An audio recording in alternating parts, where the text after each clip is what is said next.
dense forest. A group of masked assassins races through the trees. One of them lands lightly on a branch. The assassins leap rapidly from branch to branch toward their target. They position themselves around a small forest clearing. They spot a campfire and a person sleeping in a cocoon-like bedroll. Their scar-faced leader prepares a knife, intent on killing the sleeper. He notices two subordinates suddenly reacting to something nearby. Realizing something is off, the leader narrows his eyes in alarm. A mysterious attacker releases glowing projectiles down through the trees toward them. One projectile pierces the empty bedroll, revealing it was a decoy. The leader stares in confusion, wondering what happened. An unseen voice calmly calls his attention from another direction. Startled, the leader whips his head toward the source. High on a branch stands a cloaked archer confronting the assassins. The archer's expression is cold and composed as he faces them. He points out they ambushed him armed, so he is justified in killing them all and muses on it. He asks if killing them like this counts as self-defense while readying a branch as an arrow. He draws his bowstring with the branch, imbuing it with power. The archer fully aims, prepared to fire. The assassins scoff at him for using a tree branch, some laughing. One mocks him further, asking if he is joking. Before the mocker can finish, the charged branch streaks past his face. The branch slams into the man's chest in a burst of lethal energy. The struck assassin collapses to the ground, dying. Their leader is horrified as he realizes how deadly the attack is. He and the remaining men stiffen in fear, sweat running down their faces. One panicked subordinate tries to invoke their power or leader. A different assassin channels a glowing energy attack, preparing to retaliate. The archer dives through the barrage, counting his kills aloud starting from 1. Another assassin is hit and falls as the archer coolly counts 2. The leader trembles, terror etched across his face. Multiple assassins are shot down in rapid succession as the archer continues counting 3 and 4. The archer casually snaps another branch to use as yet another arrow. Only the leader remains, begging desperately for mercy and to be spared. The archer states that anyone who tries to kill must also accept being killed and powers up his bow again. A massive beam of purple energy erupts from his shot toward the last man. The leader's terrified face fills the panel as the attack engulfs him. Later, the archer walks through the forest, satisfied that he has erased all traces of the fight. He lowers his eyes, lost in thought. Addressing someone named Darien, he notes that the situation differs from what he had been told. He runs and launches himself forward, heading somewhere with urgency. The scene shifts to the human world, where someone dashes through another forest. The runner thinks to himself that the human world is terribly boring. A narrator explains that much time has passed and wonders if the Demon King's traces will remain. In a council room, a robed figure answers that the forest of roots is sealed to anything with demonic energy, so it should not matter. Council members admit the forest's demonic aura is unsettling and lament that such a large land cannot be used. The leader with many rings smiles slyly as he gets an idea. He proposes using the deadly demonic forest as a dumping ground for people marked for death. The other council members react in shocked silence. They quickly agree that troublesome people can be conveniently eliminated by sending them into that forest. Elsewhere, a mother screams and begs that her pitiful child be spared and that they take her instead. Priests restrain her and insist the child bears a seed of darkness and must be taken. The baby, wrapped in cloth and glowing, is lifted as a priest orders the ritual to begin while the mother wails. Priests conduct a radiant ceremony, bathing the baby in intense light. The solemn priests stand around the glowing infant, chanting. A masked knight watches the ritual with impassive attention. The mother, held back by the knight, cries desperately toward her child. A narration introduces Root, a place of exile from which not even great heroes or mages have ever returned alive. As she screams Helmet's name, a burst of light appears deep within the demonic forest, marking the baby's arrival. The infant lies on scorched ground, still protected by lingering golden energy. The baby slowly opens his eyes, taking in his new surroundings. Alone in the eerie forest, he starts crying loudly. The narration states that he was dropped into this demonic place where no one had ever come back alive. The swaddled baby lies hidden among the grasses as night settles. Shadows and dark energy swirl around the tiny, isolated bundle. A demonic, cracking heart pulses with purple power somewhere nearby. That demonic energy erupts outward and envelopes the baby. Time-lapse panels show 10 days passing with the infant remaining there. The narration notes that the child somehow clung to life and survived. A pair of glowing beast eyes fix on the scene. A huge spotted demonic leopard approaches the baby on the forest path. The beast roars menacingly as it looms over the helpless child. Instead of killing him, the leopard gently picks the baby up and carries him away. Narration jumps ahead 10 years, saying the boy's fate was decided, as he now chases a rabbit through the forest. The 10-year-old Helmet sprints after the rabbit, cursing it. He leaps down at the fleeing animal with a makeshift spear. Midair, he snarls that the rabbit should just die obediently. He tackles and kills the rabbit with fierce effort. Proud, he calls to the leopard Ilaga that he has caught another one. Ilaga pads over toward Helmet sitting with his kill. The leopard finishes off the rabbit with a bite, ending its squeal. Ilaga asks Helmet if he is getting used to hunting, and Helmet admits he can only manage rabbits so far. Ilaga bears bloody fangs from a carcass. The leopard shows Helmet a glowing gem, explaining it is a core that all demonic beasts possess. Ilaga further explains that eating cores makes demonic beasts stronger and lengthens their lives, noting this one is small because the rabbit is weak. Helmet, tempted, points out the core came from prey he himself hunted. Ilaga knocks him away, preventing him from eating it, and warns him off. Pouting on the ground, Helmet complains that he wants some of the beads too. Ilaga retorts that he is human, not a demonic beast, and that eating a core would turn him into one. The leopard adds that if Helmet became a demonic beast he would be trapped in the forest forever. Helmet dismisses this as ridiculous. He reasons that he is stuck here anyway and argues it might be better to eat cores and become stronger. He admits he is still too weak to roam beyond Ilaga's territory. Ilaga suddenly tells him he actually can leave the forest. Helmet is stunned and asks what Ilaga means. Ilaga clarifies that Helmet can get out of this forest. Helmet presses, wondering how Ilaga knows that when even the leopard cannot leave. Ilaga says he assumed nobody could escape because he has never seen it, but someone once told him it was possible. Helmet turns back, asking who told Ilaga that. Ilaga answers that it was a human he met long ago, shocking Helmet. Helmet repeats in disbelief that there was another human here. Ilaga warns him not to think about searching, insisting the man surely died somewhere in the forest. Helmet counters that the man could still be alive and asks if Ilaga actually saw him die. The leopard falls silent, clearly unsure. Ilaga recalls that the human he met was already old, but had once been very strong. Ilaga explains that humans inevitably weaken from the forest's demonic energy, unlike Helmut who carries the seed of darkness, and estimates that man would be about 90 now. Helmut argues that humans can live 100 years or more and demands to know where Ilaga met the man. As they walk, Ilaga grumbles that after raising Helmut he now wants to leave, while Helmut insists he was told to live on his own when grown. Ilaga sighs that the man might not even still be there, while Helmut replies he can always come back if not. Ilaga angrily glares, conflicted. Finally the leopard snaps that Helmut can do as he pleases and blurts out that the place lies to the east. Immediately, Helmut sprints off at full speed toward the indicated direction. Ilaga watches in shock as the boy dashes away down the path. The leopard yells in disbelief as Helmut disappears into the distance. Watching him go, Ilaga shouts that he does not care if the boy dies on the way, though his trailing silence suggests concern. Excited, Helmut thinks how amazing it is that there is another human in this forest. He thrills at the idea that the man is a powerful human without the seed of darkness. Overjoyed, he runs on, eager to meet a human who is just like him. Breathing hard, he continues toward his goal. He reaches a wooden palisade hidden in the forest. He realizes this must be the place Ilaga mentioned. Peering over the fence, he is amazed such a human settlement exists here. He drops down lightly inside the enclosed clearing. Crouching in the grass, he spots a solitary cabin and thinks he has found it.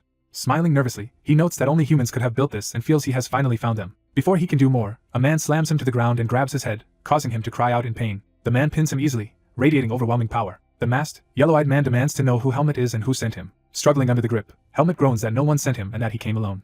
The old man recalls Ilaga telling him that a human lived in this forest. After a pause, he accepts this information. Helmut lies exhausted on the ground as the old man's hand reaches toward him. The old man asks Helmut why he sought him out. Helmut warns that if the man just wanted to meet a human, he chose the wrong person. Helmut insists that is not the reason and hesitates to explain. Helmut approaches the man resolutely, starting to voice his desire. Helmut declares that he wants to escape and leave the forest. The man introduces himself as Darien and asks Helmut's name. Helmut gives his name. Darien confirms that Helmut wishes to escape. Helmut explains that Ilaga said Darien knows how to get out of the forest. Darien questions why Helmut wants to leave, warning that the outside world is harsh and not peaceful. Helmut asks what the outside world is like. Darien explains that humans are physically weak but extremely cruel, cunning, cooperative or treacherous when necessary. Darien asks if Helmut was born here and learns he was sent into the forest as a baby. Darien deduces Helmut carries a seed of darkness and Helmut confirms it. Darien explains that such children are usually killed, so Helmut's survival means he likely comes from a noble lineage. Darien notes that lineage no longer matters since Helmut was abandoned, and mentions owing a favor to Ilaga. Darien tells Helmut to listen carefully. Darien reveals that Helmut was left in the forest because of the seed of darkness in his body. Darien warns that as long as the seed remains, Helmut will be hunted and could die fighting other humans even if he escapes. Darien asks if Helmut still wants to leave the forest after hearing this. Helmut thinks intensely, clearly not backing down. Seeing Helmut's resolve, Darien agrees. Darien suddenly grabs Helmut, startling him. As Helmut protests in pain, Darien lifts him up. Darien notes Helmut's foul mouth and fiery temper. Darien says that if Helmut wants to enter the human world, he must first truly become human. Darien decides to take Helmut with him and make him into a human. While carrying Helmut, Darien explains that escaping requires passing the forest's barrier, which is impossible in Helmut's current condition. Darien says Helmut must first become stronger and later meet someone who knows how to cross the barrier. When Helmut asks who that person is, Darien says he cannot yet reveal it. Helmut, held by the chin, asks how he is supposed to get stronger. Arriving at a cabin, Darien tells Helmut to simply follow his instructions. Darien orders Helmut to perform chores, prompting Helmut to angrily question why. Inside, Darien makes Helmut clean, explaining that humans usually live this way. Helmut complains about the filth and asks if Darien lived like this too. Darien pointedly asks if Helmut prefers staying in the forest instead. Frustrated but determined, Helmut holds back his anger. Darien shows Helmut a straw mat and tells him it is his bed. Helmut tests the straw bed in amazement, repeating the unfamiliar word. Relaxing on the bed, Helmut asks if he can rest now. Darien calls him lazy and says there is still much work to do. Darien hands over clothes and tells Helmut to change into them. Wearing the outfit, Helmut complains it is tight, while Darien says humans must wear clothes and to take care of them. Helmut silently reflects on this change. A cut shows the log they practiced with earlier, implying hard training. Out in the forest again, Darien says there is more to learn and will teach Helmut which things are safe or unsafe to eat. Darien adds he will show how to make inedible things edible. Demonstrating with a demonic root, Darien explains it has a core and lingering demonic energy, but there is a way around it. At a stream, Darien says water can purify such organisms after the core is removed. He offers the prepared root to Helmut to taste. Helmut eats it, surprised to learn plants can be eaten, finding the idea fascinating. When they finish, Darien suggests returning for the day and Helmut eagerly agrees. Later, with dark circles from fatigue, Helmut admits he needs human knowledge. While hauling buckets of water, he complains that he does not see how these tasks relate to gaining knowledge. He grumbles that Darien has been making him do strange chores for days and wonders if the man is just tormenting him. Ilaga suddenly appears, startling Helmut and causing him to spill the water. Ilaga demands to know what he is doing and if he is trying to joke around.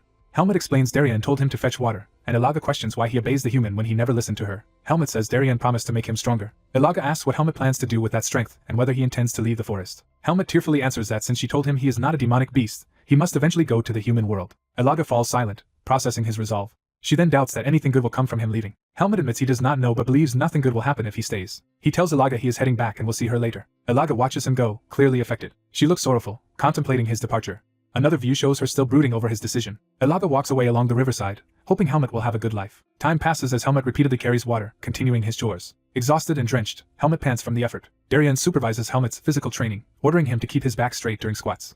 When Helmut complains of fatigue, Darien counters by asking if he truly wants to leave the forest. Fired up, Helmut curses and forces himself to continue holding the squat. Darien notes that Helmut is enduring well. Darien reflects that surviving this forest has made Helmut different from ordinary kids. Watching Helmut's sweat-soaked efforts, Darien judges that the boy has talents beyond the seed of darkness and is worth teaching. The sun sets, marking the passage of a long day of training. Darien finally calls Helmut to stop and sit. Helmut collapses backward from exhaustion. Darien catches the limp boy and supports him. Helmut weakly says he is hungry, and Darien agrees to feed him. They sit by a fire outside the cabin, cooking a pot of stew together. Darien tells Helmut to use a spoon as the boy eagerly eyes the food. Helmut tastes it for the first time. Overwhelmed by the flavor, Helmut devours the stew in delight. Darien smiles quietly as Helmut praises the soup's deliciousness. Helmut looks up mid-bite, wondering why Darien is staring instead of eating. Darien faces away, telling Helmut to listen while he eats. Darien reminds Helmut that he came to him to leave the forest, and is now training to become stronger. He explains that Helmut is a weak human without claws or fangs and that a human body has limits no matter how hard one trains. Darien says this is why he has more to teach. He announces that from tomorrow he will start teaching Helmut the way of the sword. Before that, he intends to show Helmut what a sword truly is. Darien readies his wooden sword and prepares a demonstration. He steps before a massive rock, drawing the blade. Darien tells Helmut to watch carefully. Darien swings, sending a powerful arc of energy from the sword. His eyes gleam intensely as he channels power into the strike. The slash releases a huge wave of force that tears across the ground toward the rock. The impact shreds the terrain and rock in a blinding streak. Helmut, stunned, notes that the wooden sword seemed to shine just now. Another view shows the blinding energy emanating from Darien's strike. The sword wave carves a deep fissure through the rock and earth. The cleaved rock splits apart, revealing the path of the slash. The shattered rocks fall away, framing a gaping chasm before Helmut. Helmut stares wide-eyed at the destruction. From above, the ground shows a clean line of devastation where the sword passed. Darien tells Helmut that this is how humans manage to survive. Helmut asks in awe what that technique just was. Darien names the power as Vis and explains that, like demonic energy in beasts, humans possess this hidden force. He adds that Helmut's seed of darkness is simply a power with a different attribute but of the same nature. Helmut excitedly realizes Vis is the power he sensed from Ilaga and Darien and declares he wants to learn it. Darien knocks him down and says he is too impatient since his body cannot yet contain Vis. Darien tells him that, for now, understanding the sword itself is more important. Darien silently gauges Helmut's reaction. Darien warns that the path ahead will be difficult, miserable, and painful. He insists, however, that Helmut must endure without collapsing. Darien promises that if Helmut dedicates his heart to this path, the sword will eventually reward him. Darien places the practice sword into Helmut's hands. Helmut accepts it with a determined smile and agrees. Training continues day after day, with Darien shouting at Helmut to focus. During one session, Helmut complains his form has been fine for days, while Darien chides his attitude and demands respectful address. Helmut insists he is doing it correctly, adding a reluctant, "Sir?" But Darien flatly disagrees. Helmut asks what exactly he is doing wrong. Darien calls him a brat and says good form alone is not enough, urging him to think deeper. Facing Helmut, Darien asks if he really needs to spell everything out for him to understand. The boy angrily demands that things be explained clearly from the beginning. The old man admits the boy will not understand if he explains poorly and trails off. The old man reflects that although the boy dislikes studying, he improves with unusual speed. He thinks that the boy's seed of darkness and upbringing among demonic beasts should have made him violent. Yet he observes that the boy is rational, stubborn, and strangely different from what he expected.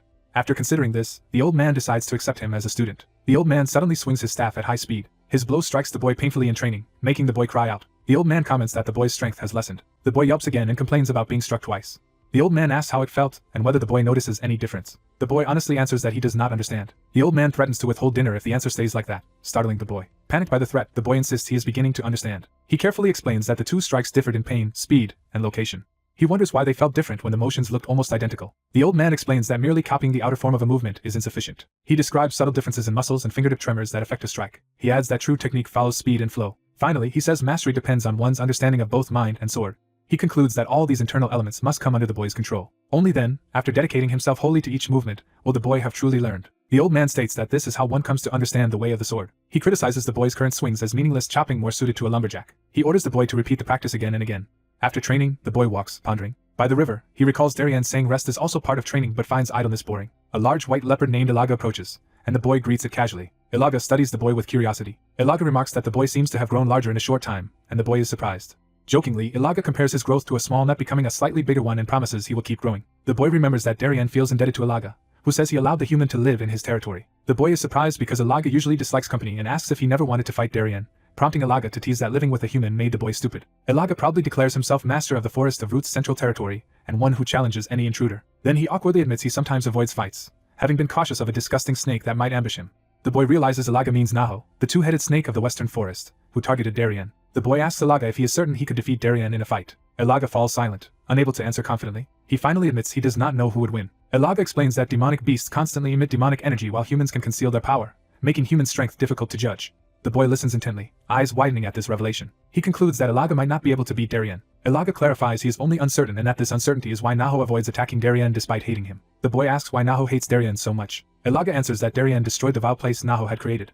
When the boy asks what that place was, Ilaga hesitates. Elaga then asks if the boy wants to see it for himself. The boy, unable to resist curiosity, eagerly says he wants to know. Elaga agrees to show him. Elaga envelopes the boy in his power, transporting him rapidly. They dart through the forest at extreme speed as Elaga says he will show the truth. Arriving, the boy clutches Elaga and stares ahead in shock at what he sees. Elaga confirms that this scene is the disgusting area he mentioned. Images show humans being bound and abused. More scenes depict slaves being whipped and dragged violently. A woman is seized as others are taken away, emphasizing the brutality. Elaga reveals the location as a human farm. From atop Elaga, the boy looks down at the village where enslaved humans toil. Slaves below notice the distant silhouette of Elaga on a cliff. Horrified, the boy repeats the idea of humans being farmed. A slave collapses under a heavy log. An overseer orders the injured man to work properly despite his pain. Another guard mercilessly kicks a fallen slave, accusing him of faking injury. Watching, the boy asks why the man is being beaten when he is clearly hurt, and Elaga answers it is because the slave failed at his work. A guard yells at frightened girls, forcing them into a hut amid screams. From above, the boy sees lines of captive women and children being herded. One green-haired girl trembles nervously in the line. The boy notices that these humans resemble him yet are somehow different and asks Elaga about them, who identifies them as female humans. He observes the females being locked indoors early, and Elaga bluntly says they are being kept as food. Elaga explains that although they are human like the boy, their gender is different and that Naho prefers females for their tender meat and lack of muscle. He adds that Naho lets them grow before eating so there is more flesh. A mural-like image illustrates Naho devouring females while males labor as lifelong slaves to maintain the farm. The boy now understands why this place is called a farm, while Elaga notes that humans, not Naho, actually run it and points out their human leader. The bald-robed man named Arago appears, and subordinates address him as they explain a slave's mistake. Arago dismisses the issue and instead asks whether all sacrifices for the day have been assembled. When told they have, he eyes the captives thoughtfully. The captive girls shuffle toward the hut. Arago calls out to the green-haired girl. He grabs her face, startling and frightening her. Smiling cruelly, he says he will spare her for now and let her live longer. Her resulting scream echoes across the farm, reaching the boy who watches from afar. The boy asks Elaga to confirm that this human is the farm's leader, and Elaga explains that the man excels at finding humans dropped into the forest, and that the boy might have been captured by him if unlucky. Arago casually drags the girl as other slaves cringe and cry. Reflecting on this, the boy notes that Elaga never treated him that way. He asks why he was spared such cruelty.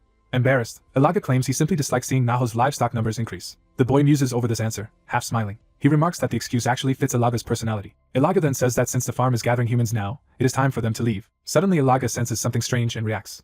A mocking voice remarks on encountering them. Naho, the massive two-headed serpent, appears before Elaga and the boy in a surge of hostile energy. One of Naho's heads addresses Elaga, saying it has missed seeing his face. Elaga glares back and calls Naho by name. Elaga braces himself protectively in front of the boy, remaining silent. Overwhelmed by their auras, the boy trembles in fear. He realizes Naho is exuding terrifying pressure without even attacking yet. Naho asks if the boy is the child Elaga has been raising, remarking that young human males are the tastiest. Naho suggests Elaga let him have a bite of the boy, but Elaga refuses, saying human males are not to his taste. Naho laughs and says the humans Arago prepares are especially delicious.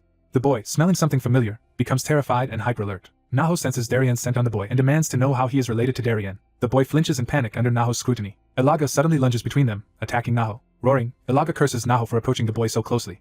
Naho chuckles and claims he is peace-loving, not seeking a fight, even while looming menacingly. He says he is only investigating because the boy's clothes carry Darian's smell and explains that he has reason to be cautious after Darian destroyed his farm a few years ago. A memory shows Darian standing amid flames after annihilating Naho's original farm. Elaga flatly states that the boy is not related to Darian and only stole some of his clothes. Naho accepts this explanation with relief and says that without Elaga present he would have punished the boy.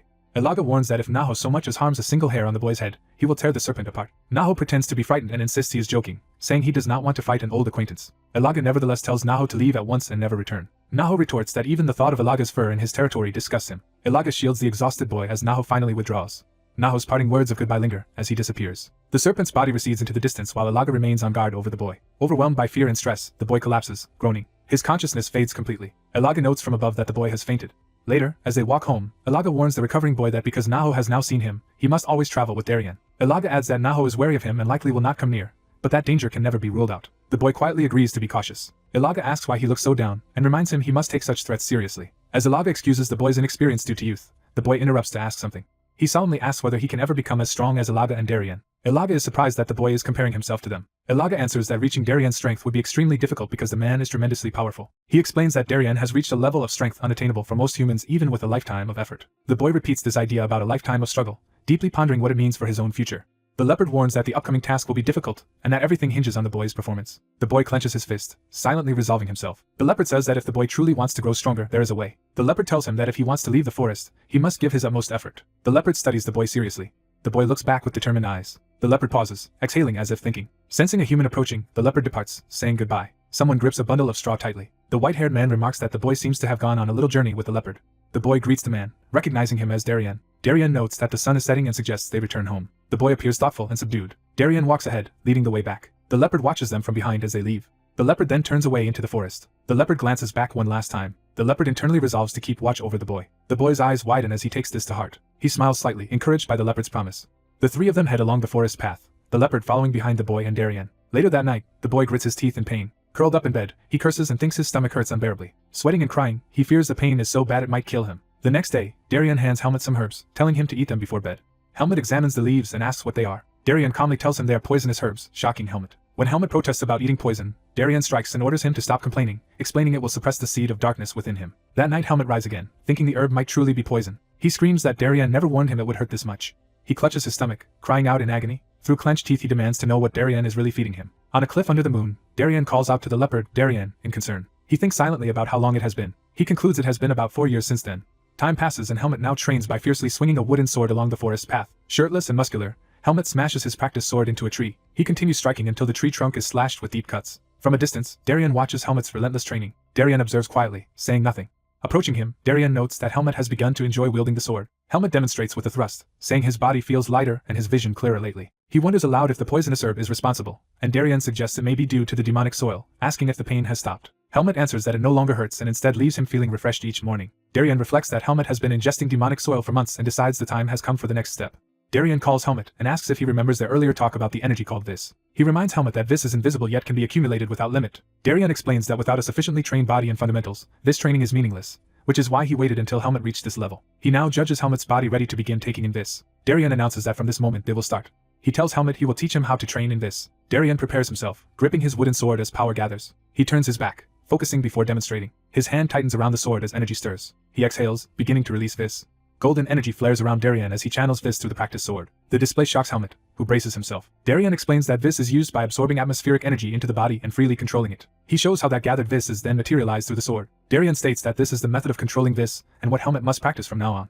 He orders Helmut to ready his sword. As they spar, Darien instructs him to keep breathing and draw in nature's energy with each motion. Darien tells him to keep his thoughts simple and his movements calm. He warns that if Helmut loses the natural flow of energy, Helmut panics as the pressure mounts. Darien finishes that if the flow is lost, Helmut's body will break before his Vis does. Helmut screams, pushed to his limits. Darien suddenly appears before him, hand outstretched to stop the reckless charge. With a fearsome visage cloaked in Vis, Darien reaches toward Helmut. His hand meets Helmut's attack in a burst of light.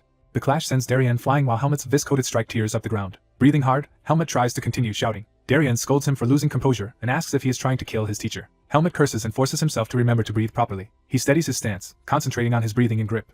Straining, he prepares another focused charge. Helmut dashes forward with all his might, sword extended. Darien casually blocks his rapid flurry of blows. Darien advises him to sharpen his senses, absorb more energy, and feel its full power. Helmut grits his teeth, struggling to endure. Darien notes that no one can master this perfectly from the beginning. He says they will keep training this way, even if progress is slow. Time rushes by in a blur of constant practice. Years of intense sparring between Darien and Helmut pass. Helmut inwardly urges Darien to simply show him. Darien glances back, gauging Helmut's resolve. Helmut grips his sword, ready for more. Darien tells him to demonstrate his will through his sword. Helmut unleashes a powerful, focused strike that warps the air around them. Darien's voice echoes, ordering Helmut to move without rest and maintain his flow. He urges the boy to move even faster. Darien commands Helmut to fuse all that gathered energy into his body. Helmut closes his eyes, centering himself. Seasons change as he continues relentless training in the snowy forest. His feet land firmly amid shattered ice and snow as his power grows. Now older, Helmut turns calmly, visibly matured. In a breakthrough, purple Vis surges skyward as Helmut stands enveloped in power. 4 years later, a huge blast of energy erupts in the winter forest. Helmut stands on a shattered stump, having cleaved through another massive log. He straightens up, his breath visible in the cold air. Looking over the felled trees, he exhales and relaxes. He wonders aloud if he should end training for the day. Reflecting on the time that has passed, he notes it has been 4 years. Darien appears and comments that he has been watching and that Helmut has finally improved. Helmut modestly says he still has a long way to go and asks Darien for a duel.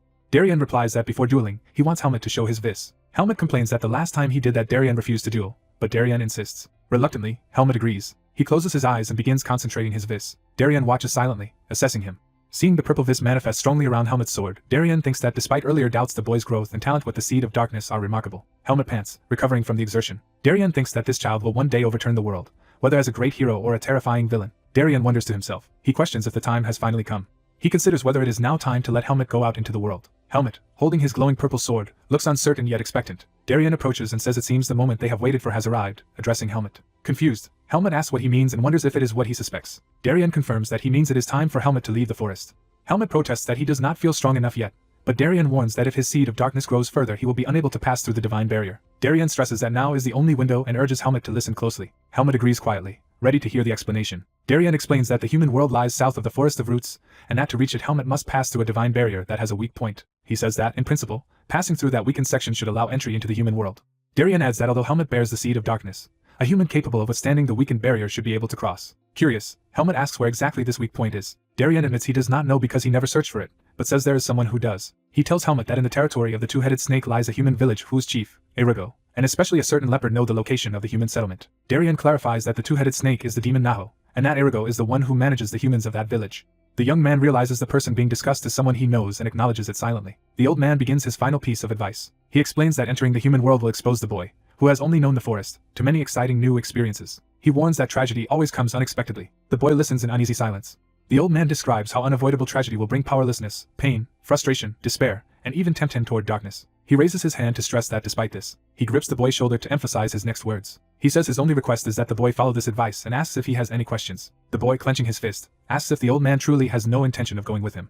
The old man exhales, momentarily taken aback. He confirms that he will not be accompanying the boy. The boy looks at him with conflicted eyes. The old man ends the talk, saying he will sleep and has something to give the boy in the morning. Turning away, he adds that he wants some time alone after a long while. Later, the boy stands quietly, processing everything. He remains alone on the snowy forest path with his sword. That night he sits by a river under the stars, brooding. He broods with a dark, troubled expression. His companion, a large snow leopard, comes to sit beside him.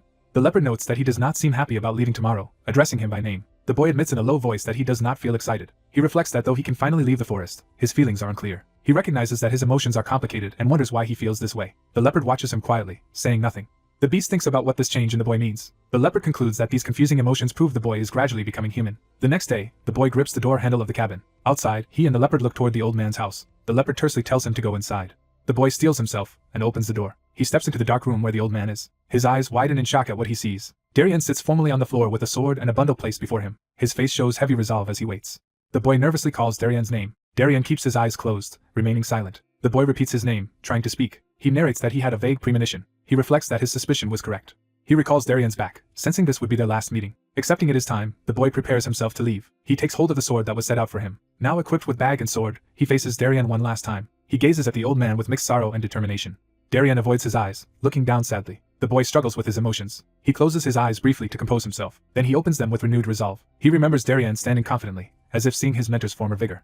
Outside, the leopard watches as the boy exits the cabin, ready to depart. The leopard remarks that Darien's life must simply have reached its end and admits she already knew. The boy, trying to stay calm, says not to look so sad, since all meetings end in parting. She adds that Darien lived and died according to his lifespan, so the boy should not feel guilty. She then says it is finally time to give him something. She tosses him a cloth bundle, explaining it is what he wore when he was first left there. She tells him to open it because it could help him once he leaves the forest. Inside, he finds a golden pendant on a chain. The leopard explains that the pendant is made of rare pure gold. She infers from it that he must have been born to a noble family. The engraved blessing on the pendant reads, "Let there be light on your path." The pendant's inscription in another language repeats that same blessing and bears a name. He reads the name Margaret Irene from the engraving. The leopard asks if that is the leader's name, and the boy thinks it is probably his mother's. She advises him to search for this woman after escaping, as she may help him understand what happened. She then discusses his plan to reach the human farm, noting that Naho the two-headed snake is hibernating but would sense her if she entered his territory. The boy answers that she need not worry, since he can handle things on his own. She accepts this and urges him to hurry because this is his only opportunity. The boy walks away through the snow while the leopard watches from behind. Without turning around, he bids Alaga farewell and tells her to live a long life. She sadly replies in her heart, telling Helmut to take care as well. Helmut walks down the snowy path, leaving the only home he has known. The scene shifts to an overview of the human farm encircled by cliffs and fences. A hooded figure approaches the outer wall of the farm at night. The cloaked stranger stands silently before the wall, face hidden. Inside, the robed man removes his hood, revealing a bald, scarred mage. He pauses in thought, his expression unreadable. He uses magic on a candle flame, demonstrating his power. His eyes glow as he senses an intruder behind him. Helmut appears with his sword at the mage's neck, ordering him not to move. The narration defines black magic. It explains that black magic is an evil force that can empower even weak mages. Among mages, some overstep forbidden boundaries in pursuit of such power. These mages commit horrific massacres to strengthen their dark magic. One such mage, Erugo, was envious of talented peers and turned to black magic to become strong. To fuel his spells he needed humans' darkest emotions, so he resorted to kidnapping and trafficking people as materials. The torment and fear of his victims only made Erugo more evil and powerful. Eventually another mage exposed his crimes to the world. Erugo was captured and sentenced to either death or exile. To avoid immediate execution he chose banishment to the deadly Forest of Roots. There he met Naho, the two-headed snake, and received territory in exchange for loyalty and sacrifices. Erugo then used magic to gather exiled humans, forcing them to submit so demonic beasts would not kill them. This is how the human farm came into existence. Erugo ruled the farm like a king while the other humans were treated as livestock. Naho, the true master of the area, allowed this as long as Erugo kept supplying sacrifices. Serving Naho, Erugo continued to pursue his ambitions through the farm. Yet every winter he grew anxious. During Naho's hibernation each winter, demonic beasts relentlessly attacked the farm. Even amid these recurring crises Erugo took grim satisfaction in his new life. Now, with Helmut's sword at his throat, Erugo curses winter and demands to know what the intruder wants. Helmut states he wants to know how to escape the Forest of Roots. Having heard Erugo knows the way, Erugo scoffs at his rudeness and calls him an insolent brat. He guesses Helmet must be the disciple Darien once took in. Helmet ignores the provocation and tells Erugo to simply provide the information he needs. When Erugo questions why he should cooperate, Helmet answers coolly. Helmet warns that if Erugo refuses, he will kill him on the spot. Erugo counters that his death would awaken Lord Naho from hibernation. Helmet replies that if that happens, Erugo will die as well. Erugo doubts a mere human can face Naho, but Helmet says it does not matter. Helmet asks whether Naho can revive the dead and tells Erugo not to worry about his fate, since Erugo will certainly die. Leaning close, Helmet warns him not to attempt any tricks. Erugo argues that only he knows the forest's escape route, so killing him would leave Helmet trapped. Helmet responds that mages obsessively record everything, so he can learn it from Erugo's notes, and is only trying to save time. Erugo hesitates, reassessing Helmet. Admitting the boy is not easily intimidated, Erugo agrees to talk. Helmet keeps the sword at his neck while Erugo, holding a candle, prepares to lead the way. Erugo states that he will explain how to leave the forest. They start descending a staircase into the depths beneath the farm. Helmet follows Erugo down the spiral stairs at sword point. Erugo asks Helmet's name as they walk.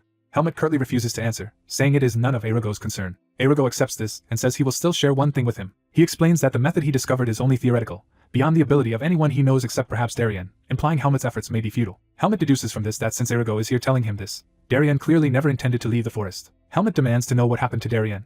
When Erugo stays silent, Helmet concludes Darien must already be dead. Erugo laughs to himself as he pulls a particular book from the shelf. He reaches for the book, but Helmet orders him to hand it over and stop. Instead, Erugo offers Helmet the position of his successor, suggesting he stay and rule the farm. Helmet stares back coldly and dismisses the idea as ridiculous.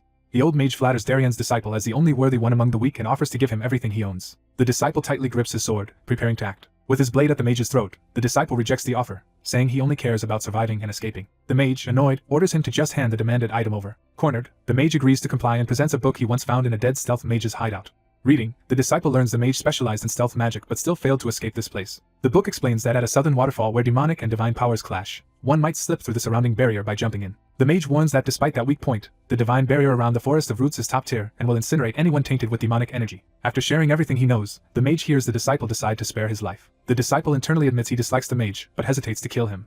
He recalls Darien's teaching not to treat lives lightly, remembering he himself survived once only thanks to a leopard's mercy. Suddenly he blasts the mage in the chest with a powerful strike. The mage screams in agony. Later, bound to a pillar, the weakened mage groans. Struggling against his bindings, he cries out in pain as he tries to break free. The disciple tells the tied mage he will be released after some time, and warns him to stop doing evil. Drained of mana and furious, the mage curses the arrogant disciple and insists he will never escape the forest alive. The disciple pauses and turns his head at those words. Smirking confidently, he answers that of course he will. The mage is left alone, tightly bound in the empty hall. Enraged, he strains against his ropes and rants at how a mere brat dared to treat him this way. Dark demonic power begins surging around his restrained body. Consumed by that power, he vows to obliterate the disciple's confidence. A cultist outside begs Lord Naho to wake as the possessed mage screams amid violent purple lightning. The entire structure starts shaking from the unleashed energy. Cracks open and purple flames burst from the ground. A colossal multi-headed serpent dragon erupts from below in a storm of demonic energy. One of the dragon heads addresses Erugo by name, asking if there is truly a reason it was awakened. Terrified, Erugo insists this is a serious matter and begs the dragon to listen. He reports that Darien is dead and that Darien's disciple is currently inside the forest. The dragon reacts darkly, baring its many teeth. Erugo laughs with crazed delight as the dragon's aura surges. The shadowy dragon concludes this is the perfect chance to erase all traces of the hated human enforcers. Declaring it will find the boy, the dragon bores through the earth and speeds away. Watching rubble fall from the ceiling, Erugo chuckles and curses the brat. As deadly projectiles rain through the forest, Erugo's disembodied voice taunts that the disciple will not escape unscathed after treating him this way. Erugo manically proclaims that nothing in this world comes free. The disciple steels himself and yells for someone to brace themselves. He dashes at full speed through the snowy forest as the ground erupts behind him. Explosions chase him, shattering tree trunks.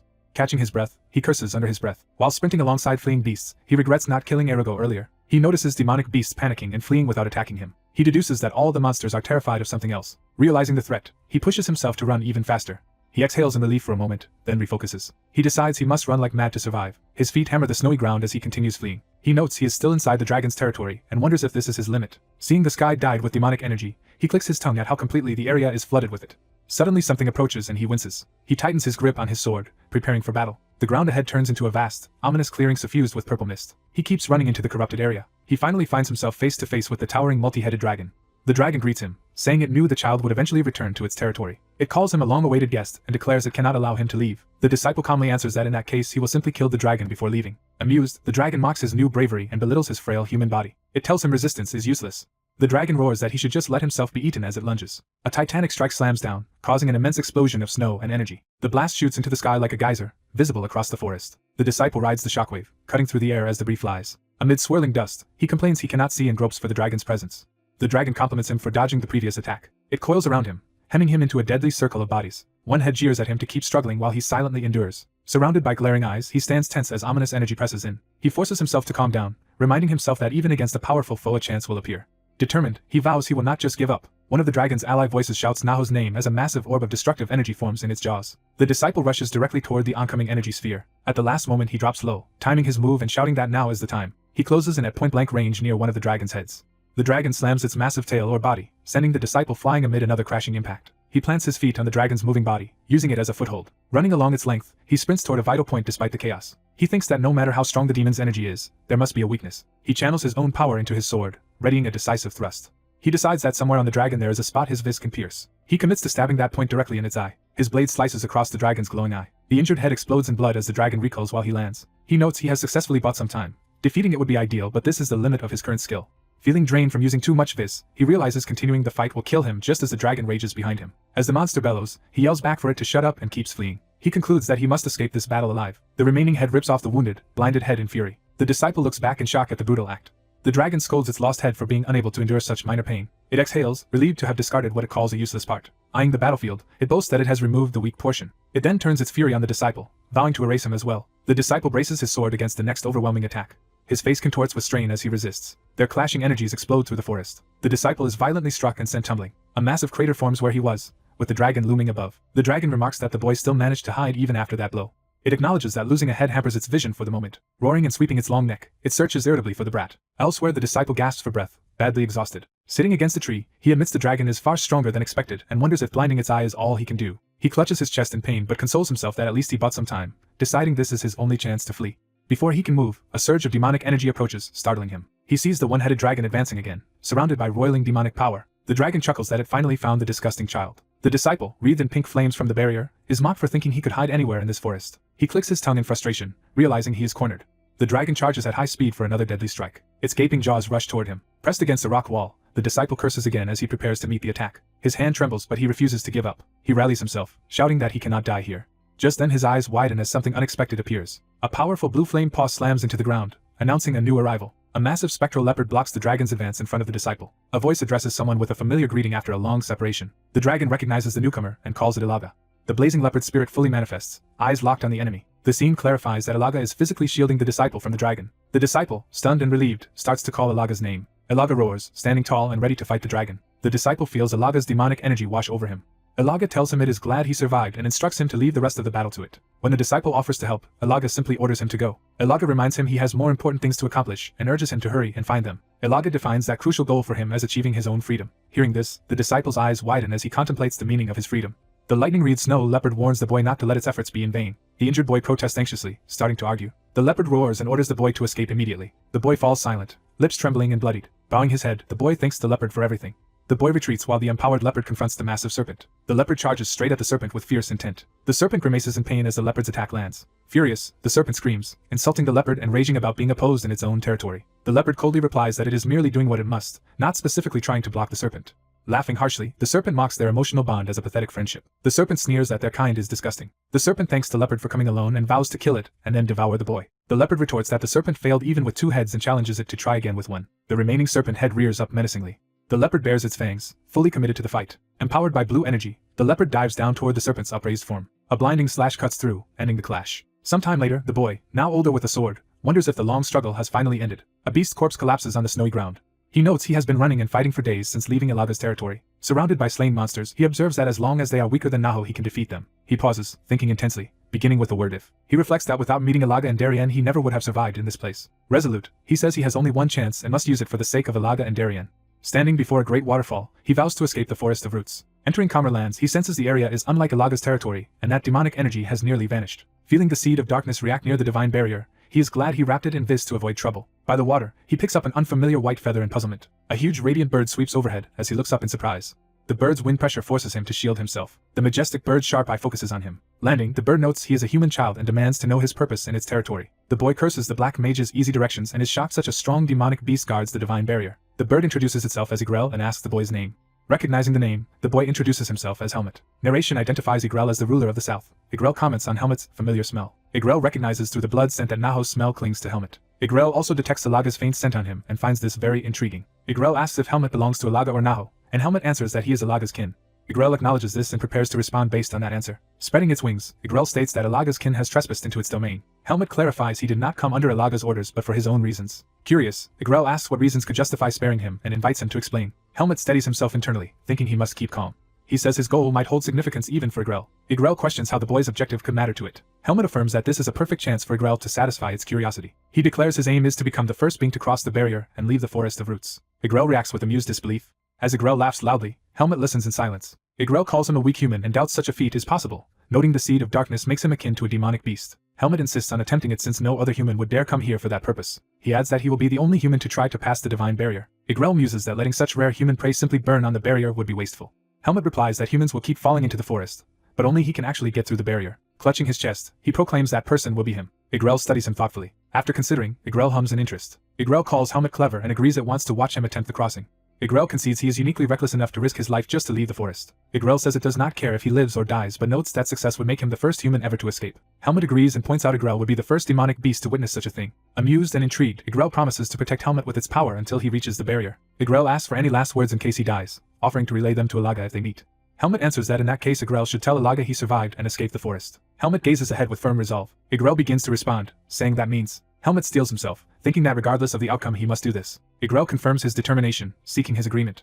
Igrel accepts and promises to tell Alaga exactly what Helmet said. Surrounded by a swirling blue vortex, Helmet prepares at the barrier as Igrel calls him Alaga's special child. Helmet exhales as he readies himself, his eyes sharpen with concentration. Knowing he has only one opportunity, Helmet sprints toward the waterfall barrier. He plunges into the roaring water. Underwater, he drives himself forward with fierce determination. Enclosed in a protective bubble, he is swept violently through the submerged passage. Grimacing, he continues to push onward despite the force of the current. He braces and strikes through the barrier as water explodes around him. His inner voice insists he must keep moving forward. He strains onward through the torrent, refusing to stop. His expression tightens as the pressure intensifies. His eyes dim as consciousness begins to fade. Narration shifts, stating this is beyond the forest of roots. Explanatory text describes a divine power of purification. The narration adds that this divinity exists to protect humans. The radiant surface of the barrier water glows ahead. Helmet's body is engulfed in a dazzling tunnel of divine energy. As he forces his way through, he grits his teeth, enduring the searing impact. His vision blurs as the overwhelming power assails him. The narration says he is feeling unprecedented pain while a spear of divine light pierces through him in the water. He thinks he cannot stay conscious any longer. He reflects bitterly that to demonic beasts he is human, and to humans he has become like a demonic beast. Drifting into darkness, he wonders where he is supposed to go. His pendant floats in the water as that question echoes. A wagon marked with the letter P rattles along the road. From the wagon, someone curses at the situation. A mercenary caravan travels near the forest of roots as the leader mentions their location to Tanya. One of the group questions why they are stopping to rest in such a dangerous place. The leader chides Finn and explains they must rest to travel safely. Another warns Finn that if they meet a demonic beast while exhausted, even he, a rank 4 mercenary, will have to fight, so Finn should stop whining and fetch water. Complaining about the darkening forest, Finn curses again, annoying his superior. The leader kicks Finn away in irritation. The group yells at Finn for his manner of speaking and urges him to hurry before nightfall, while he begrudgingly goes. Walking toward the river with buckets, Finn mutters that he has a bad feeling. He decides to grab water quickly and return, then senses something odd. Finn discovers a long-haired figure and wonders why there is seaweed in a ravine. The image reveals Helmet's unconscious body lying on the rocks with his necklace. Horrified, Finn freezes as he realizes what he is seeing. His scream echoes over the forest and river. Back at camp, the others rush to the gasping Finn and ask if he saw a ghost. Panicked, Finn insists there is a corpse in the ravine. The mercenary captain initially doubts him but agrees to check, thinking he is just being cowardly. Shaking, Finn points out the direction where he found the body. The captain orders him to lead the way and retrieve the bucket, driving him ahead. As they reach the site, Finn insists this is the spot while the captain threatens him if he is wrong. Finn suddenly spots the figure again and points urgently toward it. They see Helmet lying motionless on the shore where Finn dropped the buckets. Staring down, the captain admits it really does look like a corpse. Finn insists he was serious and urges them to leave, but the captain pauses, noticing something. She sees Helmet exhale faint breath, realizing he is not actually dead. She urgently calls Finn back over. Cradling Helmet, she announces to Finn that the stranger is still alive. Later, as Helmet stirs, someone remarks that he is waking up. Finn and the captain hover over him, exclaiming that he is awake and asking how he feels. Regaining consciousness against a tree, Helmet wonders where he is and if he truly escaped the forest of roots. The captain reassures him not to be afraid and that he is safe with them. She explains that Finn discovered him in a disheveled state and screamed, but she is relieved to see Helmet alive. The strangers ask the black-haired boy his name, and he introduces himself as Helmet. Helmet, surrounded by mercenaries in the forest, says he remembers nothing aside from his name. Tanya worries about his amnesia, guessing he might have hit his head since he seems uninjured. Tanya introduces herself as a rank 3 silver medal mercenary from the Pace Mercenary Corps. Helmet and Tanya seal their introduction with a handshake. Helmet inwardly notes that he is finally meeting other humans. Tanya asks if Helmet knows where he is, then explains he is in the Decay Forest, and assumes his memory loss is serious. Tanya asks if Helmet remembers anything at all, and he hesitates in silence. Helmet answers that he only remembers his name, and that he knows how to use a sword. Tanya is relieved he can wield a sword, concludes his body seems fine, and says the doctor should just check his head. Tanya promises they will support Helmet until he can walk on his own and asks him to trust her. Tanya states she will take responsibility for Helmet for the time being. As sunset falls, the mercenary group prepares to move on with Helmet under Tanya's care. Later, alone in the forest, Helmet thanks them and sighs in relief. Helmet reflects that he barely survived and will need time to fully recover. He realizes his body is currently weaker than when he began training. Examining his inner power, Helmet sees the seed of darkness still inside him instead of gone. He acknowledges silently that the seed of darkness saved his life. Knowing he is in the human world, Helmet resolves to hide the fact he carries the seed of darkness by pretending to have lost his memories. He grasps his necklace and begins forming another resolution. Helmet decides he must someday find the original owner of the locket. He tells himself not to rush and to proceed slowly. Watching the sunrise, Helmet vows to move forward step by step on his new path. The mercenaries are shocked at Helmet's transformed appearance after cleaning up. Some remark that no one changes that much just from washing. Tanya jokingly wonders if Helmet might actually be a noble. Finn proudly shows off the now handsome and neatly dressed Helmet. Finn admits he thought Helmet looked like a corpse when he first rescued him. Finn asks if Helmet is a noble or rich child, but Helmet repeats that he remembers nothing about his origins. Tanya ends the speculation by saying that for now Helmet is simply a new recruit in their mercenary corps. Tanya checks if Helmet slept well and comments that he looks far better after washing, while Finn observes quietly. Finn teases Tanya that she is being nicer only because Helmet is good looking. Tanya punches Finn and orders him to help with the group's preparations to depart. Tanya announces they will reach a village in 4 days, tells Helmet to endure the journey, and promises to introduce him to a doctor there. Helmet agrees to Tanya's plan with a small smile. Tanya praises Helmet for responding well and affectionately pats his head. Tanya rallies the mercenaries, telling everyone to gather their things because they are leaving soon. Helmet and a bruised Finn stand together in awkward silence. On the road, Finn worries Helmet is overexerting himself by walking instead of riding, but Helmet says he needs to move to loosen his body. Helmet calmly pets the pack horse, which responds happily.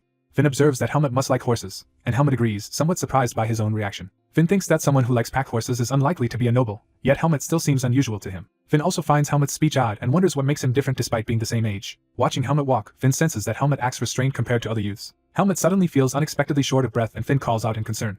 Helmet brushes it off as being out of breath, but Finn urges him to ride so they do not slow the group. Determined, Helmet insists he will not fall behind. Finn sighs and lets Helmet do as he wishes. Finn concludes Helmet behaves like a pampered young master, while Helmet wonders why his fatigue is so severe. Helmet recalls that back in the Forest of Roots he would recover from injuries within a single day. He decides that, despite his condition, he will just keep walking. The group continues on foot and by wagon toward the distant village as Helmet tries to regain stamina. In the village clinic, an old doctor examines Helmet and mutters thoughtfully. The doctor declares that nothing seems wrong with Helmet, and that his body is naturally sturdy. Tanya angrily questions the diagnosis while the doctor, annoyed, says he will still prescribe medicine.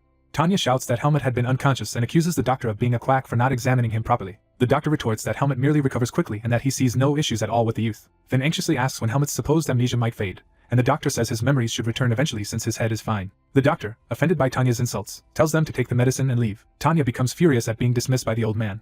Outside, others shout for someone to restrain Tanya as she chases after and attacks the doctor. Walking through town with Tanya, Helmet is asked again if he really feels alright after his earlier difficulty walking. Helmet answers that the medicine and rest at the inn have helped, and that he feels fine now. Tanya notes the doctor was impressed by Helmet's well-trained body and grip and assumes he learned swordsmanship from a master. Helmet internally agrees that her guess is correct and says the sword felt familiar the moment he held it. Tanya hints at an idea, beginning to propose something. She straightforwardly asks Helmet if he wants to duel with her. Helmet, surprised, repeats the word duel as they stand facing each other with practiced swords. Tanya tells him not to feel pressured, suggesting the duel as light exercise that might even jog his memories. She points out they are free until tomorrow and invites him again to fight. Helmet silently considers the proposal. He recalls that a rank 3 silver medal mercenary like Tanya is highly respected among humans and decides to accept. Helmet thinks this duel will let him measure his current strength. At the training grounds, mercenaries strike practice posts with intensity. Other mercenaries spar fiercely with wooden weapons nearby.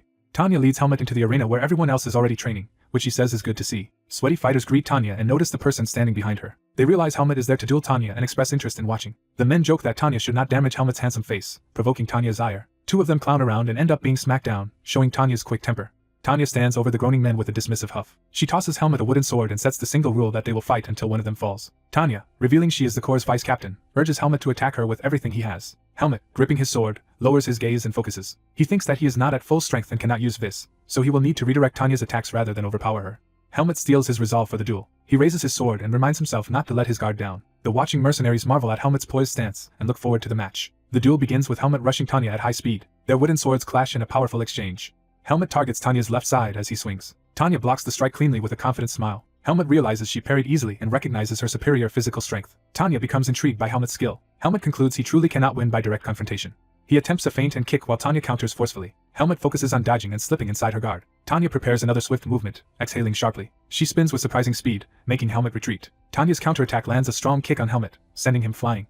Helmet cries out in pain and curses inwardly. He laments that his body is not moving the way he plans during the bout. As his vision blurs like being underwater, Tanya yells that he is overthinking. Tanya unleashes a relentless flurry of blows, forcing Helmet purely on the defensive. Helmet roars and pushes himself to match her flurry with desperate strikes. Tanya slips inside his defense and slams her shoulder into him. She then drives her knee or body into his midsection, knocking the wind out of him. Helmet, battered and stunned, struggles to continue. He crashes hard into the ground, skidding across the arena. Tanya stops with her wooden sword at the ready, signaling the end. The watching mercenaries stare in shocked silence at how decisively the duel ended. Helmet, kneeling and exhausted, concedes defeat while Tanya stands over him. Tanya comments that his eyes show clear frustration. Helmet admits he is naturally frustrated after being beaten so thoroughly. He analyzes that Tanya had more openings and inefficient technique compared to Darien, yet still overwhelmed him. Tanya tells him his performance was still decent, while Helmut wonders if she is even stronger than he expected. Remembering Darian's warning, Helmut realizes the human world is formidable if even a rank 3 can defeat him. Another mercenary explains that Tanya is an outstanding fighter in their corps and says losing to her is nothing to be ashamed of. The men praise Helmut's skill, saying he almost broke through Tanya's defense, and that he is clearly different from Finn. Their captain introduces himself as Vian, a rank 2 gold medal mercenary and leader of the Pace Mercenary Corps. Vian congratulates Helmut, revealing that the duel served as his entrance test which he has now passed. Helmut is surprised to learn the fight was actually an entrance exam. Vian explains they rescued Helmut and wanted to ensure he would not become a liability, so they decided to test him. Another member adds that because their corps is selective, everyone secretly observed Helmut during the journey. Helmut realizes that only Tanya and Finn interacted with him directly while the others watched from afar and thinks these people chose the inconvenient option of helping him. Vian says Helmut caused no trouble and, unlike men who pestered Tanya, made a good impression, so the corps agreed to accept him. Vian hands Helmut a temporary rank 4 mercenary certificate and tells him to formally register at the guild later. Vian then announces to the training yard that Helmut is officially their comrade and asks everyone to welcome him. 2 mercenaries introduce themselves as Byrne and Uter, both rank 3 silver medal mercenaries. More members, Maros and Sean, state their names and ranks, joking that nearly everyone except Finn is rank 3. Finn introduces himself as a rank 4 bronze mercenary. Helmut, recalling Darian's warning about humans, worries about accepting a human comrade. Helmut asks Vian how long he must remain with the mercenary corps. He explains he may regain his memories and need to leave someday, and Vian considers this. Vian says Helmut can leave freely except during requests, and Helmut agrees. Helmut decides staying with the corps may help him find clues about his origins faster. He also wants to learn what it truly means to have comrades. Someone slams the table, insisting the upcoming mission is very important. The client protests that rank 4 mercenaries should not join this high-level request. Vian vouches that Helmut will be useful and would not bring him without reason. The client reluctantly allows it because of the Pace Corps' reputation. He reduces the pay for adding an extra rank 4 and notes another mercenary corps will join. He ends the meeting, telling them to be ready to depart at 7 the next morning. The door shuts as the client leaves the room. Vian and Tanya relax, glad the negotiation succeeded. Tanya checks if Helmut's body has recovered, and he says he is fine. Vian explains tomorrow's mission is a large-scale escort where rank 4s will rarely need to fight. Tanya warns the rank 3 mercenaries to be ready since the escort target and enemy strength are unknown. Vian tells everyone to rest well before the mission, making Finn visibly nervous. Someone calls Helmut's name, getting his attention. Fellow mercenaries warn Helmut to ignore provocations from the Tariq Corps, with whom they have a bad relationship. Vian dismisses everyone until tomorrow morning. The group is officially dismissed. That night Helmut stands alone under the stars, thinking. He closes his eyes, reflecting intensely. He acknowledges to himself that he feels angry. He recalls sparring and being outmatched by Tanya. Looking at his healing body, he thinks claiming incomplete recovery would just be making excuses. He admits those excuses hide his own weakness. He analyzes that Tanya left many openings, but he was too slow and weak to exploit them. He exhales, resolving to change. He concludes the real issue is not his temporary loss of this. Helmut decides to focus on regaining physical condition and resumes sword training. His sword cuts sharply through the air. Training in the yard reminds him of when he first learned to fight in the Forest of Roots. The next day the escort mission begins, and Vian urges everyone to stay alert and finish safely for the big reward. Tanya responds confidently that they must work hard for their pay. Finn feels sick and Tanya worries about him while teasingly calling him weak. Helmut thinks Finn is underestimating him for having fallen once during training. Determined, Helmut tells himself he can endure the disrespect. Finn hurriedly clarifies he was just concerned and tries to cheer Helmut up for their first request. Helmut answers curtly, accepting the encouragement. Finn is left speechless by Helmut's bluntness. The Pace Corps reaches the wagons, where Finn laughs awkwardly. Miles greets them, confirming everyone has arrived. Miles shows Vian the cargo to be guarded and assigns the Pace Corps to protect the rear. Orders are given for the Pace Corps to move to the back, and Finn calls to Helmut. A strong man identifies a nearby group as the Tariq Mercenary Corps, drawing Helmut's curiosity. A Tariq mercenary mocks Helmut as a scrawny weakling who probably cannot use a sword. Finn is furious but Helmut stays silent. The bully continues with crude insults, telling the Pace Corps to hide at the back. Helmut remembers Tanya's warning about the bad relationship, and wonders if Tariq is probing their strength. He reflects that sizing up opponents is common among both humans and demonic beasts. Helmut wonders if the insulting man is the Tariq group's leader. Judging that the man does not seem very strong, Helmut decides to keep watch on him during the request. Later a Tariq member accidentally trips Finn. The man pretends clumsiness while actually kicking Finn to the ground and laughing with his comrades. Finn, shaking with rage, yells at them for bullying him during every break. The bully dismisses his anger as overreacting to an accident, and taunts him to retaliate. Standing menacingly with his crew, he challenges Finn to hit him if he can. Finn loses his nerve and falls silent. The bully compares Finn unfavorably to Helmut and crudely insults Helmut's appearance. Helmut watches quietly as Finn suffers the humiliation. Helmut finally tells Finn it is time to leave. Helmut walks away, completely ignoring the bully. Enraged at being ignored, the bully curses Helmut as his companions note he has been obsessive since the request began. One of the Tariq men worries about provoking Helmut further, but the bully insists he can easily handle a mere rank 4. Boasting that he is really rank 3 and only temporarily downgraded due to an arm injury, he vows to beat the Pace rank 4s with one hand. When a comrade starts revealing the real reason for his injury, he throttles him and threatens to kill him if he talks more. He scoffs angrily after shutting his friend up. The bully privately blames his higher-ranked brother for getting him punished and demoted to rank 4. He stews over how Helmut has always been an eyesore and now even ignores him, making him want to kill Helmut. He gathers his men, intending to act against Helmut. His subordinates react nervously, unsure what he is planning. He agrees to proceed, stretching his hand as though making a decision. Smiling wickedly, he tells his men he will need their help later and promises to show them something entertaining. Finn, throwing stones in anger, says he is about to go crazy from the constant harassment. During a break, Finn vents to Helmut that it has only been 3 days and Tariq bullies him every single time. He complains that Caleb, the bully, seems to have no life and that a rank 3 demoted among rank 4s feels unfair. Helmut notes everyone is growing anxious and thinks Tariq treats mercenary work like a joke. Finn goes to fetch water, swearing he will not hold back if they provoke him again. Helmet watches Finn leave, still deep in thought. Helmet silently considers the situation. At the river, Finn grumbles about the effort of hauling water and decides to take just enough for camp. While filling the bucket, he hopes to rest well before they enter demonic beast territory.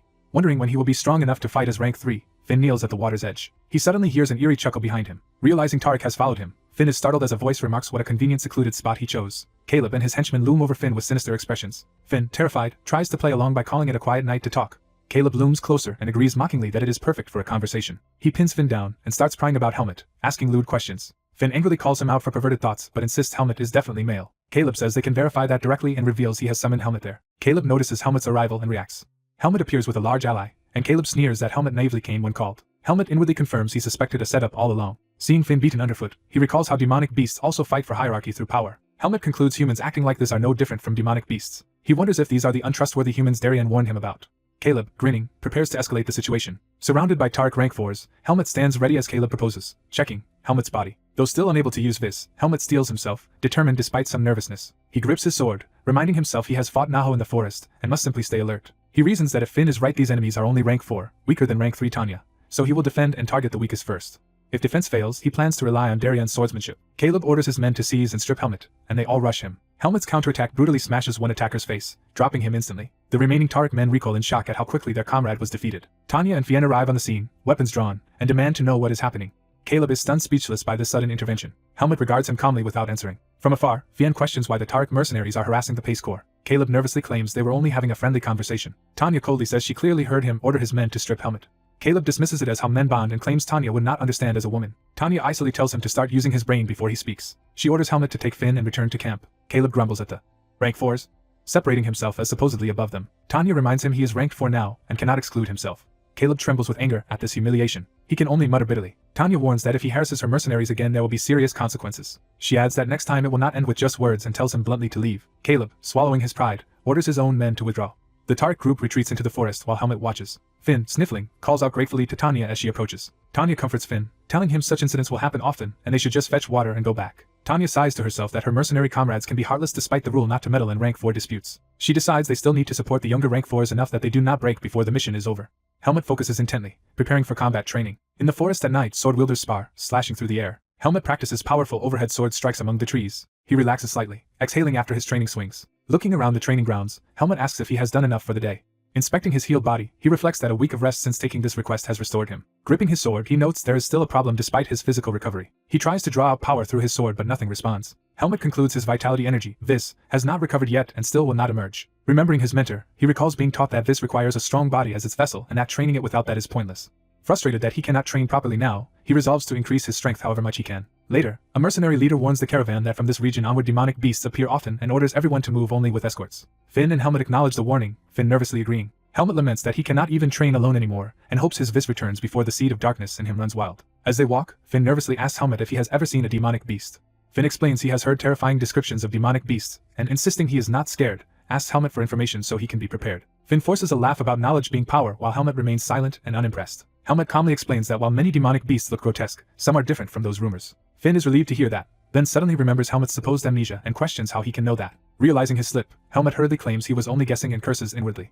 The guarded caravan travels through the autumn forest with mercenaries escorting the wagons. A mercenary curses as his old water bottle stops working and no water comes out. His comrades tease him to buy a new bottle, and he promises to purchase a good one after they finish this request. The man sighs that if he had money he would not need to take such long-distance escort jobs. Other mercenaries chat that the road has been quieter than expected and talk about finishing quickly to go drinking.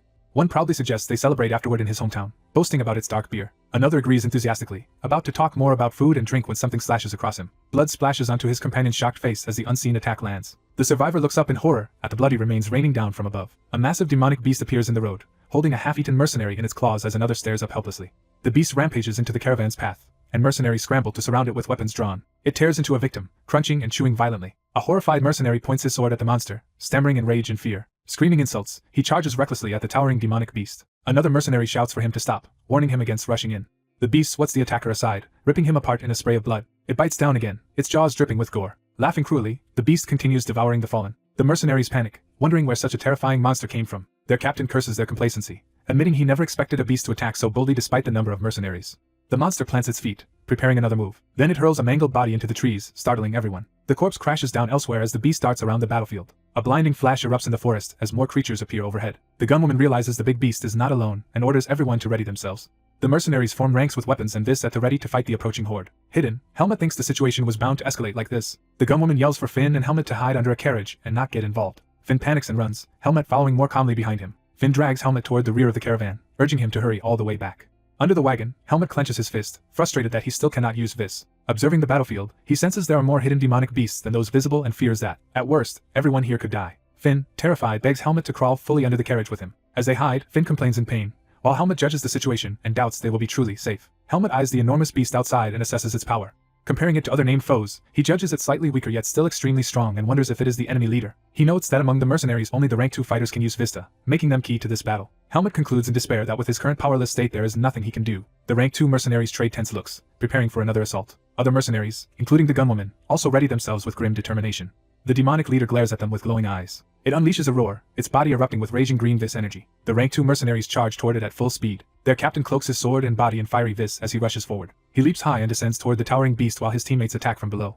The beast swings a massive, glowing strike at the incoming captain. The captain answers with his own blazing attack, clashing with the monster's power. His vis charged slash lands on the beast in a dazzling explosion of force. The leader reels, crying out in pain from the heavy blow. The captain lands catching his huge sword, while his comrades regroup.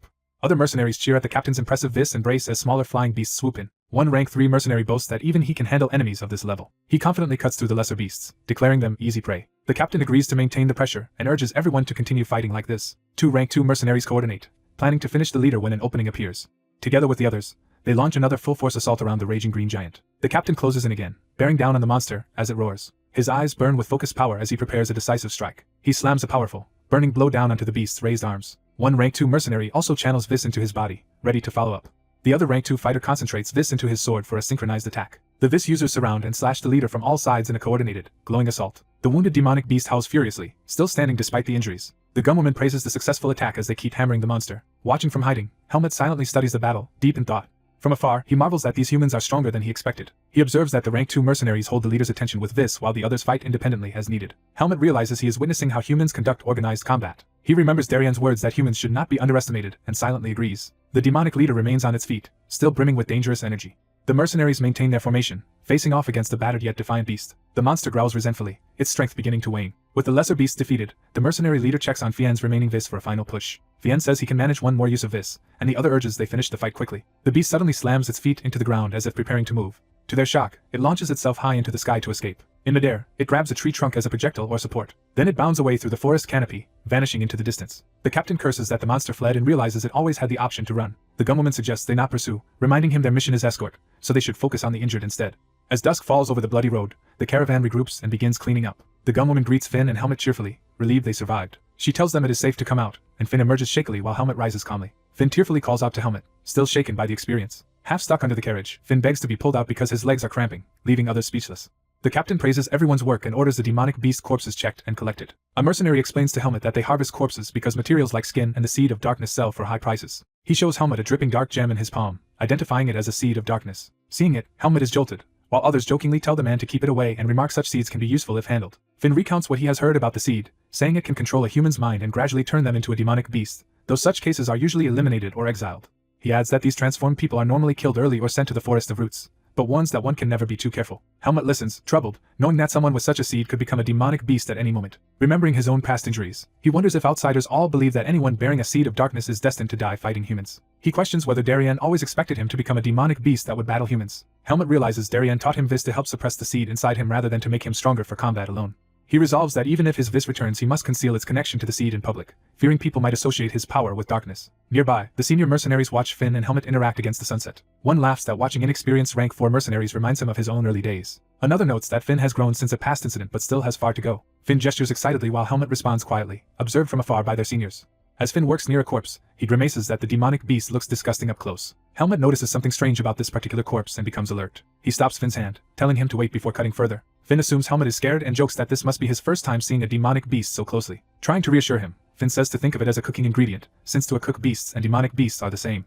As he speaks, the beast beneath Finn abruptly moves, shocking him mid-sentence. The gunwoman senses something wrong and turns sharply toward them. At that moment Helmut's eyes flash and his hand gathers dark power, preparing to act. A sudden anguished scream echoes through the forest. Finn, still standing over the corpse, freezes in terror, as the supposedly dead demonic beast stirs beneath him.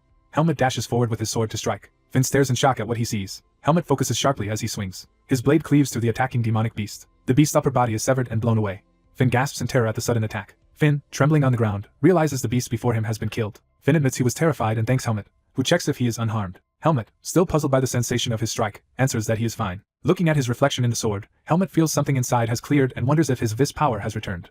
The mercenaries rush over, surprised there was a beast left, praise Helmet for finishing it, and compare him favorably to Finn. As they joke about repaying Helmet with soup, Tanya watches from behind and questions if she misread what she saw. Tanya recalls a vision of Helmet surrounded by ominous purple power. She had seen Helmet's body wrapped in dark purple vis while drawing his sword. The memory shocks Tanya, making her eyes widen.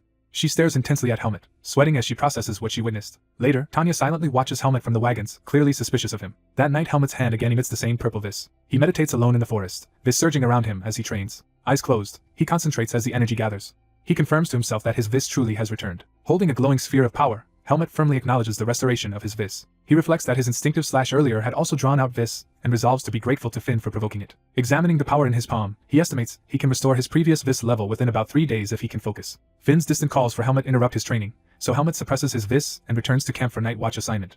The leader explains they will guard in pairs over 3 shifts during the night. He assigns Helmet with Tanya, Finn with Maros, and Sean with Byrne, excusing the injured Uter. The men tease each other about injuries, with one jokingly offering to scratch another so he can skip duty. The leader wishes everyone good night and orders the posted lookouts to stay vigilant as camp settles. Helmet senses the presence of a demonic beast that had escaped earlier that day. Using his newly recovered vis, he can faintly detect it while others sleep, noting his heightened senses. On patrol, Tanya asks if Helmet is tired, but he insists he is fine, so she sends him to wake the next shift and rest afterward. Helmet agrees to Tanya's instruction. Sensing the beasts are waiting for everyone to sleep, Helmet resolves to watch for them alone while also using the time to further recover his vis. While another mercenary rests by a fire, Helmet walks past, sword ready, heading deeper into the forest. The resting mercenary Uter reacts as he notices Helmet. Watching Helmet go, Uter suspiciously focuses on him, thinking about the boy. Uter, revealing malicious intent, decides this is the perfect chance to act against Helmet. Unaware, Helmet practices with his sword in the dark forest, vis faintly wrapping the blade. He evaluates his condition and believes his vis has improved and will be fully restored by tomorrow. Suddenly sensing someone approaching, he grows silent and cautious. He first wonders if it is a demonic beast approaching. Realizing there is no demonic energy, he concludes the presence is human. A pair of booted legs steps toward him through the darkness. Uter appears with a large weapon, greeting Helmet in a friendly tone. Pretending concern, Uter scolds Helmet for being alone and suggests he should stay with others because it is dangerous. Helmet brusquely rejects him, saying he has no interest in Uter and telling him to leave. Enraged, Uter insists Helmet does not understand his situation and mocks the idea that Tanya will protect him again. He criticizes Helmet's attitude, saying he has looked down on others from the start and needs someone to correct him. Uter, flexing his hand menacingly, announces he will teach Helmet a lesson even if it means breaking his limbs. He lectures that people grow by taking beatings, claiming Helmet should not resent him even if he dies from it. But as he faces Helmet's calm gaze, Uter's confidence begins to crack. Helmet coldly asks if, after chasing him all this way, all Uter wants is to beat up someone weaker. Uter is momentarily stunned by the unexpected question. Helmet says that in his mercenary corps people protect each other, but Uter's behavior resembles demonic beasts that prey on the weak. He tells Uter that if he is human he should live like one, and reminds him of his position as rank 4 of the Tariq mercenary corps. Uter is rendered speechless by Helmet's rebuke. He suddenly bursts into strained laughter, trying to shrug it off. His mirth turns to fury as he snarls that calling him a demonic beast and telling him to live like a human is not funny. Tearing off his cast to reveal a fully healed arm, Uter declares humans grow by trampling the weak and vows to show Helmet who is superior. Uter charges with a murderous punch, swearing he will permanently humble Helmet by mutilating his eyes. Helmet easily catches Uter's attacking arm in midair. He stares wordlessly at Uter while holding his arm immobile. Uter struggles and groans in pain as Helmet tightens his grip. Uter, sweating in disbelief, realizes Helmet possesses overwhelming strength. The scene shows Helmet effortlessly restraining Uter, who kneels and trembles from the power holding his arm. Panicked, Uter demands to know what trick Helmet used. Helmet says he originally thought Uter was like a demonic beast but now sees that Uter's eyes are even worse than theirs. Helmet tells Uter that if he wants to create a hierarchy he should have chosen his opponent more wisely. Still holding Uter's arm, Helmet brutally asserts that Uter must learn his place, causing Uter to scream in agony. Uter, hoisted by his arm, refuses to accept defeat and shouts that he will not acknowledge Helmet. He angrily swings his massive weapon at Helmet again, insisting he would never beg someone like him. Uter clutches the hilt tighter as he attacks with renewed desperation. He roars while unleashing a powerful swing. Helmet blocks and counters effortlessly, smiling as Uter howls in frustration. Their blades clash fiercely as Uter repeatedly shrieks for Helmet to die. Uter continues his frenzied assault, cursing Helmet's perceived arrogance. Suddenly, his eyes widen as he senses something terrifying. He sees Helmet's sword engulfed in intense purple vis, and realizes with horror that Helmet is using vis. Helmet turns his back slightly as vis coils around him, leaving Uter stunned and fearful. In the next instant Helmet's strike slices through Uter's midsection, sending blood spraying. Uter falls to the ground grievously wounded, while Helmet crouches nearby with his vis-covered sword. Helmet, disappointed, admits he had not intended to use vis but got carried away when it returned. Looking at the bleeding Uter, he worries that if Uter survives he might expose Helmet's secret. Standing over the crawling man with glowing sword, Helmet approaches as Uter groans in pain. A dark voice in Helmet's mind urges him to finish Uter off. The seed of darkness inside him pulses at his chest, responding to the killing intent. He thinks that right now he could act on that urge. Vis and blood surge together as Helmet's expression shifts between sanity and a predatory grin. Overwhelmed by murderous impulses, Helmet believes he can kill Uter and hears the inner command to do so. His eyes glow ominously as the purple energy swirls more violently. The vis flares outward in a powerful blast. Helmet clutches his chest and struggles as the dark power rages within him. Gritting his teeth, he fights to regain control. He recognizes the dangerous phenomenon as the seed of darkness influencing him. Wondering if the long absence of his vis caused this, he clutches his chest while the energy subsides. He reflects that for a moment he felt as if he himself had become a demonic beast. Determined to resist, he orders himself to snap out of it. He reminds himself that he is not a demonic beast. Slowly regaining composure, he breathes as the dark aura around him calms. He steadies himself, reaffirming his identity as Helmet. Feeling drained, Helmet curses under his breath. He notices that Yuta has managed to crawl away, leaving a trail of blood. Yuta drags himself through the forest, gasping for breath. As he crawls, Yuta cannot fathom how someone like Helmet can wield this and fears Helmet may even surpass his own brother's strength. Desperate to survive, Yuta tells himself he must keep running just a little farther. Before he can escape, a demonic beast ambushes him from above and strikes. Far off, Helmet hears something strange and pauses. He recognizes the distant noise as belonging to that same man. Following the bloody trail, Helmet sees the demonic beast standing over Yuta's mutilated body. The monstrous creature reveals itself, snarling with multiple glowing eyes. Helmet calmly faces the towering green-flamed demonic beast. Addressing the creature, Helmet calls out to get its attention. Seeing the beast standing on Yuta's corpse, Helmet claims the wounded man as his prey. The beast growls back at him menacingly. Helmet instantly decapitates the lesser beast the creature was riding, displaying his speed and skill. Feeling the difference from their first encounter, Helmet judges that he is now strong enough to defeat this demonic beast. With Vis blazing along his sword, Helmet advances confidently, inviting the beast to fight him. The demonic beast reels in shock at Helmet's sudden pressure. It instinctively steps back as Helmet's ominous aura presses forward. Realizing the danger, the beast screams in terror. Helmet considers that this creature may be intelligent enough to gauge opponent's strength, and is not an ordinary demonic beast. He warns it to take Yuta's body and leave, or else he will kill it himself. The beast glares warily at Helmet, reassessing the situation. From above, the scene shows Helmet facing the beast across a bloody clearing while it hesitates. The demonic beast growls again, undecided about whether to retreat. Suddenly it sends two smaller demonic minions leaping toward Helmet. After effortlessly dispatching them, Helmet remarks that it is unfortunate the main beast fled but assumes it will return someday. As the mercenaries arrive with torches, Helmet worries about how he will explain everything they are seeing. Later, their commander grimly concludes from Helmet's explanation that Caleb is dead. Around the campfire, Helmet confirms something to the gathered mercenaries. Helmet explains that the bully who tailed him around died to a demonic beast. The Tariq leader and the dead bully's brother are left speechless. The Tariq leader accepts that the bully's actions led to his fate and apologizes on behalf of his corps for endangering Helmet. A sudden impact interrupts as someone protests that an apology alone is insufficient. The cowgirl angrily charges Max, saying Helmet nearly died because of someone in his mercenary corps. She accuses the Tariq mercenaries of doing nothing despite knowing about the bully's behavior. A Tariq member warns her to mind her language. The bully's brother says they are speaking ill of his dead younger brother. The cowgirl insists that if Tariq had managed him properly, none of this would have happened. The brother starts to react furiously. He demands to know if she is insulting his brother and their entire mercenary corps. Miles shouts for everyone to stop arguing. Miles tells both sides to calm down and focus on making plans instead of blaming each other. The Tariq warrior admits his corps is at fault for the incident. The cowgirl is reminded that the Pace mercenaries also need to watch their words. Miles says they cannot change the dead man's fate but will give his request fee to Helmet. The cowgirl reluctantly agrees and asks Miles to proceed with that compensation. Miles notes the worsening tension between the mercenary groups and decides to find safer tactics against the demonic beasts. He urges everyone to be more cautious since 3 people have already died, and the others agree. Later, the cowgirl hits Helmet on the head in exasperation. Helmet rubs his head, complaining that it hurts. She yells that it is supposed to hurt because he almost died moments ago. Scolding him, she says he should have asked for backup while on guard instead of wandering alone in such a dangerous place. Helmet thinks he was actually being careful, and hears how shocked she was when only he went missing. She admits she should have paid more attention after clashing with Tariq and feels she has little right to blame him. She firmly tells him he must not travel alone anymore. Helmet silently reflects, sensing a familiar emotion. He recognizes a strange but recognizable feeling arising inside him. Remembering, Helmet apologizes quietly. He compares the sensation to coldness. A memory surfaces of a large man placing a hand on his younger self's head. That touch from his old master and the cowgirl's touch now feels similarly warm. With her hand on his head, she tells him to be more careful, and he feels it resembles Darian's touch. Helmet accepts and agrees to follow her advice. He realizes he is experiencing what it feels like to be treated as a human. The next day during the march, Miles explains that a mercenary was ambushed and killed last night, likely by the same beast from their first attack, and urges everyone to conserve strength and leave the forest quickly. The others acknowledge his orders as they ride. Demonic beasts suddenly rush the Pace mercenaries, who fight back. More Pace fighters counterattack amidst the onslaught. The line of mercenaries battles numerous demonic beasts on all sides. Tariq's warriors stay near the wagons, watching events tensely. A massive wave of demonic beasts descends on the Pace formation. In the chaotic fight, someone notes the seemingly endless beasts and worries that fatigue will eventually make the battle deadly. Finn curses and wonders why the monsters keep striking only the rear. Helmet, hiding with Finn, senses something more important, the presence of the controlling demonic energy. He realizes the main demonic beast is keeping its distance, circling the column and sending lesser beasts at them bit by bit. Helmet concludes the leader is testing them and believes it thinks the time is not yet right to appear. Later, a mercenary unwraps his bandaged hand, remarking on how long and tiring the day was. 2 exhausted Pace mercenaries rest, one lamenting that soon everyone will end up injured and the other telling him not to jinx them. They argue jokingly about one of them being too slow and getting his legs bitten. Their captain overhears the banter and notes they still have some energy left. He laments the mounting casualties among his men and is shocked by the unrelenting day and night attacks. He consoles himself that at least no one died this latest time and praises Helmet and Finn for holding up better than expected. He explains that Helmet can protect Finn with his sword skills while Finn's knack for dodging keeps him alive. The cowgirl remembers seeing Helmet's strange fighting earlier but forces herself to focus instead on the fact that something else is wrong. She states that the demonic beasts are concentrating exclusively on attacking their Pace mercenary corps. Meanwhile, Tariq's leader remarks that, for some reason, his own side barely had to fight that day. The cowgirl reasons that after 3 Tariq deaths and their earlier dispute, Tariq probably would not help them and advises remaining vigilant. Miles reacts uneasily to this situation. He agrees heavily, troubled by the implication. Determined, he says they must all find a way to survive this ordeal together. That night under the moon, someone silently contemplates. From a wagon, Miles begins a hushed conversation with Paul about the pattern of the recent attacks. Miles tells Paul that the beasts relentlessly strike their rear and suspects the leader is plotting something.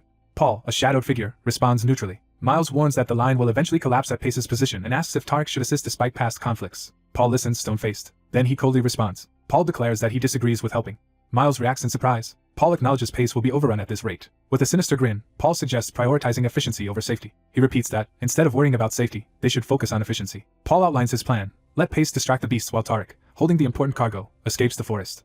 Miles is appalled, shouting that such abandonment is immoral and unacceptable. Paul urges him to think calmly rather than emotionally. From outside, Paul dismisses ideals like morals and trust as pretty words. He argues that survival is what truly matters. Miles frets that the powerful demonic beast could wipe them all out, and is only waiting for them to grow weaker.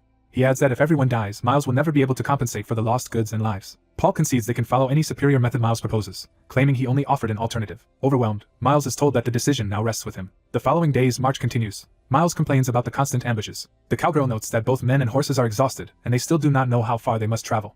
Elsewhere, Tariq's men grumble that they have stopped helping and only watched Pace fight that morning. Miles admits he is worried something terrible will happen soon if this continues and then notices Tariq suddenly changing pace. The Pace mercenaries see Tariq's wagons abruptly accelerating ahead. From behind, Pace realizes Tariq is racing away, leaving them. Some Tariq men sprint after their own wagons as they flee. The cowgirl and others shout in confusion, demanding to know what Tariq is doing. Miles starts to protest as he realizes Tariq is abandoning them. Paul, riding hard, internally acknowledges that since the beasts focus on Pace, they are deliberately using Pace as bait. Surrounded by eerie green eyes in the dark forest, Miles curses the betrayal. Accepting the truth, Miles states that Tariq has abandoned them to the beasts. Helmet watches silently as events unfold. He reflects that matters have indeed escalated to this outcome. Observing the glowing eyes closing in, Helmet judges it too late to chase after Tariq. They are already encircled. He concludes that Tariq sacrificed the other corps to secure their own escape. Surveying the encirclement, Helmet wonders grimly how many of them can survive at this rate. Demonic beasts gather around the wagon, fully surrounding the small group. Helmet thinks that if he intervenes now, everything will change. Miles warns that the beasts are massing as their numbers dwindle and orders everyone to prepare. The demonic beasts launch a massive assault from the treetops toward the besieged Pace fighters. A blur of dark motion slices through the battlefield, heralding a new action.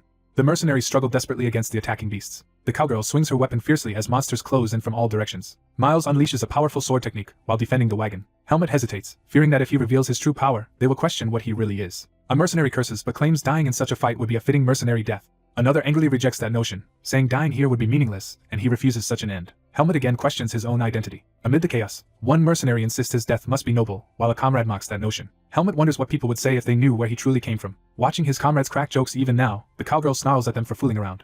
Helmet worries whether they would even see him as human like them. Finn looks terrified as the danger peaks. Helmet steels himself, lips tightening with resolve. He decides that questions about his nature are unimportant. Determined, Helmet faces forward, ready to reveal his true strength. He concludes that such doubts no longer matter. Gripping his chest, he focuses on the people around him. Looking at the embattled mercenaries, Helmet realizes he does not want any of them to die. He recalls Darienne's advice yet decides that, just this once, he will act differently. Helmet chooses that, for this one time, he will go against his usual caution for the other's sake. He resolves to try trusting humans. Helmet calls out to everyone to get their attention. He warns them that what they are about to witness must remain a secret. Helmet unleashes his hidden, purple-tinged power through his sword, revealing his formidable true abilities. The cowgirl watches wide-eyed as Helmet's secret power erupts. The mercenaries stare ahead in shock, crying out in confusion at what they are seeing. Their leader, equally stunned, realizes Helmet has manifested a power called Vis. Demonic ape-like beasts charge forward, roaring ferociously. Shadowy monsters rain down through the forest canopy toward the surrounded mercenaries. One shadow beast is suddenly seized and twisted by a purple energy. A purple slash tears through the charging demonic apes. Helmet appears above the battlefield, spinning while unleashing a wide ring of purple energy that shreds the monsters. The remaining mercenaries find themselves encircled by writhing black shadows being cut down. They gape in disbelief, wondering if this miraculous rescue is even real. Helmet descends with a sword wrapped in blazing purple vis to meet a lunging ape. He smashes into the ground in a purple explosion, obliterating the beast beneath him. Helmet looks confident and composed, gripping his vis-imbued weapon. He steps calmly through the carpet of fallen monsters. Surviving beasts and shadows hesitate as Helmet stands before them radiating power. Purple light beams slice through the demonic apes, destroying their ranks. The beams converge in a blast that annihilates more beasts. Helmet finishes another enemy with a casual backstab and turns away. He relentlessly cuts through more apes at close range, their bodies spraying blood. Standing atop a slain alpha, Helmet sheathes his glowing sword as the fight ends. Helmet gazes ahead quietly, his hair blowing, now the clear savior of the group. The mercenaries, weapons lowered, stare at Helmet's distant figure among the corpses. They mutter that surviving is a miracle and look at Helmet in awe. Helmet thinks about the monkey-type demonic beast that commands these monsters. He notes that the monkey leader fled after its subordinates died and mentally calls it cowardly. Rick nervously asks Helmet how he could possibly do all this. Helmet downplays it, saying his body has simply recovered. Vian watches him in silence, clearly shaken. In her mind she exclaims that her suspicions about him were right. Remembering the purple energy she once saw around Helmet, Vian affirms she was not mistaken. As Helmet checks on the others, Vian marvels that such power is even possible. Rick and Vian stare at him, wondering just what kind of person they have found. Their rank 2 captain is baffled that even he cannot manifest this while Helmet can at such a young age. The captain asks Helmet where he learned swordsmanship, while the others gather around. Helmet decides he must hide the forest of roots and vaguely says he only remembers living in a forest with his master. The captain remembers Helmet's supposed memory loss and curses that complication. As they move out, someone says anyway to shift focus from the topic. The captain asks what their next move is, concluding the immediate danger seems over. He decides they should first leave the forest. The others agree they must also regroup with the Tariq mercenaries who abandoned them, vowing revenge. The captain asks Helmet what he plans to do now. Helmet answers that he will stay with them at least until they leave the forest and get paid. Rick starts rambling about Helmet's priorities until Fien smacks him and the captain accepts Helmet's answer. The captain turns to give their marching orders. He tells everyone they will chase after the group that went ahead, and the others agree. The next day, as they travel, the mercenaries remark that rest has healed their injuries and they feel light. Tracking footprints, they confirm they are following the correct trail. Fien notes there are many tracks but senses no sound or vibrations yet. She and the captain deduce Tariq's group must have run all night and may already be near the forest's edge. The captain reasons that according to plan Tariq's men should be resting at the first village after the forest, where they can meet them. Another mercenary eagerly imagines that village as the perfect place to take revenge.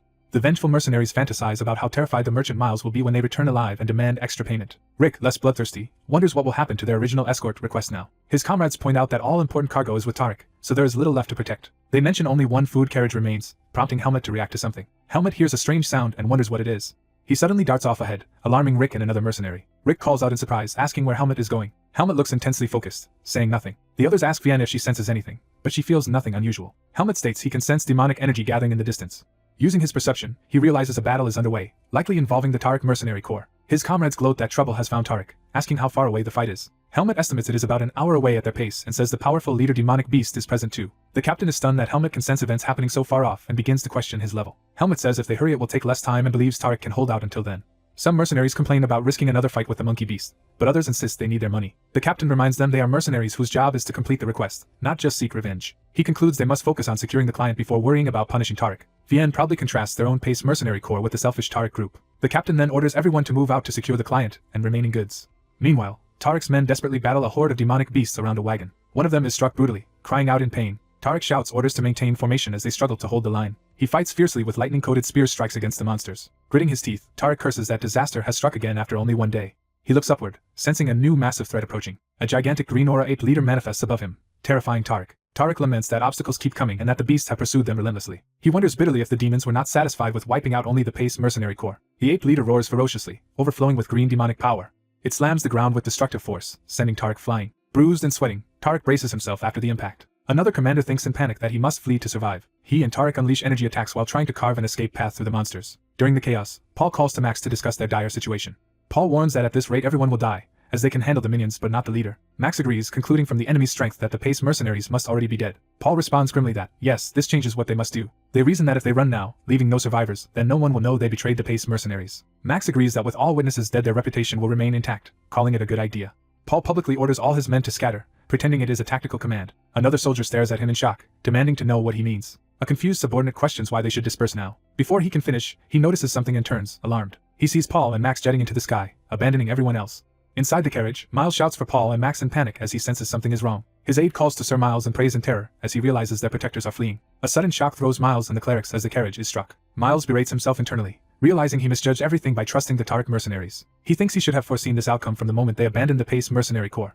The ape leader shrieks again, its green eyes blazing as it closes in for the kill. One of the merchants screams as the monster's limb hurtles toward him. Miles, paralyzed with fear, watches events unfold in horror. As the demon looms over him through the shattered wagon, Miles thinks he is doomed. He mutters that everyone is going to die and that they are all finished.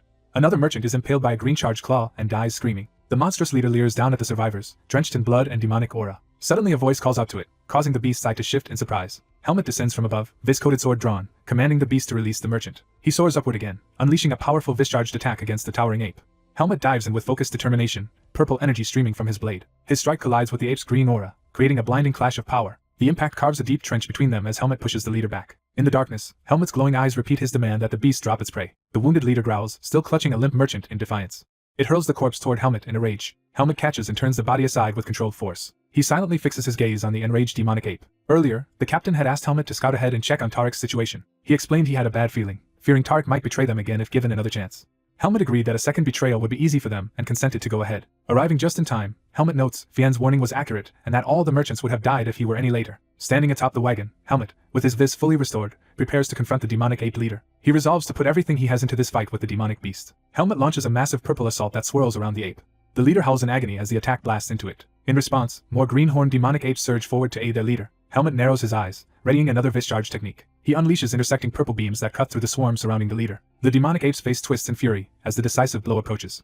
Helmet slashes at lesser demonic beasts with his purple sword aura as a larger monster looms behind him. A massive wolf-like demonic beast roars, wreathed in green energy. Helmet judges that this is the strongest demonic beast he has seen outside the forest, but believes he can still win. Determined not to lower his guard, Helmet advances with his sword fully enveloped in purple energy. The greenlit beast twists in midair, preparing a fierce charge. Helmet watches the enemy intently, gauging its movements. The beast claws tear through the ground, showing its deadly power. Helmet clashes head-on with the monster, purple and green energies colliding violently. He prepares a focused thrust, concentrating power at his blade's tip. His strike pierces the beast's torso, driving purple energy into its body. Helmet follows through his attack, staying ready for the next move. The injured beast staggers and groans in pain, bloody but still alive. Helmet's sword impales the monster from below as it screams and thrashes amid crackling green lightning. Realizing something is off, Helmet notes that the beast's demonic energy has suddenly intensified. He observes that the monster is absorbing surrounding demonic energy, and has become stronger than before. Sensing the nearby Pace mercenary corps will arrive soon, Helmet worries they could get dragged into danger. He decides he must get serious and finish the battle quickly before his allies interfere. Empowered by the absorbed energy, the beast bellows and launches another overwhelming attack. Helmet dodges in the air, facing the towering, flaming green figure. The transformed beast charges at Helmet at close range, cloaked in raging green flames. Their powers clash again in midair, with Helmet blocking a sweeping attack. The beast laughs menacingly, seemingly unfazed by the previous wounds. Helmet concludes his normal strength is insufficient and decides to raise his power further. He amplifies the purple energy around his sword, resolving to fight with greater strength. Helmet focuses intensely as his power surges for a decisive blow. The empowered beast roars and rushes to meet Helmet's next attack. Helmet unleashes a massive purple arc, cutting through the beast's assault. In midair he notes that the opponent's movements have increased in speed. He narrowly evades a swift claw strike while countering with his sword. Noticing that the beast's claws have regenerated, Helmet decides he must kill it in a single, clean strike.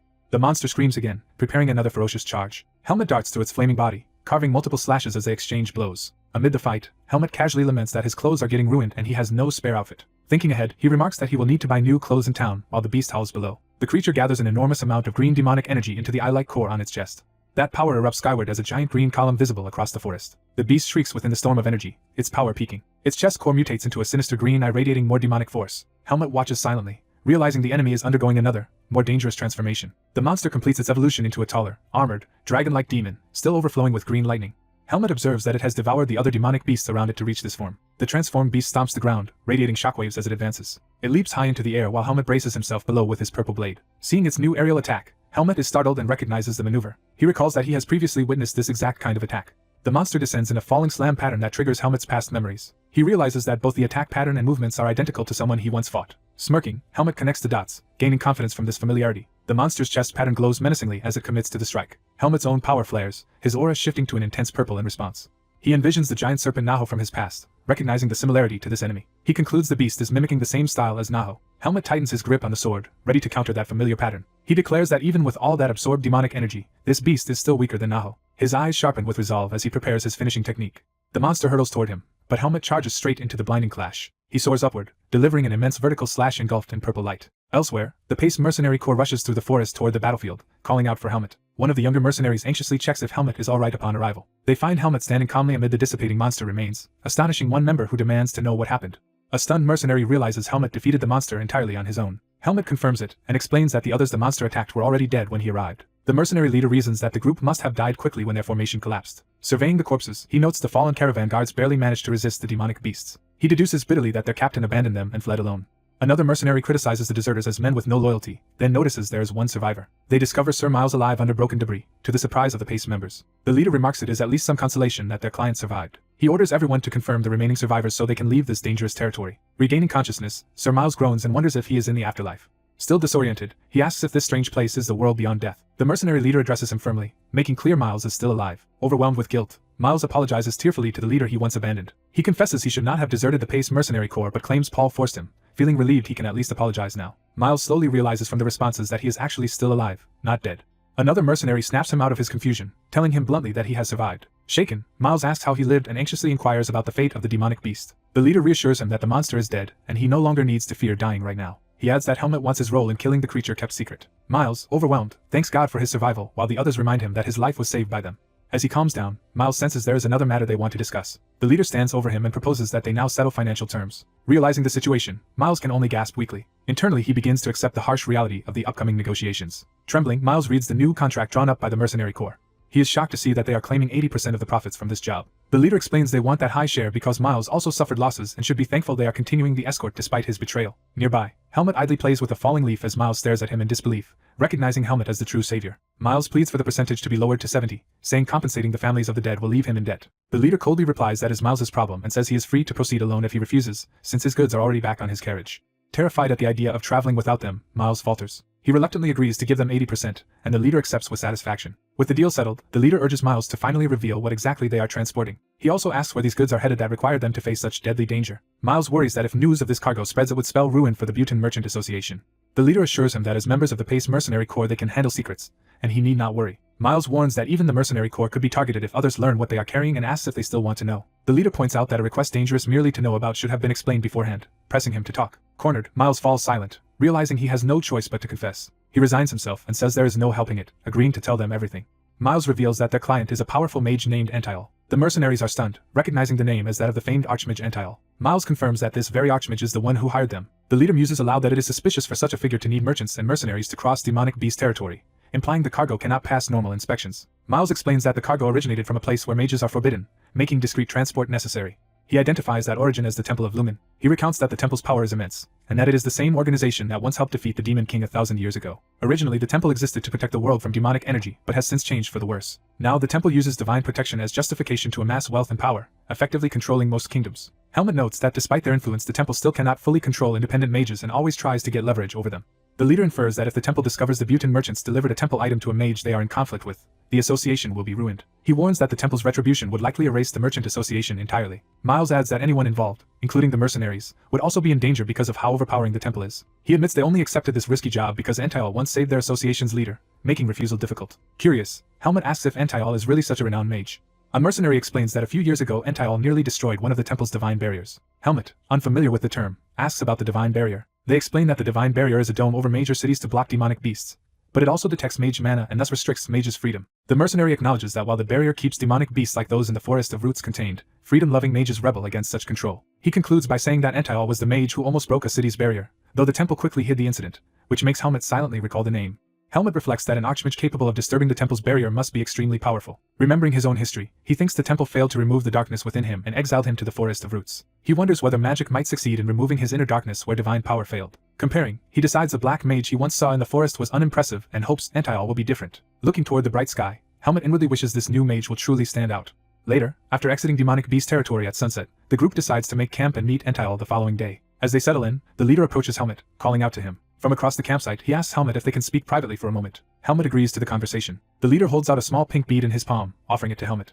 The orange-haired man explains that the item is an expensive food swordsmen use to recover their depleted vis or stamina. He adds with a laugh that it might not help much since Helmut naturally recovers very quickly. After eating it, Helmut feels his body warming up and energy returning. The mercenary leader asks Helmut how he feels after taking it. Helmut calmly replies that the recovery item worked well. Wondering about the man's intentions, Helmut asks why he was given something so valuable. The leader hesitantly calls Helmut's name, preparing to answer. He thanks Helmut sincerely. He specifies that the thanks are for protecting the Pace Mercenary Corps. He says that without Helmut, he and their client would have died long ago. He explains that the recovery item was a token of gratitude, though it is far from enough payment. He continues that if Helmut ever falls into danger or needs help, as Helmut searches for his lost memory and prepares to part ways with them, the leader swears in the name of the Pace Mercenary Corps that they will surely help him. He tells Helmut that he is not only their savior but also something more.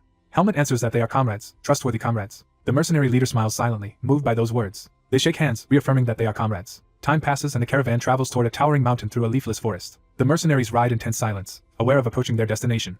Inside the carriage, the older client reacts thoughtfully. Looking out at a gnarled tree, the client says they have finally arrived. Checking the map, the leader notes that they are at the marked spot but sees only a road, not a village, and wonders how Antial will receive the items. The client corrects him, saying they will carry the items to Antial's own residence. The mercenaries are surprised and ask if this desolate place is Antial's hideout as the client steps outside. The client grips a glowing pendant and says it is easier to show them than to explain. Holding the lit pendant, he says they should see with their own eyes. The pendant activates a tree-shaped portal, enveloping them in a bright magical vortex. Tanya stares in shock at the spectacle, trying to comprehend it. The leader realizes it is magic and, overwhelmed, calls it insane. Helmut watches the expanding light silently, focused. The group is transported through a tunnel of light, and someone explains they are leaping through space. The leader, amazed, thinks this surpasses everything he heard about archmages and recognizes this as such a power. Helmut suggests it could be an illusion, but the leader notes the heavy temperature drop proves they are actually traveling a great distance. Tanya spots something ahead and excitedly points it out. They see a robed figure standing before a tall tower in a snowy forest, clearly awaiting them. The robed man greets them, saying they have finally arrived. Introducing himself, he welcomes the guests from the Bhutan Merchant Association. After inspecting the cargo, Ential confirms everything he requested is present and praises them for securing difficult items. He then observes they have fewer people than expected and deduces from lingering life force traces that several have died.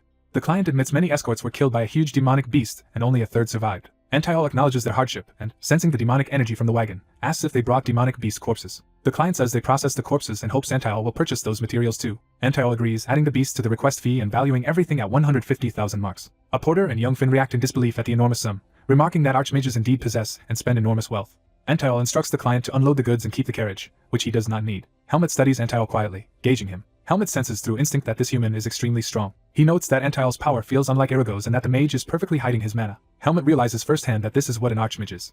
Ential turns his gaze toward Helmut with interest. They face each other in silence, Ential sounding intrigued. Ential approaches, remarking that Helmut is very interesting. He explains that high-level mages occasionally glimpse the truth of things, and someone of his caliber can see truths hidden deep within. Helmut sharply tells him to stop before revealing more. Amused, Ential calls Helmut a daring child as his staff begins to glow. He asks Helmut if the matter he wants secret concerns something specific while they stand inside a bright magical barrier. Ential declares he is a mage who has studied this world's secrets and respects its underlying truths. Helmut notes that the space inside and outside the barrier is fully separated, while his comrades panic outside, unable to enter. Ential assures Helmut that his fears will not come to pass and swears under the name of Mage Ential. Seeing blue chains around Ential's staff, Helmut asks about them. Ential explains it is a mage's oath, a promise that, if broken, drains a mage of significant mana. Bound by this vow, he invites Helmut to ask whatever he wishes to know. Helmut, sensing Ential is entirely different from Erigo, decides to ask his crucial question. Ential repeats that Helmut has something to ask.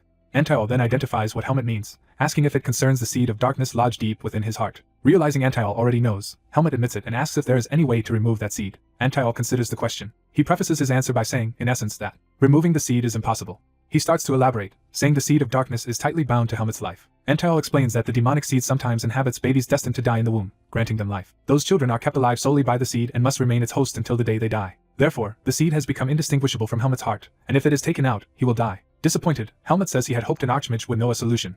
Ential reminds him he is only a mage, not a god, and says Helmut is the first person he has seen who can control the seed of darkness. Helmut repeats the word control, surprised. Ential explains that normally the seed demands demonic energy, driving hosts insane if they resist or corrupting them into demonic beasts if they indulge. He says Helmut is unique because, in theory, one can suppress the seed only with immense mana or vis, and Helmut has actually done that. Ential marvels that Helmut trained his vis while carefully feeding the seed just enough demonic energy to keep it from rampaging.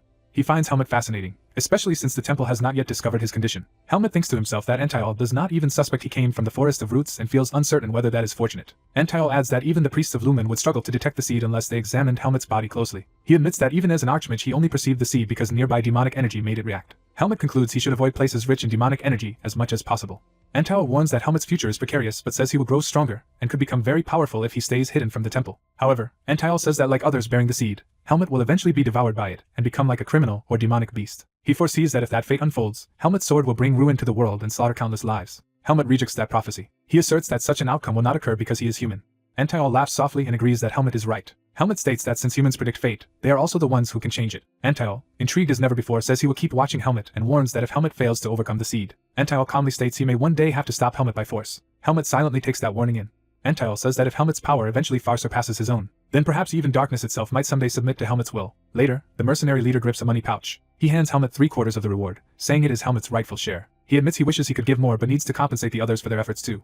Helmut understands and quietly acknowledges this. The leader rummages in the wagon, saying there is something else. He holds out a bag, explaining they found it among the luggage without an owner and assumes it belongs to Helmut. Helmut realizes it contains the belongings he brought from the forest of roots and thanks Vienne for returning them. Vienne says thanks are unnecessary, that he should have given it earlier but forgot during the chaos.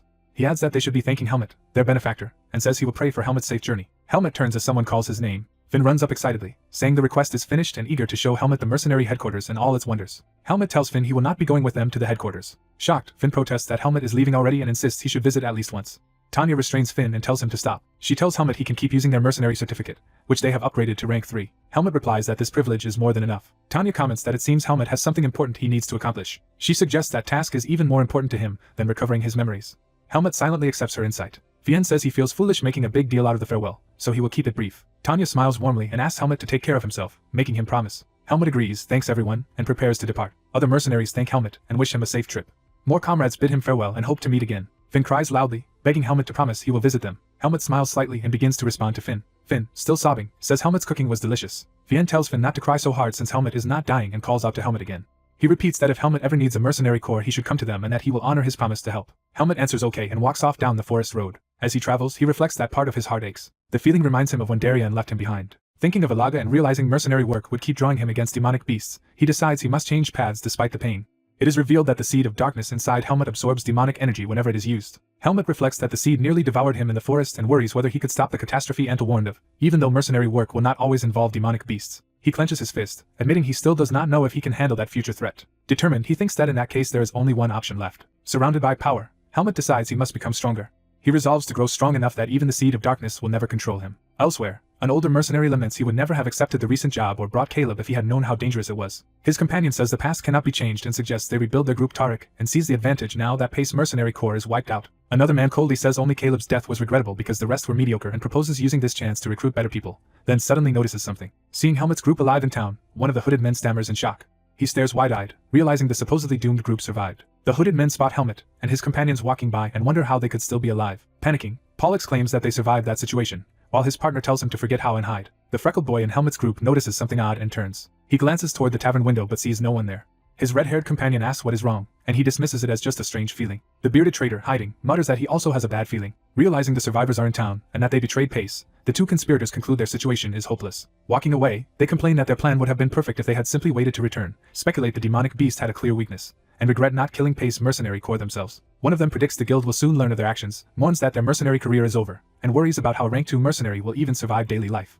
Paul broods that despite everything they are still rank 2 mercenaries. He suddenly decides on a course of action and tells his partner to follow him. His eyes harden as he comes to a grim resolve. Paul says if starving is the alternative, they might as well resort to stealing. The scene shifts to evening over a quiet town and an inn lit from within. Inside the inn, a boisterous man brags about having punched someone in the face while slamming down his drink. The innkeeper laughs and jokes that anyone hit by that fist would be dead. The drunk proudly agrees, tells the innkeeper he understands him well, and urges his own men to learn from him. In the background, Helmet quietly eats alone while listening to the loud group. Examining the necklace coin in his hand, Helmet falls silent in thought. He admits to himself that he does not know what to do now. He thinks he had to leave the mercenary corps because of the seed of darkness, and that he must also uncover the secret of the mysterious necklace he brought from the forest of roots. Wandering from village to village, he realizes he cannot keep traveling aimlessly without gaining anything, especially since it took 3 days just to reach this town. Looking at the vast sunset over the town, he muses that if travel between small places takes days, the whole world must be unimaginably huge. He reminds himself that not everyone he meets will be as kind as the Pace mercenaries.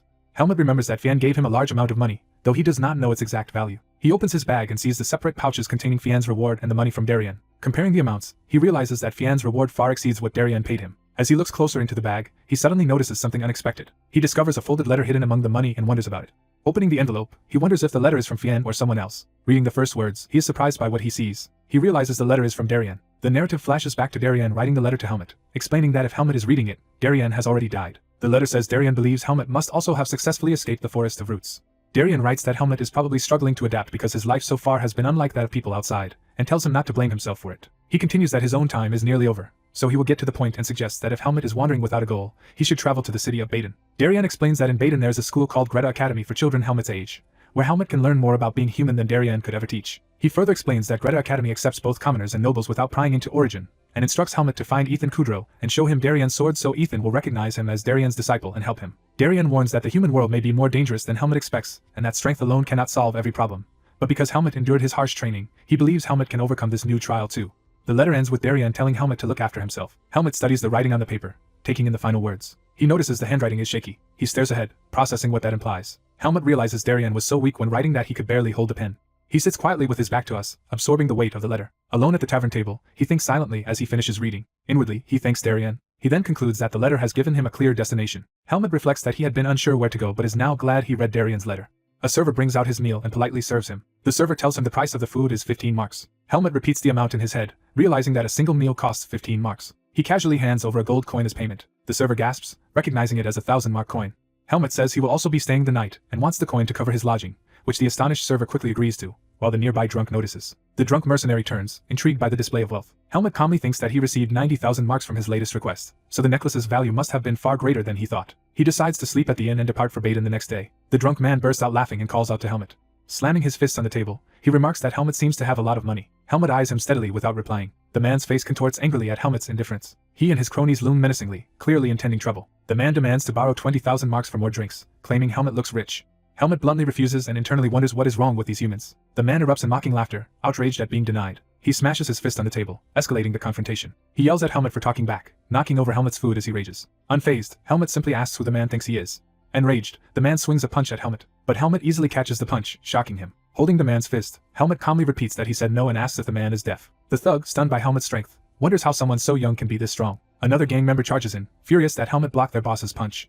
Helmet prepares to counter as the second attacker rushes in. He swiftly dodges and counters the man's strike. His punch smashes into the attacker's face, sending him flying. The second thug crashes across the room while the remaining men and the innkeeper stare in shock and the boss struggles to stand. Helmet stands ready, his expression firm and unafraid.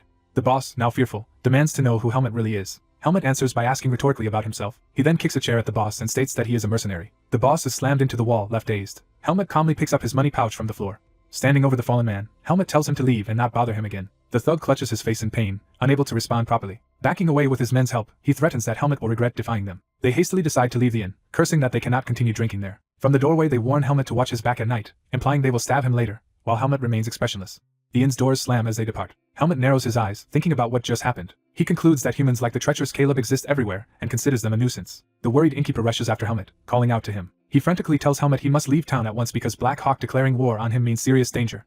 Puzzled, Helmet asks what Black Hawk is. The innkeeper explains that Black Hawk is a notorious thieves group that rules the underworld. He adds that they are all hardened criminals who will kill anyone for money and warns that if Helmet does not leave quickly, they will come for him. Helmet thinks those men are more troublesome than he expected and decides it might be better to fight them now. Not wanting to dirty the inn where he is staying, he plans to lure them somewhere else for the confrontation. The innkeeper insists Helmet has no time to stay and offers to refund his lodging so he can run. But Helmet simply asks if those men will return. When told they certainly will, Helmet says that if they do, the innkeeper should tell them he went to the forest behind the town. As he heads out, Helmet tells the innkeeper to relay that message, thinking of the coming fight against humans. He walks toward the door, instructing the innkeeper to keep his room ready because he intends to come back. Helmet resolves internally to watch what the thieves will try to do. Later that night, a Black Hawk member asks if they are really going through with the plan. Their leader insists they must, saying their pride demands revenge after the disrespect they suffered. One subordinate nervously points out that Helmet looked very strong and is also a mercenary. The boss mocks him for being scared and calls him useless. Another tells the nervous man to return to headquarters and let the rest handle the matter. Soon after, a scout rushes to the boss, shouting that he has found where Helmet is hiding. The boss asks what the inn employee told them. The scout reports that Helmet is no longer at the inn and supposedly ran to the forest behind town. Assuming Helmet knows he would lose if they attacked with full strength, the boss laughs triumphantly at this news. He glares darkly and says the boy chose the worst possible place to flee. Confident, another thief says they know that forest intimately and proposes tracking Helmet's trail and killing him there. The once hesitant man, now sober, quietly acknowledges the seriousness of what they are about to do. The thieves vow to teach this ignorant child that crossing Black Hawk and its dreaded night is the most terrifying experience in the world. Meanwhile, in the forest by a campfire, Helmet lies resting, having deliberately set up camp there. Watching from the shadows, Helmet recalls that his time with the mercenary corps taught him valuable lessons for situations like this.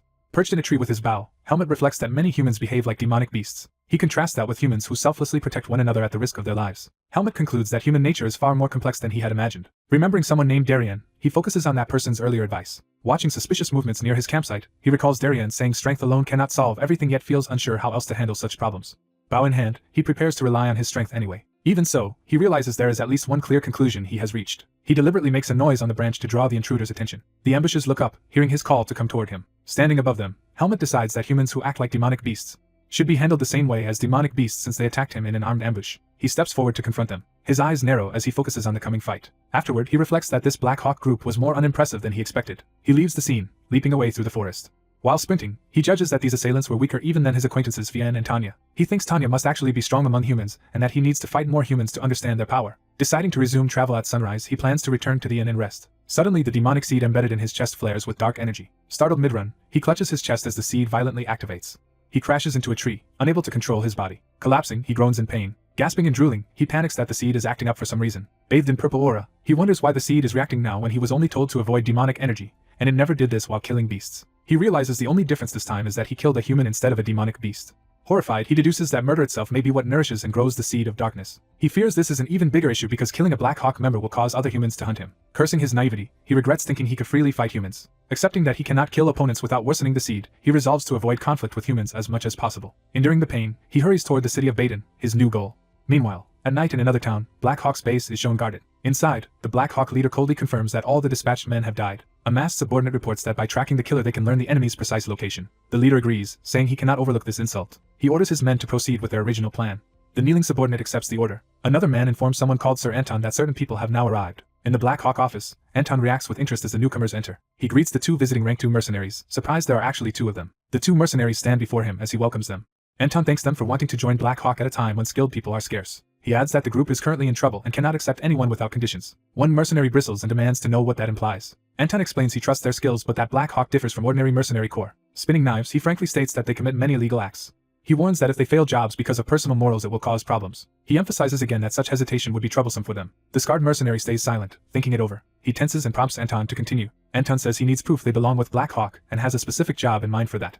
The mercenary understands that Anton wants to test not just their skill but their suitability for Black Hawk. Anton confirms this and hands over the job note, saying it should be easy for 2 rank 2s. He explains that 5 of their subordinates went missing the previous night. He narrates that they apparently fought a lone mercenary and were later found dead in a nearby village forest. From the state of the bodies, he believes they were each killed with a single stab and with no visible weapon. The older mercenary remarks on the 5 versus 1 situation and asks for a description of the killer. Anton says the culprit is a black-haired, black-eyed boy about 15, whose abilities are at least rank 3 level. The older mercenary confirms that their task is simply to kill this youth. Anton promises that if they complete the job and join Black Hawk they will receive more difficult, lucrative requests. He further tempts them by saying they will be treated better there than in their current mercenary corps. The younger mercenary agrees and asks where the boy is. Anton points to a map, saying reports place the target at an inn in a neighboring village. He notes that because the incident happened recently, the boy cannot yet have traveled far from that area. The next day, the story shifts to the bustling city of Baden. A signboard shows the emblem of the local mercenary guild. Helmut arrives at the closed guild doors and prepares to go in. He thinks he had not planned to take another job but size. Since he must move without attracting suspicion, he decides working via the guild is his best option. He resolves that this approach is currently his only viable path. Helmut pushes open the guild door. Inside the busy guild hall, people mill about and examine requests. The cheerful receptionist greets him and asks what brings such a young boy to the mercenary guild. Helmut states that he has come to pick up a request. Looking at his papers, she realizes he is from the Pace Mercenary Corps and is impressed by how young he is. She notices he is even registered as rank 3 and asks if there is any issue. Flustered but excited, she explains she is just surprised because there are few young rank 3 mercenaries and confirms he needs a request. Helmut replies that reward size is unimportant and asks for a job he can do on his way to Baden. She remarks that Baden is a large metropolis. She explains that many people wish to travel there, so escort or transport requests for that route are common. She then pulls out a specific request and asks his opinion. Helmut asks what kind of job it is. She says it is an escort mission for a noble lady with a reward of 800 marks but notes there is a special condition. Curious, Helmut asks what that condition is. She announces that the condition is that the mercenary must be the noble lady's preferred type. Helmut stands awkwardly as she repeats that the escort must match the lady's tastes. He reacts with a flat, unimpressed expression. Time passes and the view shifts back to the city square outside. Helmut thinks that to satisfy the condition, simply visiting a clothing store should be enough. He recalls the receptionist's advice that appearance matters when dealing with nobles. She had explained that even a famous mercenary needs decent attire to make a good first impression. She then told him his face already does half the work and that is why she recommended this request. She instructed him to buy nicer clothes nearby in return, promising to have the paperwork ready. At a clothing shop, the tailor enthusiastically claims he has just the highest quality outfit Helmut is seeking. The tailor presents an expensive, finely made outfit, boasting that even a demonic beast would look noble while wearing it. In the luxurious shop, Helmut silently watches the salesman show off the clothes. As the tailor extols how light and comfortable the outfit is, Helmut cuts in to ask the price. The tailor finally declares that the outfit costs 2,000 marks. Helmut is stunned, realizing the clothing costs far more than the escort job's 800 mark reward. Later, looking over the town, he ruefully thinks he might have chosen the wrong request. Returning to the guild in his new outfit, the receptionist gushes over how he looks. Dressed elegantly, Helmut now gives off a completely different, more refined impression. She fawns over how handsome he is, while he dryly corrects her to use his name Helmut. Laughing, she says she only called him that because his cuteness slipped out. She mentions she has already forwarded his information to the client, so with his Pace Corps reputation he has a good chance of being accepted. She adds that few mercenaries match the lady's taste, so Helmut should be ideal. Noticing someone's arrival, she announces that the client representative has come. A well-dressed butler walks in as she introduces Helmut. Helmut turns to face the newcomer. She politely welcomes the man and confirms he is from House Saringen. The butler affirms this and says he came to assess the mercenary who accepted their request. Studying Helmut, he quietly asks another man if this is the one. From above, the three stand facing each other in the guild hall. The observer notes Helmut is indeed young yet stands tall with good posture. Satisfied, the butler says Helmut's appearance is acceptable and tells him to come along. Helmut follows as the butler leads him out of the guild. Helmut glances back over his shoulder while leaving. The receptionist cheerfully waves goodbye and tells him to visit again. Helmut exits, walking behind the butler toward their destination. Outside, as they depart, a masked Black Hawk agent secretly watches them from behind a bush. The hidden agent continues to stalk Helmut and the butler. After they pass, the stalker quickly slips away, still tracking them. Helmut and the butler walk through the city streets toward the noble estate. On the way, the butler introduces himself as Gilton of House Saringen and asks if Helmut knows anything about Marquis Saringen. Helmut simply replies that he does not. Gilton says ignorance is better than misinformation, warns that the Marquis is of very high status, and asks about Helmut's escort experience. Helmut answers that he has previously completed at least one transportation request. Gilton explains that escorting is similar to transporting, except that the target is a person instead of cargo. He tells Helmut that if the job seems difficult he should simply follow the knight's instructions and promises extra payment upon successful completion.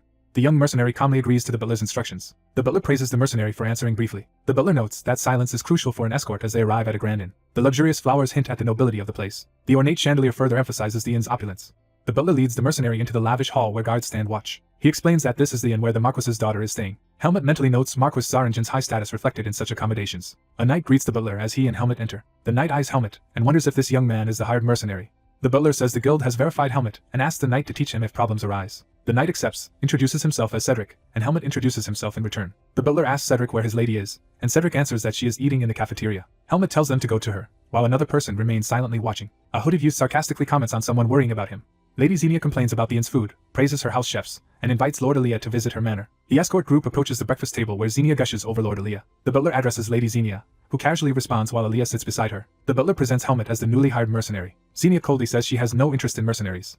She tells the butler to manage Helmet himself because she wants to talk with Lord Aaliyah, but he refuses. Aaliyah reminds Xenia they will depart soon and says he needs to rest. Xenia protests that although rest is needed, Aaliyah should eat more. Aaliyah leaves the dining room while the butler and Helmet stay behind. Helmet turns his head toward Aaliyah in curiosity. The hooded Aaliyah also glances back slightly at Helmet. Helmet narrows his eyes, feeling more suspicious. The two face opposite directions as they separate, their tension lingering. Helmet thinks to himself that something is off. He watches Aaliyah walk away and remains uneasy. Helmet concludes that his earlier sense of strangeness about Aaliyah was correct. He cannot pinpoint the reason but clearly senses that Aaliyah is different. Xenia declares she will return to her room as well. She suddenly sprints after Aaliyah, calling his name emotionally. Helmet asks if Aaliyah is also one of the guards. The butler explains that Aaliyah is actually Xenia's guest, famed at the Greta Academy in Baden. He says he met Aaliyah by chance, and Xenia recognized him, so they brought him along. Helmet asks if Xenia attends the academy. The butler says she is 14 and going to take its entrance exam. Helmet acknowledges this with a brief murmur. He recalls that his own original goal had been to reach Greta Academy. The butler estimates 2 hours before departure and orders Helmet to prepare and get a horse. Outside, carriages are loaded as he tells Helmet to come to the nearest one after finishing preparations. The butler says he has personal matters to prepare and tells Helmet to ask Cedric if he needs anything. Helmet agrees and accepts the orders. Later, Helmet rides out on a spirited white horse. He thinks resentfully about the troublesome horse he was given. A flashback shows the horse going wild at the stables, staff warning Helmet but saying it was the only one left, while others mock its showy nature. Helmet notes this horse is completely different from the unruly one he knew at Pace Mercenary Corps. Someone calls out to Lord Aaliyah, inviting him to join the carriage, and Helmet looks over in confusion. Xenia waves excitedly from the carriage roof, calling Helmet over to ride with them. Aaliyah silently watches with his distinctive purple eyes. He steps down from the carriage in his hooded robe. Aaliyah walks toward Helmet, who waits mounted on his horse. Helmet senses magical energy suddenly surge around Aaliyah's body. Recognizing the aura, Helmet realizes something important. He concludes that Aaliyah is a mage. The journey resumes with carriages and riders moving through the forest at sunset. Helmet thinks that if Aaliyah is using magic, it explains the earlier odd feeling he had. He still cannot identify the specific spell, or why Aaliyah cast it on himself. Finding it curious, Helmet decides he should keep watching Aaliyah closely. Inside the carriage, Xenia confirms that Aaliyah is top of his magic faculty at the academy, and he affirms it. She gushes that exams must be easy for him, while confessing she is nervous and unsure how to prepare. Aaliyah calmly reassures her that if she has prepared sufficiently, she will do fine. She insists she has studied but is still trembling with nerves. Aaliyah says they will have time to review after arriving and suggests she use that time to study. Xenia agrees but hints that she might need a tutor. Aaliyah explains that the academy emphasizes self-directed learning and she should become used to that. She frets that this only helps after she enrolls and worries about failing the entrance exam and disappointing her family. Her eyes fill with sparkling tears as she imagines that failure. Aaliyah is left speechless by her dramatic reaction. He offers instead to recommend a suitable teacher who is experienced with the entrance exam. Xenia blushes shyly at his kindness. She asks if Aaliyah himself could tutor her, but he says that would be difficult. He explains that he too must prepare for the new semester. Aaliyah suggests that since the trip is long, Xenia should rest. Flustered, she shyly agrees to lie down. Outside, Helmet rides alongside the carriage, silently listening. He admits he was eavesdropping, wondering if anything important would be said. Their conversation reminds him of his friend Finn, stirring memories. Elsewhere, in a dark base, a leader asks if something has been confirmed, and a subordinate reports he witnessed it himself. The masked scout explains that the group received a small escort request and left a few hours earlier, saying they can still catch up. He adds that the party includes several knights and a mercenary, prompting concern that these knights may serve a noble. The bearded leader decides nobles could cause trouble and orders the scout to try killing the mercenary alone to avoid drawing attention. Another man comments on how determined their client must be to hire the Black Hawk group just to kill one mercenary. The bearded leader laughs and says he is merely being cautious. He states the Black Hawk philosophy of slowly tearing enemies apart until they die. His comrade says he hopes everyone present can match that ruthless mindset. The silver-haired man's eyes light up intensely as he agrees. He declares that he really likes the leader's brutal philosophy. That evening Xenia complains to Gilton about the poor inn, but he says it is the only lodging nearby. The village chief welcomes them kindly, noting how late and tiring the journey must have been. Gilton thanks the chief for letting them stay and promises to pay, while the chief insists they rest despite his humble home. Outside at night, Helmet practices, unleashing his purple vis sword technique in the forest. After finishing a strike, he exhales in relief. He reflects that his vis control has improved greatly since his time in the Forest of Roots. Yet he feels as though something within his power is still blocked. He blames the lack of regular muscle and vis training and hopes to fix this once he reaches Greta Academy. Helmet wonders if he will finally be able to focus on training properly at the academy. More importantly to him, he must find clues there about the mysterious seed of darkness within his body. Suddenly sensing something odd, he looks up warily. He stares at the starry sky, searching for the source of the disturbance. Deciding it was nothing, he mutters that he thought something was there. An owl-like familiar, glowing with magic, flies away from above him. Elsewhere, someone chants Eyes of an Eagle, releasing the spell that controlled the familiar. The mage notes via his wand that Helmet's senses are sharp and that spying longer would have exposed him. Sitting on his bed, Aaliyah thinks that ordinary humans would never have noticed his surveillance spell. He comments that Helmet is a very strange person. Aaliyah broods alone, pondering this unusual mercenary. He recalls seeing many skilled mercenaries but finds Helmut remarkable for reaching rank 3 at such a young age. A knock sounds and Xenia calls through Aaliyah's door, asking if he is awake. She insists she knows he is not sleeping and excitedly calls for him, while maids shout her name in alarm. The maids scold Xenia through the door, saying she must sleep before 9 if she wants her skin to regenerate, as ordered by her master. Xenia protests that she needs only 1 minute to talk to Aaliyah as the maids drag her away. From inside, Aaliyah listens in silence while the maids accuse Xenia of putting on makeup for a late-night visit, and she cries that it might be her last chance. Looking at the lit window from outside, Aaliyah thinks to himself how exhausting this all is. The next day on the road, Gilton suggests they rest for a meal near an upcoming spring where they can drink. The horses slow down as they approach the resting place. They arrive at a small spring that serves as a common stop for travelers heading toward Baden. Cedric eagerly splashes his face and drinks from the spring. He laughs that the water tastes as sweet and refreshing as alcohol. Gilton decides they will eat their meal here. The maids begin serving an extravagant dish for Xenia's party. One maid notes how excessive the noble meal is with so many dishes. Another servant complains that while the nobles feast on salads and meats, the escorts only received bread and jerky. The guards sit apart, joking that they must fill their stomachs with water while the nobles' lengthy meal could last all day. Drinking from his cup, Helmut thinks longingly of the better food Finn used to cook. Suddenly something about the drink catches his attention. He stares into the cup and questions what he is sensing in the water. Tasting it again, he confirms that the spring water seems strange. Helmut wonders if the water has been poisoned. Someone notes that everyone else who drank seems unaffected. The black-haired warrior, feeling exhausted and doubting his judgment, decides to take a nap. After finishing the meal, the mustached attendant wipes his face and admits he is a little tired. The attendant, now drowsy, tells his lady that since packing is done they should depart. He rushes into the carriage in alarm when he sees his lady collapsed on the seat. The young lady is actually just deeply asleep, dreamily mumbling about spending a last night with Lord Aaliyah. Relieved, the attendant wipes his sweat and realizes she is only sleep-talking. Suddenly his face flushes and he panics as something feels terribly wrong. Nearby maids also grow dizzy and remark that they are becoming very sleepy. Realizing people are dropping, the attendant frantically calls out and searches for Cedric. He finds Cedric collapsed on the ground, groaning in pain. As the strange drowsiness overtakes him too, he staggers and asks what is happening. A moment later, everyone around the carriage lies unconscious on the ground. The black-haired warrior sits awake among the fallen guards and servants. He silently observes the situation, letting the drink spill from his cup. He notices approaching footsteps in the forest. Narrowing his eyes, he senses that the attackers are coming. A group of masked men remark that the sleeping potion should have knocked everyone out and that it avoids accidentally killing nobles. One of them explains they chose an untraceable drug, then suddenly realizes something is wrong. Seeing the warrior still standing, they demand to know why he has not fallen asleep. The blue-haired leader recognizes him as the man from Pace and questions his presence. The leader then wonders if his suspicion about the warrior's identity could be true. He asks if this warrior is the one who killed the Black Hawk minions. The warrior replies by identifying the blue-haired man as a rank 2 mercenary from the Tariq mercenary corps who disappeared during the Demon Ape massacre. Accusing them of betrayal, he states they have chosen to become Black Hawks. The blue-haired man laughs darkly while his comrade angrily reacts to being called a traitor. He threatens the warrior, saying the boy should know his place before speaking so arrogantly. Other Black Hawks spread out through the trees, preparing their weapons and moving in. Surrounding the lone warrior, they declare that he has become their prey. One of them grips his sword hilt and announces the start of the hunt. The blue-haired leader, eyes crazed, licks his blade and says they should begin the hunt. The warrior calmly draws his own sword as the leader charges in. Assessing the situation, the warrior notes there are far too many enemies to handle alone. A sudden blast of crackling energy shoots across the battlefield. The blue-haired leader barely blocks the incoming magical attack, shocked. Confused, he looks around as purple lightning coils around him. The white-haired hooded youth appears, clearly the source of the strange power. The youth forms a glowing magical orb between his fingers. He tells the assailants to drop their weapons and leave if they do not want trouble. Wreathed in crackling energy, he calmly walks toward them. The blue-haired leader grumbles that they paid a large sum to put everyone to sleep. He complains that despite that, they now have to deal with an insomniac brat and a mage. The warrior glances back at the mage, who remains silent but ready beside him. The mage curtly orders the warrior to stop glancing at him and focus on the enemies, calling the leader a crow. The leader angrily questions his subordinate about the unexpected mage. The subordinate explains they had not anticipated a mage being present, then is struck. Disgusted, the leader insults the subordinate's excuse while the man groans. He calls himself foolish for relying on Black Hawk thugs and orders them to clean up after the fight. He lunges forward, saying he will personally deal with the shabby-looking brat. Rage fills his eyes as he prepares to kill. He dives from above with a powerful, screaming sword strike aimed at the warrior. Mid-swing, he senses something off as his blade clashes with resistance. The warrior meets the blow head-on, blocking it and unleashing blue energy. Another enemy steps forward to join the fight. The bearded man offers the mage a painless death if he does not resist. The mage simply stares back at him, or a crackling. The mage states that a motionless mage is already dead, implying he will not stand still. A branch overhead is shown, emphasizing the tense stillness before the clash. A violent shockwave tears through the branches as the battle intensifies. The warrior and the leader exchange rapid aerial blows across the forest canopy. The leader mocks the warrior, saying he talked big but now seems overwhelmed. While trading blows, the warrior remains silent and focused. He analyzes that he is facing 2 rank 2 mercenaries plus thieves and admits it would be hard alone. He adds that he is fortunate to have the powerful mage fighting alongside him. The enraged leader again charges, screaming for the warrior to die. He unleashes a massive blue sword wave that rips through the ground. The warrior steals his resolve, eyes sharp. The leader lands, surprised that his attack missed or was avoided. He stares at the warrior, baffled by his resilience. From within a cloud of dust, the warrior thinks the leader is more troublesome than expected and taunts him about losing his earlier arrogance. A calm voice reassures not to worry. The leader looks up, startled by what he hears. The warrior tells him the real fight is only beginning. Shocked, the leader mutters in disbelief. Surrounded by swirling dark energy, the warrior thanks the leader for chasing him to this location.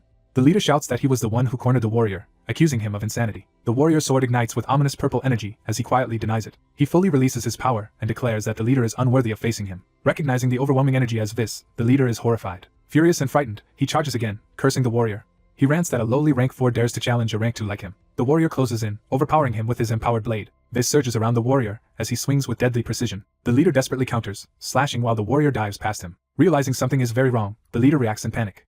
The warrior descends with a massive purple strike that engulfs the leader. His expression remains cold and focused as the attack lands. The leader stares in terror at the approaching blade of light. The impact detonates, blasting the ground and sending debris flying. The leader screams in agony from the devastating blow. The warrior steps forward through the settling dust. We see the blue-haired leader lying shattered in a crater while the warrior stands over him with his glowing sword. Bleeding and shaking, the leader gasps in disbelief that a kid can wield so much vis. The warrior strikes him across the face, cutting off his question. He answers that it is none of the leader's concern and, sheathing his sword, offers to spare him if he quietly withdraws with his men.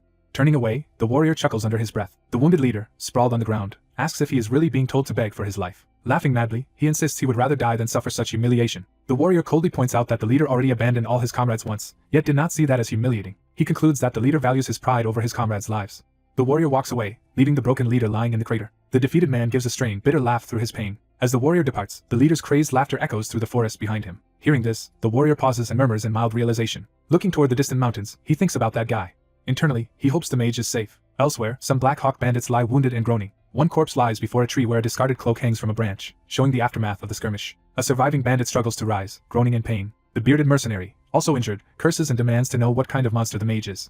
The mage, holding a charged orb, reminds him that he already explained. Surrounded by a vast magic circle and levitating rocks, he declares his identity as a mage. He hovers amid a storm of floating stones and lightning while the terrified bandits watch. One bandit charges him, shouting in anger. The mage blasts him with a sudden shot of energy. The attacker is hurled away as the mage continues advancing, his magic orbs orbiting him. The mage states he does not care about their goals, but he warns that if they interfere with his business, there will be consequences. To emphasize this, he blasts the bearded mercenary with another powerful spell. The bearded man, scorched but alive, glares at the mage and growls in fury. He leaps in with his sword, yelling that the mage is unbearably arrogant. The mage coolly comments that the man is only pretending to be tough. He unleashes yet another concentrated magical beam at the charging foe. The bearded mercenary is engulfed by the blast, screaming. The force smashes him into a boulder, leaving him crumpled. Other remaining bandits, realizing they are outmatched, declare that they will take everyone present to Baden. The mage casts golden restraining magic and orders them not to move. Terrified, the bandits recognize it as binding magic and try to flee. The mage lashes out with a golden band of energy, asking where they think they are going. One fleeing bandit is caught mid-run by the binding ring, screaming as it wraps around him. The white-haired mage attacks the fleeing bandits with cutting light rings. Surrounded by his own flying rings, the mage prepares another attack. The rings rain down the path and scatter the panicked enemies. Seeing the survivors run, the mage clicks his tongue and notes how fast they retreat. He reasons that since he defeated the apparent leader, things should be fine. The mage walks through the woods and notices something odd behind a boulder. He finds the rock cracked and bloodstained, surprised by the damage. He wonders if the enemies might have already escaped. Nearby, a badly wounded bandit staggers through the forest, gasping. Collapsing, the bandit despairs that the feared group Black Hawk is targeting the kid from Pace. He remembers that no one warned them the target's escort included a powerful mage. Slumped against a tree, he wonders when their plan first went wrong. He questions at what point everything started to fall apart. Hearing something, he looks up in alarm. He is shocked to see an uninjured black-haired swordsman appear beside him. The swordsman calmly surveys the scene. The injured man panics internally, confused that this stranger is unharmed and fearing for his comrade Paul. He realizes in terror that this same man must have defeated the formidable Paul. The swordsman turns away, uninterested. He glances toward the battlefield and starts walking off. Quietly, he reacts but says nothing. While walking, he judges that the mage who fought earlier is quite strong. The injured bandit, writhing by the rock, curses his situation. Back at the carriage site full of fallen bandits, the mage spots the swordsman and is surprised he is alive. The mage raises his hand to stop him. The swordsman grabs a thorny rope thrown his way and is startled. The mage tells him to tie up the surviving bandits. The swordsman points out that the bandits are already magically bound. The mage says he will send the prisoners to Baden's jail, and does not want to waste more mana maintaining restraints. The swordsman recalls learning that prisons collect wrongdoers and marvels that such a solution exists. Remembering the bandits he previously spared, he regrets letting them go, calling it unfortunate. One of the captured bandits, put over his head, weakly asks how the swordsman avoided falling asleep. The swordsman remains silent for a moment. He explains it is because he did not drink from the tainted spring. He recalls deflecting the mage's earlier spell with his sword. The mage scoffs that he noticed that subtle move as well. The swordsman watches him closely. The mage then asks how the swordsman also resisted the sleep effect. He openly questions why the swordsman, who drank the water, never fell asleep. The swordsman responds that he clearly saw the mage drink from the same water. The mage calmly states that as a mage he can easily purify such poison. The swordsman, sensing the constant aura around the mage, asks if that protective magic has been active the whole time. Startled, the mage asks if the swordsman can actually perceive the magic shrouding him. The swordsman says it is vague, but he can sense it while securing the captives. Troubled, the mage wonders why the swordsman has been pretending not to notice until now. The swordsman replies that he simply was not that curious. He adds that if the mage wished to hide his power, it was none of his concern. The mage watches him leave in thoughtful silence. The swordsman looks back at him, puzzled by the reaction. As they march the prisoners, the mage mutters in irritation about this annoying crow-like companion. Later, as evening falls, the noble employer remarks they narrowly avoided disaster. The noble gratefully tells the mage they owe him a great debt. The mage modestly answers that he only did his duty as a fellow traveler and wants no reward. He then mentions something else. He points out that the black-haired mercenary also helped and strangely did not fall asleep either. The mage eyes the swordsman with renewed curiosity. The swordsman explains that medicines and drugs do not work well on his body. The noble accepts this explanation, saying he has heard of such immunity and thanks him. Smiling, the noble says that once they reach Baden he will reward the mercenary beyond the agreed pay. Before he can finish, his excited daughter sprints toward the mage calling his name. The girl throws herself at the mage in adoration, overjoyed he saved her. With hard eyes, she gushes that he rescued her in a dire crisis. Gripping his hands, she declares their meeting must be fate, overwhelming him. Introducing herself as Xenia of Zaringen, she vows to repay her debt to him in any way she can. She begins to confess, starting to ask him to marry her. The mage awkwardly refuses, saying he already has a fiancée back home. He bluntly adds that after graduating from the academy he intends to marry that woman, stunning Xenia. Watching his love-struck daughter's meltdown, the noble and a guard react in dismay. Xenia wails loudly beside the carriage as servants try to calm her. One guard, embarrassed by the commotion, urges everyone to resume their journey. The noble sighs that despite the sleepless night, they have reached their destination safely. The convoy arrives at the grand, bustling city of Baden. Riding in, the swordsman quietly takes in the sight. He inwardly notes that this must be Baden. He joins the crowd entering through the city gate toward the inner district. The noble calls to him as they dismount near the carriage. He thanks the mercenary for his service and promises to recommend him to the mercenary guild. He starts to offer something more. Holding out a pouch, he gives the swordsman 10,000 marks as an extra token of gratitude. The swordsman accepts the money and thanks him. As they part ways at the gate, the swordsman notices the mage turning away. The mage glances back at him while pulling up his hood. The swordsman hesitates, thinking. Then he looks forward again, decision made. He turns his back on the departing group and walks deeper into Baden alone. The mage watches from behind as the swordsman strides away without looking back. The swordsman steps echo on the stone as he advances. The mage pauses, confused by his own reaction to the farewell. From a distance, the swordsman simply offers his thanks. He specifically thanks the mage for all the help given along their journey. The mage opens his eyes wide at the unexpected gratitude. He snorts softly, trying to hide that he is pleased. The two of them walk separately into the city in the same general direction. The swordsman steels himself, and thinks it is time to begin the next step. Staring at the illuminated gate within Baden, he wonders if he should now enter the academy. Inside the city, he wanders through the impressive academy campus filled with people. Looking around, he feels the place is strangely overwhelming. He notes that this academy city is larger than any village he has seen. He observes that there are far more people here than he is used to. Gazing down at the busy streets, he asks himself if this is what humans call a city.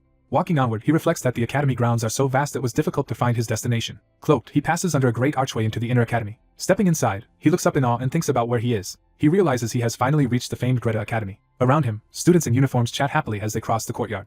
More groups of students laugh and talk on their way to class. He enters a large hall where other cloaked students mill about. He wonders where within this academy he can locate the man named Ethan Kudrow. He approaches an office where a bespectacled staff member is busy writing. He strides up to her cluttered desk. The woman continues working until she suddenly notices someone standing before her. Startled by his silent approach, she jumps and admits he frightened her. Regaining composure, she nervously asks what brings him there. He answers that he is searching for Ethan Kudrow. She clarifies that he means Sir Ethan Kudrow, the swordsmanship instructor, and he confirms it.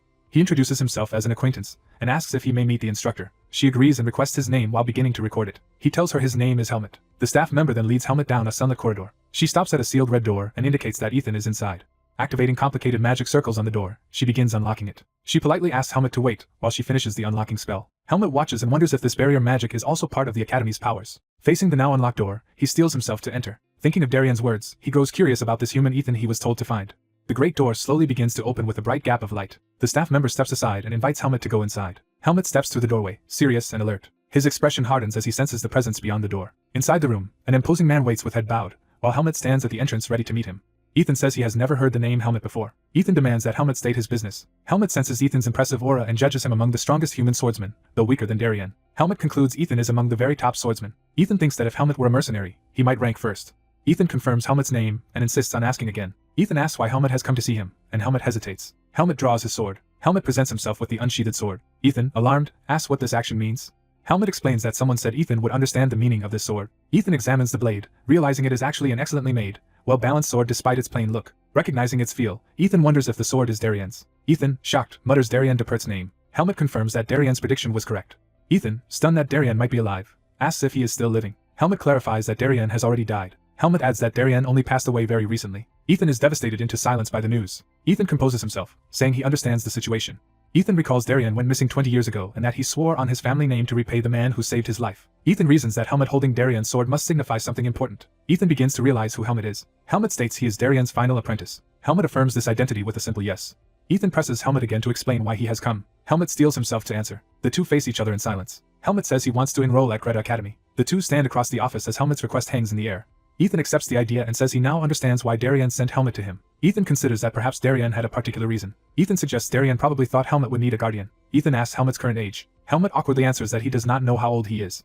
Ethan is incredulous that Helmut does not know his own age and internally curses. Helmut guesses he is around 14 or 15, while Ethan marvels that he has lived so long without knowing. Ethan acknowledges this and moves on. Ethan judges from Helmut's aura that he is far beyond a typical 14-year-old entrant. Ethan decides to treat Helmut as 15 and have him take the transfer exam. Ethan notes other transfer students likely skip testing but asks if Helmut must still take the examination. Ethan muses that the apprentice of a divine swordsman should not need a standard enrollment test. Ethan says if Helmut reveals he is Darien Depert's apprentice, that alone would probably grant him an immediate transfer as proof of ability. Helmut silently recalls Darien again. Helmut thinks that Darien continues to help him even after death, from the Forest of Roots to now. Helmut suddenly realizes Darien had been in the Forest of Roots, which raises questions. Remembering Ethan's words, Helmut is shocked that Darien was considered missing for 20 years and wonders what happened. Helmut concludes that even Darien's acquaintance Ethan did not know his whereabouts and that Darien likely did not go to the Forest of Roots voluntarily. Helmut deduces someone must have sent Darien into the Forest of Roots and then concealed it. Helmut worries that if whoever exiled Darien learns his apprentice survives in the human world, new danger will arise. Helmut reasons that instead of curing the seed of darkness in him, such people would simply send him back to the Forest of Roots. Determined, Helmut resolves that this must never be allowed. Ethan, confused by Helmut's refusal, asks why he cannot use Darien's name. Helmut explains vaguely that revealing he is Darien's apprentice could endanger his life, so he cannot disclose it. Ethan is shocked by the implication of mortal danger. Ethan angrily demands to know who would dare target Darien's apprentice. Helmut asks Ethan to be patient, promising to explain everything later. Ethan, after thinking, accepts that there must be undisclosed circumstances involving Helmut and Darien. Ethan tells Helmut to ask him for help whenever needed since Darien entrusted Helmut to him. Helmut agrees. Ethan decides to proceed with preparations for the transfer exam and says he first wants to assess Helmut's skill. As they leave the office, Ethan clenches his fist, resolved about the test. Ethan leads Helmut into a large indoor training hall. Ethan explains that this place is his personal training ground. Ethan says he knows Darien chose Helmut for a reason, but he must still verify Helmut's skill for the transfer. Ethan rolls in a massive wooden log apparatus. Ethan positions the thick log upright and tells Helmut to try cutting it. Helmut prepares to attack, gripping his sword. Ethan stops him and says he must use a wooden practice sword. Ethan directs Helmut to use one of the wooden swords from the rack behind him. Helmut takes the wooden sword and readies himself. Ethan notes that the log is hard white birch and thinks that merely managing to slice it over time would already be an impressive feat for someone Helmut's age. Ethan adds a caveat as he turns to watch more closely. Seeing Helmut's stance and presence, Ethan thinks the boy is anything but ordinary. Helmut channels powerful purple vis into the wooden sword, astounding Ethan. Ethan realizes Helmut is already adept at using this energy. Ethan wonders just how strong Helmut really is as the boy swings. Helmut unleashes a devastating vis-infused strike that cleaves the huge log. The massive white birch trunk splits cleanly apart. Ethan is left speechless at the overwhelming display. Helmut lowers his glowing weapon amid floating shards of the destroyed log. Ethan assesses that Helmut's power is incredible and the feat remarkable. Ethan concludes that with such ability, Helmut's admission to the academy is virtually assured. Ethan acknowledges Helmut truly is Darien Depert's apprentice, and Helmut asks if this means he can enroll. Ethan, unsure of Helmut's academic ability despite his high swordsmanship, explains that he still must pass a written exam. Helmut is confused and repeats the phrase written exam as if unfamiliar. Later, Ethan trembles as he looks over Helmut's practice test sheets. Ethan is horrified to see Helmut averaging a score of 4 points, and notes, even random guessing should have done better. With only 10 days until the real exams, Ethan laments the difficult situation. Ethan tells Helmut that with scores like these he cannot enroll, and that even a private tutor probably would not have enough time to fix it. Helmut asks if Ethan himself could teach him, but Ethan declines because faculty are forbidden from privately tutoring entrants. Ethan explains that academy staff cannot personally tutor applicants due to possible issues later. Ethan says that usually academy students act as tutors, but, with exams so near, all the elite tutors are likely already occupied. Ethan stares at the terrible test sheets and mutters that the situation is bad. Helmut silently thinks over the problem. Ethan recalls hearing about a famous mage at the academy. Ethan remembers the description of that mage as an elite student. Ethan asks Helmut if he knows a student named Elia. Helmut confirms he knows Elia, and Ethan explains Elia entered with perfect scores and topped his class, then asks why Helmut brings him up. Helmut reflects that if Elia is top of his class, he must be very capable. Helmut reasons that Elia is the only student he knows and decides he has no alternative but to rely on him. Helmut tells Ethan he will ask that outstanding student for help. Ethan is surprised that Helmut plans to suddenly approach Elia. Ethan agrees Elia is qualified but wonders how Helmut even knows him. Outside at the academy, someone reacts with exasperation to an unseen question. Elia, annoyed, demands to know what nonsense Helmut is asking after suddenly coming to him. Helmut calmly says he does not remember agreeing to meet again, while Elia questions why they are seeing each other. Elia rejects the idea of tutoring, saying he hates teaching idiots, especially empty-headed swordsmen. Elia complains that he thought Helmut came to the city for a commission but now learns it is for academy matters. Elia tells Helmut to study alone if he wants to enroll and states he has no intention of tutoring a mercenary. Helmut replies that he only needs to pass and that others said Elia is more than qualified to teach him. Elia bluntly says he does not want to and therefore will not do it. Elia tells Helmut to leave, saying he has no time to waste and questioning whether Helmut listened at all. Helmut counters that he never asked for free teaching and offers to pay Elia. Helmut reasons internally that humans place great value on money, so this offer should work. Elia scoffs at the idea of being bought with money and challenges Helmut on how much he can even pay. Elia then tells Helmut to name the amount he is offering, doubting a mercenary's wealth. Helmut instead asks Elia how much he wants. Irritated, Elia grits his teeth at Helmut's audacity. Elia names a price of 100,000 marks, demanding full payment in advance and implying it is intentionally exorbitant. Helmut immediately agrees to the price. Elia is stunned into silence by Helmut's ready acceptance. Elia concedes and says he will prepare materials so they can begin tutoring the next day. Elia, now excited, double-checks incredulously whether Helmut is truly serious. Elia warns that the fee is enormous and asks if Helmut misunderstood the amount as 100,000 marks. Helmut recalls the 90,000 marks he earned from the Pace Mercenary Corps. He also remembers the additional 10,000 marks he received for a separate protection job. Helmut concludes he has enough money to cover Aaliyah's fee. Helmut notes there is little time left before the exam and insists they should begin tutoring tomorrow. Aaliyah, overwhelmed, hesitantly suggests they meet at the same place and time. Aaliyah adds that if Helmut fails to bring the money, he will refuse to tutor him. Aaliyah orders Helmut to come back in the morning fully prepared, warning him not to slack off. Aaliyah leaves with a huff while Helmut watches from a distance. The next day Aaliyah hurries through the library, surprised to run into the green-haired boy. Outside, Helmut stands alone, waiting as instructed. Helmut thinks the previous conversation with Aaliyah went acceptably. Hearing something, Helmut turns his head calmly. The green-haired boy secretly observes Helmut walking away through a circular window. From the door, the boy peers out, pondering what he just saw. The boy smirks, seemingly intrigued. Helmut walks across the courtyard toward the building. Seeing the green-haired boy at the door, Helmut wonders if Aaliyah actually had a friend. Time skips to the next day at the academy. Helmut arrives at the building, looking up toward the entrance. He spots Aaliyah waiting for him in front of the library doors. Aaliyah stares at him in tense silence, sweating slightly.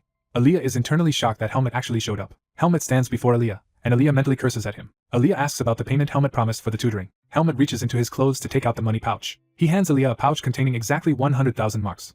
Aaliyah accepts the heavy payment, agrees to tutor properly, but warns he has no prior tutoring experience, and will not refund the money if Helmut fails. Helmut answers that the risk of failure does not matter to him. Aaliyah inwardly regrets not refusing the job and overcharging out of pride. He exhales, trying to compose himself. Aaliyah tells Helmut to wait outside while he goes inside briefly. As he leaves, Aaliyah reassures himself that tutoring cannot be that hard. He further convinces himself that teaching should be simple. He begins preparing study materials, writing notes by hand. Soon both of them are in the library, studying diligently at a large table. Aaliyah watches Helmut work, evaluating him closely. Aaliyah hums in thought, mentally referring to Helmut as a troublesome crow. Observing Helmut up close, Aaliyah concludes Helmut is far more problematic than he expected. Aaliyah admits Helmut's learning ability surpasses typical magic students but starts to address him. Aaliyah bluntly asks if Helmut grew up isolated in a forest, or something similar. Helmut thinks to himself that, as he suspected from a past job, Aaliyah is an unusual mage. Helmut concludes that Aaliyah is no ordinary human mage. He resolves to be more cautious around Aaliyah and aloud asks why Aaliyah is questioning him. Aaliyah gazes at him, thinking before responding. Aaliyah explains that Helmut's focus and memorization are good, and he is clearly trying hard. Aaliyah suddenly slams his fist down, saying there is still a major issue. Angrily, Aaliyah demands to know why Helmut lacks even basic ethics and common sense. Aaliyah points to Helmut's disastrous ethics score and scolds how ridiculous it is. Looking over corrected tests, Aaliyah quotes Helmut's answer about using his father's power to threaten others and criticizes that mindset. Exhausted, Aaliyah proposes they rush through other subjects so they can spend more time fixing Helmut's ethics. Aaliyah reminds Helmut he paid a huge fee to be taught by the academy's top student, and must take this seriously. Aaliyah states that, because of the money and his reputation, he is determined to get Helmut admitted to the academy. Helmut thinks this is about honor rather than money as Aaliyah declares his own pride is on the line. Aaliyah yells that Helmut absolutely must enroll in the academy, and demands his agreement. Helmut is taken aback by the intensity, and is momentarily speechless. Helmut concludes inwardly that Aaliyah is indeed a very strange human.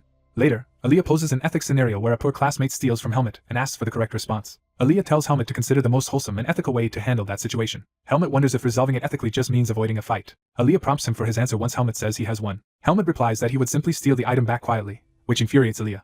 Aaliyah, exasperated by that answer, marks it wrong and says he is at a loss for words. Helmut protests, saying his solution avoids fighting and keeps things quiet, while Aaliyah mutters that Helmut is clearly just a swordsman. Aaliyah explains that merely taking it back might end things quietly but would not teach the thief a lesson, so the best solution is to talk with them until they repent and grasp the consequences. He defines proper justice as forgiving the person while not excusing their wrongdoing, as per academy standards. Helmut reflects that human social rules and ethics are confusing and difficult. He thinks he started learning these social basics far too late for someone living in this world. Helmut resolves that, to become the kind of person Darian described, he must learn to handle such complicated moral problems. While filling out more ethics questions, he realizes he will need a lot more time to master them. In a humorous aside, he imagines responding to bullying with brute violence, confusing Aaliyah. Helmut also imagines casually grabbing Aaliyah's head while thinking, further baffling him. This leads to a comical scene of Aaliyah scolding him about not using swords and the law while Helmut blankly ponders. 2 weeks later, at the Greta Academy library, exam day arrives. 2 girls excitedly notice Aaliyah waiting nearby and point him out. They gush over Aaliyah's presence at the examination and admire his beauty, wondering whom he is waiting for. One guesses he must be waiting for the person he has been tutoring recently, and Helmut appears in the crowd. Observers suspect Helmut is that student Aaliyah tutored. Aaliyah and Helmut make eye contact as he approaches. Aaliyah asks if Helmut finished the exam and complains about the test being held in the library. Helmut awkwardly answers, suggesting it is because the place is quiet, and Aaliyah notes, he was not looking for an answer. Aaliyah explains he had to wait outside because his own materials were left behind due to tutoring, then asks if Helmut thinks he did well. Helmut gives a small nod, implying confidence in his results. As they walk, Aaliyah assumes Helmut will be fine with the upcoming practical exam and asks to confirm that their tutoring ends today. After Helmut agrees, Aaliyah says goodbye and wishes him luck on the practical. Helmut calls out to Aaliyah and expresses his thanks. Aaliyah pauses, his raised hand showing mild surprise at being thanked. From a distance Helmut finishes, thanking Aaliyah specifically for helping him. Aaliyah replies that he was paid and therefore does not need additional thanks. He waves casually and tells Helmut to work hard from here on. Helmut looks up at the sky, deep in thought about everything that has happened. He reflects that, despite the difficulties, things turned out well thanks to Aaliyah. Helmut thinks that now only the practical exam remains. He heads toward the exam area where other candidates are preparing for their physical tests. A sign indicates he is entering the Sword Arts Transfer student examination waiting room. Helmut follows the other examinees into the busy waiting hall. An instructor tells the gathered applicants to wait there and to join their groups when called. Some examinees glance at Helmet, sizing up the newcomer. Others chat among themselves, creating a tense atmosphere. Sitting down, Helmet decides he should simply wait until his turn comes. Surrounded by candidates, he wonders what he should do once the exam ends. He recalls Ethan suggesting he rest afterward but considers using the time to resume training. Someone suddenly calls out to him and waves a hand in front of his face to get his attention. Helmet looks up, puzzled, at the person addressing him. A well-dressed blonde noble introduces himself warmly as Sabbat Rugal, second son of the Rugal family. Sabbat asks Helmet for his name while extending a hand. Helmet suspects the noble has an ulterior motive for approaching him so suddenly. Sabbat urges him not to worry about academy rules yet and says it is fine to talk before enrollment. Helmet, unfamiliar with such regulations, bluntly asks why Sabbat is speaking to him. Sabbat insists Helmet need not be so guarded and claims he only wants to befriend fellow transfer students. Internally, Sabbat thinks befriending Aaliyah's rumored student could benefit him socially, and notes Helmet's acceptable appearance. Helmet finally introduces himself by the single name Helmet. Sabbat comments that Helmet is an unusual but fitting name, then presses for his family name. He says it would be useful to know which family Helmet belongs to. Helmet is taken aback by the mention of family, a concept foreign to his upbringing. The word family echoes in his mind as he struggles to respond. Sabbat lightly says it would be nice to become friends early since they will all study together if they pass.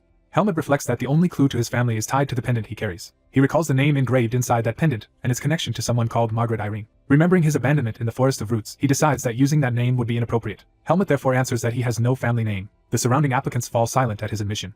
Sabbat, surprised, asks if Helmet is claiming to be a commoner. Helmet calmly confirms that he is. Sabbat laughs awkwardly, offended that he unknowingly offered his hand to a commoner. He continues to speak arrogantly, questioning why Helmet seems so self-assured. Sabbat and another noble mock Helmet, saying he does not know his place and must not have learned shame even after being tutored. Sabbat then directly calls Helmet a commoner and demands to know how he managed to secure tutoring from someone of Aaliyah's status. Before he can continue, an instructor interrupts by addressing the applicants. The instructor reminds everyone to keep the noise down, forbids discrimination based on class or gender, and scolds Sabbat in particular. Looking uneasy, Sabbat is warned to watch his comments from now on as his applicant number is called. The proctor announces that exam instructions will begin shortly and orders all applicants to take their seats, while Sabbat nervously backs off. Sabbat curtly tells Helmet to follow as they prepare to move to their places. Helmet walks beside him in silence, creating a tense mood. As they pass each other, Sabbat hesitates, still stewing over the encounter. He spitefully tells Helmet that a lowborn should keep his head down and avoid mingling with higher classes. Sabbat adds that commoners like Helmet should not approach nobles and cause social confusion, while Helmet glares back coldly.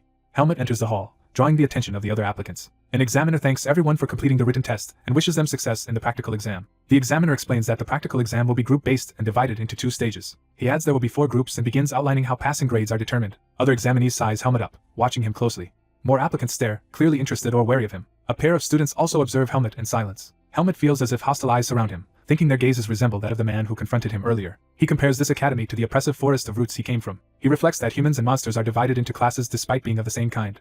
Helmet muses that power in the human world depends not only on strength but also on family, wondering if lineage outweighs ability. He resolves that he will learn about this world here and decides to concentrate on the exam. The proctor calls in the final group, including Helmet, for the first stage of the practical test. Outside, they stand before a mounted blackwood log prepared for the exam. The examiner states that the first stage requires applicants to cut the blackwood tree.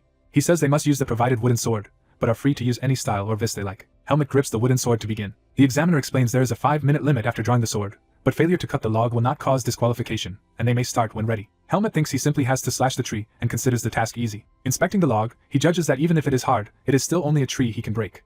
He channels overwhelming purple energy into the sword and wonders if he should end it immediately. He swings down with full power. The supervisor is shocked by what he sees. Helmet's strike lands with explosive force. The energized blow cleaves the blackwood log apart in a single hit. The stunned supervisor thinks about how even he needs several blows to damage such a log. He watches in disbelief as fragments fly. He realizes Helmet has split the blackwood in one stroke. Helmet calmly asks if the test is finished while the examiner stares at the destroyed log. Stammering, the examiner declares that Helmet has passed the first stage. Back in the hall, the other applicants wait and talk among themselves. The doors open as someone re-enters from the test. A group of noble boys chat cheerfully, one noticing the newcomer. Helmet steps into the room, again attracting attention. The blonde noble sneers that the wood must have been rotten for someone like Helmet to pass and plans to question the supervisor. Helmet silently glares at him. The supervisor, unsettled, gathers the last group and says he will explain the second stage. He informs them that the next stage of the exam is sparring. He explains they will fight one-on-one for 8 minutes under instructor observation, and admission will be based on evaluation. Another examiner adds that opponents are chosen randomly.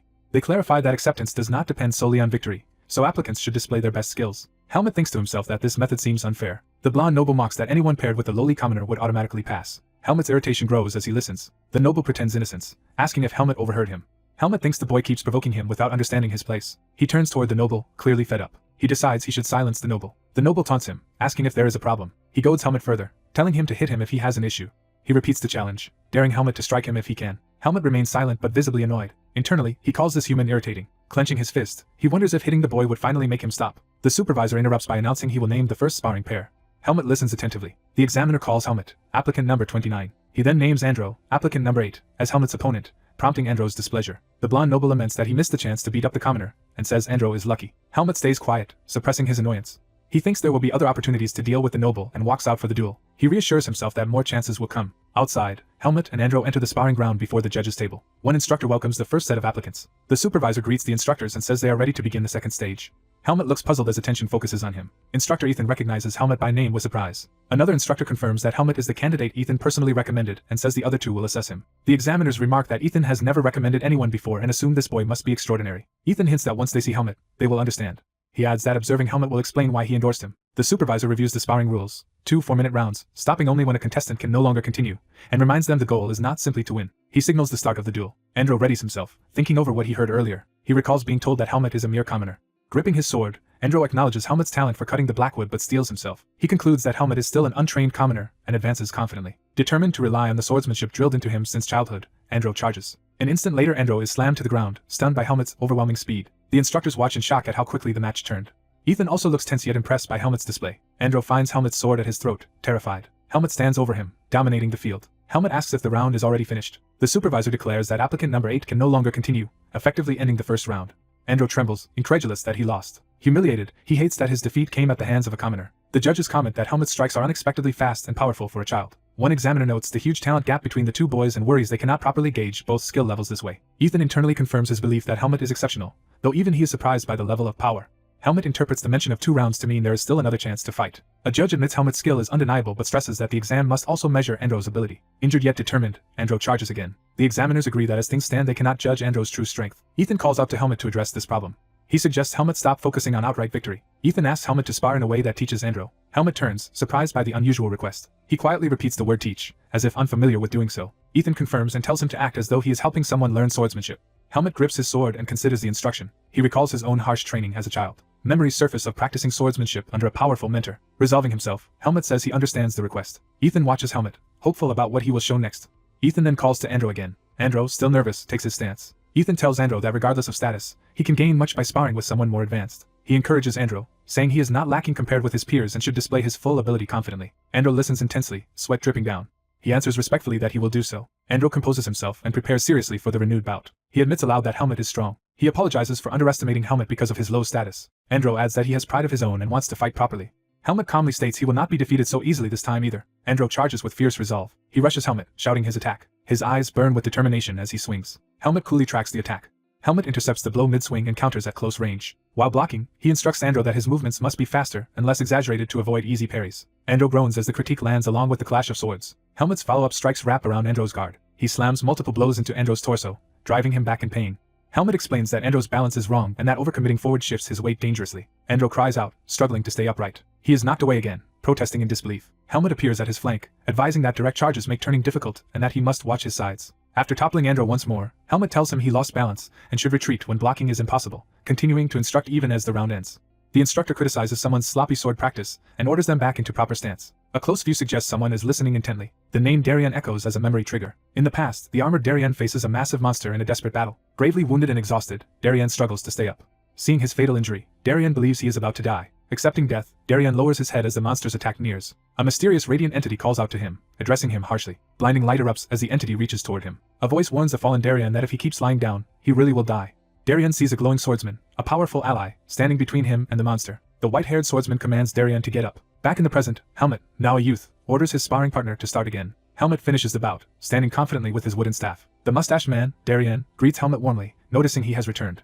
Examiners look over applicant files and decide they have made their selection. The committee notes that this year's applicants differ in strength, with one especially notable. The blonde examiner says they have high expectations for a certain promising applicant. Darien opens a particular file with growing interest. Looking at Helmut's photo, Darien predicts this child will rise greatly.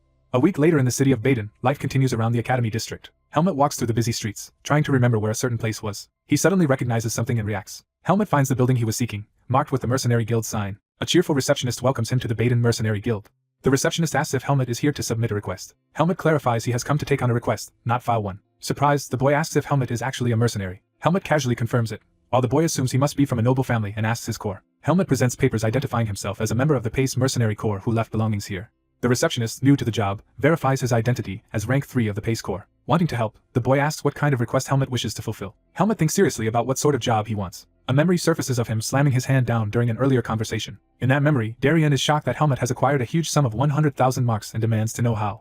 Helmut calmly explains it is money he saved up working as a mercenary, not borrowed funds. Darien is relieved but worried that Helmut spent his entire savings on something. Sighing, Darien decides he needs to teach Helmut basic finance and begins to lecture him. He explains as Helmut's guardian that money is limited and unpredictable, and that living without the means to earn or spend is dangerous. Darien concludes that a life without money is no better than that of a beast.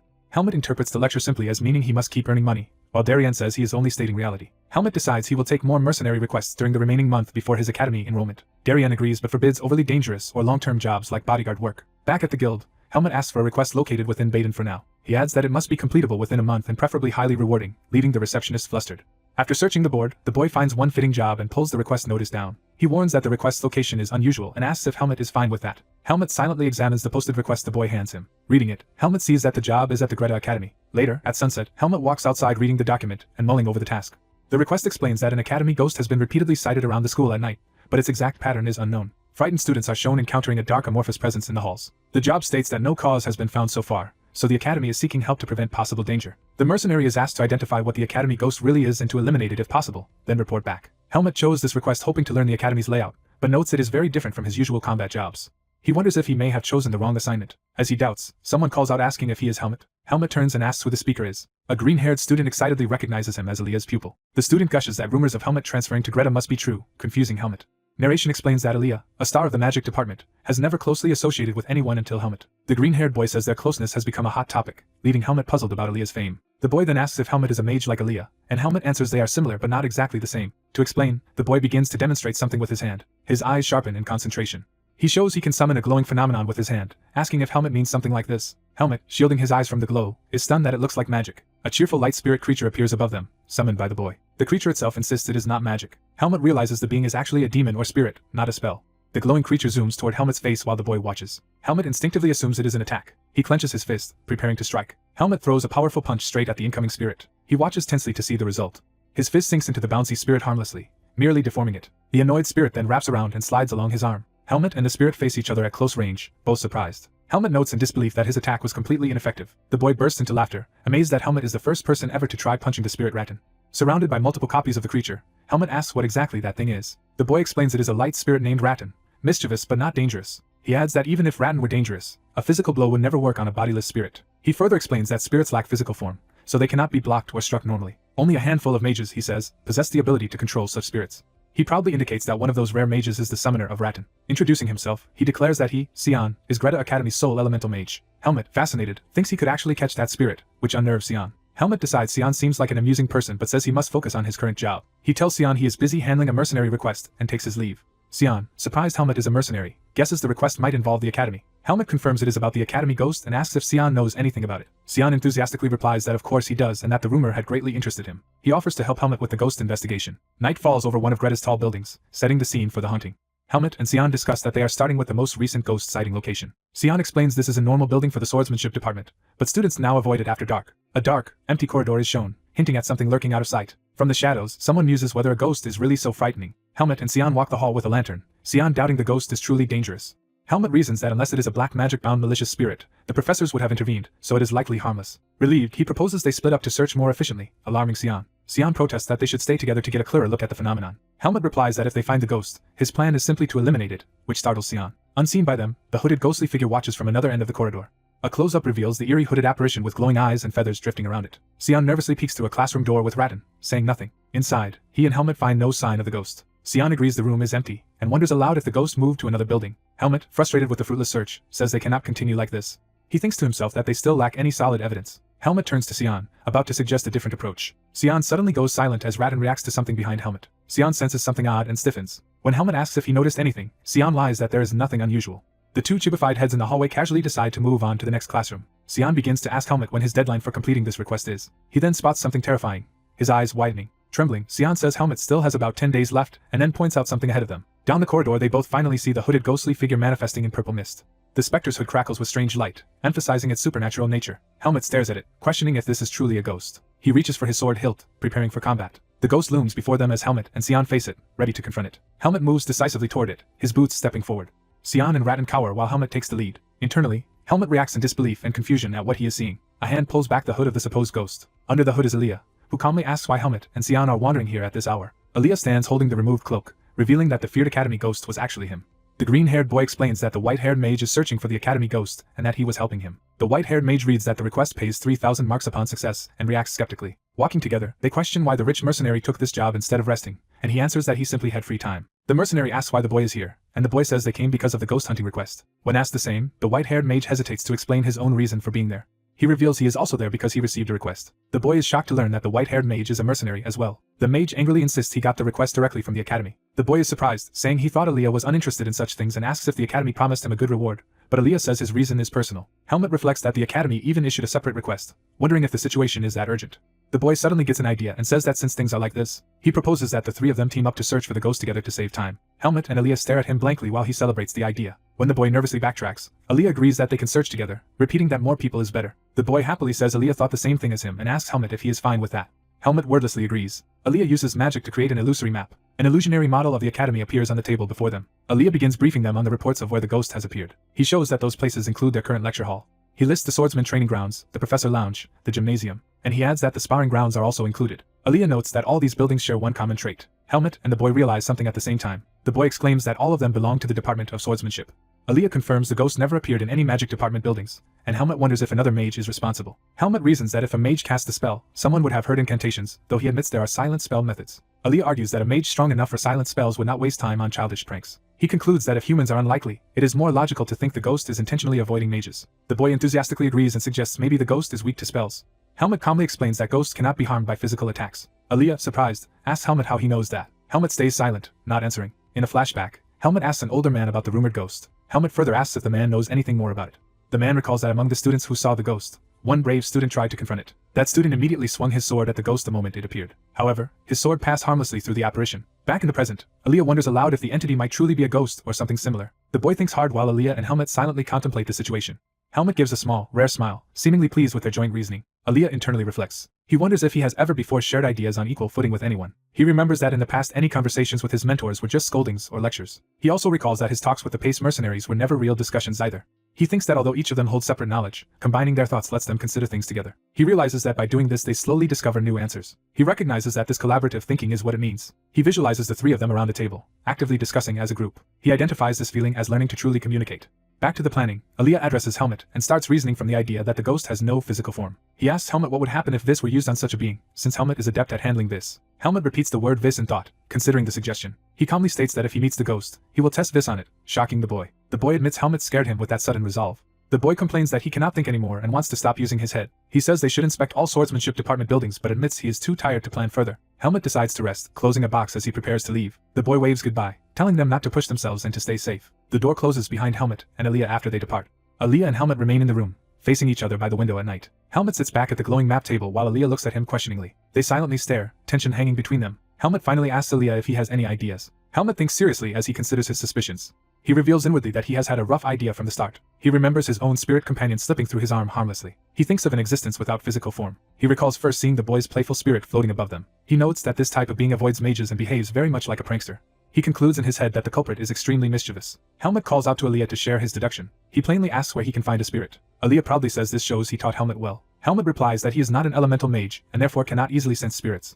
Helmet asks what they should do next. Aaliyah questions what he means. Then he reminds Helmet that they already have someone who can track spirits. The boy pants as he runs through the corridor with his spirit companion. While sprinting, he shouts that they already possess exactly what they need. Helmet labels him in his thoughts as a skilled elemental mage. Aaliyah and Helmet race down the corridor together in pursuit. Aaliyah wonders where Xian is heading, and Helmet answers that Xian is likely chasing the spirit he can sense. Helmet internally marvels at how quickly Xian located it, and questions what that implies. Aaliyah recalls agreeing to search together following Xian's own phrase about more people being better. He also remembers his earlier surprise at Helmet's knowledge about ghosts. He thinks back to his suggestion of using this against the incorporeal foe. Helmet's serious gaze shows he had suspected the ghost was a spirit from the beginning. While running, Helmet tells Aaliyah that he knew it was a spirit and that Aaliyah deliberately pushed Xian to go locate it. Aaliyah admits he simply got lucky and that provoking Xian was the only method he had.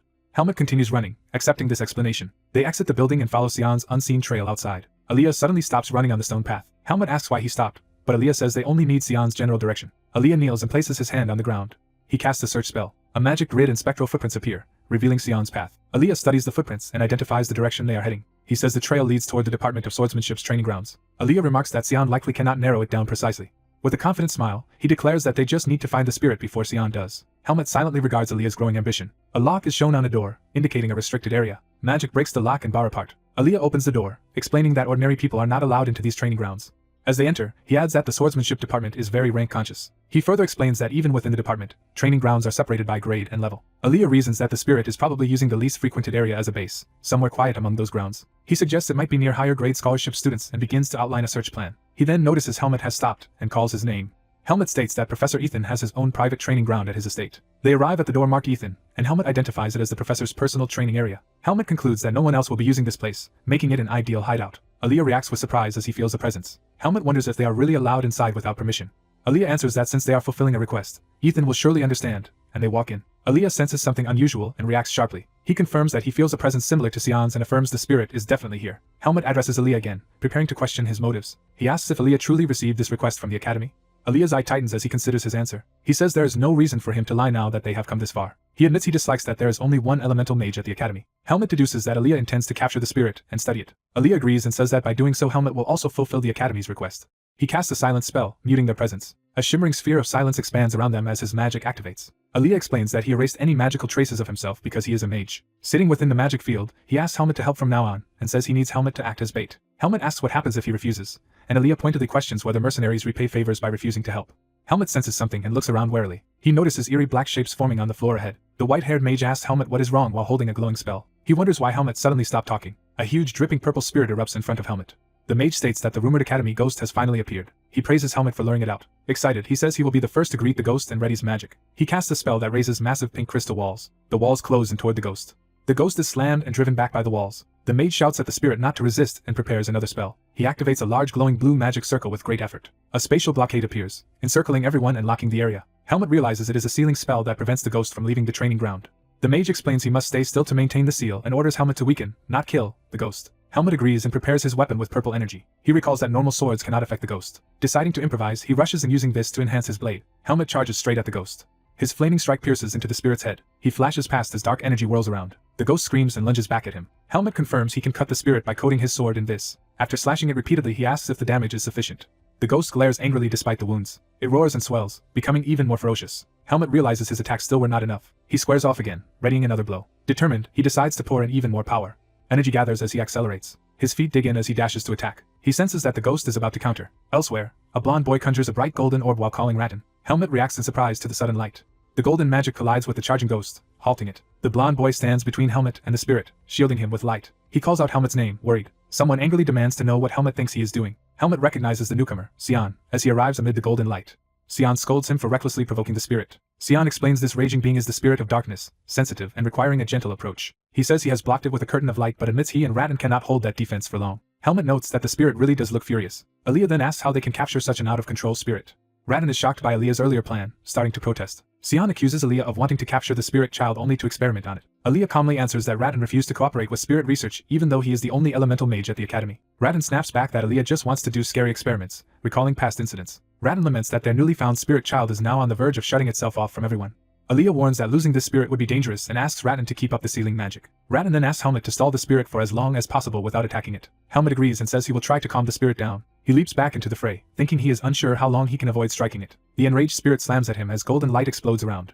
Helmut dodges another crushing blow. He notes that the ghost is extremely fast but still within his ability to track. He dances around it, parrying and deflecting blows at high speed to endure. Watching, Rattan anxiously calls Helmut's name. Rattan pours more power into his magic circle, begging Helmut to hang on a little longer.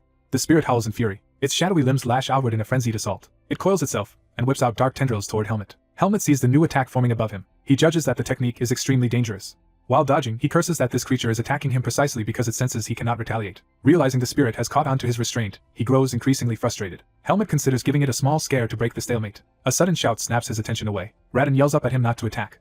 The ghost's next rush slams into Helmut. Helmut, half defensive, accidentally lets his sword graze the spirit. The impact smashes him into the wall. Reeling from the hit, Helmut cries out in pain. Rattan apologizes, saying he had to weaken the spirit further even though Helmut suffered for it.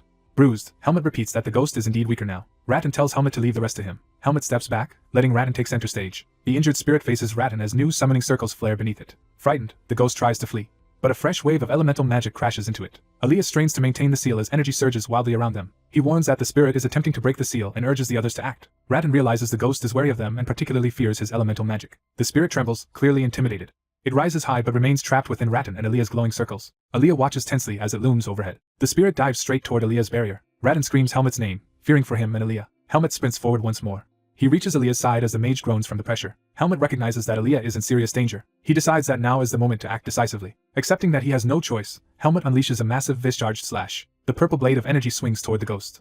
The spirit recoils as Helmut's strike forces it back from Aaliyah. Aaliyah curses at the situation while readying another spell. He hastily casts a radiant barrier around himself. The spirit crashes down toward that barrier. It engulfs Aaliyah's shield, trying to crush through it.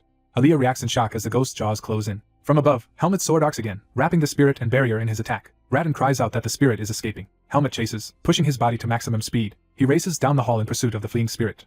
He lunges and slashes at it mid-flight. The ghost's eyes widen in shock at the renewed assault. Helmut charges his sword with more vis and calls out to Sion for the signal. Sion answers with a single word, telling him to strike now. Helmut brings his blade straight down in a powerful finishing blow toward the spirit's head.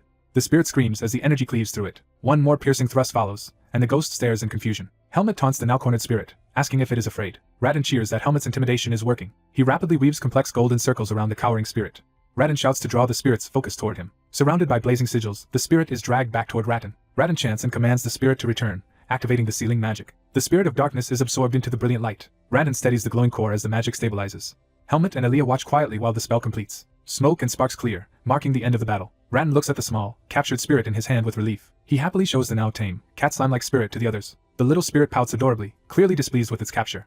A narrator notes that only elemental mages are capable of dealing with spirits. It is further explained that handling spirits is exclusively their domain. Exhausted, the three regroup on the training ground, catching their breath. The small dark spirit floats above Ratten's palm, grumbling. Later at the guild, they present the captured spirit to the clerk as the troublesome monster they were hired to resolve. Sion reacts with interest to hearing about a spirit appearing in an unusual place, and says there could be many explanations. Sion lists possible causes like magic, distorted earth forces, or faint traces of darkness, then concludes that everything turned out fine. Sion brags that the request Helmut took would have failed without him, the Academy's only elemental mage, until Aaliyah silences his rambling. The group leaves the guild building and walks through the busy town square. Outside, Sion complains they showed the darkness spirit yet still have not been paid, while Aaliyah reminds him they were told to wait. Aaliyah recalls the client asking them to return in 3 days to ensure the monster is really gone, and chides Sion for being impatient about money. Sion cheerfully declares Helmut their friend now and prompts Helmut to agree. Helmut repeats the word friend to himself, surprised and unsure. Sion confirms again that Helmut is his friend, addressing him directly. Sion explains that he and Helmut now help each other, considers that true friendship, and says it feels like destiny. Helmut hesitantly reaches out his hand. Sion grasps Helmut's hand and asks him to look after him from now on. The word friend echoes in Helmut's mind as he processes this new relationship. Helmut recalls a past moment with another boy, both looking awkward and unimpressed. The memory shows that boy urgently dragging Helmut's head down, seemingly to protect or hide him. The boy from his memory cries as he speaks, leading into the recollection. Helmut's eye shows he reaches a quiet decision about the idea of friendship. Helmut decides that having friends probably will not be a bad thing and firmly shakes Sion's hand. Sion giggles contentedly, clearly pleased with their new bond. Aaliyah runs toward them, exasperated at their dramatic handshake and calling them idiots. As they walk, Sion jokes about using their rich friend Aaliyah to buy them food, but Aaliyah protests they must clean up the damaged training grounds first. Time shifts to a luxurious interior, indicating a change of scene. Later, Helmut reads a document and looks puzzled, seeing the address. 3rd floor, Unit 301. He wonders what this note is about. The dean explains Helmut's dorm has been assigned and asks if he is ready, reminding him all Greta Academy students must live in the dorms. Helmut agrees, and the dean says that since the entrance ceremony is tomorrow, he should use the remaining time to check his new lodging. Helmut thinks it is a good idea to go see where he will be staying. Outside the dorm area, Helmut silently takes in his surroundings. He recalls that only a few days ago, when he sought requests, the academy had been quiet. Now he notes the place is bustling with movers and students, which is new for him.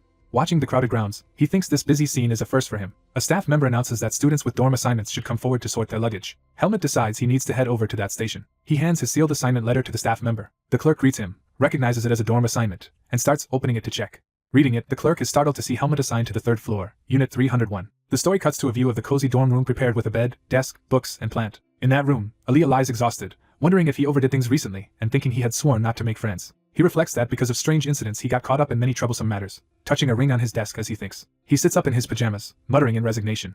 Elsewhere, Helmut climbs the dorm stairs with his key, blaming all his current complications on that troublesome crow spirit. He grips the key tag for his assigned room. He walks down the 3rd floor corridor, focusing on finding his door. Stopping at Unit 301's door, he confirms this is the room assigned to him. Helmut affirms to himself that this is indeed his new room. Simultaneously, Aaliyah thinks that everything in his life started going wrong after he met Helmut. Aaliyah resolves that when the term begins he never wants to see Helmut again. As Helmut's key approaches the lock, Aaliyah mentally repeats that resolve. He inserts the key into the door, unaware of who is inside. Aaliyah, in his nightgown, vows emphatically that he will never meet Helmut again. That night in town, someone pants in a dark alley, setting up another scene. A scarred man rages at companions, demanding if they think he is lying. The furious man threatens terrified underlings with a knife, boasting about the strength of the Black Hawks. A frightened subordinate insists the problem is Baden's tight security, not cowardice. The enraged leader is about to attack when another masked man named Max coldly suggests they simply execute the prisoners. Max says they should kill the captives according to Black Hawk regulations. The scarred leader, worked up, laughs and agrees that disobedient subordinates must be executed. A sinister voice interrupts from above, questioning who they intend to execute. The mysterious speaker condemns them for bullying innocents when they could not even kill a single child, causing the men to panic and demand to know who is there. The unseen figure says their previous failure made them easy to track and calls anyone claiming to be a Black Hawk a ruined loser like them, as a dark apparition forms behind them. One of the Black Hawks howls in anger and rushes to attack. He charges wildly, only for a dark force to slice past him. The other man is slashed across the face and begins bleeding. He realizes in horror that his comrade Paul has been struck down. The survivor stares in shock at Paul's fallen body. Trembling, he shouts into the darkness demanding to know who is attacking them and ordering the foe to show themselves. The shadowy entity mocks the idea it is hiding at all. It grabs the leader and taunts him, asking who the real coward has been hiding all this time. After the slaughter, the frightened captives gasp while the dark presence laments that such scum stained the Black Hawk name. A hooded real Black Hawk appears with a bloody dagger, saying the imposters kept abusing their group's name but lasted surprisingly long. He steps toward the trembling captives, prompting another ominous remark. The hooded man says he actually had questions for the imposters. He turns that intent on the two captives, asking if he can interrogate them instead. Their terrified screams echo through the alley. The narrative returns to the peaceful dorm room the next morning. Aaliyah again thinks he has been overworking himself and feels exhausted, despite once deciding not to make friends. He reflects that he keeps getting dragged into bizarre situations everywhere he goes. He resigns himself with a quiet affirmation. Meanwhile, Helmut holds the dorm key tightly as he reaches the third floor. The hallway outside the dorm rooms lies quiet and sunlit.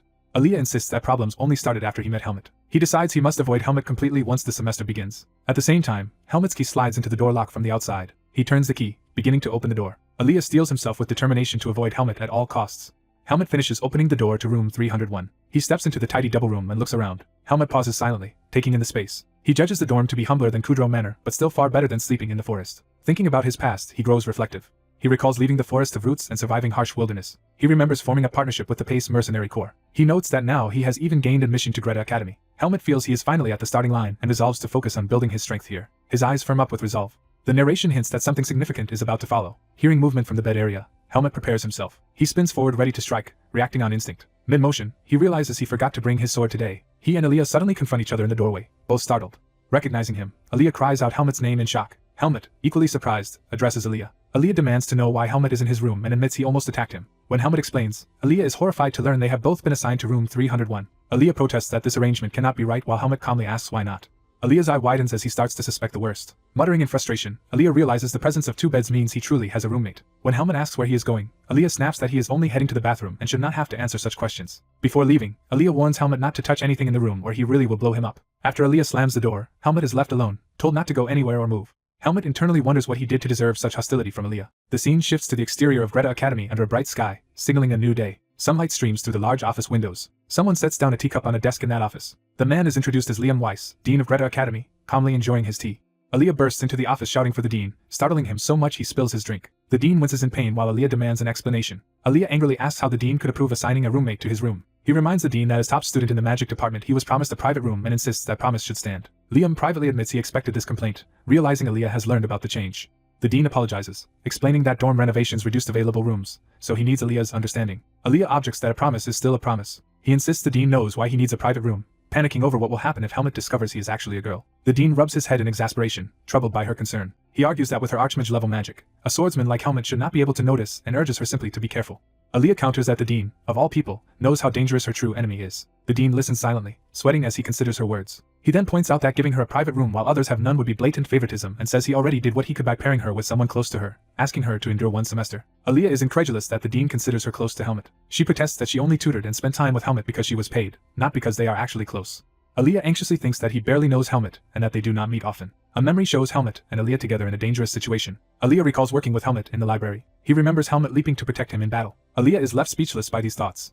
The principal says it is his duty to help Aaliyah build friendships and promises a private room if Aaliyah gets along with Helmut this semester. Aaliyah reacts in surprised silence to the condition. Morning light fills the office after the conversation. The principal sighs in relief, uncertain if Aaliyah was fully convinced. He reassures himself that Helmut is said to be a good kid. Helmut waits in Aaliyah's room, leaning against the wall. Aaliyah confronts Helmut, accusing him of being pleased that his plan to force a shared room worked. Aaliyah looks uneasy and conflicted. He asks Helmut if he really wants to share a room, then says it is simply necessary. Aaliyah explains he used to have a solo room for topping the magic department, but now must accept a roommate.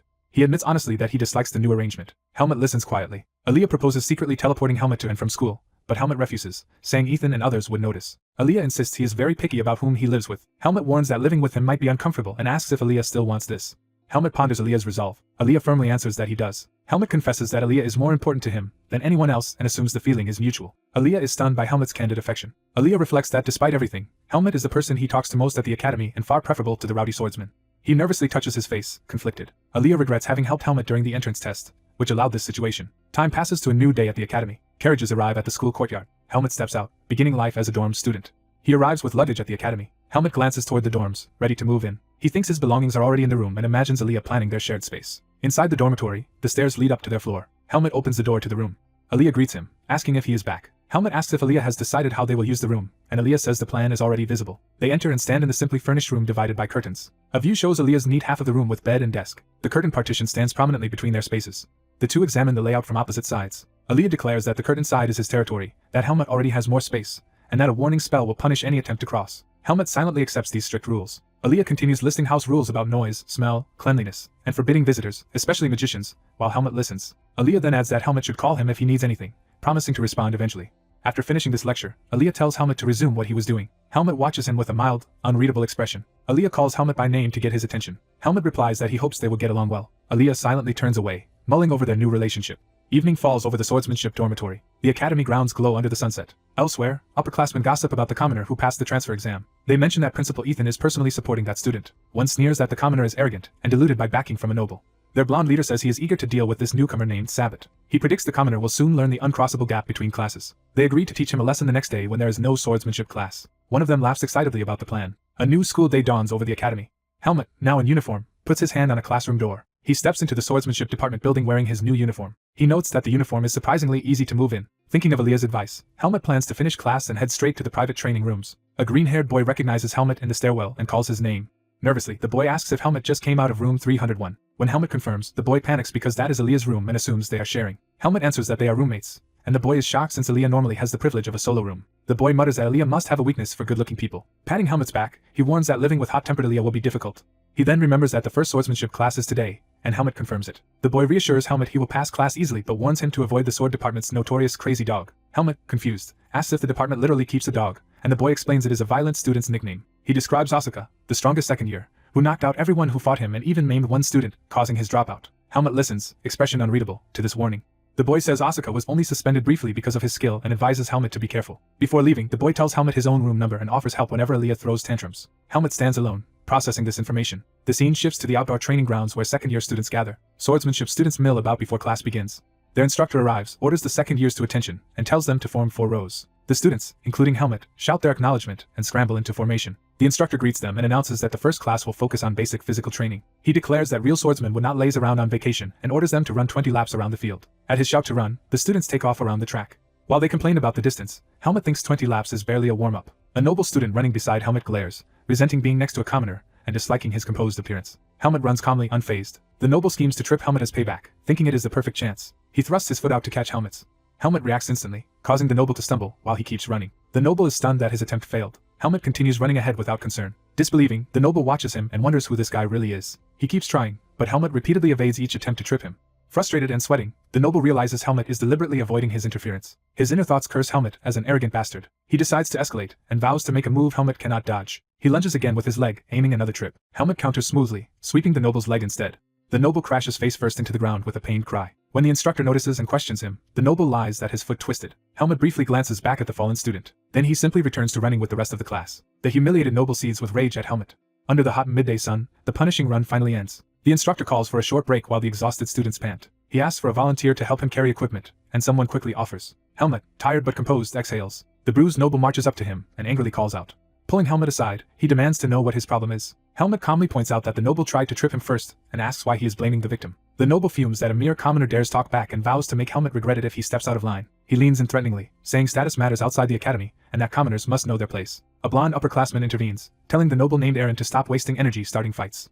The blonde suggests leaving Helmet alone for now and getting revenge later during sparring practice. Aaron backs off but mutters a threat for Helmet to wait. Helmet watches him go, unimpressed. He internally scoffs at nobles who rely on birth for superiority, and wonders if such weak humans can really rise in status. Aaron clenches his fist, dark energy flaring, deciding to put Helmet in his place immediately. Another voice cuts in, repeating Aaron's use of the word commoner. Helmet turns toward the new arrival. A blue-haired student descends the steps, drawing everyone's attention. Helmet and Aaron both look toward him. Smiling, the blue-haired boy asks if their talk about a commoner was aimed at him. The full scene shows him standing above them, repeating his question about whether he is the commoner in question. Aaron, confused and defensive, demands to know who this newcomer is. The blue-haired boy replies that he does not know Aaron either, and wonders if Aaron might be a transfer. Approaching them, he says he kept hearing someone whining the word commoner again and again. With a sharp smile, he asks if Eren has some sort of problem with him. A noble student complains about commoners in the swordsmanship department, and Asuka retorts that he will not tolerate their attitude either. Asuka provocatively asks the noble what will happen when he stops putting up with him. Another student restrains the angry noble called Sabbat, telling him to stop. Sabbat listens as his friend hurriedly whispers something to calm him down. Sabbat hesitates, sweating with restrained frustration. Sabbat backs off, mocking the commoners for helping each other and telling them to stick together. Helmet and Asuka realize Asuka's absence made them late for their first class. A younger student's warning is recalled about avoiding the swordsmanship department's crazy dog, the top second-year Asuka. Helmet studies Asuka with interest. Asuka similarly realizes Helmet is the rumored new guy. Wooden practice swords are prepared for swordsmanship training. The instructor orders the students to assemble, step forward in order, and take a wooden sword. The instructor spots late Asuka trying to slip into the line and calls him out. Asuka lies that he was late because he was consulting instructor Patricia for advice. The instructor flatly reveals Patricia is actually on leave today. Asuka internally despairs as the instructor criticizes him for being such a half-hearted liar. Asuka is punished to run extra laps and panics at having to do 30 of them. When asked if he has a problem with the punishment, Asuka nervously denies it while classmates snicker. Helmet notes that Asuka also has a bad reputation, which is expected given such behavior. The instructor sends the others to train individually with their wooden swords, promising to monitor them. The students answer in unison, affirming the instructor's order. A pair of hands grip a wooden sword in preparation. Helmet begins disciplined practice, swinging his wooden sword overhead. He continues slashing fluidly, showing impressive swordsmanship form. Helmet dashes forward as his training swings generate visible force. With intense focus, he practices rapid, powerful cuts. He keeps moving, drilling combinations with smooth, relentless motions. His eyes glow with concentration as he pushes his training to a higher level. The instructor notices Helmet's extraordinary practice. He turns away, leaving Helmet to continue his training. Helmet pauses, slightly out of breath from his exertion. He reflects that Ethan said the first class would be simple but senses something is missing and wonders how things will change in coming years. Helmet starts walking with resolve. Asuka comes up behind Helmet, calling out to him. Asuka smugly asks for thanks, claiming he stopped Helmet from getting into a fight earlier. Helmet coldly answers he never asked for help, which shocks Asuka, who confirms Helmet is a commoner. Asuka cheerfully extends his hand, saying he is also a commoner and suggesting they get along. Helmet looks at the offered hand, unsure how to respond. Asuka's hand briefly glows with blue energy as Helmet brushes it away. Helmet narrows his eyes, clearly displeased by Asuka's behavior. Asuka comments that Helmet has sharp instincts, realizing Helmet noticed the trick. Helmet says it is fine but warns Asuka upfront about something. He tells Asuka not to cling to him just because they are both commoners and says he dislikes people seeking his help. Helmet's eyes show irritation at being treated that way. Asuka waves goodbye and says they should only get along superficially, calling Helmet his commoner friend. Helmet silently touches his shoulder where Asuka grabbed him, still wary. Later, Helmet wonders aloud in the dorm if he seems like someone easy to pick a fight with. His roommate, brushing teeth in cute sleepwear, looks at him curiously. The roommate disagrees, saying Helmet has had it rough since day one. The roommate explains the bullies are nobles relying on their status, and that proving himself will eventually solve things. Helmet recalls Ethan's advice against starting fights, while the roommate says it depends on making the others throw the first punch and that more opponents can even be advantageous. When Helmet asks for another method, the roommate says Helmet must endure things until proper sparring lessons begin. Helmet looks troubled, still thinking about the situation. The roommate eyes him, amused, as he continues brushing. The roommate asks what is bothering Helmet, remarking that the old Helmet would already have started swinging and that he is glad he taught him restraint. Helmet quietly takes in that comment. He folds his arms, mulling over what to do next. He then asks seriously if, as a top-of-the-class student, it is acceptable to stop tolerating things and just fight, surprising the roommate. Helmet says that if not, there is someone whose behavior he cannot understand. The next day, Asuka walks down a corridor and encounters Sabbat and his group coming from the opposite side. Asuka looks bored while noticing Sabbat's group approaching. Sabbat's friends walk past Asuka warily. A mocking thought addresses Sabbat, saying he must be thrilled now that Asuka has a commoner friend. Asuka stops at that taunt about his new commoner acquaintance. Sabbat smirks, vowing to use Asuka's academy grades to tame the so-called mad dog into an obedient one. Asuka listens in silence, his expression hardening. Suddenly Asuka strikes one of Sabbat's followers in the back of the head. The hit follower yells in confusion, asking Sabbat why he was hit. Asuka feigns innocence, saying his hand moved from excitement, and inviting them to make him obedient right now instead of waiting. He asks what Sabbat thinks of that proposal, eyes shining with challenge. Narration explains that Greta Academy claims equal treatment regardless of status. Yet the narration adds that Academy rules cannot erase entrenched social hierarchy, so bullying and condescension toward commoners persist. It clarifies that such abuse by nobles is already widespread beneath the surface. Sabbat's group faces Asuka nervously, confronted by his reckless aggression. Narration notes that nobles usually suppress that behavior only when Asuka is involved. Sabbat and a friend look tense, unable to hide their anxiety. It is because Asuka's reputation as top student and mad dog is genuinely intimidating. Asuka menacingly asks if they expect him to obey just because they glare at him. Sabbat recalls hearing how Asuka went wild last year, living up to his nickname. He taunts that after Asuka's suspension he has been oddly quiet, asking if Asuka is now too scared to fight. Sabbat insinuates that Asuka fears another suspension that could really hurt him. Asuka stands in shadow, eerily calm as Sabbat provokes him. He stares back coldly, pressure rising. Sabbat steps forward, saying he will grant Asuka what he wants. He leans in and orders Asuka to punch him first. Sabbat adds that if Asuka does, he will suffer not only defeat but also social consequences. Asuka thinks to himself that Sabbat is right, because whoever throws the first punch will clearly be at fault. Sabbat then mocks Asuka in front of everyone, laughing that the mad dog is scared of losing his place. Asuka lowers his head as if backing down. In the next instant he lunges, eyes crazed, about to strike Sabbat. A wooden sword suddenly intervenes at high speed. Asuka is smashed in the face by the blow. Sabbat is also struck and sent flying. Both boys crash to the ground, groaning. Instructor Patricia arrives, demanding to know if they entered the swordsmanship department just to act like thugs. She scolds them for daring to brawl on school grounds, impressed only by their nerve. Patricia stands over them, clearly furious. Asuka protests that the others started it, and insists he was alone against the group. She silences him with a shout, ordering Asuka to shut up. Patricia repeats that randomly punching others solves nothing and wonders why Asuka keeps doing it. She then tells Sabat he is no better and reminds them that Greta students must judge others purely by skill. Sabat is taken aback by being reprimanded as well. He quickly agrees and says he will remember her words. Patricia dismisses the group to prepare for the next class and orders Asuka to accompany her. She curtly tells him to follow without arguing. Sabat's friends fuss over him, and he steadies himself, adjusting his clothes. Sabat decides to let things go for now and leaves with his companions. As Patricia walks with Asuka, he looks sullen beside her. She abruptly raises her hand. Patricia smacks Asuka hard on the shoulder, making him yelp. She berates him for still causing trouble and calls him an idiot for failing to control himself. Patricia reminds him he already got suspended once and warns him not to repeat that mistake. She sighs and says he was excused only because he is a top student but that she will not protect him again. Patricia explains she understands his frustration, yet urges him to endure for now so he can gain recognition and not ruin his promising future. Asuka clenches his jaw, struggling to accept her advice. Patricia mentions hearing that the new student Helmut completed his first class without incident, which surprises Asuka. She tells Asuka that Helmut is also a commoner and suggests Asuka should treat him kindly since they share similar circumstances. Asuka realizes she is referring to Helmut and recalls their earlier encounter. He waves off the idea, saying he is not interested in getting along with anyone and that Helmut is rude enough to manage on his own. Asuka broods, thinking to himself that perhaps there is more to this situation. Scene shifts to an empty, sunlit training hall. The students then stand assembled inside as Patricia prepares to teach the next class. A wooden sword slams the floor to grab everyone's attention. Patricia calls the class to order and tells them to check if anyone is missing. A student reports that Helmut is not present yet. Patricia confirms that Jerome did inform Helmut of the classroom location, and he lies that he did. She orders one of the students to go find Helmut. Meanwhile Helmut, now in a different room, walks quietly among other students. Something shifts near a bookshelf as he passes. Helmut and another student enter, unaware they are being watched as the next development approaches. The instructor questions Helmut about his lateness, and he explains he did not know the assembly location had changed. Another student claims he clearly told Helmut the correct assembly point when the instructor asks. The instructor ignores the classmate and directly asks Helmut if he truly received the information properly. Helmut silently considers how to respond. The lying student anxiously waits for Helmut's answer. Other students snicker among themselves at the situation. The instructor concludes Helmut probably was not properly informed and gently urges him to answer honestly. Helmut takes the blame himself, saying he must have misheard the message and apologizes to the instructor. The instructor is surprised by Helmut's unexpected admission. The blue-haired student silently observes, looking intrigued. The liar smirks, pleased that Helmut covered for him. The instructor accepts Helmut's excuse with some doubt. She still punishes him for delaying class, ordering him to run 10 laps after class, and he complies. She then announces the start of their lesson. The blue-haired student mentally judges Helmut as just another commoner who submits to nobles.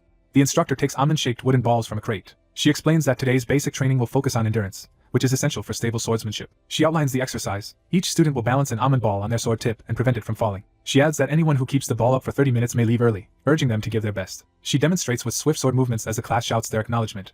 The instructor calls Helmut to help distribute the balls, and he agrees. The blue-haired student watches Helmut with growing hostility. While handing out balls, he thinks Helmut initially seemed hot-tempered but now just appears cunning and submissive. The blue-haired student views himself as different from Helmut as the ball smacks into his face. He internally vows never to bow to nobles, even at the cost of his life. Jerome and another student mockingly toss balls into each other's faces. Helmut coolly notices Jerome's antics. Helmut calmly takes a ball and prepares to throw it. He hurls the ball with immense force toward Jerome. The throw is so powerful it blasts Jerome off his feet. Jerome has a brief moment of confusion as the ball hits him. He collapses, vomiting from the brutal impact. The instructor is shocked and horrified by what just happened. The blue-haired student is equally stunned by Helmut's strength. Jerome writhes on the ground, gasping and retching from the pain. Helmut casually apologizes, claiming Jerome was just too far away when he threw. The blue-haired student watches, baffled by Helmut's attitude. He inwardly questions what is wrong with Helmut. Training dummies stand in the academy's outdoor practice yard. A wooden dummy is struck repeatedly by rapid, powerful blows. A muscular trainee continues battering the spinning dummy with a wooden sword. Jerome inspects a large bruise on his chest left by Helmut's throw. He curses the injury, realizing the bruise will take time to heal while another noble trains nearby. Furious, Jerome fumes that a mere commoner dared to injure him like this. His noble friend dismisses the incident as just a ball to the gut, but Jerome insists Helmut's throw felt like being hit by a stone. Jerome complains that first Asuka and now this new commoner have humiliated them, asking Sabat if he will tolerate it. Sabat wipes down, listening while still focused on his own training. Jerome gripes that commoners like Asuka and Helmut are forgetting their place, blaming them for growing insolent. Sabat silently considers the situation. He drops his towel, making up his mind about how to respond. Sabat calmly tells Jerome not to lose his temper and to treat those commoners more kindly from now on. The other nobles are bewildered when Sabat appears to suggest getting along with commoners. Jerome corrects them with a sneer, saying he never told them to befriend commoners. Sabat darkly explains they should be nice only because they will not be seeing those commoners for very long. Jerome realizes Sabat is hinting at something ominous. Sabat smirks, confirming his hidden intentions. He ominously says they will understand later, implying he has a plan against the commoners. Time passes to a bright day at the academy campus. Helmut's friend excitedly greets him, having heard about his punishment and wanting to check on the troublemaking transfer student. Helmut responds with a small, amused smile. He cheerfully admits things simply turned out that way. The green-haired boy stares in shock at Helmut's unexpectedly bright mood. Another roommate complains about the intrusion, while the green-haired boy explains he came because Helmut looks different from what he expected. The green-haired boy teases the annoyed roommate, saying he is only there for Helmet. The white-haired roommate protests that he never allowed them into his room, while the green-haired boy argues Helmet is allowed and so he should be too. The white-haired boy obsessively wonders why Helmet was accepted as a roommate when he never shared before and fixates on what Helmet has that he lacks. Frustrated, the roommate finally shouts and drives both visitors out of his room. In the hallway, the green-haired boy calls the roommate extremely antisocial while Helmet stands there holding his pillow. The green-haired boy shrugs off the incident and apologizes to Helmet for dragging him into it. Helmet smiles and tells him not to worry, saying the expression he is making does not suit him. Walking together, the friend asks why Helmet seems in such a good mood, and Helmet replies he feels a bit proud of himself. Helmet inwardly justifies that while his throw will not solve everything, no one was seriously injured so he handled it humanely, while his friend nervously begs him not to become like Asuka. Helmet reassures him he has no intention of acting recklessly, and that causing scenes would only embarrass Ethan. However, he adds that he will not simply endure abuse forever and plans to settle matters through his own skill if they end up sparring. The green-haired boy listens carefully to Helmet's resolve. He studies Helmet's expression more closely. He then invites Helmet to spend the upcoming weekend exploring downtown together. Helmet answers that he actually planned to visit Ethan at home, share a meal, and talk before heading back. His friend accepts this, thinking it over. The boy quickly asks if he can tag along on Helmet's visit home. Helmet is surprised and asks what they would even do at the Kudrow mansion, while the boy insists visiting a friend's house needs no special reason. The green-haired student argues that building good relationships is important and believes Ethan will be pleased Helmet brought a friend. Helmet silently contemplates this idea. Still unsure, he hesitates while his friend pushes the suggestion. Helmet finally agrees to let him come. The boy happily declares their plan settled. He runs off excitedly, reminding Helmet not to leave without him on the weekend. Left alone, Helmet wonders what exactly he has just agreed to. The scene shifts to a nighttime view of the city under a starry sky. The perspective narrows to a particular building in the city where figures in cloaks move about. Someone nervously opens the door to a dim room lit by a single candle. A hooded figure walks in, cloaked in secrecy. An underling gives the hooded branch manager a new request letter that arrived that day. The hooded leader sits and starts examining the stack of request papers. He mutters that naive young nobles have sent yet another trivial mission, but since they paid he will still consider it. Removing his hood, he prepares to deal with the request seriously. He explains that imposters recently sullied their group's reputation by extorting money under their name, turning Black Hawk into a byword for riffraff. He tells his subordinate he will set priorities after reviewing the letters and dismisses him for the moment. Reading one request, his expression changes in concern. He calls the subordinate back, asking if he recognizes the name on the request. The subordinate does not, and asks why the name matters. The leader silently thinks, clearly unsettled. He orders them to handle another client first, and put this suspicious commission on hold. He further commands a background check on the requester, and to report all findings directly to him. Alone again, he broods over the troubling request. Looking at the paper bearing Helmet's name, he admits to having a bad feeling about the commission. Narration explains that on weekends at Greta Academy many students go to downtown Baden for permitted outings. The emptied campus becomes quiet and somewhat eerie as Helmet prepares to leave. Cloaked and armed, Helmet walks toward a waiting carriage to depart. He hears his name called from behind.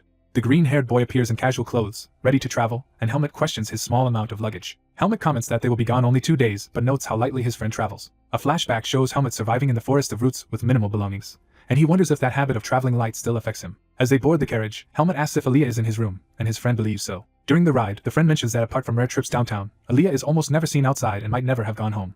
Laughing, he clarifies he is only observing Aaliyah out of rivalry, not stalking him. Helmet listens quietly, watching his energetic companion. He offers to ask Aaliyah directly about his habits if his friend is so curious. The green-haired boy smiles faintly at the offer. From outside, he hesitantly starts to refuse.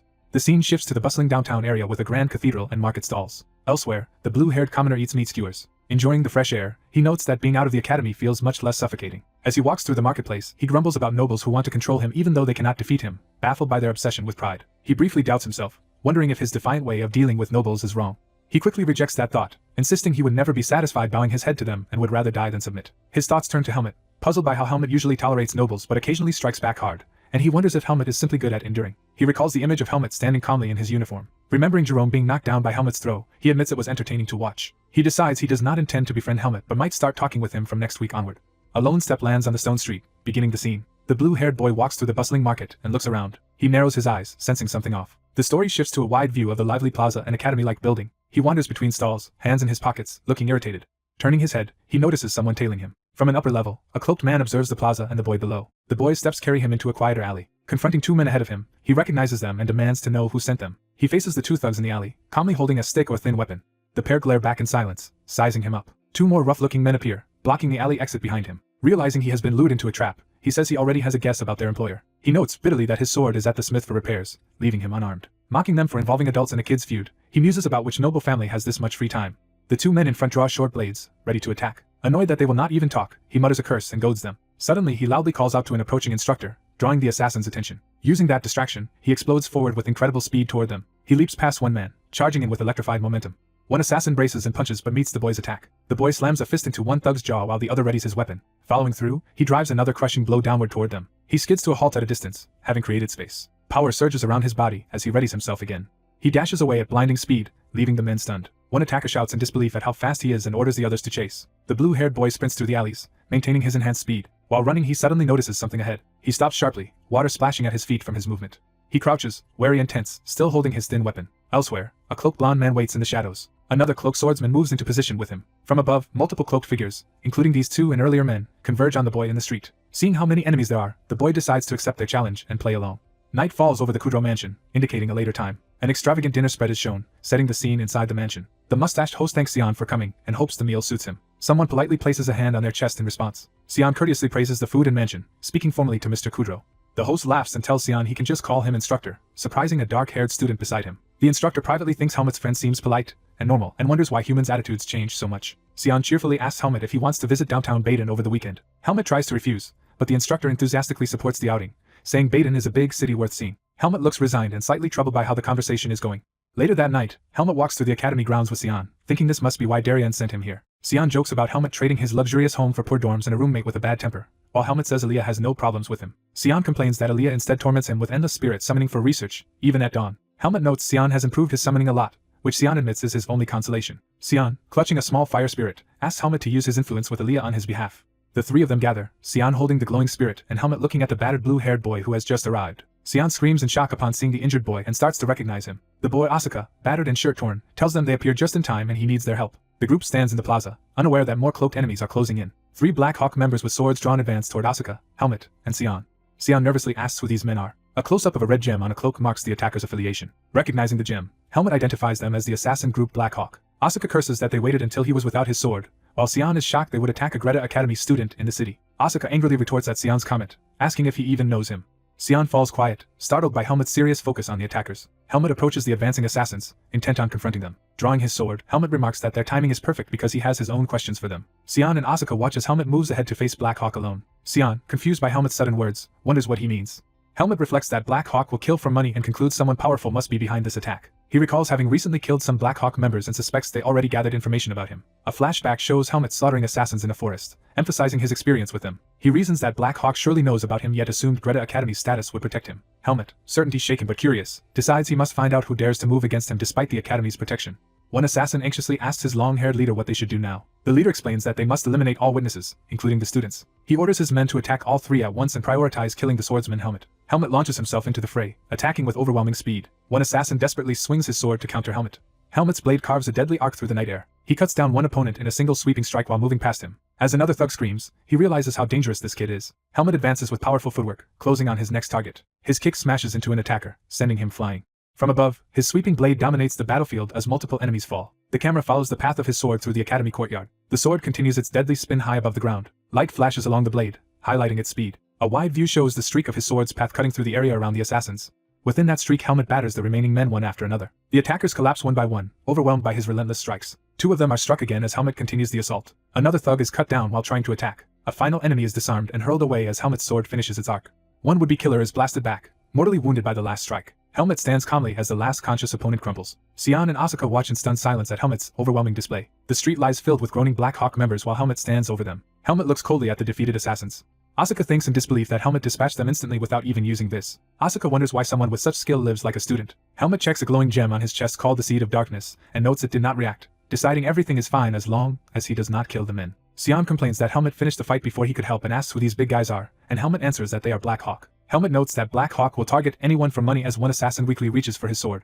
Helmet steps on the man's hand, stopping him from grabbing the weapon. Helmet says he needs to hear directly who hired them and hints he already has a suspect, but also has his own question for them. With a chilling expression, he thinks that if he cuts off their fingers one by one, even trained assassins will eventually talk. Xian and Asuka recoil in horror at how casually Helmet suggests torture. Xian shouts in protest that torturing them would go far beyond self-defense, even if they attacked first. Xian insists that since the attackers are subdued they should call the guards and let them handle the interrogation. He reassures Asuka that harming an academy student is a grave crime, so the guards cannot ignore it, teasing Asuka about always making enemies. As Xian heads off to summon the guards, he warns Helmet not to touch the assassin's fingers while he is gone. Helmet agrees with a simple response as Asuka stands beside him. Helmet then glances back at the fallen assassins, clearly still tempted. One of the downed men lies near Helmet's boots, barely conscious. Helmet pins the man under his foot and intensely demands to know how much he knows about Helmet. The terrified assassin, confused by the question, starts to protest. Helmet studies his reactions closely, expression dark. From above the academy courtyard, Helmet concludes that he has learned all he needed from the man's response. The narrative shifts to a quiet academy corridor later that night. A female staff member enters a room saying she heard what happened and is glad the students are safe. She tells them to rest and report to the dean in the morning, offering to call a nurse for Asuka's bad wounds, but he declines. Walking down the corridor, Sion and Helmet suggest Asuka at least see the nurse now and ask if he will really be alright. Asuka insists that some sleep and Sion's earlier first aid will be enough, prompting Sion to exclaim that such resilience is monstrous. Helmet warns the stabbed wound could reopen and suggests treatment elsewhere, but Asuka says he is broke and healing magic costs too much. Sion smirks, hinting that he knows a way Asuka can be healed for free. Helmet and Asuka look at him curiously. In his room, Aaliyah, the white-haired mage, looks tired but awake. The three arrive at his door, and Sion cheerfully greets Aaliyah, relieved he is still up. Aaliyah threatens to blast them away with wind magic if they do not explain themselves, while Sion says they just need a favor. Asuka bluntly observes that the famous Aaliyah looks like a girl and rudely asks who this guy is. Sion hurriedly cuts him off, explains Asuka is badly hurt, and reminds Aaliyah he can use healing magic. Aaliyah glares and asks if they really expect him to treat a rude stranger in the middle of the night. Sion feels Helmet's eyes on him, realizing he now has to convince Aaliyah despite Asuka's behavior. Helmet quietly pleads for something. The white-haired healer hesitates at the doorway, looking conflicted as Helmet faces him. The healer pinches his nose in frustration, clearly troubled by the request. Relenting, he allows them inside, while Helmet's green-haired friend celebrates their success. As he leads them down the hall, the healer warns that his healing magic is expensive and he expects compensation. He angrily calls Helmet out, asking why he has to pay when he only let the others in because Helmet requested it. The healer demands to know what Helmet will do for him if he agrees to heal Asuka. Thinking it is troublesome, Helmet nevertheless promises to do anything within his ability in return. The healer pauses and considers Helmet's offer. He smirks and tells Helmet not to forget the promise he just made. Helmet looks uneasy as he realizes he may have agreed too readily. Inside, the healer rudely orders the injured Asuka to sit, telling him to get treated quickly and leave, provoking Asuka's anger. Helmet watches them bicker, wondering if his earlier answer was a mistake. He questions inwardly whether he should have been more careful with his promise. Magic light flares from the infirmary window as the healing begins. The healer finishes his spell and announces that Asuka's treatment is complete. Asuka checks his once injured shoulder, surprised to find it fully healed. Asuka eyes the healer silently, while the healer tells him to speak up if he has something to say. Asuka awkwardly starts to say it is nothing. Helmet watches the exchange, confused by Asuka's hesitation. Asuka narrows his eyes, scrutinizing the healer and Helmet. Getting dressed, Asuka admits the healer is skilled, says his own business is finished, and moves to leave. Helmet and the healer walk away from the infirmary in silence. The healer grumbles about Asuka being an uncivilized brat, and wonders if such people are worth healing, while the green-haired boy argues that having the top student owe them could be useful. The friend compares Asuka to a dangerous dog, while also insisting that helping him is still preferable to doing nothing. Helmet states bluntly that he does not need anyone's help, dampening the mood. The green-haired friend advises Helmet not to take relationships lightly, saying even someone strong has limits, and should prepare before it is too late. Helmet falls silent, mulling over this advice. The friend adds that the same lesson applies to Aaliyah too, while Aaliyah complains about being stuck with such troublesome companions. Aaliyah notes he already helps Helmet with spirit research as part of a mutually beneficial deal, while Helmet listens thoughtfully. Helmet reflects on the word relationships and what it means for him. He internally repeats the idea of relationships, pondering it seriously. Time shifts to the academy grounds the next day. A narration marks the beginning of a flashback to events from yesterday evening. Documents on a desk summarize how 4 suspects ambushed Asuka in the city. The report continues, stating they tried and failed to harm Helmet and Sion and were imprisoned. The academy head, troubled, informs the students that the criminals have escaped from prison. Hearing this, Asuka, Helmet, and the green-haired boy react with shock. Outraged, Asuka yells that the prison escape makes no sense, while being told the guard was apparently involved. Helmet and the green-haired friend press the dean on how the guard and academy plan to respond, insisting the threat to students cannot be ignored. The dean assures them the matter will not be dropped, and explains that swordsmanship students are being questioned as part of the investigation. Outside afterward, Asuka trembles with anger over the escape. Walking with Helmet, Asuka regrets not torturing the attackers when he had the chance, echoing Helmet's harsher approach. As he vents about how easily the 4 escaped, the green-haired friend says the investigation is ongoing and should eventually reveal the truth. Asuka complains that waiting patiently is the one thing he is worst at, while the friend wryly notes he is at least honest about his flaws. Helmet tells Asuka that if he wants to pick a fight he can, but not to involve him. Asuka retorts that Helmet will be next on the criminals list. Helmet replies that Asuka should solve his own problems, and that he will handle things himself if they ever directly concern him. The others tease Helmet for being cold and acting like a model commoner, while the green-haired boy tries to calm them. The green-haired friend waves goodbye, saying he is heading back to class and hopes the matter is resolved by Helmet's next summons from the dean. As soon as he leaves, Asuka declares he doubts the situation will be settled so easily. Helmet starts walking off. When Asuka asks where he is going, Helmet answers that he is heading to train, having been too busy to do so recently. Asuka follows, commenting on how hardworking Helmet is. They continue down the corridor, Asuka trailing behind. Helmet notices Asuka on his heels and grows suspicious. He finally asks why Asuka is following him, and Asuka claims he is just going the same way and tells Helmet to ignore him. The scene shifts through the arches as they walk together toward their destination. Someone calls out to get Helmet's attention. Asuka remarks that Helmet is skilled and asks if it does not anger him to see nobles advancing only through their status. Helmet listens silently, not immediately responding. He answers that Asuka himself is the one currently irritating him, and that even if he hates discrimination he refuses to act like Asuka. Helmet adds that by hitting a noble child with a ball, Asuka has already made himself a target. Asuka warns Helmet not to try proving himself via duels, saying even as the top student it only made him more of a target. Helmet counters that Asuka's problems might simply stem from his own bad personality, which enrages Asuka. Helmet explains he sees no value in starting fights, especially when he has been told to get along with his classmates. As they reach a door, Asuka jokes that Helmet must be an obedient son who listens to his parents, and asks if they told him to befriend nobles. Helmet unlocks the door, preparing to enter. Inside, he states that while he will not stoop to crawling for favor, he also will not tolerate anyone trying to climb over him, including Asuka. Asuka is taken aback by Helmet's chilling declaration. He backs off, saying he understands and that Helmet is getting too serious. They step out into a private training area together. The room is stocked with weapons, showing it is meant for combat practice. The vast stone hall is revealed as an exclusive training ground. Asuka realizes this is Instructor Kudro's private training room, and Helmet explains he has permission to use it freely. Asuka is shocked that Helmet has been enjoying such a good facility alone and demands to use it too. Helmet bluntly refuses and tells Asuka to stop interfering with his training and leave. Left outside the closed door, Asuka stares in disbelief. As the sun sets over the academy, Asuka mutters that Helmet is a cold-hearted brat. Light streams through the academy's corridors as time passes. Someone's hand grips a door handle, about to enter a room. An instructor steps in, looking anxious and sweating. Inside, he is asked if he revealed anything during questioning, and he insists he claimed to know nothing, complaining about how strictly he was interrogated after Asuka implicated them. One of the plotting students explains that the academy cannot officially trace their connection to the mercenary group Black Hawk, and that with noble backing they can evade punishment. Another noble student presses Sabbat to explain their predicament, and is told their failed scheme has left them in serious trouble. Sabbat silently digests this, clearly worried. He curses Black Hawk for failing to handle a mere child and vents his contempt for the peasant mercenaries. Realizing the academy will keep investigating, he concludes their involvement cannot remain hidden forever. He clenches his teeth, stressed by this realization. Determined, Sabbat thinks that if exposed he will instead make Helmet's life so miserable that Helmet chooses to leave the academy himself. Sabbat glares intensely, resolved to continue his harassment. Meanwhile, Asuka and Helmet stand side by side, with the narration warning that their ordeal with these enemies is far from over. In swordsmanship class, Instructor Kudro announces that sparring classes will begin the following week.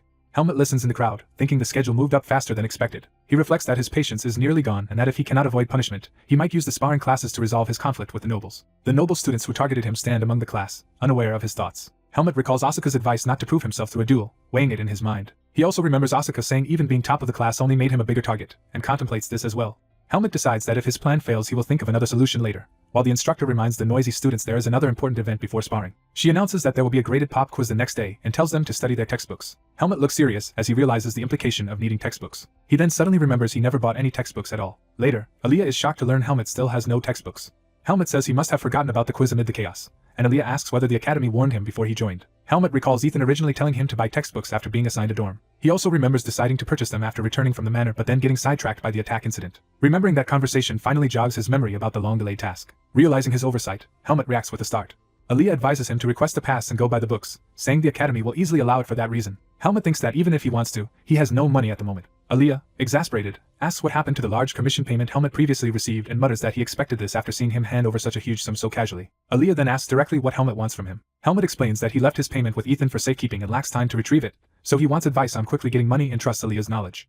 Aaliyah silently considers Helmet's request. He says Helmet should just straightforwardly ask to borrow money, offering to lend it and be repaid later. Helmet readily agrees, promising to pay him back this weekend, which surprises Aaliyah by how quickly he accepted. Aaliyah decides to accompany him into town and tells Helmet to wait while he gets ready, though Helmet says he could have gone alone. Aaliyah insists on going because he does not trust Helmet to spend his money on the correct books and is free anyway, so suggests they leave together.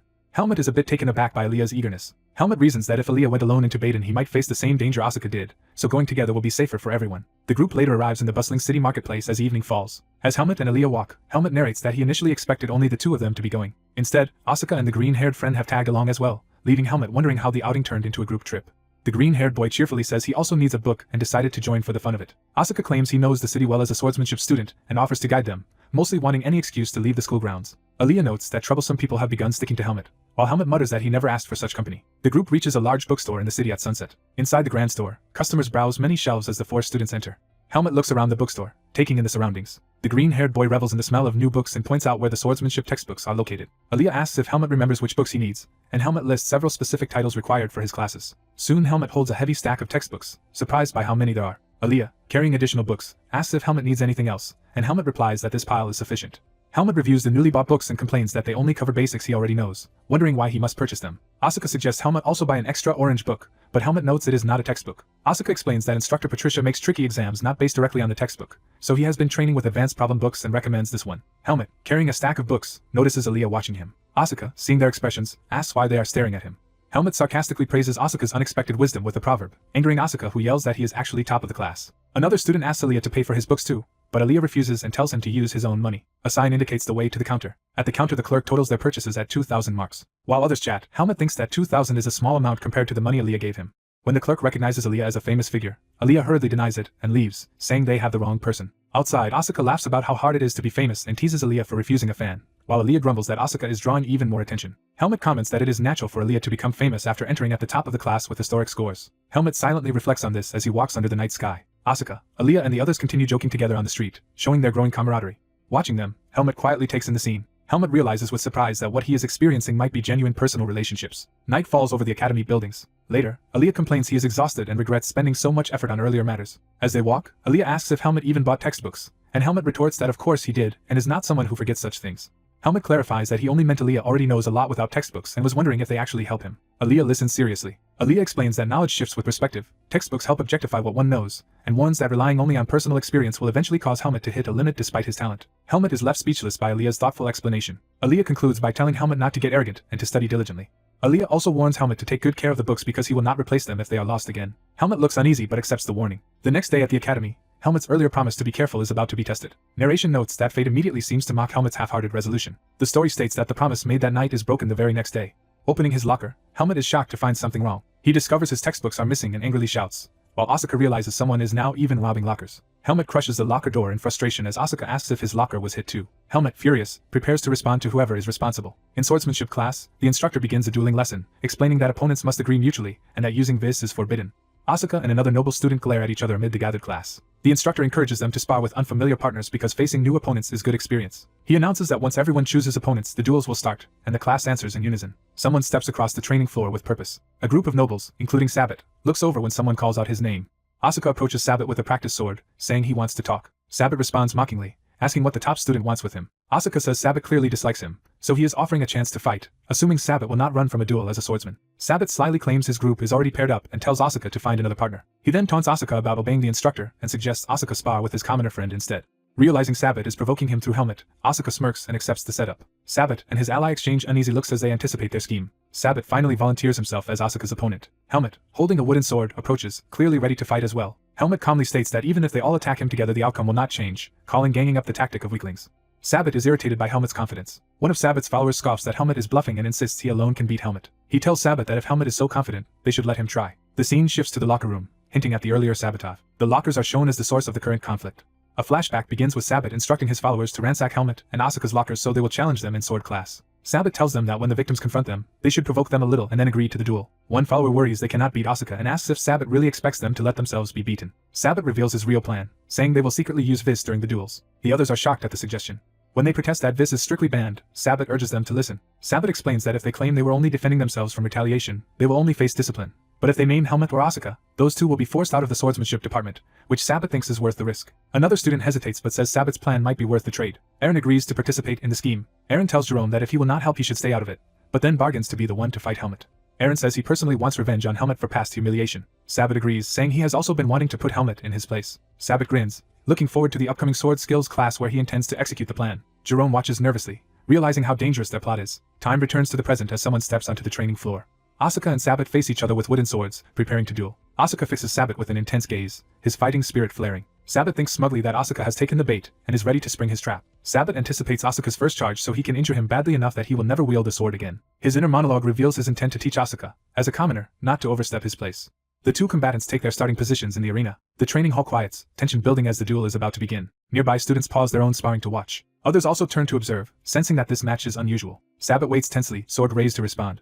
As the two stare each other down, Sabbat suddenly feels something is wrong and wonders what is happening. Asuka's aura becomes terrifying and predatory, and Sabbat panics because Asuka refuses to attack first. Jerome thinks to himself that Sabbat underestimates Asuka, who becomes a relentless hound when holding a sword. Jerome recalls that Asuka watches his opponent like a hunting dog, waiting for the perfect moment to strike. Jerome concludes internally that Sabbat's plan was doomed against someone like Asuka. Sabbat, already panting, senses things going badly for him. Asuka's eyes sharpen with lethal focus. He suddenly lunges forward at incredible speed. Asuka closes the distance in an instant, startling Sabbat. Sabbat realizes Asuka is attacking and braces himself. Predicting a low right strike, Sabbat thinks he can block it. He manages to intercept the blow with his wooden sword. Asuka follows up with overpowering force, driving Sabbat back. Sabbat reels, shocked at the strength behind the attack. Asuka pins Sabbat to the floor with a crushing downward blow, leaving him stunned. Sabbat lies face down, thoroughly beaten. Jerome and the others watch anxiously as Sabbat struggles. The scene shows Sabbat sprawled on the ground while Asuka stands over him, victorious. Asuka thanks Sabbat for at least having the courage to act on his arrogance, saying it made beating him satisfying. Writhing in pain, Sabbat realizes something is broken and curses that a low-born student has humiliated him. He convinces himself he can still claim self-defense since Asuka attacked first, planning to escalate using this. Sabbat resolves to draw on this and finish the match with a single decisive strike. Before he can act, Asuka smashes him with another powerful blow. Sabbat chokes in agony, barely able to react. Asuka relentlessly continues striking, driving Sabbat around the arena. Asuka glares with grim determination, refusing to let up. Under a barrage of blows, Sabbat panics, Realizing he has no chance to even activate this, terrified and realizing Asuka might cripple him, Sabbat tries to surrender. Even as Sabbat gasps out his surrender, Asuka slams another strike into his body. Asuka smiles darkly and tells Sabbat he cannot quit yet because the beating has only just begun. Asuka coldly says Sabbat should show the same persistence he did when bullying others and warns that every time he begs for surrender the punishment will only increase. Sabbat can only pant helplessly, overwhelmed by fear and pain. Meanwhile Eren grips his sword, preparing for his own duel. He addresses Helmet, taunting him about worrying over his commoner friend and implying Helmet will be next. Helmet steps forward calmly with his wooden sword, ready to face Eren. Helmet tells Eren that instead of worrying about others, he should focus on his own situation. Sounds of heavy blows echo through the hall, signaling more violent clashes to come. Sabbat takes yet another brutal hit. Asuka's attack sends Sabbat crashing to the ground repeatedly. Sabbat staggers and trembles, barely able to stay on his feet. Asuka mocks him for playing dead, ordering him to stand because the fight is far from over. Sabbat, shaking and furious, tells himself he cannot accept losing as a prestigious swordsman of the Rugal family. He mentally curses the onlooking students for not stopping the duel and expects the instructor to intervene. Instead he finds himself alone on the ground as everyone simply watches, heightening his panic. Realizing the other students are staring at him with a hostile gaze, Sabbat is horrified. He cannot understand why their eyes now judge him rather than Asuka. He thinks desperately that he should not be the one under that condemning gaze. Determined not to be seen as weak, Sabbat grabs his sword again. Still shaking, he rises to his feet in front of his classmates. Asuka faces Sabbat once more as the battered noble drags himself upright, the duel clearly still not over. Asuka notices something and grips his wooden sword, looking tense. Sabbat recalls something and mutters to himself in agitation. Consumed by hatred, Sabbat channels energy into his sword and decides Asuka must disappear. Asuka calmly intercepts Sabbat's wild overhead strike. Asuka counters with a powerful blow that sends Sabbat flying and disarms him. Sabbat crashes to the ground, badly hurt and stunned. Asuka lands from his attack while Sabbat struggles on his knees. Asuka, sword crackling with power, says Sabbat broke the rules so he is justified in retaliating. Asuka raises his charged sword over the fallen Sabbat, preparing to strike again. Jerome shouts frantically for Asuka to stop. Asuka ignores the shout and charges forward enveloped in energy. The watching students stare in shock at the escalating duel. Asuka's sword smashes into the floor, shattering the stone instead of Sabbat. The instructor restrains Asuka's sword as Sabbat collapses in front of the crater. Asuka looks shaken as the situation sinks in. The instructor declares the duel over, orders Sabbat to get treated, and summons Asuka to his office. Asuka protests that Sabbat was the real rule breaker, but the instructor rebukes him for disrespect and excuse-making. The instructor grumbles that he does not understand why Patricia keeps defending Asuka. Asuka listens silently, bothered by the criticism. The instructor tells the others to take Sabbat to the nurse and reprimands Asuka for letting a recent incident affect his behavior. Another student hesitantly calls out to the instructor. The student nervously asks if it is really okay to leave some people alone. The instructor is puzzled as Asuka slips away in the background. The scene shifts to the academy's exterior, signaling a transition. Someone questions Eren internally about why he did not stop Sabbat. Two students talk privately, with one saying Sabbat's trick was never going to work on Asuka and that rule breaking will cost them too. Jerome asks Eren since when he became close to Sabbat, confused by his concern. Eren points out that Sabbat's misdeeds are obvious to everyone if Jerome would just open his eyes. Jerome is taken aback, realizing he has missed what others saw. Eren explains that Sabbat avoids punishment only for lack of proof. Eren elaborates that everyone knows Sabbat used others and even the Black Hawk against Asuka, earning Noble's contempt. Eren notes Sabbat has already lost favor, remembered only as a disgraced figure. Eren concludes it is convenient for them if Asuka destroys Sabbat and gets him expelled, freeing them from interrogation. Jerome silently sweats, uneasy with Eren's cold reasoning. Eren cheerfully admits he wanted to crush Helmet himself and plans to drive both Helmet and Sabbat out by defeating Helmet without using this. Eren grips his wooden sword, ready for the duel with Helmet. Eren thinks that Sabbat should not resent him and that nobles have always survived by such ruthless calculations. Helmet approaches Eren in the practice hall and says he has a question. Helmet bluntly asks Eren if he was the one who tampered with the book in his locker. Eren smirks and implies that Helmet has no other likely suspect besides him. Helmet narrows his eyes, silently confirming Eren's guilt. Helmet decides to drop further questions, saying he should not have asked. The two adopt their stances and begin their duel in the training hall. Eren taunts that Helmet's defense is full of openings. Helmet wonders if Eren is bluffing or overconfident and resolves not to hold back.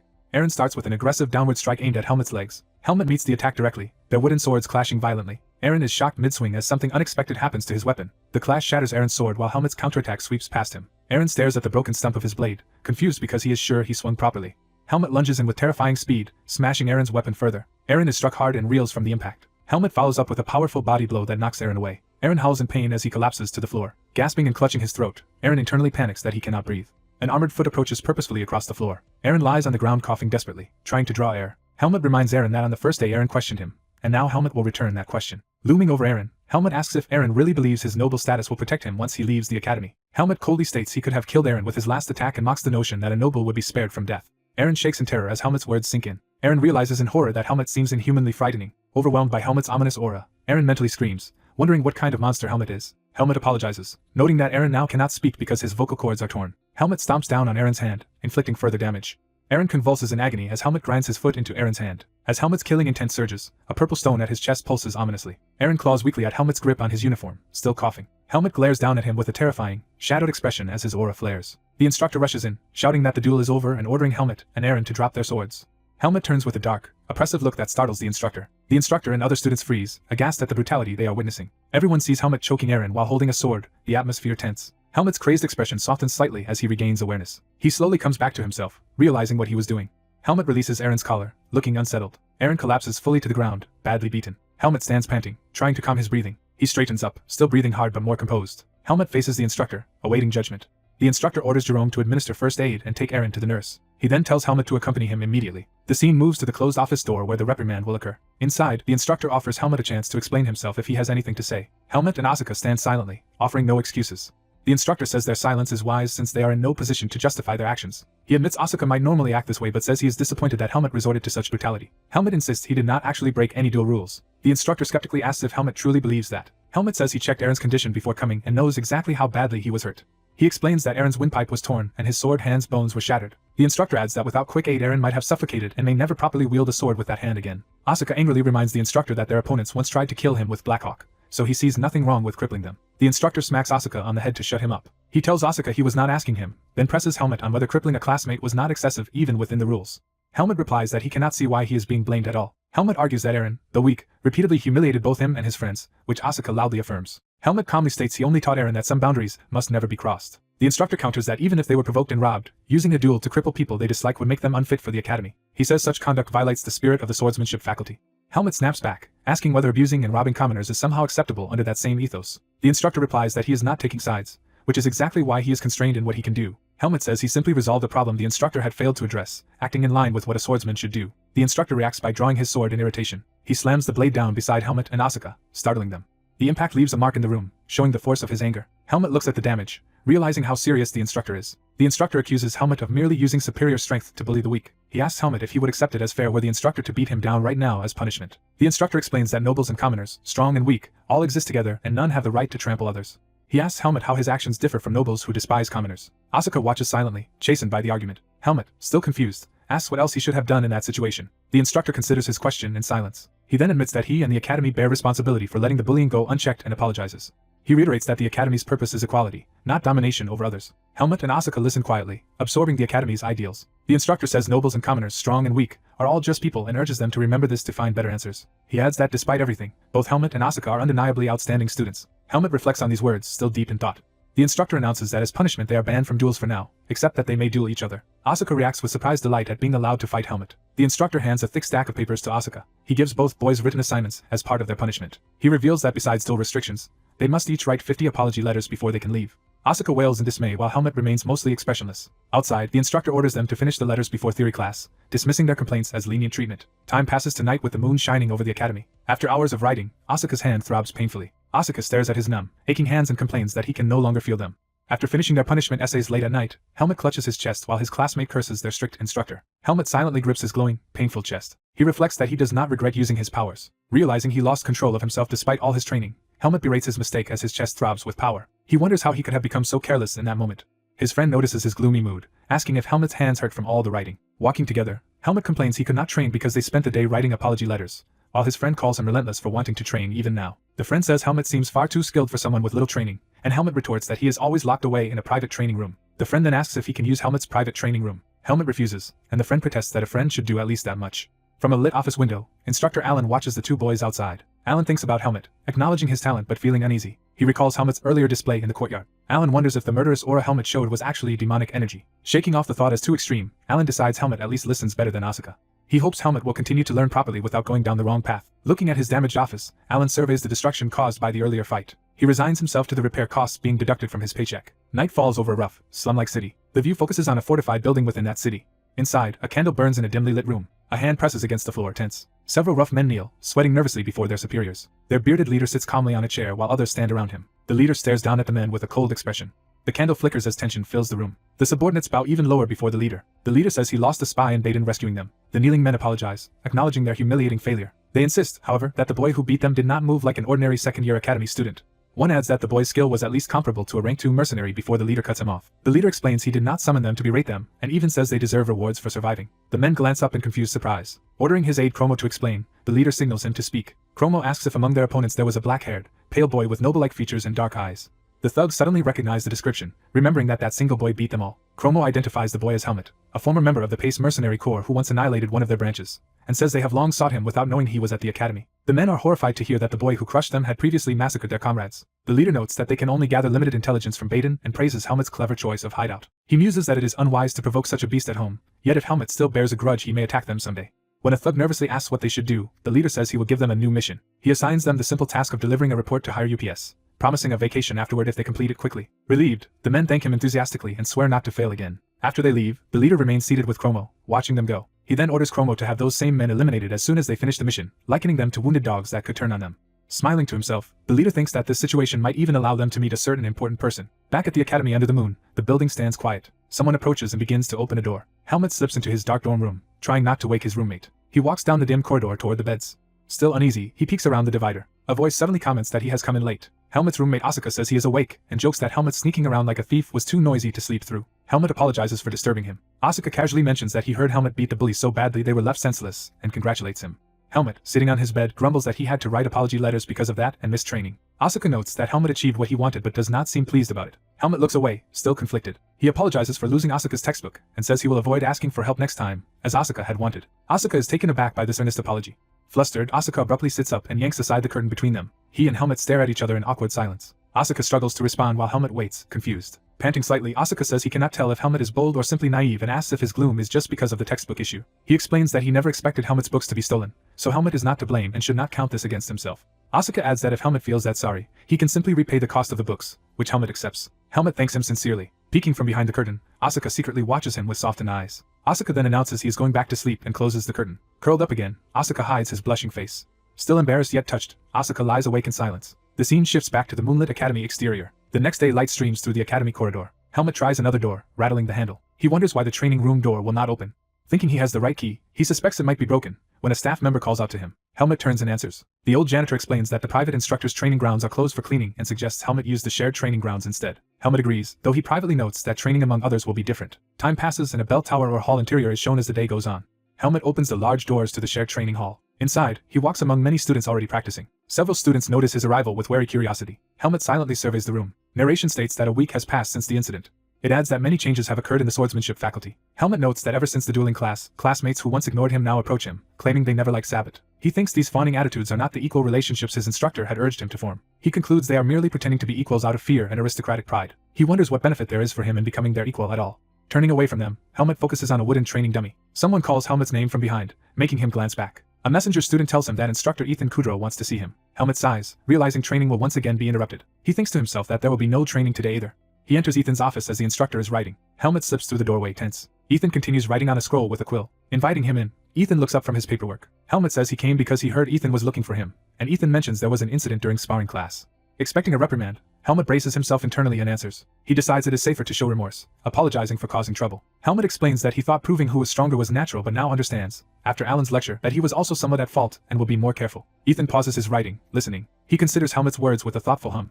Ethan internally notes, he had not called Helmut to scold him, but now the situation almost forces him into that role. Instead, he says Helmut's remorse is enough and assures him that the bullies who tormented him will soon be punished. When Helmut expresses confusion, Ethan asks if Alan has not told him anything yet, and Helmut confirms he has not. Ethan then informs him that the 2 students who harassed him will be expelled based on testimony Alan obtained. He adds that hiring the Black Hawk group is a grave offense even for nobles. Helmut silently absorbs this news. Ethan remarks that Helmut looks surprised and assumes Alan must have scolded him harshly, explaining that Alan is an idealist. Ethan shares his own view that a swordsman has a duty to oppose injustice, though it must be done within limits. He concludes that if this incident taught Helmut where that limit lies, Helmut should simply follow it from now on. Helmut listens quietly, reflecting on this advice.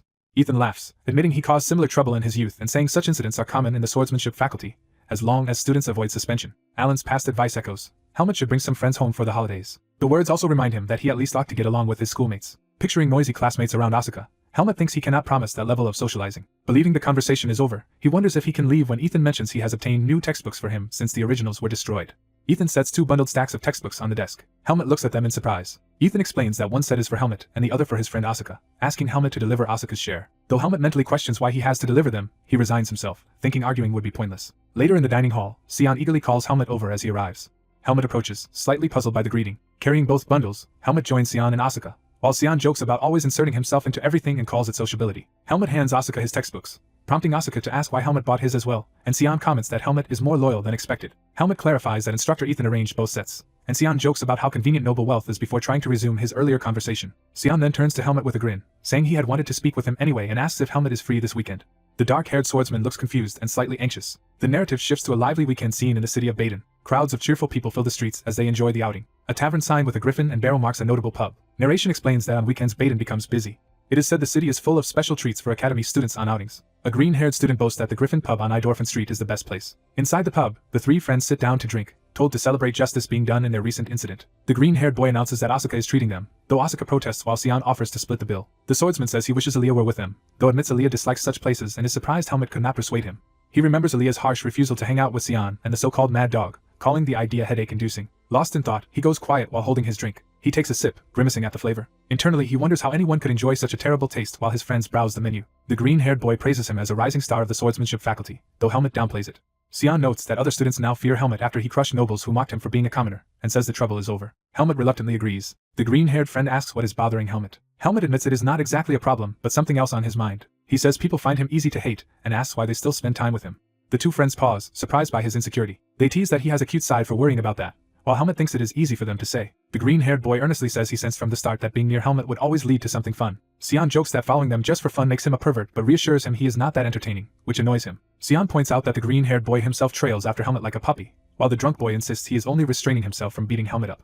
Xian explains he simply likes competent people like Helmet, though he dislikes Helmet's condescending attitude and only despises those who do not know their place. Upset, Xian demands to know why Helmet treats him so harshly despite having fought Black Hawk together and even buying him books. He appeals to Xian for support but suddenly notices the green-haired friend slumped over. They realize the boy has already passed out at the table. The two stare down at him in disbelief. The drunk boy lies face down, completely unresponsive. His head reddens as he mumbles nonsense, obviously wasted. Xian laughs loudly at how little it took to get him drunk after all his talk about drinking Helmet's wallet dry. Helmet decides he will simply buy the boy a drink whenever he causes a commotion in the future. He drinks more despite still disliking it. He confirms to himself that he is still unconvinced about alcohol. Narration states he remains unsure about this whole drinking experience. Night falls over the academy city. Outside, the thoroughly drunk green-haired student is being slapped awake. Xian tries to haul him up and complains that one glass was enough to knock him out, wondering why he came. The drunk boy slurs, calling Helmet a woman and asking how she knows him, while Helmet is baffled by his rambling. Nearby, a group of excited female students crowd around someone, laughing. Helmet notices the commotion and watches. He realizes the person surrounded by girls is likely Aaliyah. A hand reaches toward a book on a shelf. Earlier that day Aaliyah had been calmly reading while standing on a ladder in the library. He searches the shelves with his finger for a specific volume. He notices the book is missing and wonders whether he misfiled it or left it at home. Still puzzled, he scans the row of identical books. He reflects that he reread that book many times and decides he may just buy another copy in Baden. The memory of Helmet inviting him to Baden resurfaces in his mind. Helmet had asked Aaliyah to join him, Xian, and Asuka on a weekend trip to Baden. Aaliyah, recalling that invitation, touches a similar book. He now regrets not having gone with them back then. The scene returns outside to the academy at night. Aaliyah, who dislikes crowds, feels overwhelmed in the bustling city after leaving the library to look for the book. Surrounded by fawning girls in Baden, he internally curses coming out and tries to refuse their offers to accompany him to shops or buy him books. He bluntly tells the girl he does not need her to buy him a book and to get out of his way, while she flirts and begs for tea together. Thinking his words are not getting through and that he cannot just blast them away with magic, he grows increasingly frustrated. Amid the fussing girls, Aaliyah spots Helmet and the others in the distance. Surprised, he looks over at them. Helmet awkwardly raises a hand, having been caught watching. Aaliyah's eyes sharpen with resolve. He abruptly steps away from the girls, heading straight toward Helmet. Helmet stiffens as Aaliyah approaches. Aaliyah grabs Helmet by the shoulder. He curtly tells the girls he already has plans with Helmet and asks them to leave them alone. Helmet is taken aback by Aaliyah's sudden claim. Xian recognizes Aaliyah and blurts out that he had refused to come earlier, while Aaliyah internally tells him to shut up. One of the girls protests, saying Aaliyah should not be associating with guys like them, or it will damage his reputation. She specifically disparages the barbaric swordsman, upsetting Xian and the green-haired boy. Another girl nervously realizes Xian is the infamous man from the swordsmanship faculty. The two swordsmen radiate murderous aura, terrifying the group. Xian demands the girls finish calling him mad and threatens them as they cower. The girls, now whispering, wonder who Helmet is standing next to the fearsome swordsman. Xian orders them to stop bothering the group and leave before he bites them. The girls flee in panic. Aaliyah, Xian, Helmet, and the green-haired boy are left alone, with Xian remarking on the chaotic situation. Helmet asks Aaliyah why he is here in Baden after refusing their invitation. Aaliyah avoids explaining, merely staring back. He vents his annoyance by lightly punching Helmet, telling him to stay away because he reeks of alcohol. Xian complains that Aaliyah first asked for help and is now acting standoffish. Aaliyah insists he did not need saving and was only angry that Helmet watched him suffer without stepping in. Helmet replies that he assumed Aaliyah could handle it, and did not see the need to interfere, leaving Xian exasperated. Aaliyah then notices the miserable green-haired boy and asks what is wrong with him.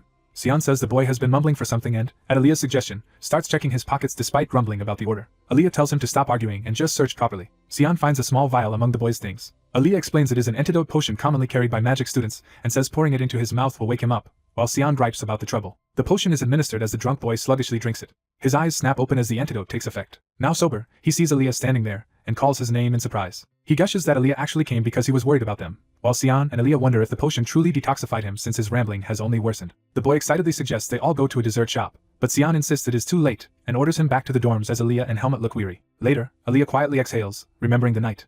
Helmut also recalls it, watching Aaliyah thoughtfully. Walking together, Helmut invites Aaliyah to visit the Kudrow mansion with him the next day if he is free. Aaliyah looks surprised by the personal invitation. He asks if Helmut intends to involve Sion and Asuka again, and Helmut assures him he only asked Aaliyah. Helmut explains he feels Ethan wants to meet Aaliyah and that is why he wants to introduce them. Aaliyah silently contemplates this. When he wonders why Helmut invited only him, Helmut points out that Aaliyah would refuse if others were included, which Aaliyah admits is true. Helmut adds that he also feels indebted to Aaliyah for many things. Aaliyah listens, visibly moved though still reserved. He eventually agrees and asks when they are leaving. Helmut suggests leaving early in the morning so they can avoid running into Sion on the way out. Later that night, the friends banter as they return to the dorms, with Aaliyah nagging the green-haired boy about upcoming midterms and the boy jokingly calling him his mom. Narration reflects that Helmut still does not fully understand human relationships. However, he is certain of one thing. He feels the distance between himself and Aaliyah has decreased a little. A hand slaps a desk as that thought ends. Back in the present, Helmut looks nervous facing Aaliyah before an upcoming team battle. Aaliyah ominously tells him their team's objective is to crush Sion and Asuka and win. Helmut tries to reassure Aaliyah that he will not lose and that his plan has no flaws. Aaliyah coldly says that if they lose despite following his plan it will be entirely Helmut's fault, so he must fight harder and ensure victory. Helmut is left sweating at the pressure. He internally wonders what on earth is happening. The scene shifts to the academy the next day under clear skies. Students walk the halls while Helmut and another student pass by. A dorm room door creaks open. Aaliyah inside, holding a book, looks up and asks if Helmut is back. Helmut stands in the doorway, slightly surprised. Aaliyah teases him for looking confused and says Helmut probably expected him to be at the library. He explains he only came to fetch a book and will return to the library, then casually asks if Helmut's midterm preparation is going well, to which Helmut gives a vague answer. Aaliyah criticizes Helmut's lukewarm response and Helmut admits he is not worried about the practical exams. Aaliyah deduces that Helmut lacks confidence in the theory exam, and Helmut admits he barely passed the transfer exam and struggles with the liberal arts course. Aaliyah asks which liberal arts class Helmut is taking and is unimpressed when Helmut says history of the continent and understanding of magic. Helmut complains that transfer students have almost no real choice in liberal arts and are disadvantaged, while the academy refuses to reform the system. Aaliyah still insists that Helmut should aim for top marks anyway, but Helmut suggests instead outperforming others in the practicals. Aaliyah vehemently rejects that idea and scolds Helmut for not even researching how the grading works. Aaliyah explains that until third year the swordsmanship faculty uses absolute evaluation, ranking students purely by measured progress, with ranks grouped into grades. He adds that even if someone can score far above perfect, the system caps scores and multiple students share each rank. Aaliyah notes that liberal arts scores decide the real difference, and Helmut says he can rely on that from fourth year. Aaliyah provokes Helmut by asking if he can really tolerate Asuka flaunting victory over him. Helmut is taken aback, clearly imagining that scenario. Aaliyah ominously approaches Helmut in the library as tension rises. Aaliyah offers help on the condition Helmut grant him another wish. He completes the offer by saying he can assist Helmut. The two stand in silence in the library, considering the proposal. Helmut recalls Aaliyah had said he was only going to the library. The narrative shows the busy library where students are reading and studying. Helmut watches Aaliyah walk inside, still processing things. Aaliyah tells Helmut to follow him to a specific place. Aaliyah leads him to the library's private reading rooms, which require prior permission and are for Dean's List students. Aaliyah remarks that he normally has many private places but, thanks to Helmut attracting attention, public spaces are troublesome for him. Aaliyah begins to open a private room for Helmut, saying he is making a special exception just until the exam. Inside they find Asuka and a green-haired boy already using the room, and Asuka starts to apologize. Aaliyah and Helmut stare in confusion at the unexpected occupants. The green-haired boy recognizes Aaliyah with surprise. He happily greets Aaliyah, glad to see him there. The boy nervously asks why they are there, then justifies that he and Asuka can use the room because they are top students of their faculties. Aaliyah questions why Asuka and the boy are together, and Asuka defensively argues that sharing the room is efficient and not disruptive. The green-haired boy agrees, saying it is wasteful if only one person uses the room. Aaliyah silently reacts, clearly displeased. The boy then apologetically asks Aaliyah and Helmut to use a different room because they need to concentrate. Helmut, sensing something odd, remarks that they need to focus on studying. He privately tells Aaliyah that the boy's behavior is strange since he usually tries to cling to them. Aaliyah suddenly acts understanding, saying they must not disturb the other study. The boy flatters Aaliyah for understanding him and hints he has an idea related to studying. He becomes nervous as Aaliyah's stare suggests looming trouble. Aaliyah cheerfully proposes that Helmut and Asuka remain in this room while he takes the green-haired boy to the next room to study together, calling it an efficient arrangement. When the boy hesitates, Aaliyah insists nothing is wrong with the idea and reminds him he had wanted to study with Aaliyah. Aaliyah darkly asks if the boy is hiding something from them. Asuka and the boy resign themselves with awkward expressions. Time passes, showing the library shelves as the scene shifts. Asuka deduces that Helmut fears losing first place, which is why Aaliyah is tutoring him. Aaliyah counters that Asuka is overestimating Helmut, pointing out their similar past quiz scores despite Helmut lacking a textbook. Asuka claims that score was only thanks to Aaliyah's help, which Aaliyah argues is exactly the point of concern. Asuka explains he expected to match Helmut in practicals and beat him in theory, but with Aaliyah's help Helmut might surpass him, so he sought extra tutoring. Aaliyah teases that Asuka is more timid than expected and asks if he had planned not to help Helmut otherwise. When Asuka asks if Aaliyah truly intends to help Helmut, Aaliyah affirms it, irritated that his motives are doubted. Aaliyah questions why the green-haired boy chose Sion as tutor when he is top student and claims he surpasses Sion in magic liberal arts. The boy says that now it has become a competition, inviting Aaliyah to bet on whether Helmut or Asuka will take first place. Aaliyah replies that he will win anyway so betting seems pointless, but the boy presses him to join a wager. The boy proposes that the losers must run 100 laps around the playground without magic and challenges Aaliyah not to back down.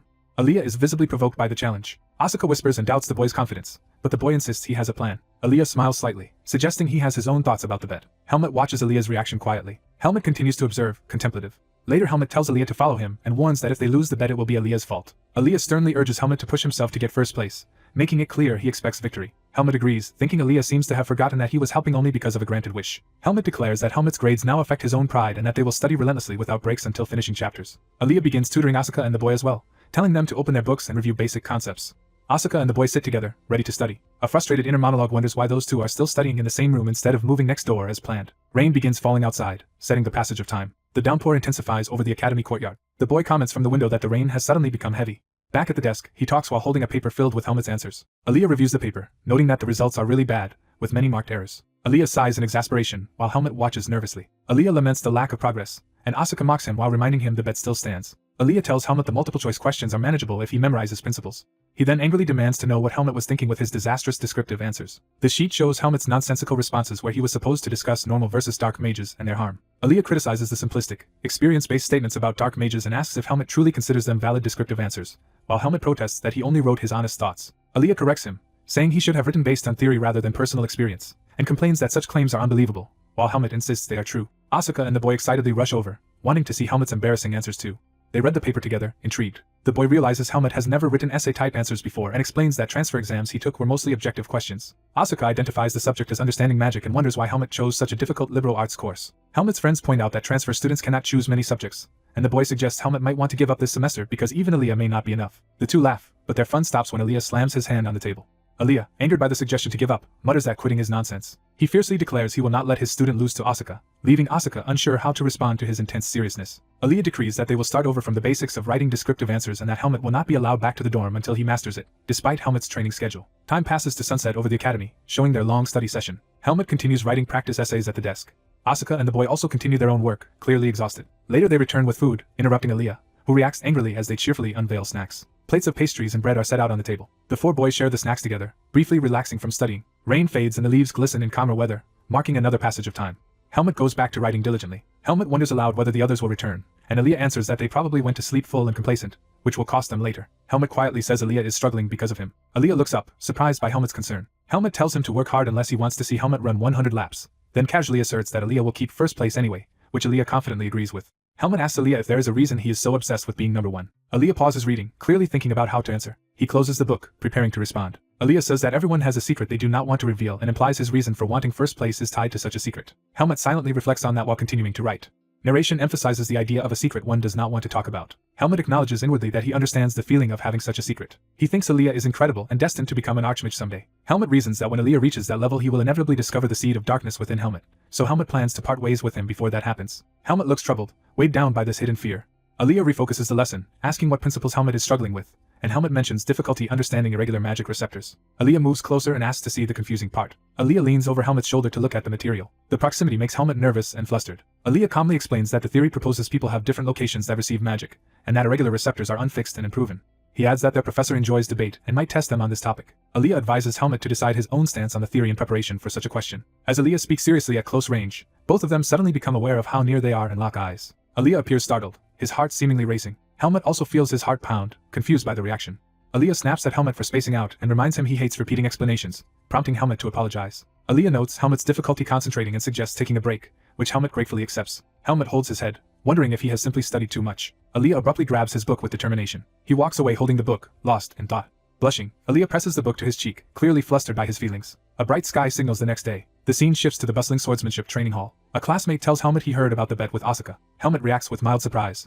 The classmate says everyone knows about the contest for top position, especially since Aaliyah is involved. He confidently says he believes Helmut will win, explaining it as a swordsman's hunch and sensing more of a top student aura from Helmut than from Asuka. Helmut is slightly embarrassed but takes in the compliment. The narration identifies the supportive classmate as Andro. Andro is shown with his practice sword, smiling at Helmut. Helmut recalls first meeting Andro during the transfer exam, when they sparred. He explains that after that they often helped each other with posture as partners and became relatively close in their small class. Helmut admits the written test is a challenge but, as Andro said, he has no intention of losing overall. Andro laughs that he would like to see Asuka lose for once since many dislike his arrogant behavior. Asuka suddenly appears behind Andro while he is speaking, and Helmut looks on silently as Andro realizes he has been overheard. The blue-haired boy accuses his classmate of blaming him for their own incompetence, and the other hastily denies it. Another student asks Helmut if he knows that today's class will be a sparring session with first years. The dark-haired girl explains that it is a special sparring event specifically against first-year students, surprising them. The blue-haired boy assumes it is just a pre-midterm morale event and complains he wanted a real duel with her. They mention there will also be an official duel with first years after the written exam and that some of the newcomers are reputedly excellent, which the blue-haired boy takes as doubt in his ability. One boy adds there is a first-year girl far above the rest in skill, and the others are surprised she joined the demanding swordsmanship faculty. They say this girl is both very talented and beautiful. The blue-haired boy hopes he does not have to fight her yet and admits he would still beat her up if necessary. The dark-haired girl silently reacts, clearly thinking about what they said. Alone in her room, she reflects on the mention of first-year students. She looks at her ornate sword, drawing it to inspect. She grips the hilt resolutely. Sitting on her bed, she quietly contemplates while holding the sword in her modest room. The scene shifts to the academy buildings under a bright sky. Students' footsteps echo as they head into the hall. Groups of uniformed students walk in, buzzing with anticipation. The second-year commoner group, including Helmut and Asuka, lines up on one side of the hall opposite the first years. Two second years note that the lively crowd must be the incoming first years and reminisce about when they were the same. Helmut watches the first years, thoughtful. A friend whispers to Helmut that the impressive first-year girl he mentioned earlier is right there. Helmut and his friend stare as the long-haired first-year girl walks past, her hair swaying. The first-year girl, Charlotte, is shown in a striking introduction, confirming her beauty. Second-year nobles comment that she is as pretty as rumored and carries a clear noble aura. One of them remarks that Charlotte strangely resembles someone they know. They glance from Helmut to Charlotte, comparing their similar looks. The nobles jokingly ask Helmut if he has a secret noble family since he and Charlotte look alike, confusing him. Helmut is startled by their talk of family. He looks at Charlotte again, pondering the implication. The word family echoes in his mind. When pressed if the rumor is true, Helmut flatly denies having any hidden family. Among the first years, one asks if those across the hall are the commoners, and another warns him to watch his words since they are also seniors. The arrogant noble complains about having to call commoners his seniors but admits those commoners are actually the top fighters of the second-year class. Some first years mock that the commoner seniors look decent, and joke their rankings might be based on looks. Asuka and friends look uneasy at the nobles mocking. Asuka smiles thinly, holding back his irritation. Internally he sees that these naive nobles do not know how scary the world is and deserve a harsh lesson. He thinks that having them experience the brink of hell in this sparring will be good for them, while his friends are unnerved by his mood. A narrator notes that the outcome of this event is completely unpredictable. The instructor gathers everyone, announcing that first and second years will spar in duels as an exchange exercise. She explains that first years should learn from seniors, second years should teach without arrogance, and begins calling names. She calls first year Charlotte, who steps forward and answers respectfully. Hearing her name, the second years, including Helmut, get excited about such an interesting first matchup. Helmut muses that their similar appearance might relate to his unknown origins and considers asking her later. Charlotte walks toward the platform while Helmut watches from the second year line. The instructor then moves on to announce the second year opponent. She calls Asuka from the second years, stunning him. Both Asuka and Charlotte react in disbelief at being paired together. Asuka laments his bad luck at being matched with a girl and his friend wails that they will again have no girls left, while another tells them to quiet down. Asuka rushes to the instructor, questioning if he is really the right choice, but she replies that matching top students makes sense. He protests that, knowing his ruthless nature, putting a girl against him seems wrong, while classmates whisper at his self-admission. Some first years, seeing Asuka's behavior, assume he is afraid of losing to a first-year girl.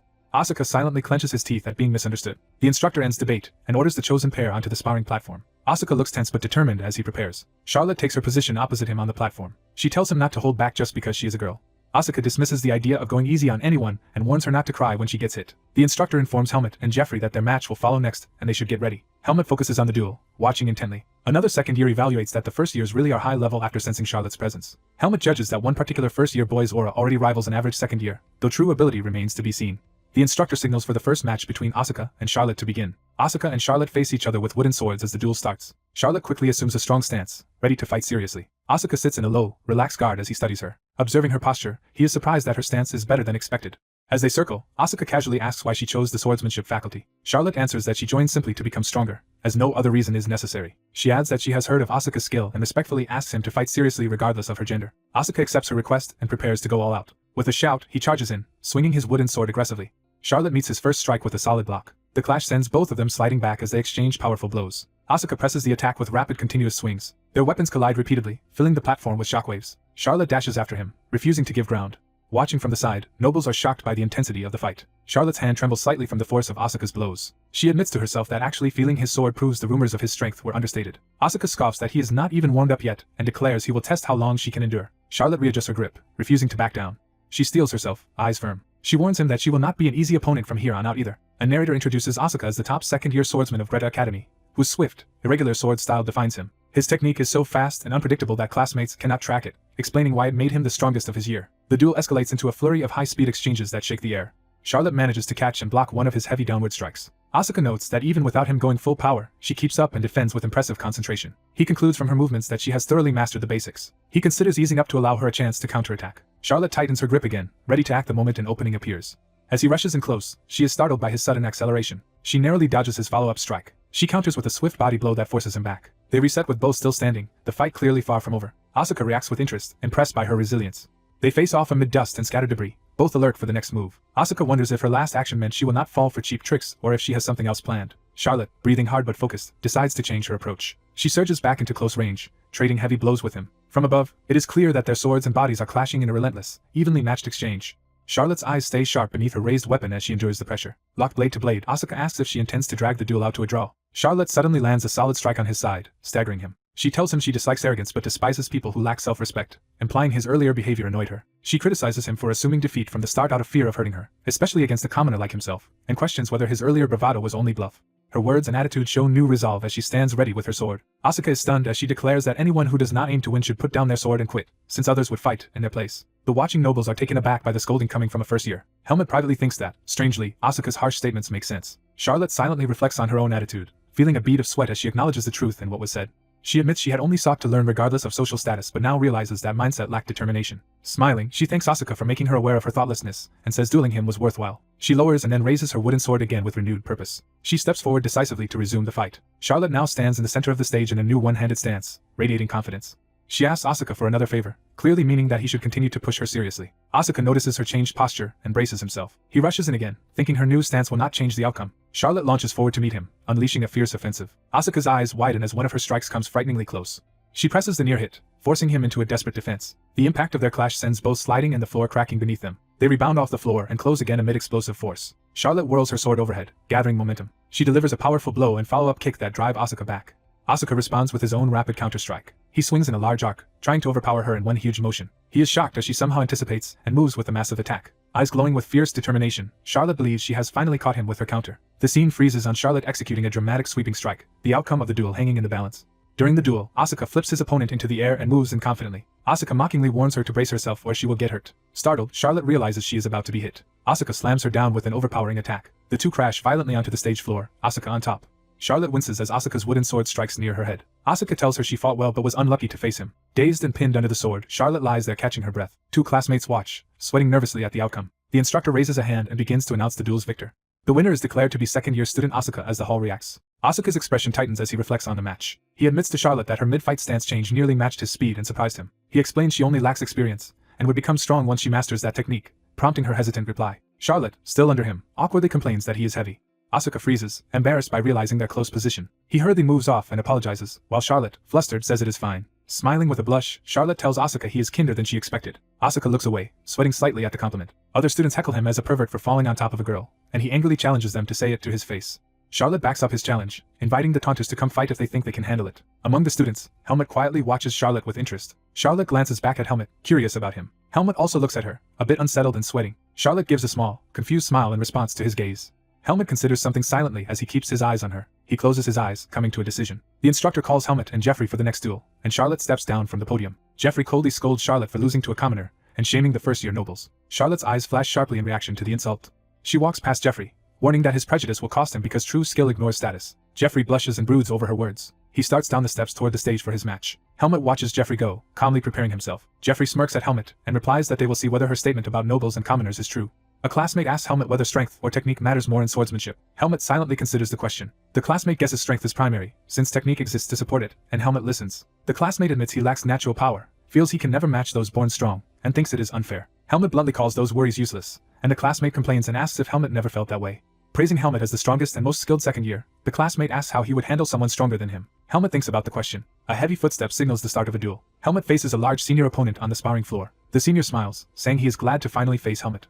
Helmut responds that the feeling is mutual. The senior wonders if Helmut is the rumored commoner but doubts he is strong enough to have beaten someone so badly. Helmut recognizes the arrogant, superior look in the senior's eyes. The instructor calls Helmut's name to get his attention. She warns him in advance not to go overboard in this match. Helmut wordlessly acknowledges her warning. Two classmates remark that hearing the instructor scold someone else is strange for Helmut, then tease him to treat peers better, and he jokes he will only beat them up for now. The instructor asks both duelists to ready themselves, and Helmut takes his stance with a wooden sword. With a stomp and shout, the instructor officially starts the second duel. The senior immediately charges and swings a powerful overhead strike at Helmut. Helmut raises his sword and moves swiftly to defend. His eyes widen as he notices something mid-exchange. The senior's footwork pounds across the floor as he presses the attack. Helmut narrowly evades a fierce horizontal blow. The senior unleashes a huge sweeping strike that forces Helmut back. Their clash creates a shockwave that tears up the floor around them. Watching students are stunned by the power on display. Helmut remains calm in the settling dust. The senior praises Helmut's quick judgment for dodging instead of blocking, saying the wooden sword would have shattered otherwise. He hopes Helmut will do more than just evade and urges him to fight back. Helmet wonders if the senior is truly that overwhelmingly strong. Helmet thinks he is tired of opponents who rely only on brute strength. He suddenly launches his own swift attack. Helmet slips inside the senior's guard to strike while avoiding another swing. The senior's wooden blade whips past Helmet's face.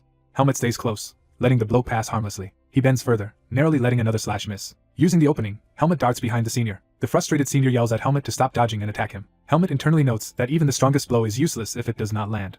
Remembering his promise not to cause trouble, Helmet decides to end the duel quickly instead of dragging it out. From the audience's perspective, the senior keeps swinging wildly while Helmet keeps evading. Onlookers complain that the match is boring and think the senior is underestimating the first-year opponent. Charlotte watches and wonders what Helmet is planning. Helmet and the senior pause for a brief standoff. The senior is already breathing hard from expending his strength. He grits his teeth in frustration. He derides Helmet's evasive style and says he expected nothing from a commoner, but still finds this disappointing. Helmet asks if the senior understands how birth and background create different starting lines for people. The senior arrogantly insists that noble upbringing, a strong body, and elite training give him an unbridgeable experiential advantage over commoners. Helmet considers this a boring attempt at provocation and realizes the senior is trying to stop him from simply stalling. The senior mocks the teacher who trained Helmet, implying his style reveals low-level instruction. Helmet's expression darkens at the insult. The instructor angrily orders Jeffrey to mind his manners, then tells Helmet to ignore distractions and focus on a controlled duel. Helmet exhales, steadying himself. He remarks that even humoring Jeffrey is proving more troublesome than expected. Helmet suddenly rushes in with a decisive strike. Jeffrey hastily tries to counterattack. Helmet's speed overwhelms him, landing a powerful blow to Jeffrey's leg. Jeffrey reels in shock as dust flies from the impact. He tries to step forward again. Helmet appears beneath his guard, ready to follow up. Jeffrey swings downward, but Helmet moves in close at an angle. Helmet's attack slams into Jeffrey's leg again, knocking him off balance. Jeffrey staggers away, struggling to maintain distance. Jeffrey scoffs that Helmet's hit was too weak to even scratch him. His smugness vanishes as sudden pain or numbness hits. Jeffrey drops to one knee, clearly unable to stand properly. Horrified, he realizes his leg has been seriously damaged. Helmet explains that no matter how trained a body is, repeatedly targeting one weak point will eventually make it collapse. Jeffrey stares in dawning fear at this realization. Helmet repeats the senior's earlier talk of superior experience with clear sarcasm. He tells Jeffrey to add losing to a commoner to his life experiences as well. Jeffrey furiously insists the duel is not over yet. Helmet moves in again without hesitation. Jeffrey attempts a desperate overhead swing while Helmet is low to the ground. Helmet uses his position to hook Jeffrey's leg with his sword. Jeffrey crashes to the floor as Helmet's maneuver sends him flying. Jeffrey scrambles in panic to retaliate. Helmet batters Jeffrey's arm, knocking the wooden sword away. Jeffrey looks up in shocked disbelief. Helmet states that as a mere transfer student he has little to teach, but suggests Jeffrey use the time he spends belittling others' teachers to improve himself. The instructor urgently yells for Helmet to stop, saying the duel's result is already clear. Nevertheless, Helmet lands one final body blow on Jeffrey. The impact sends Jeffrey tumbling once more across the floor.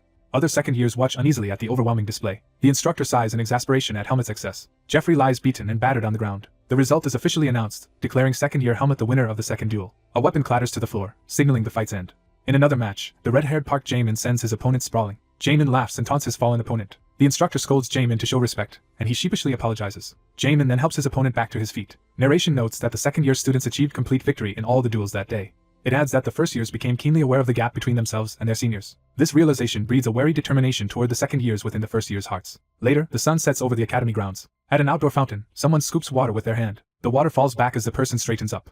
Footsteps approach the fountain. Helmet finds Charlotte there, and she stiffens nervously when she notices him. Flustered, Charlotte greets him with a hesitant exclamation. Helmet looks back at her quietly. She awkwardly introduces herself, and he gives a brief reply. Helmet thinks her name, Charlotte, and wonders if he should question her now. She smiles curiously at his serious look. Helmet resolves that he wants to ask about the name engraved on his pendant, Margaret Irene. He overthinks how to begin, debating whether to ask directly or avoid rushing and exposing himself. He worries that revealing his family connection would also reveal too much about his own identity. Helmet fears that if Charlotte learns he bears the seed of darkness, any human noble would side with the temple against him, even Ethan Kudrow. Meanwhile, Charlotte, intimidated by his reputation from the duel with Jeffrey, wonders if she has somehow angered this scary senior. She timidly asks Helmet if he has something he wants to say. Helmet backs off, saying it is nothing after all. Charlotte compliments his duel and modestly thanks him when he returns the praise. Surprised he knows her name, she says everyone in the swordsmanship faculty knows about him, which he considers troublesome. She then asks if he would be willing to duel with her sometime in the future. Helmet listens in calm silence. She hurriedly clarifies that only if he has time and that he should not feel pressured, and he agrees they can spar someday, which delights her. She happily declares that she will look forward to their eventual duel.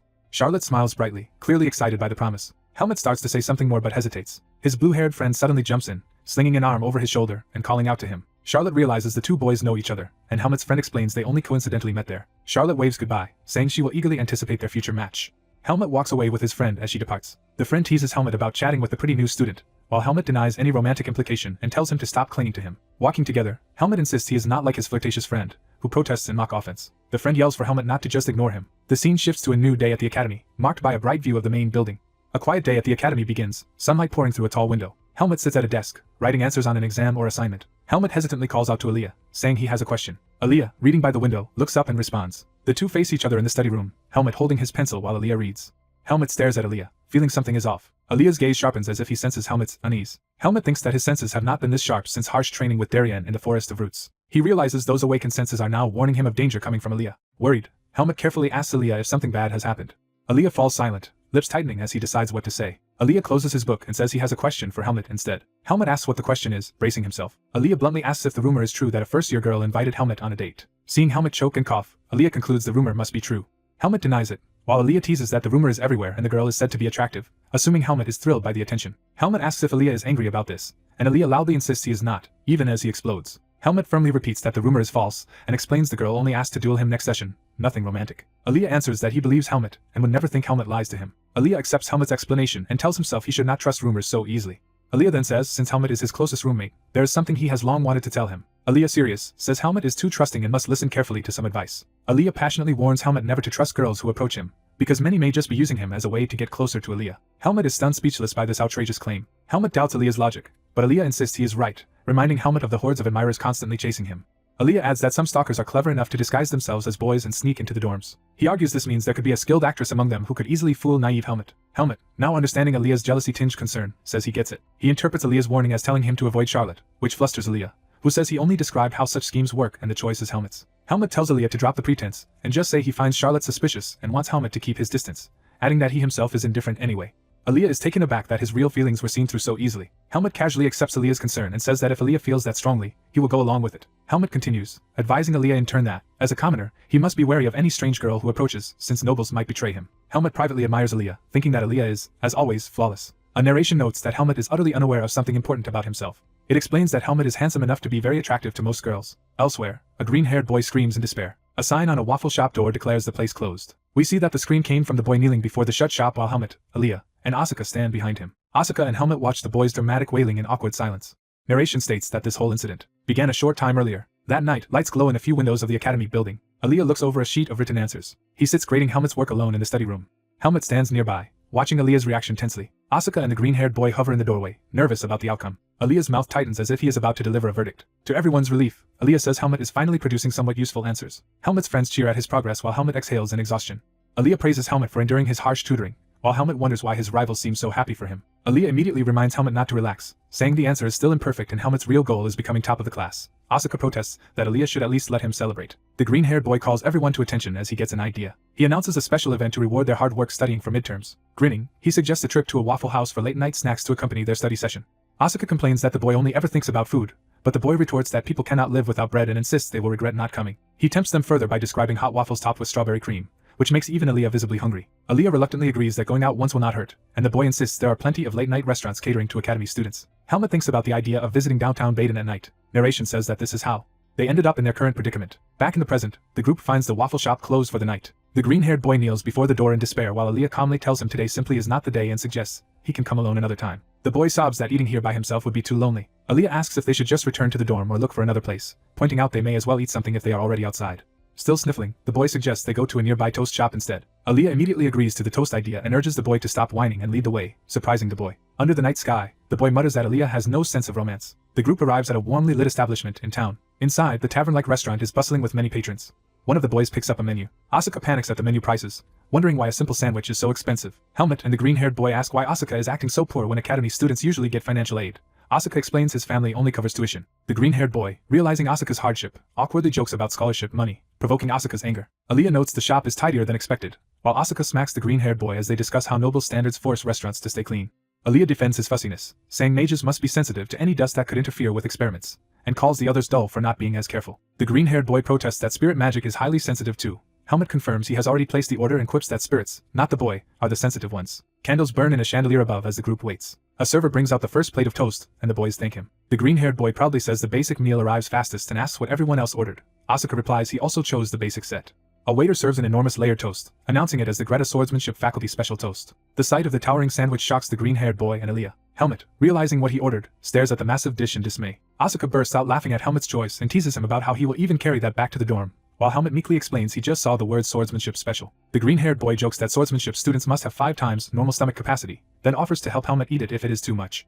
Helmut agrees to share, while in the background the others marvel at how many patties are stacked inside. Suddenly several upperclassmen arrive at the table, greeting the group as seniors. Charlotte cheerfully says it is a coincidence to meet them here, while the tall boy behind her looks uncomfortable. Helmut acknowledges Charlotte by name. Charlotte nervously introduces the serious-looking upperclassman as Jeffrey. Charlotte excitedly says they came specifically to eat the Greta Swordsmanship faculty special toast too, startling Helmut's group. Asuka explains that Jeffrey wanted to make a bet over finishing the toast, scolding him for competing with a girl about food. Charlotte takes offense, asking if Asuka is looking down on her and insisting that as a swordsmanship student she can eat as much as she trains. She turns to Helmut, asking if he agrees with her stance. Helmut watches silently as the green-haired boy readies knife and fork to cut the huge toast. Helmut smacks the boy's hand away to stop him from slicing the sandwich. He answers confidently that of course he agrees with Charlotte's claim about eating and training. Charlotte then warmly suggests that, since they met by chance, they should all eat together. Asuka and the green-haired boy look on, sensing something awkward in the air. Aaliyah stands opposite Charlotte, staring at her intensely. Helmut notices Aaliyah's reaction and glances back questioningly. Charlotte, a bit flustered, confirms she is indeed Charlotte. Aaliyah introduces himself as Aaliyah and asks if she knows who he is. Helmut and his two friends watch this exchange in utter surprise. They continue staring, frozen, while the green-haired boy quietly resumes cutting the giant toast. The scene shifts to the academy the next day under a clear sky. Sunlight streams once again through the academy's stone windows. Instructors watch intently, gathered to observe a practical test. During the grading duel, Helmut clashes wooden swords with Charlotte. Helmut overwhelms her with swift movements, forcing her back. He presses the attack relentlessly, demonstrating his superior technique. Charlotte grimaces as Helmut's strikes narrowly miss her. Helmut lands a decisive blow that sends Charlotte reeling. Charlotte struggles but keeps attacking, pushing herself to continue the duel. Yet another clean hit lands on her, sealing the outcome. Charlotte is knocked down, and her weapon flies from her hand while Helmut remains standing. The examiner calls an end to the match as Charlotte lies defeated. Cradling her injured wrist, Charlotte admits she lost. The instructors exchange surprised looks, acknowledging Helmut's performance. The blonde examiner praises Charlotte's effort and tells her to wait while scores are calculated, and Charlotte respectfully agrees. Charlotte walks past Helmut, clutching her wrist and avoiding his eyes. Helmut narrows his gaze, thinking intently about something involving her. Later that night, the sign of the same eatery glows again in the dark. We return to the present conversation where Aaliyah reintroduces himself to Charlotte and asks if she knows who he is. Charlotte flusters, saying of course she does since everyone knows he is the top student of the magic faculty, and shyly says it is an honor to meet him. Aaliyah reacts with mild surprise at being treated as such a celebrity. Helmut silently watches Aaliyah and Charlotte from the table. Charlotte covers her face, inwardly panicking over her own nervousness around Aaliyah. Asuka, annoyed, realizes that with dazzling Aaliyah around, the rest of them have no chance of getting girlfriends. Helmut looks on with a deadpan expression, seemingly oblivious to the romantic turmoil surrounding him. Aaliyah silently thinks, her expression calm. She continues to watch in silence. Helmut looks at Aaliyah, gauging her reaction. Helmut studies Aaliyah's face, analyzing. Helmut concludes from Aaliyah's reaction that she had been honest. Remembering their similarity, he decides there is no proof they are related and resolves to keep his distance and hide his identity. He focuses on his main priority, deciding that getting stronger comes before everything else. He reflects with determination. He longs for the power to overcome any hardship he faces. Time passes and the academy hallway stands quiet. Sion lounges in a chair, rocking restlessly. Sion mumbles that if he can just avoid suspension for the rest of the semester, he will be fine. Helmut suddenly speaks, startling Sion, who yells at him for appearing without warning. Sion brushes it off as talking to himself, then asks Helmut about his duel with Charlotte, and assumes it was difficult. Helmut explains the duel itself ended quickly and that they were delayed because instructors scolded him for finishing it too fast, which annoys Sion.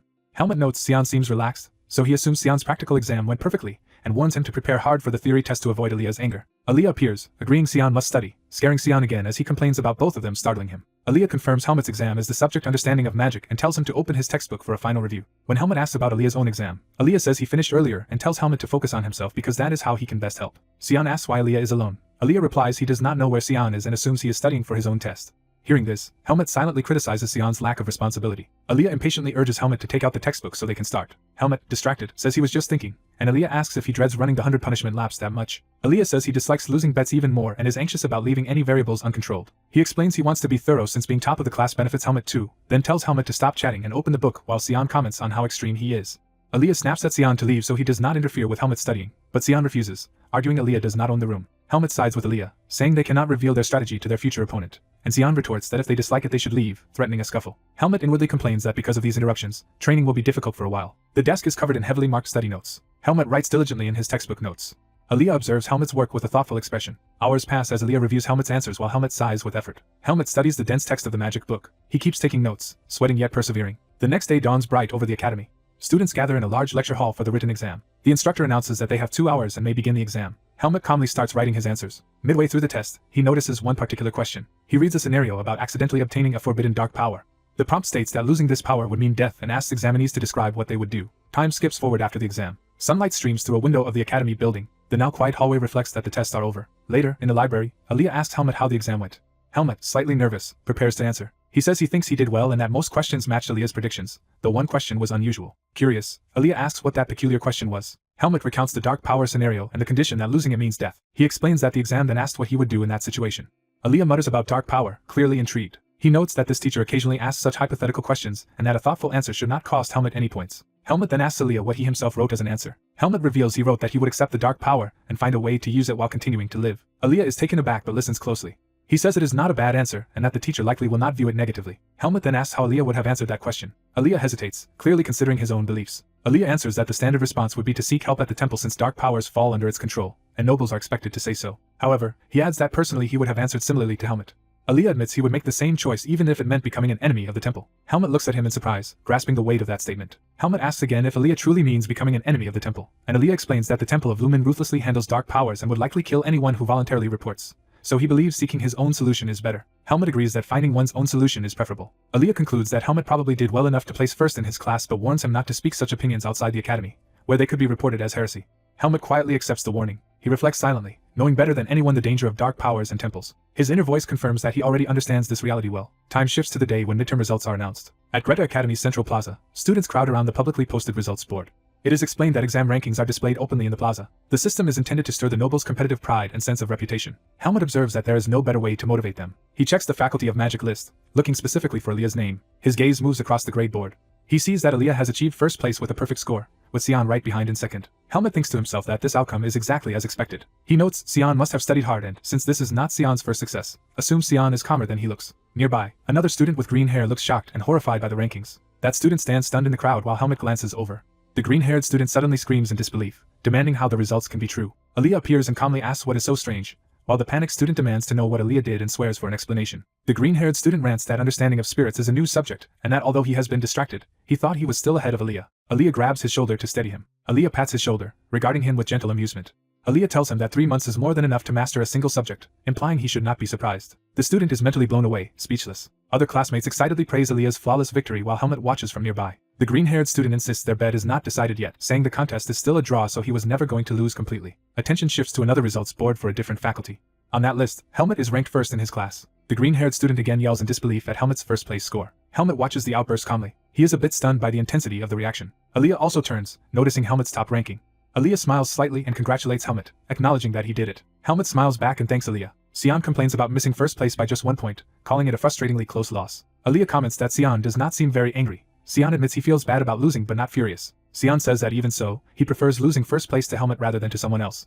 With renewed determination, Sion vows that next time he will challenge Helmet head-on without anyone's help. Someone clenches a fist firmly, emphasizing their resolve. The green-haired student accuses Sion of betraying him by losing on purpose so he alone would receive the punishment. Sion hits him in annoyance, saying he is the one who proposed the bet and should accept the punishment without complaining. The green-haired student begs Aaliyah and Helmet to reduce his penalty, arguing that running 100 laps might kill him. Helmet blandly remarks that 100 laps are not enough to kill a person, while Sion protests that Helmet should not assume everyone has his stamina. The green-haired student pleads with Aaliyah specifically, pointing out Aaliyah's own poor stamina and proposing they compromise at 50 laps. Aaliyah looks at him with a cold, unreadable expression. A faint, dangerous smile appears on Aaliyah's lips. Aaliyah coldly replies that they are not close enough for such leniency. He adds that since the student worried about gaining weight from late-night snacks, this punishment will actually be good for him. Crushed, the green-haired student collapses to his knees while the others watch. Night falls over the academy under a full moon, gasping and cursing his friends as heartless. The green-haired student runs his punishment laps around the campus. Later, a new day shows the academy courtyard from above. Students practice combat techniques under the supervision of instructors. During training, a red-haired classmate tells the group that next week they will have a camping class in the forest. Sion and the others react with surprise to the news. Sitting in a circle, they discuss how some of them have never camped before, teasing one another for their sheltered upbringings. The red-haired boy bluntly explains that the most troublesome part of camping is dealing with bodily needs in the wild, which disgusts the others. He continues with more practical but gross advice about needing a shovel and avoiding mountain mosquitoes, then asks Helmet, as a former mercenary, if life in the mountains is really like that. Sion admits he has only camped during travel and has no serious mountain experience either. Helmet calmly says there is nothing to worry about, mentioning simple ways to handle mosquitoes and even waste. Sion complains that Helmet's comments only make him more anxious instead of helping. Sion decides he should at least buy supplies beforehand and asks Helmet to accompany him to shop over the weekend. Helmet considers the request. The scene shifts to a sunny day over the nearby town. The bustling main street of the town is shown, full of people and shops. Various townsfolk, including adventurers and merchants, move through the streets. Arriving at a crowded shop district, Sion says they are here to buy gear but admits he has no idea what they should purchase first. Asuka jokingly claims he naturally tags along with the group like air when asked why he is there. Helmet notes Asuka seems fully recovered from being forced to run 100 laps, and Asuka nervously credits healing magic for his quick recovery. A flashback shows Helmet watching in confusion as a dark spirit, disguised as Sion, runs the punishment laps at night. Narration explains Helmet realized Sion cheated by making a dark spirit run in his place that day. It adds that Helmet overlooked the trick, deeming even half the laps impressive. Sion energetically proposes they first plan how to deal with bugs for the upcoming trip. In a shop, Sion suggests buying mosquito-repelling scented candles, and Helmet advises choosing a weaker one if they will use it while eating. Sion says they will also need a lamp for the dark hills, and Helmet warns to choose one just bright enough not to attract predators. Sion silently stares at Helmet, surprised by his thoroughness. Sion comments that Helmut is more meticulous than expected, and Helmut replies that planning ahead avoids later hassles.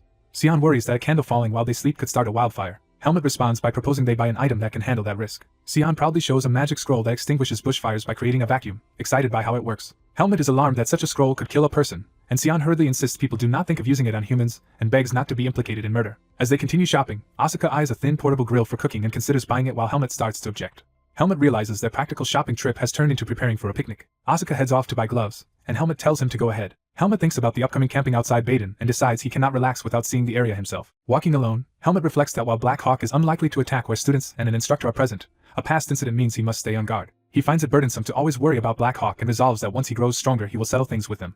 Hearing something, Helmut looks toward a nearby stall. A vendor spins pink sugar into cotton candy. The vendor loudly advertises Baden's unique cotton candy dessert. Helmut watches a girl buy cotton candy at the stall. Curious, Helmut notes that the cloud-like thing called cotton candy must be edible if it is a dessert. Helmut reaches for the cotton candy. A girl approaches, explaining how cotton candy is made from melted sugar spun into threads and marveling that such technology feels like magic. Helmut glances at her as she comes near. The blonde girl with cotton candy steps close to Helmut. Smiling, she identifies Helmut from the magic theory class. Helmut does not recognize her, so she teases him for his disinterested look and says they are classmates. She introduces herself as Teresa, says she is interested in Helmut, and asks if he has time to talk. Helmut silently recalls something, looking thoughtful. He remembers Aaliyah warning him never to trust girls who approach him because they might be using Helmut to get to Aaliyah. Helmut politely refuses Teresa, saying he came with someone and will leave, while she protests that he is being too cold and tries to stop him. Helmut bluntly tells her that if she is interested in Aaliyah she should speak to Aaliyah herself. Teresa feigns confusion about Aaliyah, claims others may use Helmut for that reason, but insists she is personally interested in him. She reaches a hand toward Helmut. Another hand suddenly intercepts hers. Aaliyah appears between them, blocking Teresa's advance while Helmut watches. Helmut looks surprised at Aaliyah's sudden appearance. Aaliyah irritably asks Helmut what he is doing here. Teresa greets Aaliyah with affected surprise, claiming she did not know he was also present. Aaliyah narrows his eyes suspiciously at her. He recognizes her as Teresa, top of the third-year class, and says he only meant to speak with Helmut's roommate, urging her to lower her guard. Aaliyah, glowing a bit, asks if Teresa has business with him. Teresa blushes and is momentarily flustered by Aaliyah's charm. She stammers that she might have business with him after all. Aaliyah calmly agrees that she indeed might. He promptly ends the exchange by telling Helmut they should leave, ignoring Teresa's panicked calls to wait. The scene shifts to a busier area as Helmut and Aaliyah walk away through the crowd. Aaliyah tightly grabs Helmut's sleeve as they go. Still holding on, Aaliyah scolds Helmut for listening to Teresa and asks if he took his earlier warning as a joke. Helmut explains he tried to distance himself, but thought completely ignoring a senior would be rude. Aaliyah grumbles that Helmut's overdeveloped ethics are a problem and says if Helmut dislikes something he should be firm so Aaliyah would not need to intervene. When Helmut tells him to simply ignore situations he finds troublesome, Aaliyah angrily protests that he cannot just do that. Aaliyah drops the subject for now, saying they will talk later. He then asks where Sion and Asuka are, reasoning that Helmut would not come to such a place alone. Helmut answers that they are nearby, and Aaliyah decides they should all go together and asks Helmut to lead the way. Helmut wordlessly reacts, uncertain how to deal with Aaliyah's behavior. Watching Aaliyah march ahead, Helmut thinks he cannot tell whether Aaliyah wants involvement or not, and finds him hard to understand. They then meet Sion and Asuka, who are overloaded with party supplies and decorations. Aaliyah covers his face in exasperation while Helmut looks on, confused by their shopping choices. Night falls over the city, setting the scene for what follows. Sion happily concludes that with all their purchases the upcoming camping class will go smoothly. Walking back with loaded bags, Sion notes they might have bought too much, while Helmut suggests they can distribute extra items to others. Helmut jokes that Sion's spending habits explain his lack of money, and Sion retorts that he never used his own funds. Helmut suddenly senses something alarming and stiffens. The group walks through a dim passageway near the academy at night. Helmut looks around warily, scanning their surroundings. Narration states that Helmut habitually stayed alert to his environment. It adds that despite this, he failed to notice what was about to happen. Helmut continues walking, still on edge. Nearby, a cloaked, bandaged figure staggers out from the shadows. The masked man collapses violently onto the ground before them, bleeding.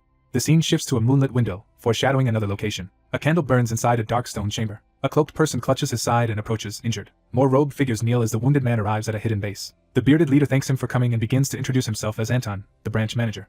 Ominous darkness and mist swirl at the open entrance behind them. Anton hesitates mid-sentence as something unsettling happens. Blood splashes, hinting that the wounded newcomer suddenly attacks. The masked man's cloak lashes out like tendrils, slaughtering the other robed members. Anton stares in shock as the bloody cloak wraps around him. The masked man tells him to keep talking and not stop, implying he will listen while killing. Anton, terrified, agrees and thinks to himself that this man is one of Black Hawk's strongest operatives. Narration names the attacker as Fascio the Entertainer, a member of Black Hawk's elite Hawkeye group. Anton presents a dossier, explaining they have a target they cannot easily eliminate, and offering the file for more details. Fascio reads the documents intently. The report describes Helmut's status as a rank 2 mercenary from Pace Mercenary Corps and current second-year Greta Academy student, and Anton wonders if any instructor there can even teach someone like him. Anton adds that Helmut is strong enough not to need the academy, and seems to be hiding there with backing from noble Ethan Kudrow. Fascio asks if they discovered anything about Helmut's earlier mercenary past. Anton admits they could not and that their first information is Helmut joining Pace during a mission, with all prior history unknown. Fascio flexes his clawed fingers while holding the file. He muses about Helmut's mysterious origins, training, and high-level skills despite being only an academy student. Anton, sweating, says he has never seen anyone with a more suspicious identity. He nervously wonders if Black Hawk has provoked someone they should have left alone. Fascio stabs the dossier with a clawed finger. He replies that Black Hawk never targets easy prey, declaring that if someone dies and their corpse vanishes, it is as if that person never existed. Anton, frightened but obedient, vows to eliminate Helmet. Fascio's claw pierces the paper right through Helmet's picture, marking him as the target. Narration concludes that this hunt for Helmet will not be simple. The next morning dawns bright and clear over the academy. Students and carriages gather at the academy gate as preparations for the outdoor training begin. Someone presents an expensive wine bottle as a gift. Instructor Helmet's benefactor recognizes it as rare 32-year-old wine and is pleased. The student who bought it panics when the instructor says he will share it with colleagues, lamenting the allowance he saved. The instructor reminds the students that outdoor training is not a picnic and that unnecessary items will be confiscated. The complaining student points at Sion, whose overburdened horse makes him look like he is going on a picnic, while Sion insists everything he brought is necessary. The instructor orders Asuka to repack within 10 minutes, keeping only essentials so the horse is not overloaded, saying lighter luggage is better. Asuka frets over what to remove while Helmet watches nearby. Helmet quietly observes the scene. Narration notes that on a warm Monday morning, the academy's camping class departs outside the city. The group rides through forested countryside under clear skies.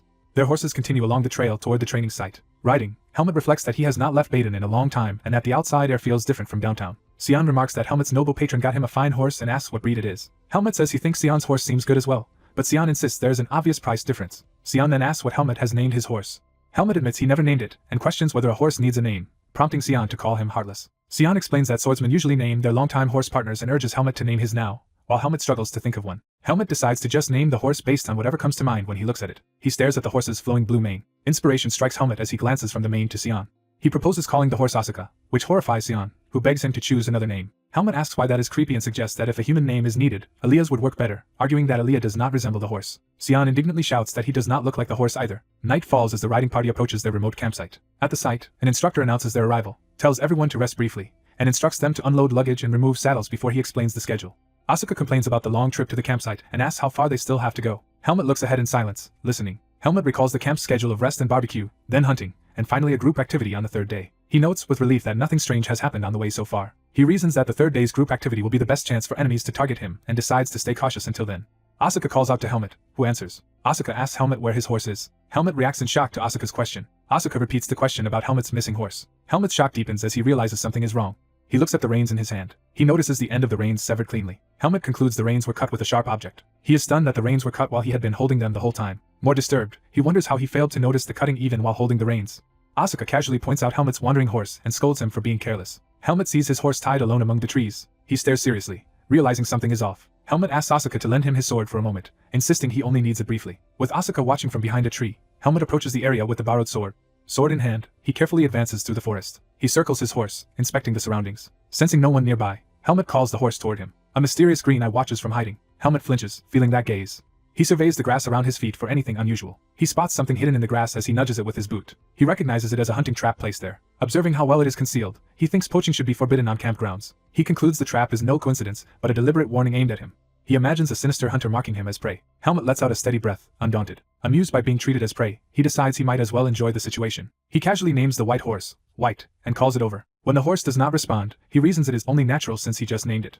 Mounting up, Helmet resolves that whoever is targeting him will simply be eliminated if they block his path. With a faint smile, he hopes his eventual opponent will be worthy. Night falls over the camp nestled in the mountains. An instructor gathers the students and announces he will explain the group instructions before dinner. The students assemble before him. He explains that all activities will be done in fixed groups, and that each group leader receives a communication marble to contact instructors if issues arise. The marble is shown being handed over. Helmet receives his marble and examines it quietly. Someone calls out to Helmet, snapping him from his thoughts. Asuka reminds him that as head leader he cannot space out and tells him their group is this way. Several of the group members look on, curious. Two more group members, including the red-haired James, watch Helmet. Helmet stares at them blankly. He remarks that he does not recognize many of their faces, prompting protests that he chose them himself. A gray-haired boy cheerfully suggests they introduce themselves and starts by giving his name as Andro.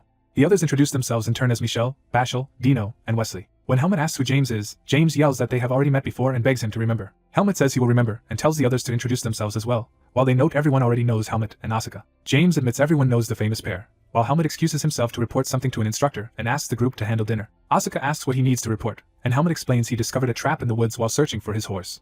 Asuka is surprised because hunting is illegal on campgrounds, and Helmet says that is exactly why he will report it. As they walk, Asuka guesses the trap is what has been bothering Helmet, and insists on coming to see it too. Two groupmates glare, thinking Asuka is using this as an excuse to skip cooking. The moon shines over the quiet campsite. The grass rustles softly where the trap had been.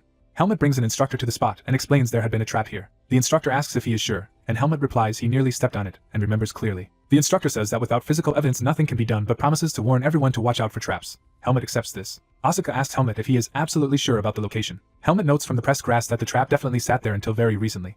He realizes the culprit not only removed the trap to erase evidence but also timed it to show he is nearby and still watching Helmet. Reflecting on lessons learned from Ilaga, Helmet recalls techniques for hunting stronger prey. He remembers that the key is persistence. The memory continues, showing humans slowly wearing down dangerous beasts through relentless pursuit. The hunter finally stands victorious over the exhausted beast. Later, Helmet and Asuka walk back toward camp. Helmet thinks his stalker is cautious yet misunderstands him, since fear is not something he dwells on. He concludes there is no real threat to him as long as they remain in the mountains. A classmate greets Helmet and Asuka for arriving late, and explains they started grilling and eating meat already. The plate they are offered holds only charred, inedible chunks. Seeing the burned meat, Helmet and Asuka think of it as a danger to their lives. Night deepens over the campsite again. Properly grilled, juicy meat is then served. The boys react with joy at the sight of the well-cooked meat. After tasting it, they praise how juicy and delicious it is and realize they had been eating coal before. Asuka scolds them for not even knowing how to grill. The others admire Asuka's skill, saying commoners are different, while he retorts that their comments are irritating and jokes they should stick to coal. Helmet quietly observes the lively scene. Bashal approaches Helmet, urging him not to be so stiff and saying he has something special. He proudly reveals a smuggled bottle of strong liquor. The others are shocked to see a rare spirit and ask how he snuck it in.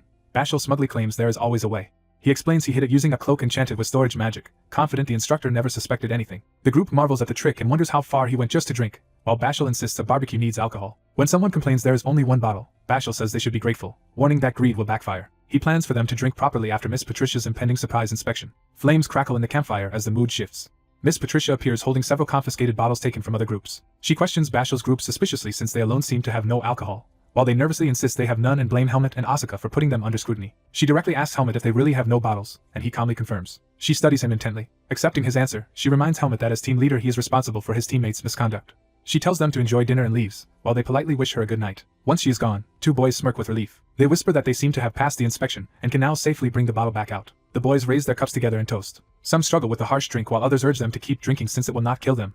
Helmet sits quietly, looking pensive. A classmate asks why he looks so gloomy and wonders if he dislikes the drink. Helmet says the taste is not the problem, and Asuka suspects he is still thinking about the trap, noting he is not usually this worried. Other students insist it was probably just a hunter's trap and say Helmet, as the top swordsman, has nothing to fear. James boasts about how strong Helmet is, saying he even surpassed Asuka to become the academy's top student.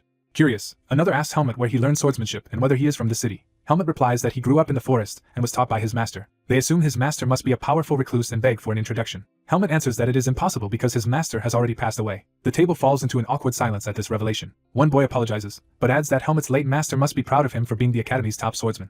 Helmet smiles faintly and agrees that maybe his master would be. The others share a soft, understanding look. Someone suggests they stop dwelling on sad topics, have another drink, and clean up quickly before getting caught, offering Helmet a refilled cup. Helmet drinks while thinking that, as with a past friend named Sion, humans seem to bond quickly through alcohol, and that this is a useful lesson. Later that night, the campsite grows quiet as everyone falls asleep under the moon.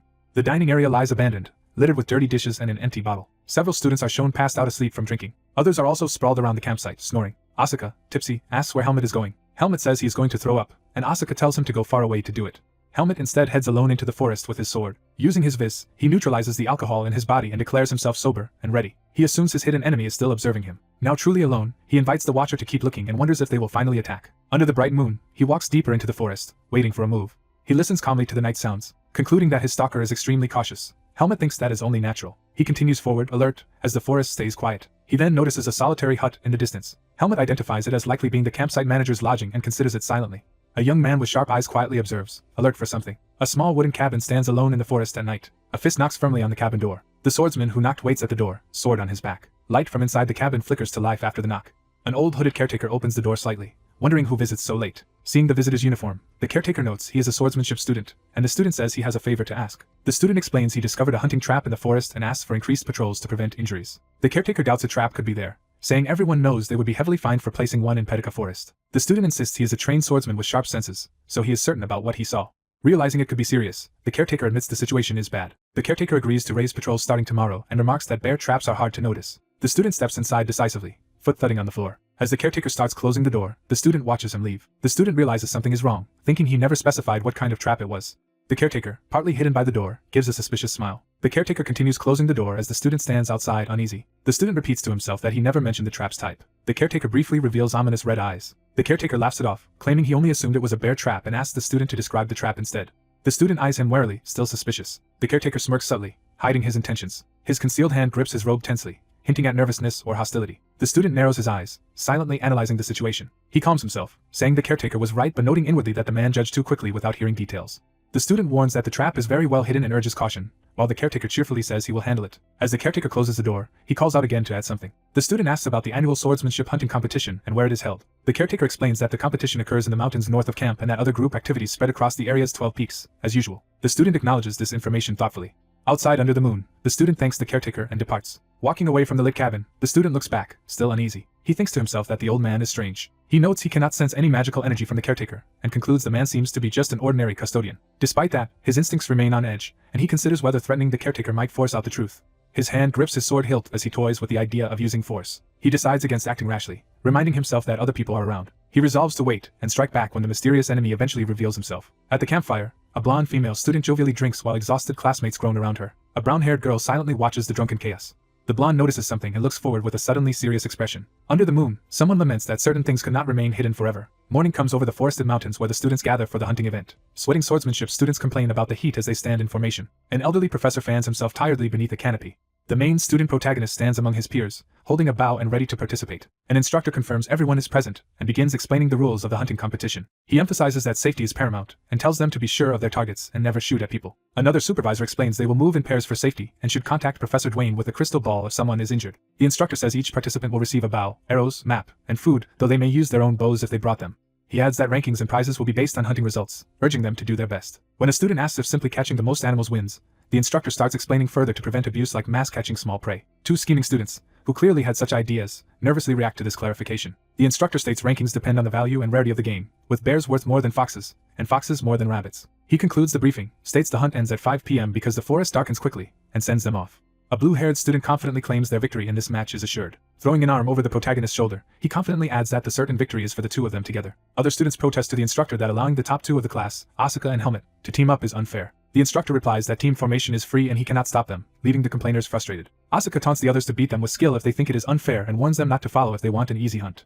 The sky brightens overhead as the hunting competition truly begins. Asuka reminds Helmet that they are the strongest swordsmen in the faculty. As they walk into the forest, Asuka happily talks about how they can seize first and second prizes, while Helmet thinks he actually hopes to separate later to confront his real enemy. Asuka asks Helmet to share good hunting spots since he is experienced, but Helmet initially refuses. Helmet suddenly has an idea and glances ahead, eyes sharpening. He thinks that if he lets Asuka secure the first good catch, he might send him back early and gain time alone. He agrees and tells Asuka to follow him, which Asuka eagerly does. They arrive by a clear stream where the water runs over rocks. The stream widens into a pool beneath a waterfall in a secluded valley. Hidden in bushes, the two students observe the area around the water. Helmet explains that animals will come here to drink, making this an ideal spot to ambush prey. When Asuka complains about waiting, Helmet argues that wandering around risks alerting animals, whereas patience will pay off. Helmet tells him hunting requires patience and suggests he use this to train it, but Asuka insists he is already patient. Helmet mentions having seen fresh claw marks earlier and warns that a large predator may be nearby. Soon a bear appears at the lakeshore, drinking from the water. The bear moves closer, standing over a bloody fish it has caught. Asuka excitedly claims the big bear as his target and proposes they shoot together on a count of 3. Both knock arrows and aim at the bear from their concealed position. Helmet starts the countdown as they prepare to loose arrows. Mid-count, Helmet suddenly wonders if killing animals might also awaken his dangerous seed of darkness. He decides this is not the time to experiment with that and restrains himself from fully committing. When Asuka finishes the count at 3, their arrows fly, though Helmet is hesitant. The arrows strike the bear, wounding it in the chest and enraging it. The bear roars furiously in pain. Asuka sees the bear trying to flee and scolds Helmet for not landing his arrow decisively. Determined not to let it escape, Asuka charges after the fleeing bear. He rapidly fires more arrows at the running beast. He empowers his arrow with crackling energy, imbuing it with magic. The charged arrow pierces the bear, dealing a devastating blow. The bear finally collapses, dead, with several arrows stuck in its body. Asuka celebrates enthusiastically, shouting that he got the kill. A sudden distant scream interrupts his celebration, echoing through the valley. Asuka and Helmet both freeze and look in the direction of the scream. Helmet nervously asks if bears make such sounds, clearly realizing the cry was human. More faint cries continue from the forest beyond the trees. Helmet's expression hardens in alarm as he listens. Concluding the scream is human, he tells Asuka to stay with the downed bear while he goes to investigate alone. Sprinting through the forest, Helmet anxiously wonders if the incident involves the trap he saw. Branches shake overhead in the direction he is running. A projectile slams into the branch, showing someone has been shooting through the forest. More arrows or bolts streak past, striking multiple points along the path. Another arrow whistles by, emphasizing the danger ahead. Helmet leaps down from above, hurrying toward the source of the screams. He sees a caped student standing near another classmate who has collapsed on the ground with his leg caught in a metal trap. Helmet approaches, taking in the scene with concern. The uninjured boy panics with the crystal ball in hand, stammering that he does not know how to use it to call for help. Startled by Helmet's sudden appearance, the boy screams loudly. Recognizing Helmet, he asks how Helmet knew where they were as the injured friend rides beside the sprung trap. The trapped student groans in agony, his leg mangled by the device. A close look shows his boot clamped in the blood-soaked metal jaws of the trap. Helmet identifies it grimly as a hunting trap, confirming his earlier suspicion. The uninjured boy begs Helmet to help remove it, but Helmet warns that pulling it off carelessly will cause more blood loss and says he will handle it. Helmet moves into the brush, searching for something useful. He rips up a particular herb from the ground. He bites and chews the herb to activate or soften it. Concentrating, he works the chewed herb in his mouth, preparing a remedy. Holding the plant, he gets ready to use it, determination on his face. Examining the herb, he seems satisfied that it is the right one. He also gathers a pair of rocks to use as tools. Returning to the others, he holds the herb and rocks while the worried boy asks what he is doing. Helmut wets one rock with water from a canteen to clean it. He hands the canteen to the boy and tells him to hold it while he works. Helmut grinds the herb on the rock, making a medicinal paste. The other boy watches in stunned silence at Helmut's improvised treatment. Helmut confirms the boy is close friends with the injured Bashal and prompts his answer. The boy suddenly feels something tight around his abdomen as Helmut begins the next step. As the boy cries out in shock, Helmut uses the torn cloak as a bandage while continuing treatment. Helmut forcibly pries open the trap's jaws around Bashal's leg. He then reaches for an arrow, intending to use its point to dismantle part of the trap. Helmut explains he will cut and dismantle the trap's fixing mechanism and instructs the friend to hold Bashal firmly while he works. A girl channels crackling purple energy into her hand, preparing to strike. She smashes the glowing hand down, shattering a metal bear trap around the boy's bleeding leg. The boy stares in confused shock at what just happened. Later, he examines the now broken trap, realizing how it worked. Nearby, another student groans in agony while his friend anxiously supports him. The disarmed trap snaps harmlessly in the grass, showing how close it came to maiming. Someone grinds herbs into a paste, preparing medicine. The injured boy writhes as another student applies treatment to his mangled ankle. The blonde student looks at the healer, surprised and a bit awed. The healer calmly explains that the herb will stanch the bleeding and stabilize the patient. He tells the blonde student to quickly contact Professor Dwayne, and the boy agrees, using a crystal. The wounded boy still moans in pain while lying on the ground. The healer watches intently, thinking through the situation. He reflects that he came ready for the worst, but so far, the culprit only seems to be pulling dangerous pranks. Studying the trap's loose joint, he notes it was intentionally weakened and that a properly set one could have severed the ankle. He reasons the trap was not aimed specifically at him, and worries that the perpetrator is reckless enough to endanger nobles, giving him a headache. Suddenly he remembers that Asuka is currently wandering the forest alone, and could be in danger. A hand slaps a rock wall as someone races along it. Asuka catches up to Helmut, exhausted, after chasing him through the woods. Asuka angrily scolds Helmut for sprinting off alone despite the rule to work in pairs.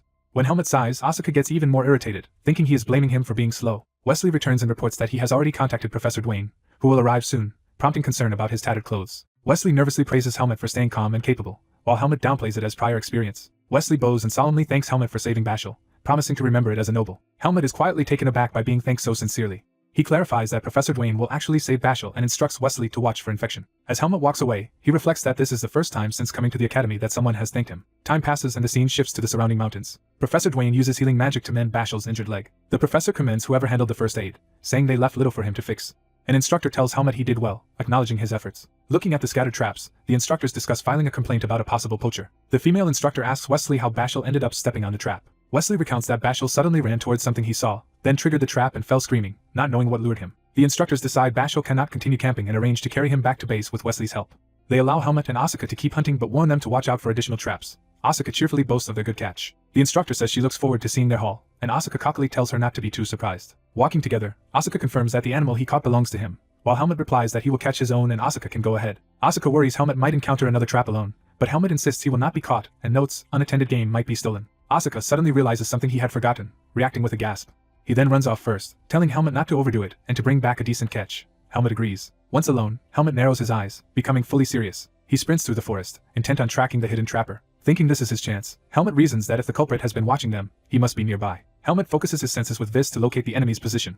Surrounded by swirling purple energy, he enhances his body and leaps forward with bow in hand. A streak of purple power surges out, slicing through the air. Helmut, mid-dash, notices a nearly invisible wire at neck height crossing his path. He twists and swings his bow in a wide, glowing arc, cutting through the deadly line. The force of his leap carries him high between the trees as the wire snaps. He lands in a skidding splash along the forest path, having narrowly avoided decapitation. Looking around, he sees multiple taut wires strung between trees, forming a lethal web. He scans the surroundings, fully alert. One of the wires is shown buried deeply into tree bark, proving how sharp and dangerous it is. The camera pulls back to reveal the long corridor of trapped trees that Helmut has just traversed. He looks up in alarm as he realizes the extent of the setup. Another segment of wire glints in the bark, confirmation of the intricate trap. Helmut approaches and grasps one of the wires to examine it. He recognizes it as steel wire and thinks that if Bashal had been snared here, the injuries would have been far worse than simple bleeding. Helmut checks for additional snares, concluding there are no more nearby.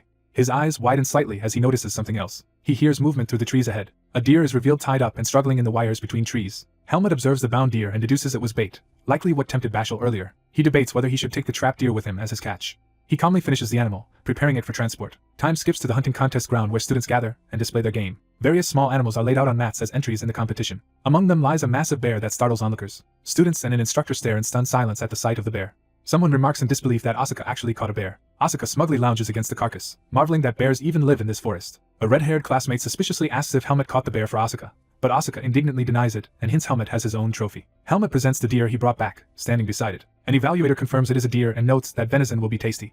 The teacher addresses the gathered students, saying he has reviewed all the catches and will now explain the prizes before announcing rankings. He reveals that 5th place earns 10 meal tickets and 4th place receives a fine quill and ink set. 3rd place will get bookstore vouchers, while 2nd place earns a private training ground pass. Finally, he announces that 1st place will receive all of the previously listed prizes together. The combined prize bundle is displayed on the table, shining enticingly. Asuka tells Helmet he does not care about the quill and jokes about giving it to him if he wins it. The teacher moves on to announce the rankings, starting with 5th place. Night falls over the forest as the campfire glows below the moon. The students cook their catches over the campfire. Someone comments that a private room at the academy is rare unless you are a top student like Aaliyah. Another boy agrees it is only for a week but still a luxurious reward for a hunting contest. He tells a sulking Asuka not to be too disappointed about finishing 2nd. Asuka explodes, protesting that catching a bear should have guaranteed 1st place and demanding what could possibly top it. It is explained that Bruce's extraordinary white fox was considered worthy of 1st place, as if he had brought back a mythical creature. A girl reminds Asuka that he wanted a private training room anyway and that his 2nd place prize is more useful than a quill. Asuka grudgingly admits that is true, while noting Helmet also received a practical reward of 10 meal tickets for 5th place. They console themselves that at least Asuka's bear means everyone can eat bear meat, and those who caught nothing must help with butchering. The group sits quietly around the fire, digesting both food and events. One boy breaks the silence, saying he has something on his mind. He remarks that the circle feels empty now that 3 of their classmates are missing. 2 of the boys stare into the flames, sharing the same uneasy feeling. Their female classmate also gazes at the fire, pensive. Narration notes that Bashal's accident is understood, but the fates of the other 2 require explanation. The story signals a brief flashback to reconstruct what happened a few hours earlier. It shows Wesley being injured when a bridge collapses under him while he is carrying the already hurt Bashal. Then Michel is shown falling into a pit trap and badly injuring his leg while hunting in another area. Text explains Michel's fractures were so serious he had to be rushed back to the academy. As a result of these incidents, only 5 students remain at the campfire. One boy wonders how their group alone suffered multiple accidents, recalling that the instructor even asked whether they should reorganize the teams. Helmet privately concludes it is no coincidence and suspects the unseen enemy is targeting his companions instead of attacking him directly. He debates whether to tell his friends the truth about someone likely plotting against them. Another student hopes the injured classmates are alright and grumbles that they at least get to sleep in beds while the rest must camp on bare ground. The others mentally label him heartless for focusing on his own discomfort. Someone reassures himself that tomorrow they will camp as teams at a safe campsite, hoping there will be no more traps and that they can return without further trouble. Helmet listens silently, watching his friends and weighing his decisions. He ultimately decides not to mention his suspicions yet, reasoning that it would only cause needless anxiety. Under the moonlit sky, he tells himself that since upcoming activities will be in groups, he can protect everyone by staying close. The next day, the remaining students travel in formation through the forest toward their new assignment. Helmet studies a map that marks their destination. An instructor points out their assigned location on the map, estimating that it is a 4-hour ride by horse. Helmet accepts the plan, urges the horses forward, and leads the group out. The scene shifts to sunlit mountains, marking the journey's progress. The sun sets over dense forest as they near their remote campsite. Upon arrival, the red-haired boy calls the others over to see something. Helmet and Asuka approach on horseback to inspect the area. They find a flat clearing with a spring and rocks, an ideal place to make camp. The red-haired boy praises the spot for being level and having nearby water, feeling fortunate to find it in such rough terrain. Helmet dismounts and tends to his horse, starting to settle in. He scoops up some spring water in his hand and inspects it. After tasting, he is relieved the water is clean, recalling a previous job guarding a noble girl when contaminated water caused problems. Asuka teases him for drinking the moment they arrived, asking if he was really that thirsty, while Helmet stays quiet. Another classmate suggests they unpack and rest since they arrived earlier than expected and have plenty of food, planning to gather firewood soon. As they stretch out sore backs from riding, they relax into the new campsite. Helmet watches the others with a faint, thoughtful expression. As dusk falls, their tent is pitched and the 5 students sit around a new campfire in the secluded clearing. The students sit around the campfire in gloomy silence. Other classmates also sit quietly, worried. Helmet notices Asuka and the others looking dejected. Helmet thinks everyone is down because 3 students were injured and sent back, so their anxiety is understandable. When Asuka gets up, Helmet asks where he is going and Asuka says he will gather more firewood.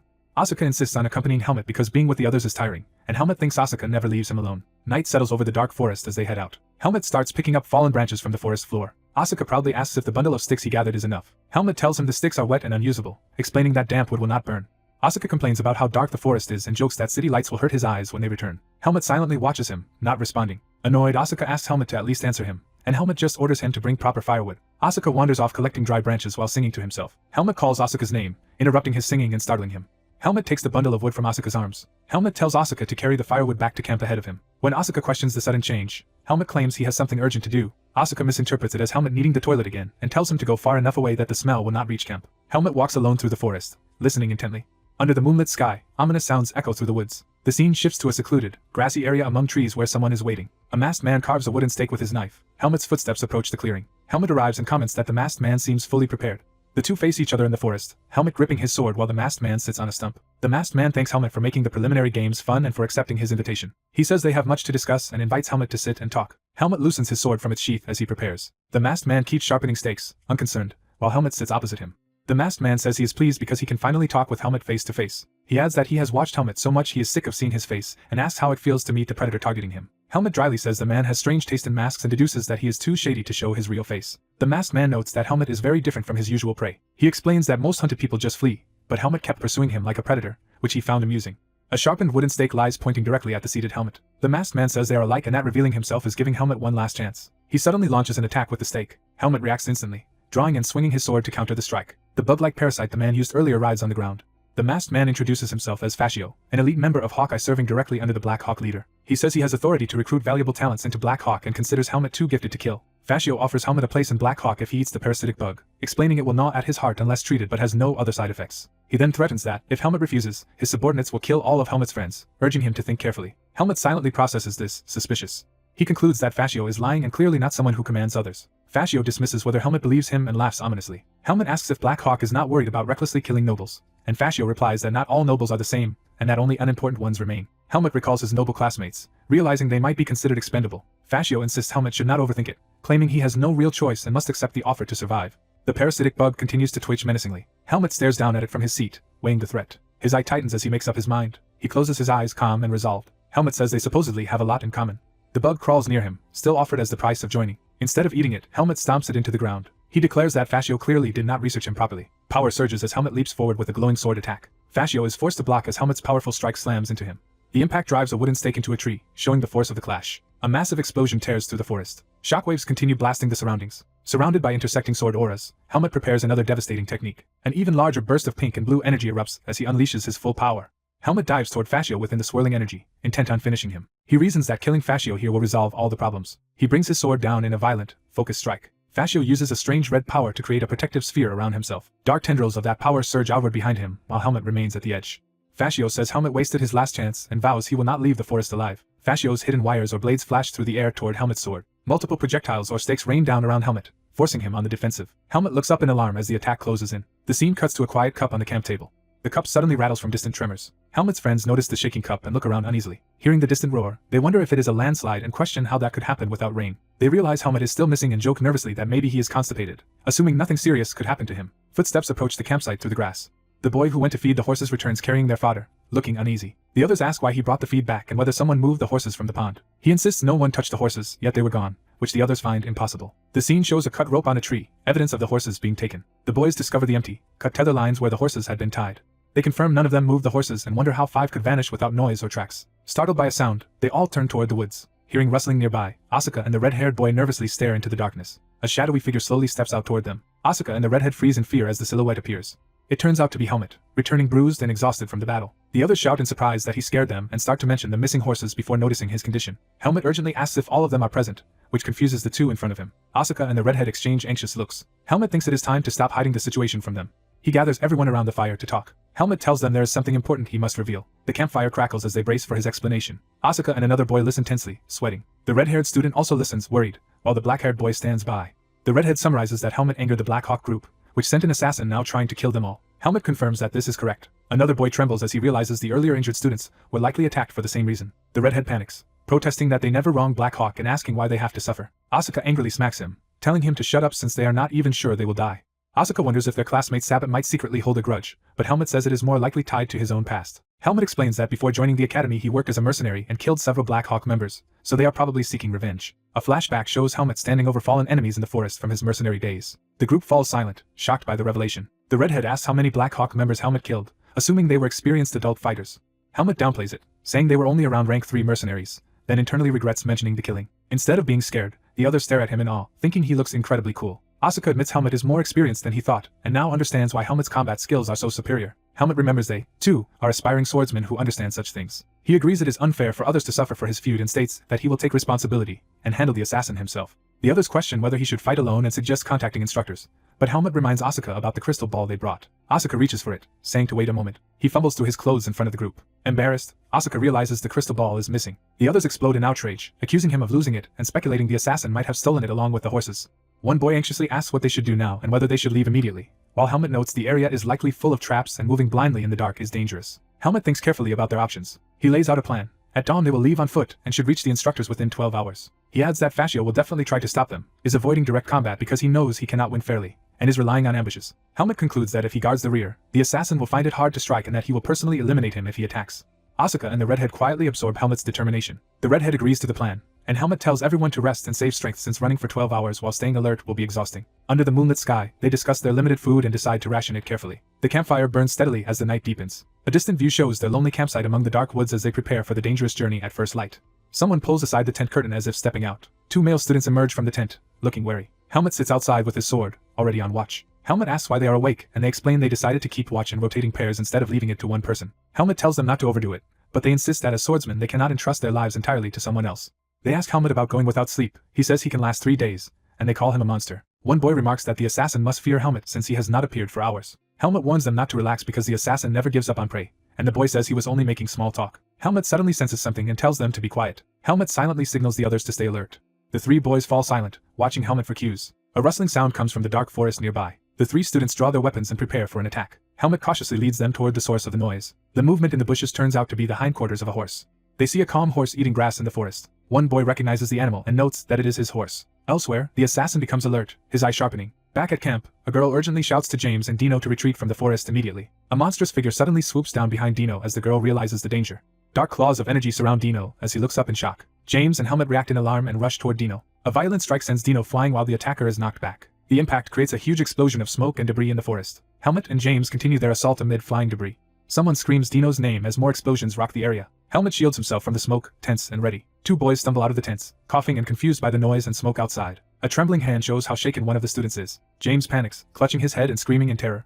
Helmet calms James, explaining it was only a smoke bomb and warning that the enemy could strike again at any moment. James, shaken that Dino was captured, hears Helmet reason that Dino was still conscious and that the enemy would have killed him already if that were the goal. Helmet reminds James he normally does not let others decide his fate and tells him to keep his head if he wants to survive. James struggles to regain composure, sweating but trying to steady himself. Other classmates run up through the smoke, asking what happened and where Dino is.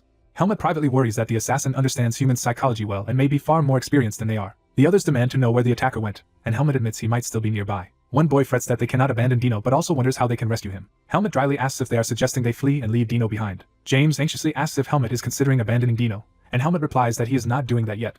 Helmet explains that moving as a group would fall into the enemy's plan, but going alone would leave the camp defenseless. The group falls into frustrated silence, asking why they are being put through this ordeal. James suddenly grabs Helmet by the collar in anger. James snaps that the situation is Helmet's fault and threatens not to allow Dino to be abandoned. Another boy restrains James, saying blaming Helmet is useless and urging him to calm down. Helmet answers evenly that he never intended to abandon Dino. He adds that he cannot risk everyone's lives for one friend and that his responsibility is to bring back as many survivors as possible. James argues that this still sounds like being willing to leave Dino, while others try to pull him away and cool him down. The others drag James off, telling him to calm down as he resists and shouts. Afterward, one classmate asks if Helmet is alright and admits James was not entirely wrong.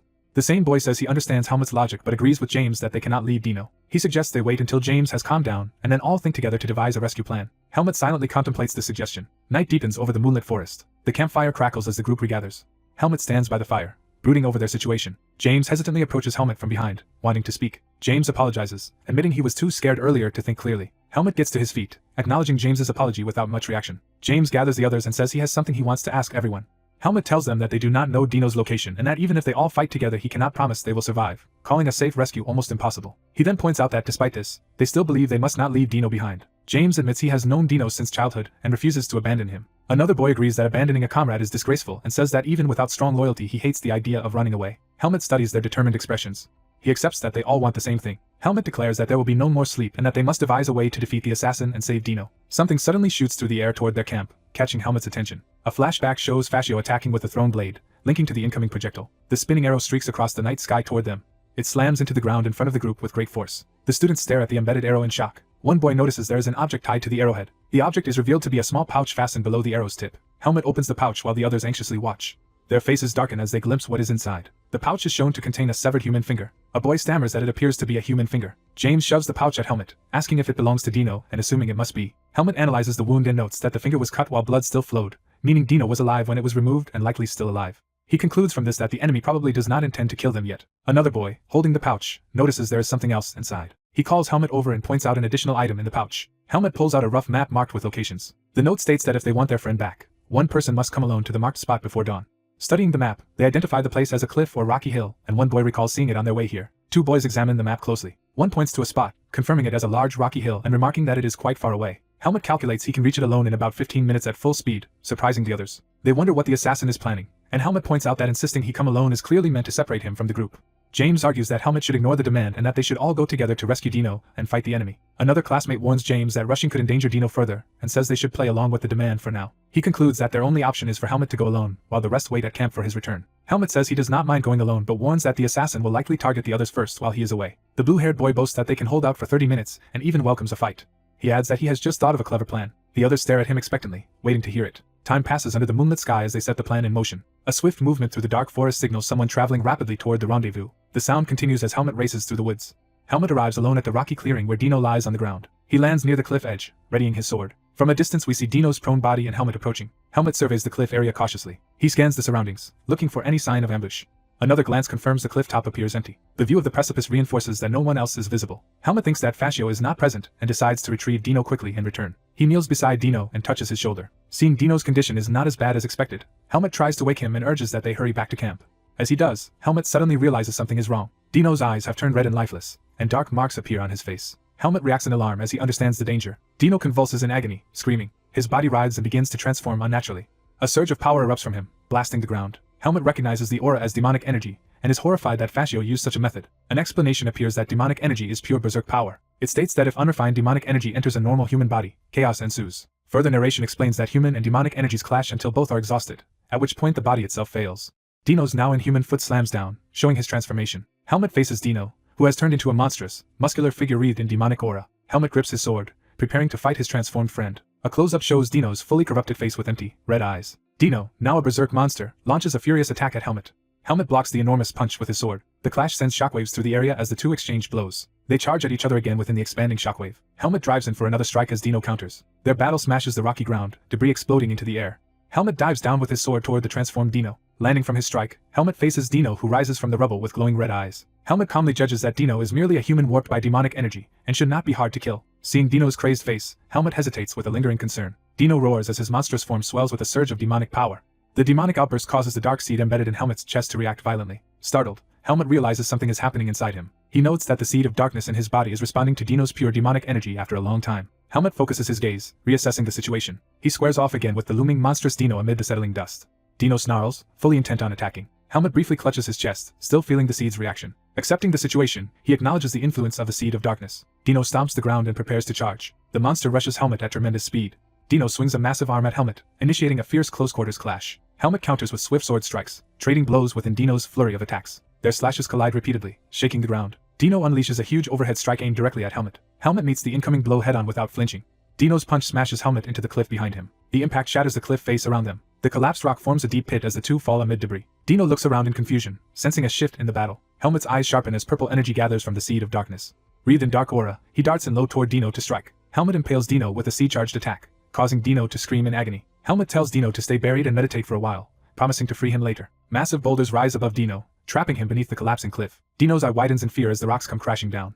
From afar, the entire cliffside collapses in a thunderous landslide. Dust and rubble settle over the devastated area. The rocks finally come to rest, hiding Dino underneath. Dino's immobilized body is shown wedged among the stones. Helmut stands over the half-buried Dino, preparing to deal with the demonic taint.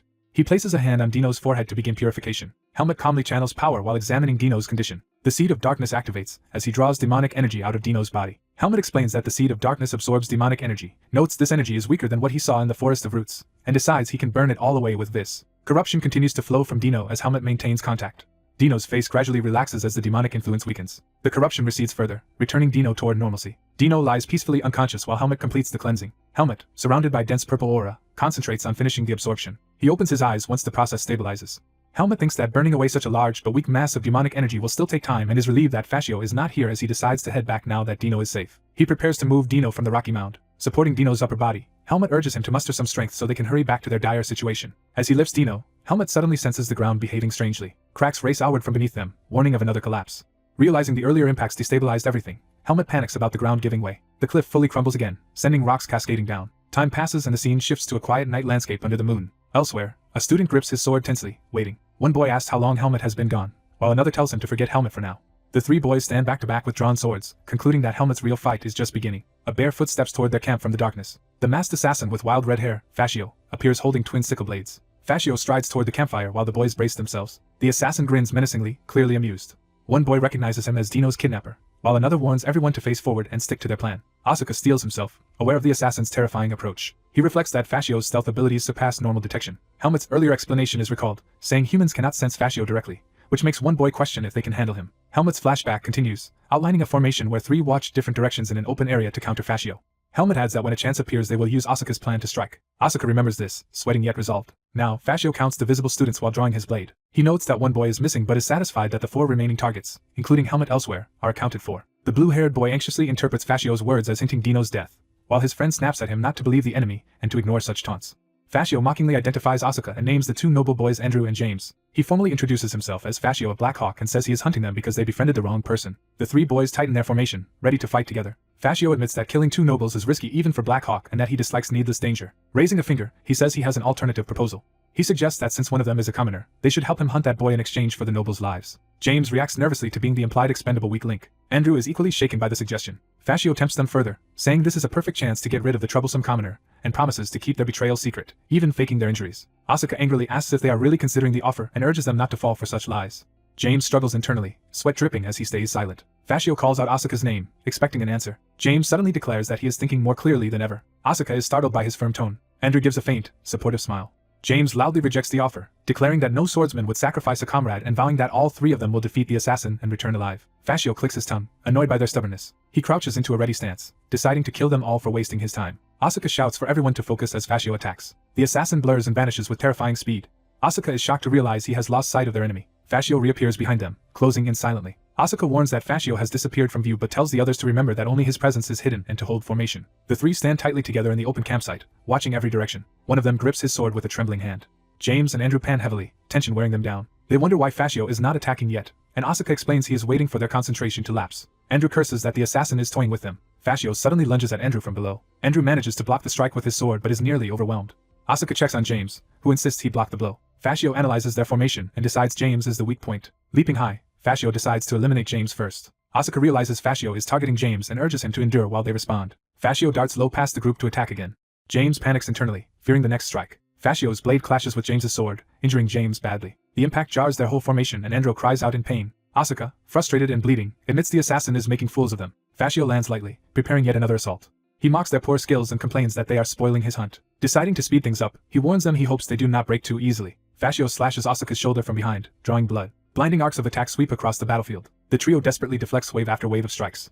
More slashes rain down around them, forcing constant defense. The relentless assault continues, each pass cutting closer. The 3 boys stand together, visibly wounded but still holding their positions. Bloodied and gasping, Andrew braces himself to keep fighting alongside the others. Night deepens over the mountains as their struggle drags on. Blood pools on the ground, showing how brutal the fight has become. The trio huddle together, barely standing yet refusing to fall. Watching from a tree, Fascio laughs that they now finally look like true prey and says their efforts were entertaining. James pants with a bleeding face and shoulder, near his limit. Andrew, similarly bloodied, fights to stay conscious. Asuka, gravely wounded, forces himself to keep his guard up. He wipes blood from his mouth, stealing his resolve. Fascio taunts that Asuka seems to be enjoying this, and warns he will regret trying to finish things quickly. Asuka smiles and proposes dismissing his 2 injured friends so he and Fascio can fight one-on-one, promising an even greater thrill. He adds that he cannot fully unleash his power while burdened with 2 deadweights, implying he is ready to show his true strength alone. The masked red-haired assassin observes calmly, ready for bloodshed. Asuka proposes sending his injured teammates away so he can duel the assassin alone. Asuka, bloodied but smiling, looks excited by the impending fight. The assassin eyes him with interest, reacting to the provocation. Asuka's wounded comrade weakly calls his name in concern. The assassin asks if Asuka is begging for his friends' lives and mocks the sentimental request. From his perch he questions why he should agree, while Asuka insists a one-on-one fight will be more fun and less cramped. Asuka yells that the assassin is underestimating his skills and has been misled about his strength. Asuka argues that if the assassin cannot beat him, he will also lose miserably to Helmet, taunting him for preying on the weak. The assassin's eye narrows as Asuka's words hit a nerve. The assassin drops to the ground, accepting the challenge and closing the distance. Walking forward with both sickles, he calls the taunt crude but admits it perfectly suits his tastes. He explains he enjoys prey that resists, decides Asuka's attitude is fine whether arrogant or calculated, and grants time to send the others away. Asuka steels himself, outwardly composed but inwardly tense. He orders his 2 comrades to retreat despite their protests. James is told his bleeding is life-threatening and that they must trust Asuka while he gets treated. As James and the other student hobble off, Asuka faces the approaching assassin alone. The assassin smirks, clearly pleased by the solo confrontation. Asuka resets his dislocated arm, bracing his injured body. He announces he is ready and urges the assassin to attack. Asuka surges forward with his sword as the assassin flashes in behind him. The assassin's sickle slashes deeply into Asuka's back mid-charge. Asuka is badly wounded but uses the momentum to swing his sword toward the assassin. The assassin turns in surprise, realizing Asuka's counterattack is faster than expected. Asuka unleashes a spinning, energy-filled sword strike that carves a wide arc through the ground. Gritting his teeth, he presses the assault despite his injuries. The clash sends Asuka crashing into the ground while the assassin prepares another strike. The assassin's relentless attacks batter Asuka again, drawing more blood. Asuka braces and meets another sweeping sickle strike head-on with a powerful downward slash. Their blows devastate the terrain, leaving Asuka crouched in a crater opposite the assassin. Asuka reappears beside the first-year girl, having protected rather than abandoned her. The assassin flinches, startled by this unexpected move. A tiny cut opens on his mask, showing Asuka has managed to graze him. Infuriated yet intrigued, the assassin launches himself at Asuka again. He notes internally that Asuka's sword style has changed mid-fight, and wonders if his earlier assumptions were wrong. Asuka takes another heavy hit, his body shredded but his resolve intact. The two fighters trade blows at high speed, their weapons tracing lethal arcs. Remembering Helmut's advice, Asuka focuses Viz through his whole body to heighten his nerves and time his counters perfectly. He recalls the first-year girl's precise sword technique and strives to imitate her accuracy. Asuka blocks another attack, still getting cut but refusing to fall. The assassin's sickle tears through him again, sending blood spraying as Asuka staggers. From afar, his comrades watch in horror as the duel shakes the forest. They recognize Asuka's current swordplay as similar to that of the talented first-year girl. Powering up with blue Viz, Asuka clashes yet again, leaping to strike down the assassin. The assassin counters and chases him relentlessly across the battlefield. Asuka, panting and covered in blood, strains to keep moving under the constant assault. The assassin suddenly breaks into manic laughter, unnerving Asuka. He admits Asuka was not bluffing and delights that, like Helmut, Asuka becomes sharper when cornered, making him excellent prey. However, he says he must end the game soon because the real target will return any moment. Raising his sickle, he declares their fight fun but announces it is time to send Asuka to his grave. Asuka roars back that he will not die just because the assassin has decided so. The assassin closes in for a killing blow, his sickle arcing toward Asuka's neck. The blade reaches Asuka's throat, seemingly about to sever it. A sudden explosion of blue Viz erupts, disrupting the attack as Asuka reacts in the last instant. Asuka's friends scream in shock at the violent clash they witness. The assassin senses a strange energy rising around them. Asuka channels all his Viz into his arm, physically grabbing and halting the sickle blade against his throat. The assassin realizes with surprise that Asuka hardened his arm with Viz to block the fatal cut. He then senses something else inside the wraps around that arm, noticing the concealed object. Asuka addresses him mockingly as a prestigious Black Hawk assassin. Smiling coldly, Asuka asks if the assassin has ever trained to hold his breath. The assassin's expression shifts as powerful energy flares from Asuka's arm. A flashback reveals Asuka previously bought a vacuum magic scroll among camping supplies, knowing it activates if torn or damaged. He had wrapped that scroll around his arm, planning to lure the assassin into attacking it when he went for the finishing blow. He calculated that for a brief moment after activation, the vacuum would create an opening.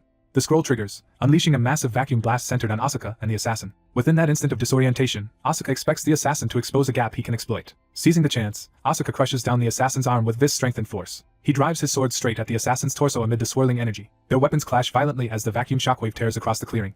Asuka's sword pierces into the assassin's side, but the assassin blocks enough to survive. Asuka realizes grimly that the blow was not lethal and that the assassin defended exactly as he himself would in a sudden crisis. The assassin retaliates with a vicious kick, sending Asuka flying. Asuka smashes into the ground and tumbles across the forest floor. The assassin collapses to one knee, clutching his bleeding wound, clearly injured by Asuka's strike. Cursing the students as arrogant monkeys, he begins to unleash his rage. Suddenly a metallic orb rolls between him and Asuka, drawing both their attention. Asuka, lying on the ground, stares at the orb in confusion. The assassin recognizes it as a communication crystal and is shocked, convinced the students had lost it earlier. A brief flashback shows Helmut's group earlier, hinting someone recovered the crystal.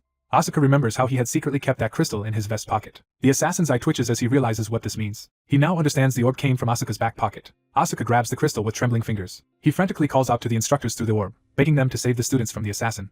The assassin charges to stop the call, shouting that he will not allow it. His thrown weapon shatters the crystal just as Asuka shields himself. From the fragments, a distant instructor's voice briefly answers, asking Asuka what is happening before the link cuts. Both fighters are left panting amid the broken pieces, the rescue attempt only partially successful. Asuka taunts the exhausted assassin, saying that with Professor Dwayne's teleportation magic the instructors will arrive soon. The assassin clenches his fist, vowing he does not even need that remaining time. He lunges again, declaring he will kill Asuka before any instructors can intervene. As he moves, he suddenly senses an overwhelming new presence. The treetops above darken as something powerful descends. The assassin looks up to see a black shadow streaking toward the battlefield. He recognizes the oppressive aura and realizes who has returned. Terrified, he thinks to himself that Helmut is back. A beam of destructive power crashes down, forcing the assassin to leap away. Helmut's arrival is confirmed as the assassin faces the source within the settling dust. Helmut's silhouette appears through the smoke, sword resting over his shoulder. Helmut stands revealed, carrying the unconscious Dwayne while Asuka watches from the ground. Assessing the situation, the assassin decides the mission has failed and that he must retreat. The students see the assassin's black smoke trail vanish and wonder if he has fled. Relieved, they confirm he is gone and suspect he ran away. Asuka's friends praise Helmut for saving them, while he notes how badly injured they all look. Asuka angrily complains that Helmut arrived later than the promised 30 minutes, though Helmut says something unexpected delayed him. Dwayne lies unconscious but alive at Helmut's feet. Helmut acknowledges that despite everything, the students endured until the very end. James and the red-haired student give weak, relieved laughs at the compliment. Asuka crosses his arms, still sulking but clearly relieved as well. James explains he already used the recovered crystal to summon the instructors, so help is on the way. Helmut, face shadowed, says he must deal with the remaining problem before they arrive. Elsewhere in the forest, the wounded assassin races away through the trees. He notes he only managed to retrieve one of his daggers while fleeing. Convinced Helmut is pursuing him, he thinks the forest is filled with his own traps and believes this will give him the advantage. Though admitting he must return in disgrace, he swears to at least kill Helmut, his original target. A sudden purple beam of energy streaks toward him from behind. The assassin dashes through the forest, trying to escape the oncoming attack. The beam slams into his back, catching him off guard. The impact blasts him through the air in a burst of purple light. Grimacing, he uses his remaining sickle to shield his vitals as he is hurled away. Another thrown sickle is intercepted and deflected by Helmet standing calmly on a tree branch. Helmet appears wreathed in dark purple energy, bow in hand, clearly the source of the devastating shots. Another blast strikes the assassin, sending him crashing and gasping in pain. He tumbles violently along the ground under the relentless ranged assault.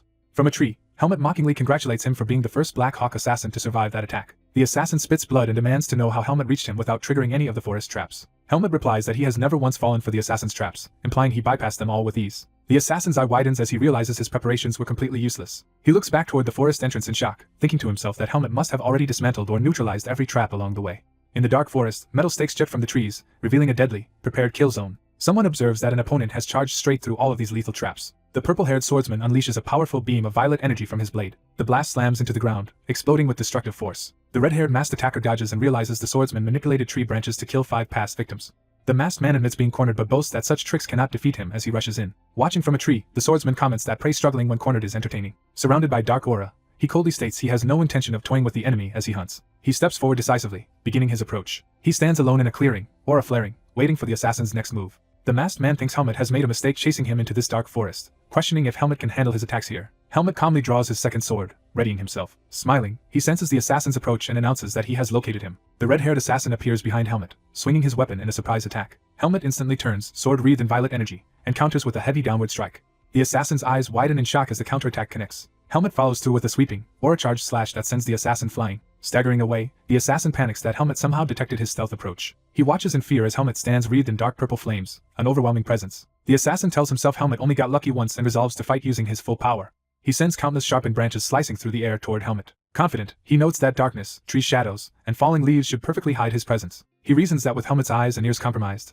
Helmet should not track him at high speed. Yet Helmet, cloaked in aura amid the storm of leaves, still intercepts the assassin. Startled, Helmet briefly wonders what just happened.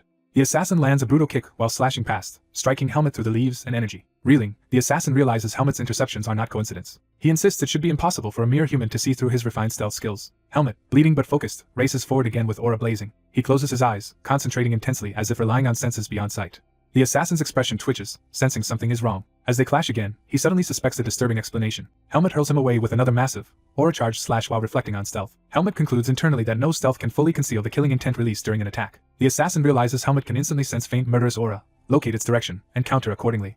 Thinking back on the berserk human and countless traps Helmet has overcome, he decides this perception exceeds normal human senses. Standing over him, Helmet taunts that the assassin seems to be out of tricks. Helmet then declares that since the assassin is done, he will take the initiative and come to him. His aura flares brighter as he advances with sword in hand, radiating overwhelming power. The assassin recognizes this as embodiment of Vis and judges Helmet to be at least rank 1. Examining his bleeding arm, the assassin notes that he is nearly out of Vis and cannot safely continue stealth, but believes Helmet cannot maintain embodiment long either. He decides to hide and simply wait until Helmet's Vis runs dry. Helmet stomps the ground, launching himself forward again. He appears like a dark phantom and swings a huge, aura-coated tree trunk toward the hiding assassin. The assassin, cursing, desperately braces his arms as the attack descends. Their clash creates a blinding shockwave as Helmet drives in from below. Helmet flips and dives, sending another devastating vertical strike down on the assassin. The impact sends trees and blood flying as the assassin's body is savaged. The forest canopy shakes and a distant plume of smoke marks the catastrophic blow. A felled tree lies across the foggy forest floor, showing the scale of destruction. Gravely wounded, the assassin collapses to the ground, blood pooling beneath him. Helmet approaches, noting that the assassin has lost his weapon and coldly asking what else he can do. Coughing blood, the assassin laughs weakly and says there is only one answer he can give. He raises an empty hand slowly as if yielding. Kneeling with both hands up, he declares his surrender. Helmet stares at him with a doubtful, darkened expression. Instead of accepting, Helmet kicks him hard, drawing a pained cry. When the assassin mocks him for attacking someone who surrendered, Helmet replies that this is not a duel, so such rules do not apply. Helmet lifts his boot again, preparing further punishment. His stomp crushes the assassin's fingers with a sickening snap. As the assassin screams, Helmet warns him not to think about escaping. Panicking, the assassin offers to stop chasing Helmet and even persuade Black Hawk to cease the hunt if his life is spared, but Helmet notes killing him removes an immediate pursuer. The assassin urges Helmet to think carefully, saying he is only one member of Black Hawk and others, stronger and in groups, will come if he fails to return. He presses that when that happens Helmet may not be able to protect his companions like he did today. Helmet turns away thoughtfully, causing the wounded assassin to flinch in unease. Helmet then ruthlessly stomps on the assassin's hand again, ensuring he cannot move. The blow sends a shock of pain through the hand, emphasizing Helmet's mercilessness. The assassin howls while Helmet pins his mangled hand to the ground with his boot. Helmet leans close with murderous eyes and states that the assassin will die here and that he will also kill anyone else who comes for him. The assassin realizes he has no choice but to accept this deadly resolve. Helmet raises his sword to finish things, saying that if there is nothing more to say, he will end it. Terrified, the assassin suddenly cries out for Helmet to wait. A new voice politely asks Helmet, the swordsman's student, to halt for a moment. Helmet turns to see a hooded figure standing nearby, presence heavy and mysterious. Helmet eyes the newcomer warily. The hooded man smiles and says losing the wounded assassin would cause them many problems. Helmet stands between the cloaked stranger and the fallen assassin, tense as wind rustles the trees. The stranger pleads, saying his hands tremble and begging Helmet to spare the man. Helmet thinks that this person's presence is even harder to sense than the assassin Fascio's, and that he can barely tell if the man is alive or dead. The dying assassin weakly whispers the name Talon, shocking Helmet. Helmet internally realizes this newcomer must be Talon. He recognizes Talon as the leader of Black Hawk. Talon assures he is not asking for the assassin's life for free and offers to compensate Helmet if he spares him. Helmet refuses, saying the assassin must pay with his life and that only death balances his crimes. Talon admits this is troublesome because Black Hawk is short on manpower, and the assassin is too competent to lose. He proposes offering money and information valuable enough that Helmet might overlook the matter. Helmet listens silently, considering the proposition. Talon gauges Helmet's strength, and seeing no opening to strike in his own injured state, decides he should avoid a fight. Helmet reasons that killing Fascio will trigger backlash from the Seed of Darkness, and that since Talon does not seem eager to fight, forcing a hard battle would be unwise. Talon offers not only to end all pursuit but also to reject any future assassination requests targeting Helmet. Talon asks if these terms are not overwhelmingly favorable for Helmet. Helmet keeps his boot on the assassin's ruined hand while considering the offer. His expression tightens as he weighs his options. He finally admits he needs both the money and the information being offered. Talon calls him greedy but agrees to grant both as requested. Talon tosses a heavy pouch to the ground as payment. He explains the pouch holds about 300,000 mark and tells Helmet to verify it. The pouch is slit open, revealing a pile of gold coins. Talon then offers to answer any question Helmet has for free. But Helmet insists that a single answer is not enough and the deal will be off. Pointing his sword at the assassin's throat, Helmet demands at least 5 pieces of information from both Talon and Fascio. Talon's hidden eyes glint red in reaction to the bold demand. Talon says he expected Helmet to push for more like this. He explains he has traded in information for decades, can read customers' curiosity from their faces, and sees that same hunger in Helmet now. Helmet stiffens slightly, realizing he has been read. Talon raises his hand and states he also has a condition to add.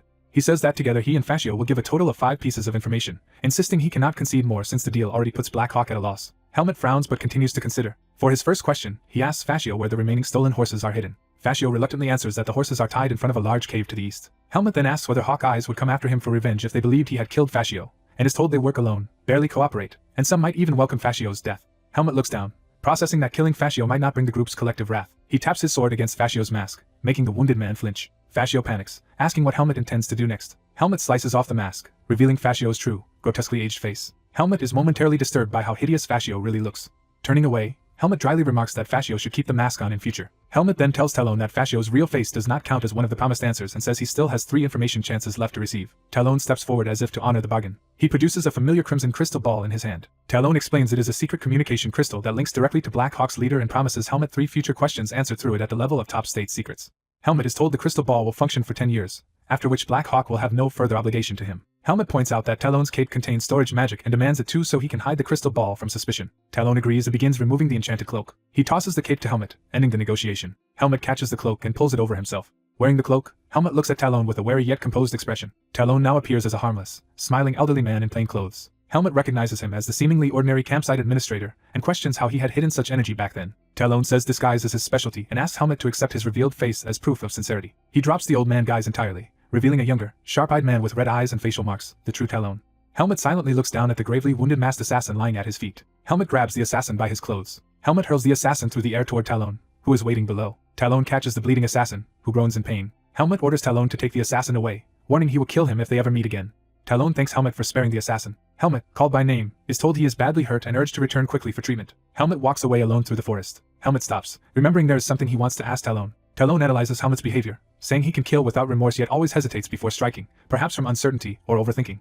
Helmet replies that there are times when one must swing a sword without hesitation. Talon asks if the remark is advice for him, then apologetically admits he offered it unconsciously. Helmet says Talon is not wrong but explains he is just a swordsman's student at Greta Academy. Talon laughs, teasing that Helmet claims he will not kill because he is a student, finding him unexpectedly amusing. As Talon and Fascio vanish in dark energy, Talon says he will wait for Helmet to contact him.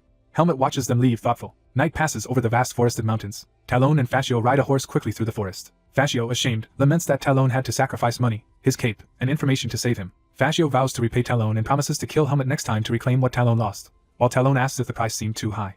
Talon smiles slightly at Fascio's resolve. Talon asks whether Fascio really thinks he nearly succeeded in his mission today. Talon answers his own question, saying he disagrees and that Black Hawk will no longer interfere with anything concerning Helmet. Fascio argues they could still kill Helmet by mobilizing all their forces, insisting they must eliminate him before he grows more dangerous. Talon laughs, saying Fascio is just humiliated that Helmet tore off his mask and that his idea is irrational. Talon concedes that using all of Black Hawk might kill Helmet but says the cost in resources and manpower would be too great for someone who is not worth such a sacrifice. Talon reminds Fascio that Helmet spared his life and accepted Talon's conditions, implying that should guide their judgment. Talon concludes Helmet, who can show mercy even to an enemy, is unlikely to betray allies and that befriending him would be more valuable than treating him as a foe. Talon tells Fascio he still has much work ahead and orders him to focus on recovery, which Fascio accepts respectfully. Talon reflects that Helmet is like a wild beast in some ways. Dawn breaks over the forested mountains. Instructors rush to Helmet, relieved he is safe and asking if he is hurt. Helmet answers tiredly that he is fine. Helmet glances toward his classmates. His 3 battered classmates rest against trees, exhausted but alive. Dino lies shirtless while the old healer channels glowing magic into his chest. The instructor scolds Helmet for recklessly chasing the assassin alone, but Helmet insists nothing happened and that he simply lost his target. The instructor protests that Helmet's safety is what matters, while the female instructor grumbles that he is such a handful. Helmet repeats that nothing happened in the end. The healer sighs in relief after finishing his work. Helmet approaches and quietly asks the healer how Dino is doing. The healer explains Dino's finger has been reattached and his external wounds treated, though lingering demonic energy remains that he cannot remove. The healer, having heard Helmet save Dino, asks him to explain what occurred. Helmet recounts that Dino suddenly transformed into a rampaging monster and then collapsed from exhaustion, shocking the instructor who asks if demonic energy was truly in Dino's body. The healer says demonic energy burning human veins usually leads to death, but Dino survived because only a small amount was infused and it leaked out. With temple purification he should fully recover. Dino lies unconscious, breathing faintly. The female instructor apologizes, saying they never expected assassins here and were complacent for not guarding the trap site. Helmet inwardly admits he actually endangered everyone by drawing danger to himself. He reflects that at first he simply enjoyed having a strong enemy nearby. He realizes that because the enemy also targeted those around him, he could no longer take pleasure in the fight. After saving Dino and seeing the injured in the territory, a strange anger rose within him. Helmet wonders if he has been changing ever since entering the academy. The healer calls out that the mage has arrived and gestures Helmet over. Helmet looks up, alerted. He turns to see a robed figure approaching. Aaliyah, the white-haired mage with violet eyes, removes his hood. The instructor recognizes Aaliyah from the magic department and asks why he is here. Aaliyah says Professor Dwayne urgently sent him and asks instructor Alan what to do. Alan acknowledges this and thinks about how to use Aaliyah. Alan decides that since Helmet has not received medical treatment yet, Aaliyah should heal him first. Aaliyah agrees. Helmet calls Aaliyah's name as the mage tells him to sit and show his injured arm. Aaliyah casts luminous healing magic over Helmet's wounded arm. While healing, Aaliyah remarks that the situation must have been far more chaotic than expected if even Helmet was injured. Helmet watches quietly as the warm magic surrounds him. Helmet addresses Aaliyah and recalls that in a previous ethics lesson Aaliyah had said saving a life in danger is a virtue. Helmet questions why people willingly throw themselves into such horror when failure to save someone would leave them suffering afterward. Aaliyah listens intently, contemplative. He looks away, pondering an answer. Nearby, Helmet's classmates rest together in the forest clearing. Aaliyah asks if those classmates are why Helmet is troubled, and Helmet admits they are all alive now but nearly died because of him, and he doubts he can save everyone again. Helmet concludes that he is still not strong enough. Aaliyah's eyes sharpen as he prepares to respond. Aaliyah challenges Helmet's view, asking if helping others is charity and explaining that people help because they also expect help, so the concept of being helped makes helping meaningful. He elaborates that humans survive by supporting each other since individuals have limits, though he admits few people can truly aid someone like Helmet. Aaliyah points to Helmet's friends, saying they also contributed to everyone's survival today and might help Helmet someday even if he did most of the work. Helmet worries the others might hate him for nearly getting them killed. Aaliyah finishes healing and tells Helmet to ask them directly if he is curious, then leaves to speak with Professor Dwayne. Helmet watches Aaliyah walk away, still thoughtful. His 2 nearby classmates turn to see him approach. Helmet calls out to them. He apologizes, saying their injuries are his fault, but one classmate quickly insists he should not blame himself since they all survived. That classmate says he realized through Helmet that they are still powerless in the outside world. He adds that such deadly situations can happen again in the life of a swordsman, and that they were fortunate Helmet was with them. He continues that because of this, his own goal has become clearer, and he wants to thank Helmet. Helmet listens, surprised by this gratitude. Another classmate excitedly asks whether Helmet defeated the assassin. Helmet replies he did not exactly, though he doubts the man will bother them again. The blue-haired classmate snaps that this outcome is good enough and jokes that Helmet only managed it because of the damage he inflicted on the assassin's arm, though he says he personally does not care. Helmet looks at him in mild surprise. The red-haired classmate reaches out a hand toward Helmet. We see him fully, warmly offering a handshake despite his bandages. Helmet is taken aback by the gesture, their hands clasped together against the backdrop of the sunrise. While shaking hands, the red-haired boy says he heard Dino was infused with demonic energy and went berserk. He admits he thought he might die, but confesses he insisted on bringing Dino along and that Helmet only agreed out of consideration, so he feels responsible. Nonetheless, he says Helmet's actions ensured no one died. He vows never to forget this debt and promises to rush to Helmet's aid without hesitation if he can ever help him. Helmet starts to protest that they survived thanks to their own efforts, not just his.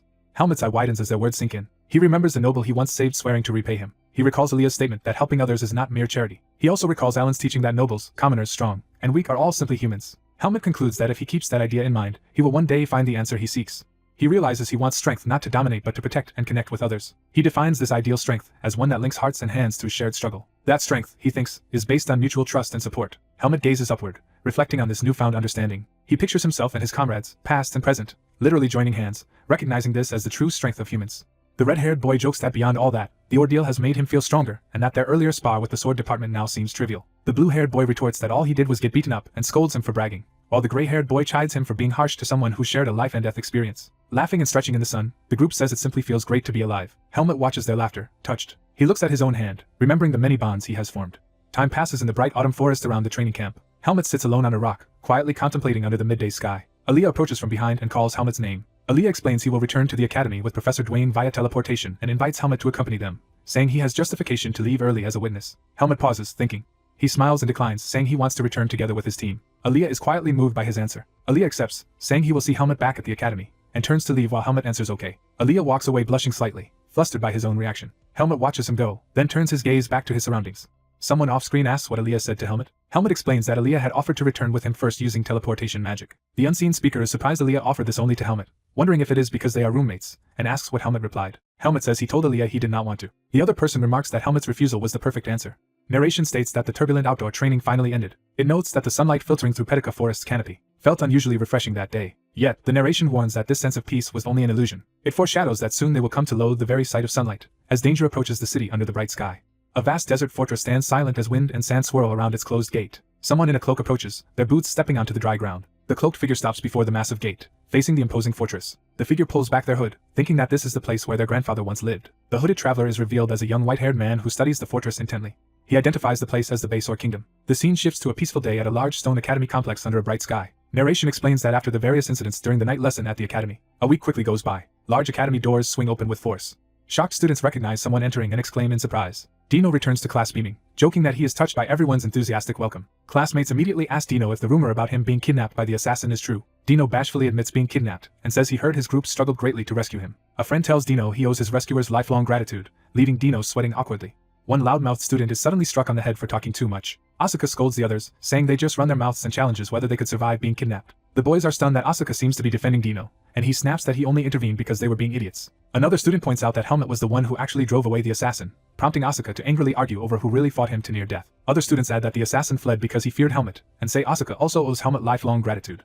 Furious, Asuka grits his teeth and curses at them under his breath. Elsewhere, classmates wonder where Helmut is and conclude he must be training even harder than before in his private room. A quiet training room door stands closed in a shaft of light. Inside, a hand rests on a knee while purple demonic energy swirls around it. Helmut sits cross-legged, body wrapped in that purple aura as he meditates. He notes inwardly that the seed of darkness within him has noticeably grown. Helmut reflects that absorbing a large amount of demonic energy seems to have strengthened him, while also increasing his vis. He analyzes how battling a powerful foe, expending and regaining vis, and new experiences have all contributed to his growth. Unsure of his exact improvement, Helmut thinks it would be good to find an opportunity to test his new strength. A knock at the door interrupts his training, drawing his attention. Opening the door, Helmut finds Instructor Patricia, who says Instructor Ethan is looking for him and asks him to go to Ethan's office. Helmut is surprised to learn that Instructor Ethan specifically summoned him. He wonders why Ethan would suddenly be looking for him. The view changes to another part of the academy's grand buildings in daylight. In Ethan's cozy office, the instructor welcomes Helmut in and invites him to sit down for tea. Ethan asks if Helmut has recovered from his injuries and praises him as uniquely capable of surviving a duel with a rank 1 assassin. Ethan adds that if Helmut's master Darian knew of this feat, he would be very proud. Helmut silently considers that Darian would probably scold him for losing rather than praise him for winning. Ethan moves on and says he will get straight to the reason he called Helmut there. He explains that school break follows the final exams and asks if Helmut has any plans for the upcoming break. Helmut replies that he intends to travel and take on mercenary work, and Ethan asks if he has a specific destination in mind. Worried, Ethan asks if Helmut is planning to leave Greta Academy altogether, saying he cannot stop him but believes Helmut still has much to learn there. Helmut reassures him that he still has things to learn at the academy, and would notify Ethan in advance if he ever decided to leave. Thinking of the night lesson, Helmut acknowledges inwardly that he has indeed learned a lot, and Ethan offers further help with any training difficulties, especially in swordsmanship. Helmut realizes Ethan has a point and begins to mention how he feels about his recent progress. He tells Ethan that the recent incident pushed him to a new level and he would like a way to measure how much he has improved. Ethan is delighted by this news. Ethan says he has one more question that might help and asks Helmut what it is he wants to know. Ethan then brings up the Baysor Kingdom and asks if Helmut has heard of it. Ethan explains that Baysor is where Helmut's master, Darian Depert, was born and raised.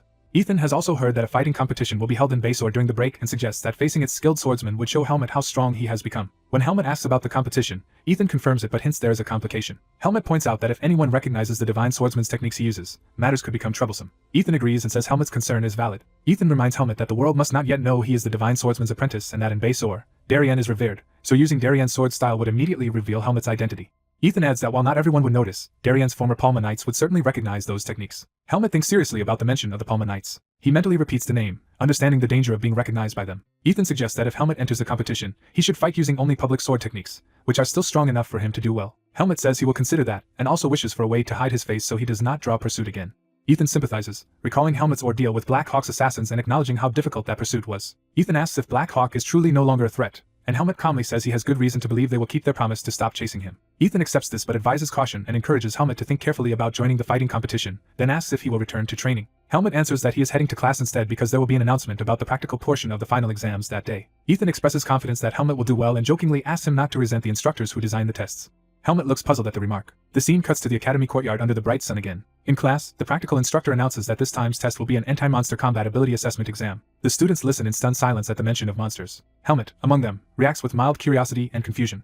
The instructor stands before the class, ready to explain the exam structure. A student blurts out in shock that they will be fighting monsters. The instructor explains there will be 10 progressive stages, each taken alone, and that higher stages yield more exam points. Some students, including Dino and others, grow visibly nervous about the challenge. The instructor reminds them, using Dino's kidnapping incident as context, that demonic energy and monsters are not distant threats. Helmet listens as the instructor explains that many monsters live in nearby forests and often clash with humans. The instructor tells them that, as future swordsmen, they will inevitably have to fight such monsters and that this normally higher-level test is being extended to them because of recent events. A worried student asks if they will really fight monsters, and the instructor says the type remains secret but reassures them these will be illusionary constructs, not real creatures. Relieved, the students relax, saying that beating up illusions should be manageable. The instructor chuckles ominously, making them uneasy again.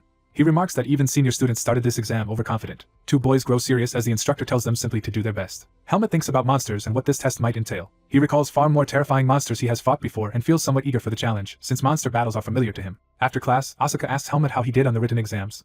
Helmet says his written score will likely be similar to before, and Asuka laments that the practical will again be crucial, wishing Helmet had tried harder so they could compete. Helmet listens quietly, expression unreadable. Asuka declares that he plans to clear the final stage and warns Helmet not to give up early. Helmet is again left slightly puzzled by Asuka's competitive enthusiasm. Helmet comments that Asuka just said aloud what he himself had intended to tell Asuka, then agrees to see whose performance will be better at stage 10.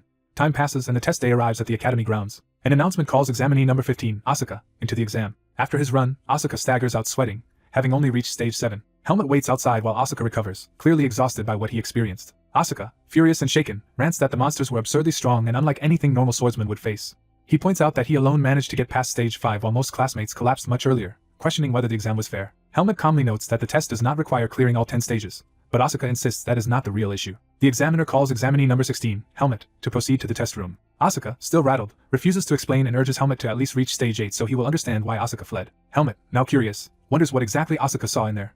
The heavy doors to the illusion arena open for the next participant. Inside is a large enclosed arena with observation balconies and a magic altar for the examiner. The examining mage greets Helmet by name. The mage remarks that this is their first meeting since the night lesson and waves from the platform. Helmet recognizes him as Professor Dwayne, and Dwayne says he remembers Helmet clearly despite rarely dealing with swordsmanship students. Dwayne says Helmet once gave an unusual answer about magic on the midterms that caught his attention. Helmet listens in silence, slightly reserved. Dwayne explains that after reading the more conventional answers from magic students, Helmet's response was refreshing and that he has high expectations for Helmet in this practical. Energizing a glowing green orb, Dwayne asks if Helmet is ready to once again confront the power of darkness. Helmet grips his sword hilt, preparing himself. He draws his blade and reassures himself that he only needs to fight as he always has. A green summoning circle flares to life before him. The test begins with an illusionary rabbit-like monster charging at Helmet as stage 1. Helmet immediately rushes into strike, moving without hesitation. He destroys the first monster in a single decisive blow, shocking the watching professor. Dwayne stares down in amazement at Helmet's swift victory. Helmet notes calmly that this is how an illusion feels when it is struck. Dwayne thinks to himself that Helmet showed absolutely no hesitation and that such performance reflects a vast depth of experience and training, not mere talent. He becomes eager to see just how far Helmet's abilities can go. Helmet rapidly clears stage 2 by dispatching a wolf-like monster. He then crushes an armored foe in stage 3 with a powerful strike. Stage 4 falls as he maneuvers around and defeats a large serpent. Stage 5 is cleared when he slams down onto a towering beast's back. He slices down giant wasp illusions to complete stage 6. Helmet cuts through a huge mantis monster to conquer stage 7. A new fiery magic circle appears on the floor, signaling the start of stage 8. Helmet steels himself, thinking this next stage is where Asuka quit, and wondering what sight caused his friend to flee. The summoning circle intensifies with crackling red energy. From it emerges a gigantic, terrifying centipede-like monster towering above Helmet. The monstrous centipede fully reveals itself, looming over Helmet as the decisive stage begins. Helmet steels himself, realizing the terrifying monster would scare anyone and understanding why Asuka quit. A grotesque centipede-like monster lunges as Helmet braces himself. The giant centipede crashes through the arena, causing massive destruction. The monster thrashes violently, filling the area with dust, blood, and shattered ground. Helmet sprints up the monster's body, closing in for an attack. He charges forward with his sword, racing along the monster. Helmet raises his blade to deliver a decisive strike. His attack tears through the creature's body. The centipede is brutally sliced apart, its segments scattering while Helmet lands. The old wizard examiner looks up in stunned amazement at the result. Helmet thinks that even this monster is nothing compared to how frightening Naho is. He calmly steps forward in the ruined arena. A notification declares that Helmet has cleared stage 10. The test officially ends with praise for the successful challenger. Feeling nauseated, Helmet thinks the stage 10 monster reflected the examiner's malice. The wizard meets Helmet outside and verbally congratulates him. The professor notes Helmet's growth, saying very few ever clear stage 10 and that he is the first second year to do so. Helmet blandly acknowledges this information. The professor explains that clearing stage 10 entitles students to commission an artifact as a reward, which surprises Helmet. The professor offers to personally craft whatever artifact Helmet wants and tells him to visit the lab when he decides. Helmet suddenly gets an idea while thinking. He asks if an artifact can alter his appearance, like changing his face or hair, and the professor replies that such a simple request is easily possible. Helmut says he wants it to avoid troublesome situations when going out, and the professor sympathizes, recalling the recent dangerous incident. The professor agrees and says he will notify Helmut when the artifact is finished, and Helmut thanks him. A sudden tremor shakes the ground, startling both Helmut and the professor. The professor senses the quake is coming from the adjacent magic department testing ground. Purple magic power gathers in someone's hand. Aliyah unleashes intense purple magic that surges through the testing ground. His spell detonates in a massive explosion that obliterates the surroundings. Aliyah, eyes glowing, reacts to the aftermath of his own overwhelming spell. The professor yells at Aliyah for destroying the testing ground despite being warned, as Helmut watches. Aliyah angrily criticizes the professor for creating such a stupid test and making unreasonable demands, while the professor protests his rudeness. Helmut observes silently as the two argue amid the damage. Aliyah notices Helmut standing there. Aliyah walks out from the ruined arena to face the professor and Helmut. He passes by Helmut wordlessly, clearly displeased. Aliyah confirms he has cleared all 10 stages and says he will decide on his artifact by tomorrow, while the frustrated professor grumbles. The professor mutters that if Aliyah were not the academy's top student, he would not tolerate such behavior. Time passes peacefully at the academy campus. Asuka reacts in shock upon hearing that Helmut cleared all 10 stages.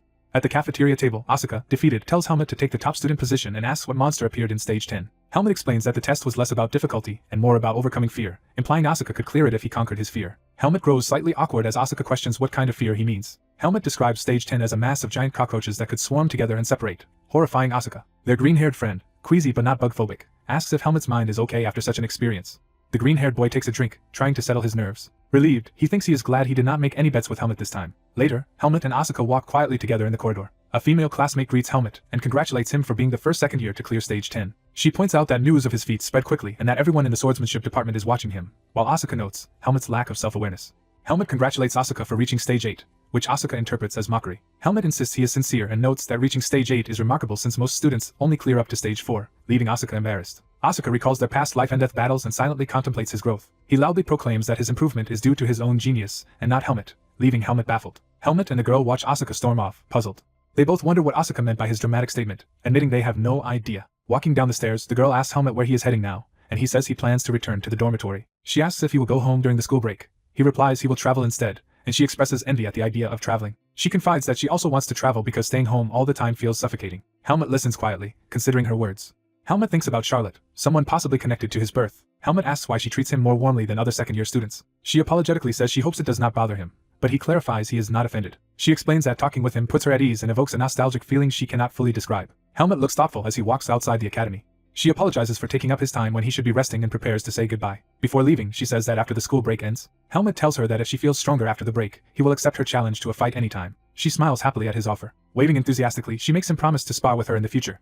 Helmut worries inwardly about how Aliyah might react if he learns about this promise. He concludes that Aliyah would likely get angry again if he found out. Time passes and the academy moves into the school break under clear skies. Later, Aliyah hands Helmut a magical bracelet, telling him to take it. Helmut is surprised as he examines the gift.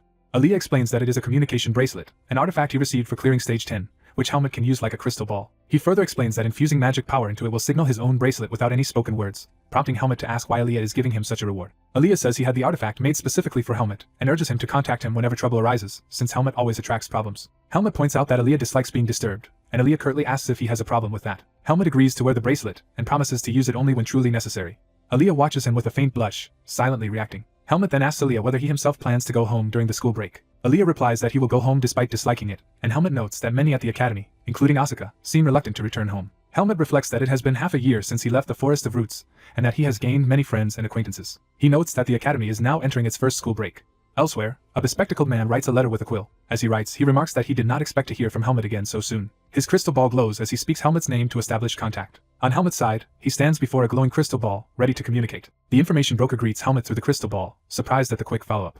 Helmut calmly responds, identifying himself. The broker asks what Helmut wants, and Helmut explains that a fighting competition will soon be held in the Baysor Kingdom. Helmut requests detailed information on the influential figures behind the competition, including the king, royal family, and nobles, wanting every significant incident related to that kingdom. The broker confirms that Helmut plans to go to Baysor and tries to probe his intentions, but Helmut reminds him that he is the one asking questions. Helmut clarifies that he wants as much information as possible, leaving the scope intentionally vague while hinting that sloppy work would make Black Hawk's intelligence gathering seem inferior. The broker's eye narrows as he realizes Helmut's shrewdness. He thinks Helmut is cautious, deliberately vague to exploit Black Hawk's strengths without revealing his own knowledge. Impressed, he decides Helmut is both fierce and cunning and agrees to prepare the requested information. He asks how Helmut wants to receive the documents, and Helmut answers that leaving them at the mercenary guild in Baysor will suffice. The broker agrees, promising to contact Helmut when the documents are ready and giving him a secret phrase to use as identification. As Helmut starts to end the call, he adds one more comment. The broker offers encouragement, saying he will be cheering for Helmut in the upcoming fighting competition. Helmut ends the communication by touching the crystal ball. Exhaling in relief, he admits the conversation was draining because he had to stay on guard the entire time. He focuses his thoughts on the Baysor Kingdom, his next destination. Helmet hopes that Baysor will prove to be a pleasant place to live. The scene shifts to a vast sun-drenched desert city that is part of the Baysor Kingdom. The blazing sun beats down from a clear sky. A traveler's boot steps onto dusty ground near Baysor. The cloaked blonde traveler, helmet in disguise, walks under the hot sun. Sweating, he looks up at the harsh light. He remarks that the heat is intense. He thinks it is already difficult even before reaching the heart of the Baysor Kingdom. He reminds himself that with so much desert he expected this climate. Comparing it to the always cold forest of roots, he notes he can handle cold but isn't used to such heat, and is glad his body can endure without suffering heat stroke. He also finds it strange adjusting to his altered appearance, musing about the communication bracelet from Aaliyah and the disguise artifact obtained as an exam reward, wishing he looked more like a swordsman. Looking at his reflection, he thinks the current face resembles Sion's more than his own. Accepting that the powerful, free disguise works well, he walks through the monumental gate into Baysor. The viewpoint shifts to the sunlit streets and buildings of the desert city. The bustling marketplace shows townspeople trading and working in Baysor.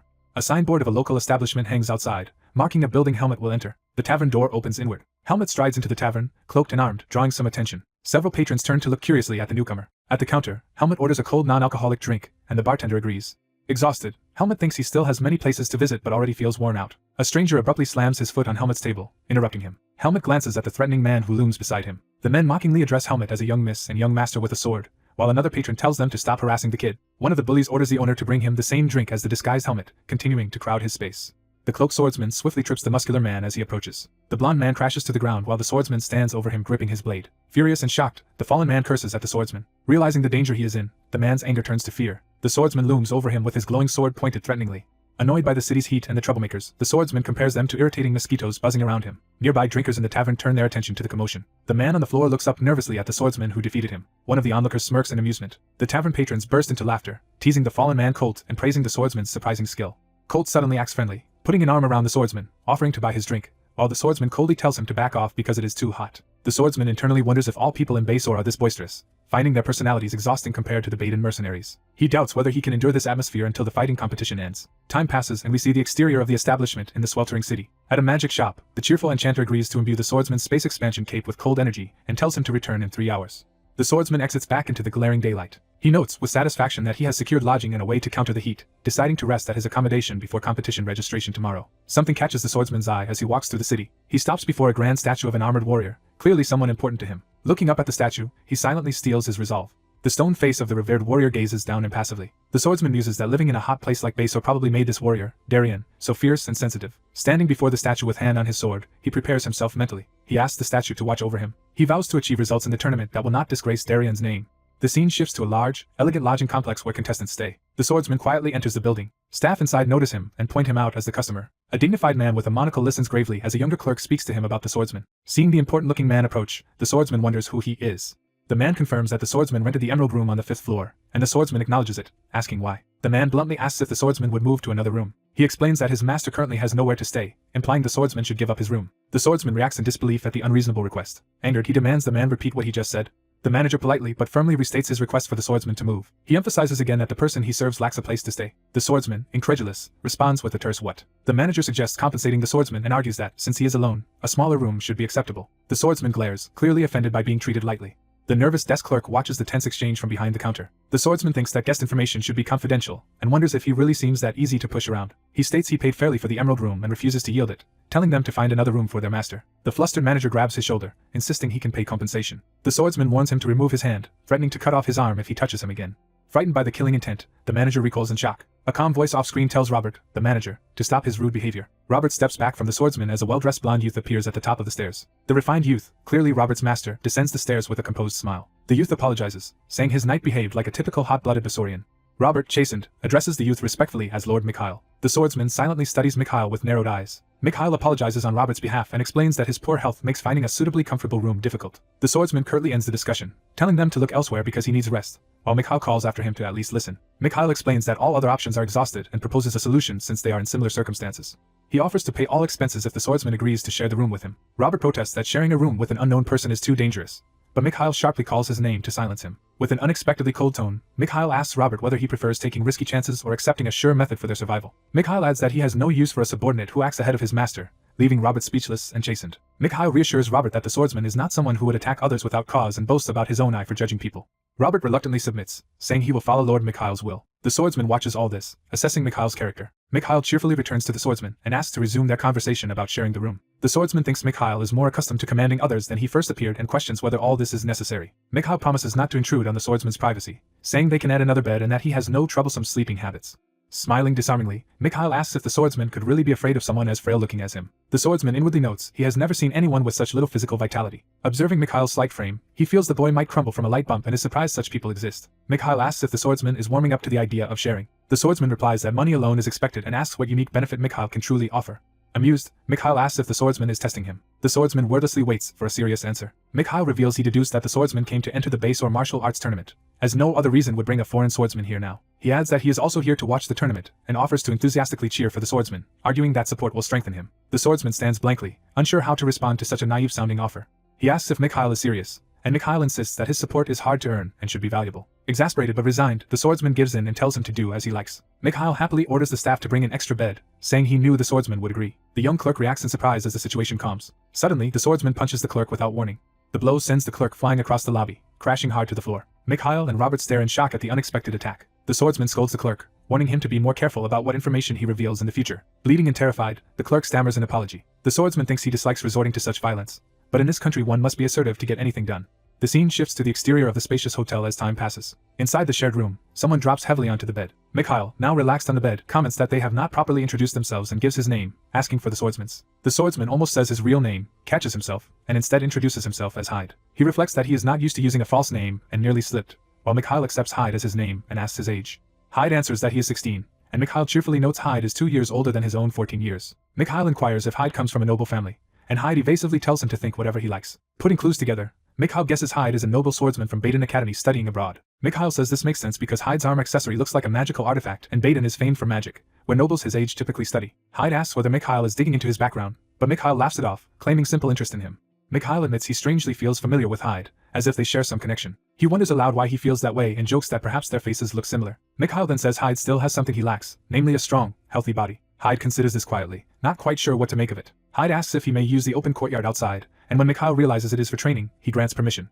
Mikhail says he will not use the courtyard himself but asks if he can sometimes watch Hyde practice. Explaining that he is frail, Mikhail says watching energetic swordplay gives him strength and is why he came to see the tournament, but he will refrain if it bothers Hyde. Hyde again replies that Mikhail may do as he pleases and steps out toward the balcony. Mikhail thanks him warmly and calls Hyde a kind person, which catches Hyde slightly off guard. Hyde silently ponders this unexpected compliment. He concludes that Mikhail hides his true feelings well and that it is hard to tell whether his current friendliness is genuine. Hyde sums him up in his thoughts as a very strange individual. Night falls over the hotel complex under a bright full moon. In another room, Mikhail lies in bed, apparently asleep. Elsewhere in the building, a man sits on a bed, facing away, illuminated by a glow from a magical crystal. Speaking into the glowing orb, he reports that documents have been delivered and asks Helmut if preparations for the martial arts tournament are proceeding smoothly. Helmut curtly responds that it is none of the caller's business and complains about not being trusted while lighting a candle. Helmut then shares that among this year's participants one fighter stands out, having joined the Royal Knights at the youngest age ever and already able to manifest this at 18. Listening through his own orb, Hyde thinks that reaching this at 18 is not impressive since he managed it much earlier. Helmut adds a more shocking detail, asking how Hyde would react if told this prodigy is a descendant of the missing divine swordsman Darien de Pert.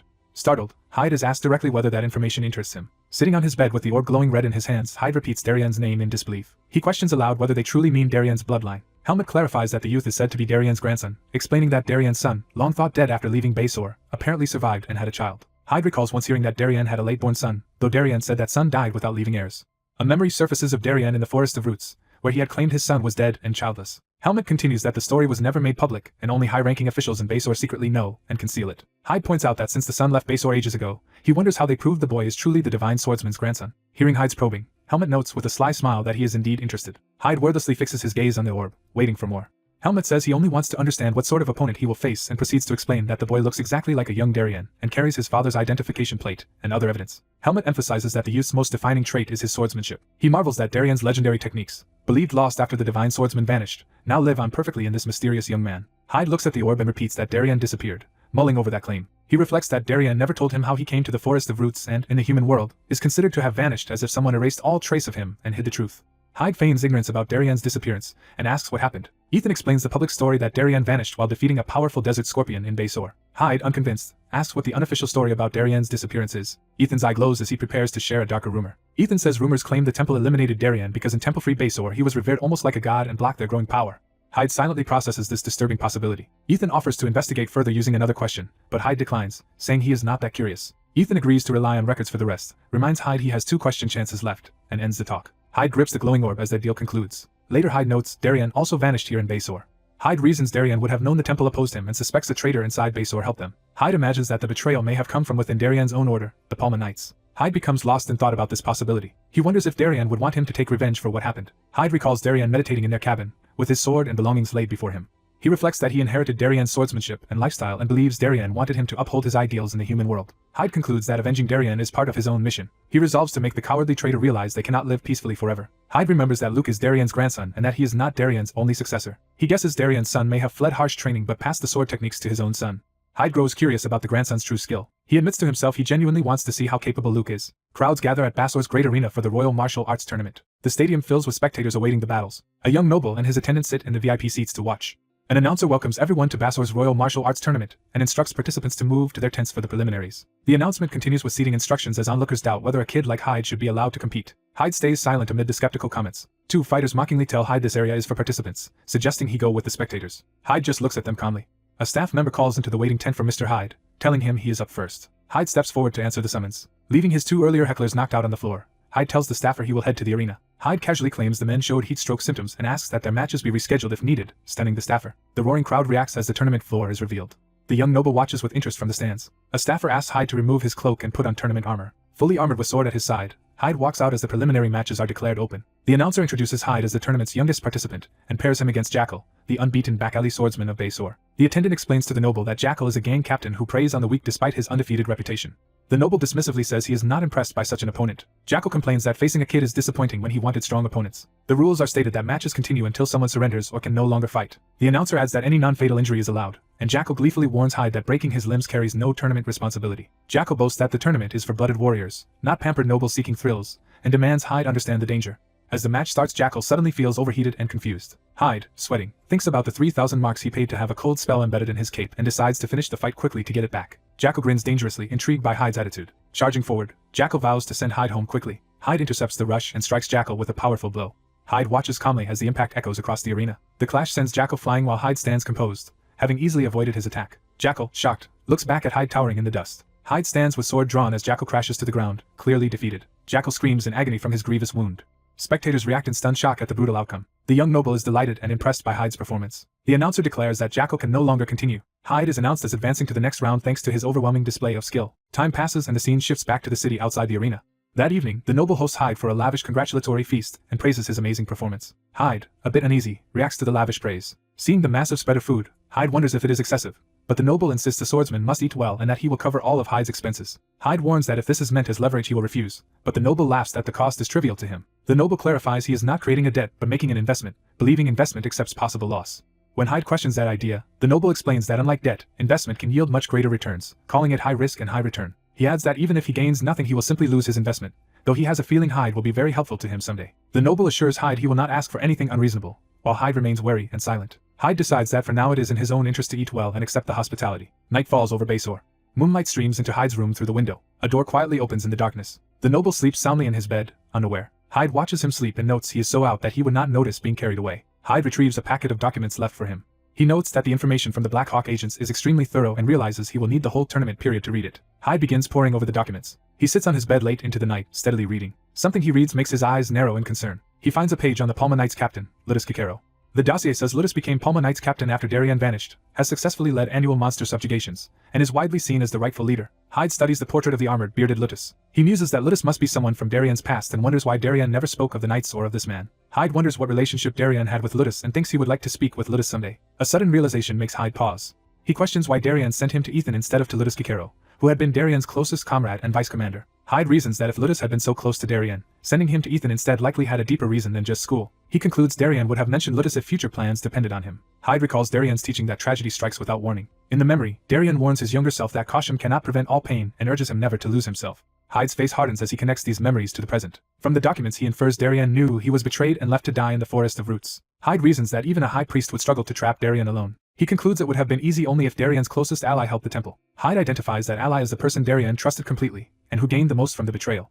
Putting it all together, Hyde decides that Ludus Kikero must be the traitor who betrayed Darien. Hyde acknowledges this is still his own speculation, but vows that if it is true, he will not leave Baysor until Ludus pays the price for betraying Darien. As Hyde silently stands in his dark room, the nearby noble stirs slightly in bed. The noble opens his eyes, perhaps sensing something amiss. The The story jumps ahead to the packed arena for the later tournament rounds. The announcer declares the first semi-final match is beginning. Hyde wins another bout decisively, earning the label of Rising Super Rookie. The noble enthusiastically cheers from his seat as the crowd roars. A staffer congratulates Hyde and informs him the final will be held 2 days later. While Hyde thinks victory may not be difficult at this level, Hyde leaves the arena planning to return home and continue studying his materials. In the corridor, someone calls out to him as Mr. Hyde, catching his attention. Hyde turns, curious about who is addressing him. The next day dawns bright over Baysore. At the arena, the noble invites Hyde to sit with him and watch the remaining matches since Hyde's bout ended quickly. Hyde asks if participants are allowed to spectate, and the noble explains it is permitted. The locals consider scouting opponents unmanly. The noble adds that Hyde is strong enough not to need analysis and suggests they simply enjoy watching. Hyde silently studies the arena, intrigued. The announcer introduces the second round match, starting with Kyle, head of Basore's famous kendo hall.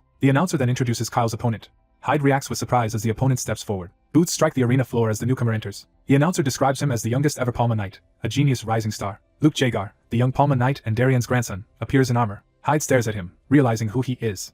Luke looks calm and confident as he faces the crowd. Kyle politely says it is an honor to fight a Palma Knight, while Luke humbly replies that facing the renowned kendo master is an honor for him and asks Kyle to go easy. Luke smiles faintly, ready for the duel. Watching, Hyde thinks Luke resembles how Darian would have looked at that age and wonders just how strong he is. The fight begins with both men clashing swords, their power shaking the arena. Spectators gape in shock at the intensity of their exchange. More onlookers watch nervously, sweat beading as they feel the tension. Luke stands firmly opposite Kyle, sword poised. Kyle thinks to himself that, as expected of a Palma Knight, Luke shows no openings despite his youth. Luke notes that if they keep cautiously probing each other the match will drag on, and comments that he can already hear the crowd starting to boo. Luke cheerfully announces he will take the initiative in the duel as the junior. He rushes forward with a powerful sword swing at his armored opponent. Luke executes a precise, efficient low strike aimed at the opponent's leg area. The opponent, thinking Luke is looking down on him, powers up angrily. With a roaring counterattack, the opponent slams Luke to the ground in a violent exchange. As the man turns, he is shocked to realize Luke has already moved behind him. The opponent is suddenly slashed and begins bleeding heavily from his torso. Luke, spattered with blood, finishes his swift attack and looks back coldly. A blonde boy in the audience stares in stunned silence at Luke's display. The defeated man lies on the arena floor, mortally wounded and motionless. Luke gazes forward calmly, unfazed by the outcome. He lands from his movement, while his opponent collapses nearby, the exchange already over. Spectators murmur in disbelief, commenting that Luke Jaeger disappeared and reappeared in an instant. The blonde observer continues to watch Luke with a thoughtful, serious expression. Luke apologizes to his fallen foe but states he must win this martial arts tournament at any cost. The announcer proclaims that Luke dropped Kyle with a single strike and advances to the main tournament. Later, the blonde boy broods while another blonde youth in a vest glances at him curiously. The vested youth notes Hyde looks troubled and asks if Luke is bothering him. Hyde acknowledges Luke's strength, calling him a serious contender for the championship. The vested boy is surprised that even Hyde praises Luke so highly. Hyde adds that Luke might win if he himself were not there, which the vested boy interprets as a rival declaration he finds exciting. Hyde reflects inwardly that Darian's son clearly trained hard in swordsmanship, and that Luke's skill exceeded his expectations. He reasons that if Luke learned swordsmanship from Darian, their shared teacher links them. Hyde tells his companion to return to their lodging without him because he has something to take care of alone. Left behind, the vested youth complains lightheartedly that Hyde is cold. The story cuts back to the packed tournament coliseum, emphasizing its massive scale and excitement. As Hyde walks, he wonders why his own footsteps keep speeding up. He reflects that although he has made acquaintances since leaving the Forest of Roots for the Academy, he has not felt real kinship with anyone. But he and Luke share Darian as a common bond. Hyde notes that Luke, like himself, inherited Darian's swordsmanship. Elsewhere, two men in a hall look up in surprise as someone approaches. Hyde decides he will eventually face Luke in the arena anyway, so he wants to see what kind of person Luke really is. Afterward, Luke bashfully downplays the tournament, claiming it is not such a big deal. A blue-haired knight scolds Luke for his arrogance and for speaking so casually about the tournament, especially around people from Baysore, and Luke hurriedly apologizes. Rubbing his slapped cheek, Luke remarks that apparently someone else had overheard them. Hyde is revealed as the silent onlooker, staring at them with a neutral, unreadable face. Hyde stands before Luke and the blue-haired knight, having come to speak with Luke directly. Luke studies Hyde and says he looks familiar. He remembers Hyde's earlier match, correctly recalls his name, and says he watched that bout. Luke explains that Hyde's fight was the only one that really impressed him, and wonders if Hyde sought him out to challenge the tournament favorite. He teasingly suggests Hyde might have been so impressed that he came to become Luke's fan. Luke jokes that only women can be his fans, while Hyde calmly asks if Luke is actually Darian DePert's grandson. Luke reacts in panic, clapping a hand over Hyde's mouth to stop him from finishing the statement. A bystander who overheard looks horrified and shocked at what Hyde almost said. Luke frantically demands to know how Hyde figured out his secret. When the blue-haired knight asks what is wrong, Luke nervously claims Hyde just had something urgent to discuss and drags him outside. Outside, Luke forcefully pins Hyde against the wall to keep him quiet. The scene shows the two alone in a corridor, Hyde pressed to the wall as Luke confronts him. Luke, flustered, says he has never shoved a guy into a wall like this before and demands to know who Hyde is and where he came from. Hyde ignores the bluster and instead asks why Luke does not use the DePert name, while Luke protests that he is the one who should be asking questions and begs him not to mention the Divine Swordsman aloud. Hyde keeps a steady gaze, preparing to explain while Luke anxiously listens.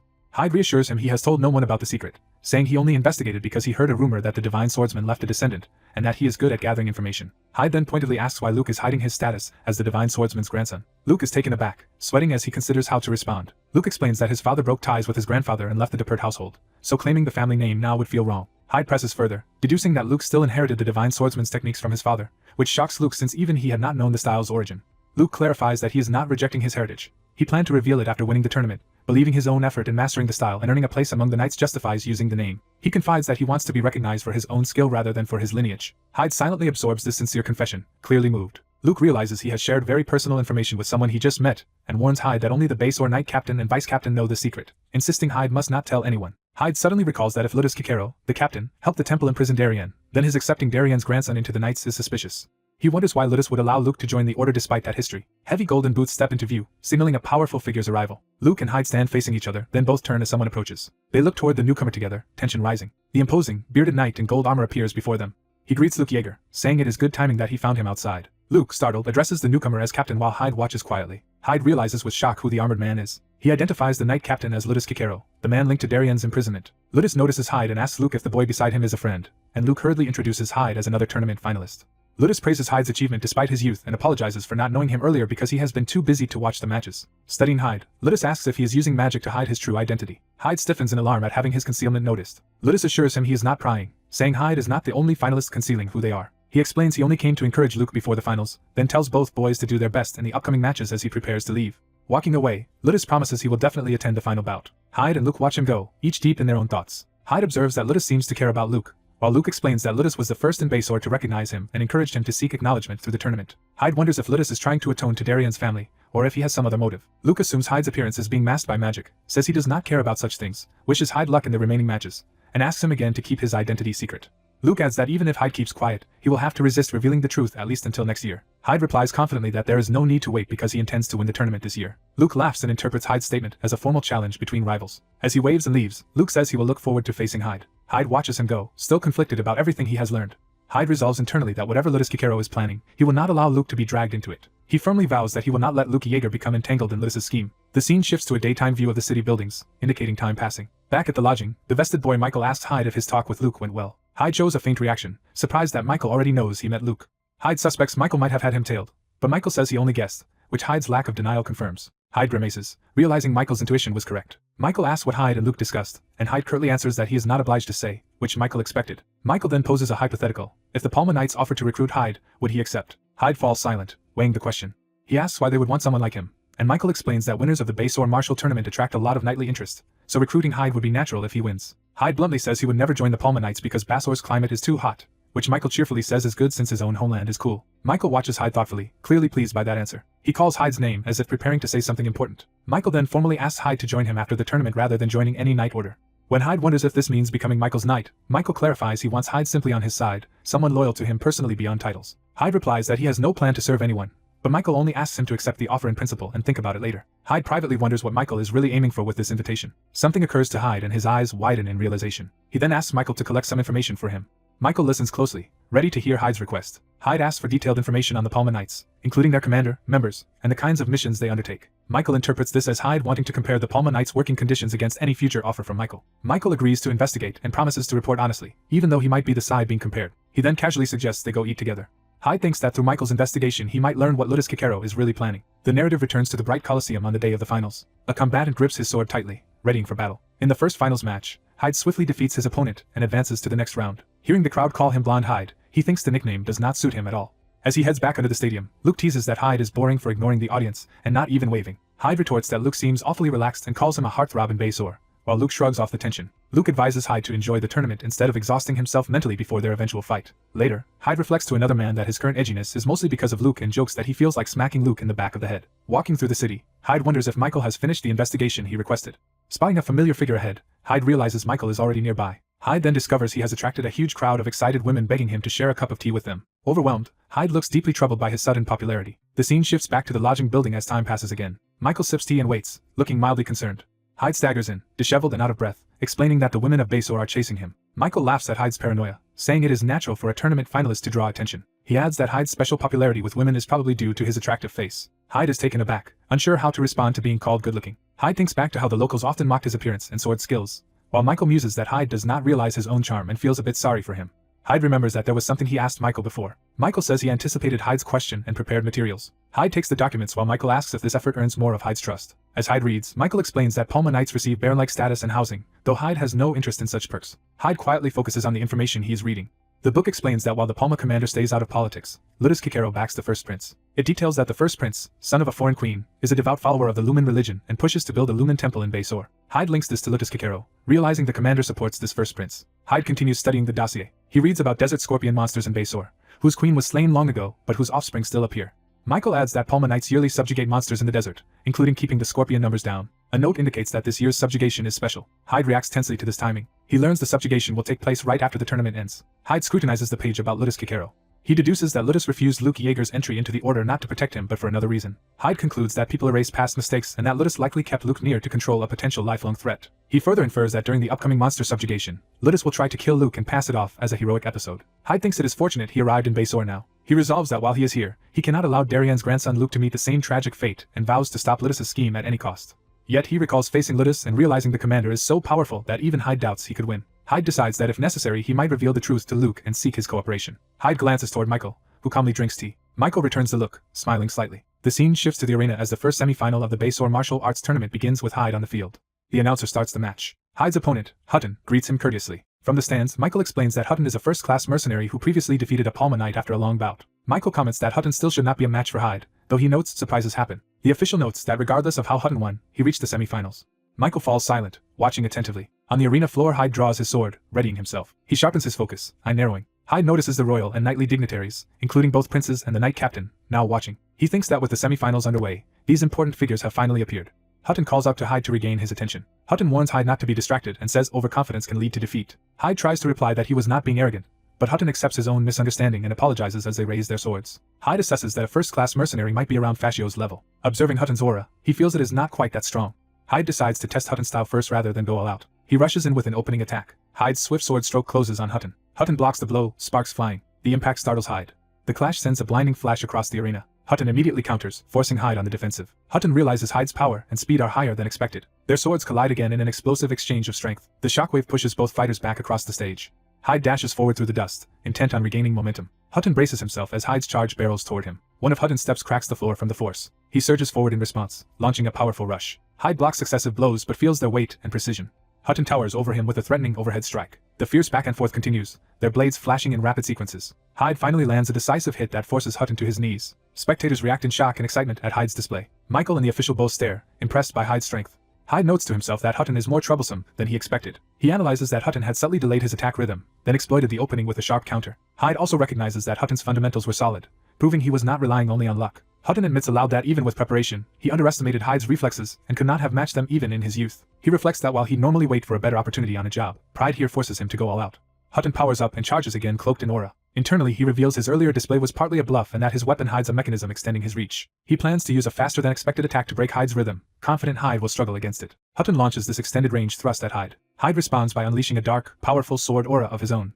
Hutton is stunned as the ominous energy rushes toward him. Hyde's empowered strike overwhelms Hutton's assault. Hyde stops his blade at Hutton's throat and apologizes, mentioning he was instructed not to kill him. Hutton nervously acknowledges how close he came to death, feeling the searing aura at his neck. The announcer declares the match over due to Hutton's destroyed weapon and announces blonde Hyde's advancement to the finals. Hyde offers Hutton a hand. They shake, and Hyde explains he ended the fight quickly because he dislikes the heat, while Hutton jokes that Hyde had aimed to cut off his wrist. Hyde replies that anything short of killing is allowed, leaving Hutton to call him ruthless. Hutton praises Hyde as a genius with terrifying technique, who may be remembered in history. Hyde counters that with more training instead of tricks Hutton could be stronger, but Hutton laughs that as a mercenary he values having many options in real combat. Hutton elaborates that for someone of average talent like him, clever strategy is his weapon against stronger foes. He admits that today showed him he collapses when facing overwhelming skill like Hyde's. Hyde contemplates the importance of strategy. The onlooking nobles and Lotus watch the arena below. A prince remarks on Hyde's exceptional skill and wonders if they could recruit him into the knights, recalling their earlier encounter.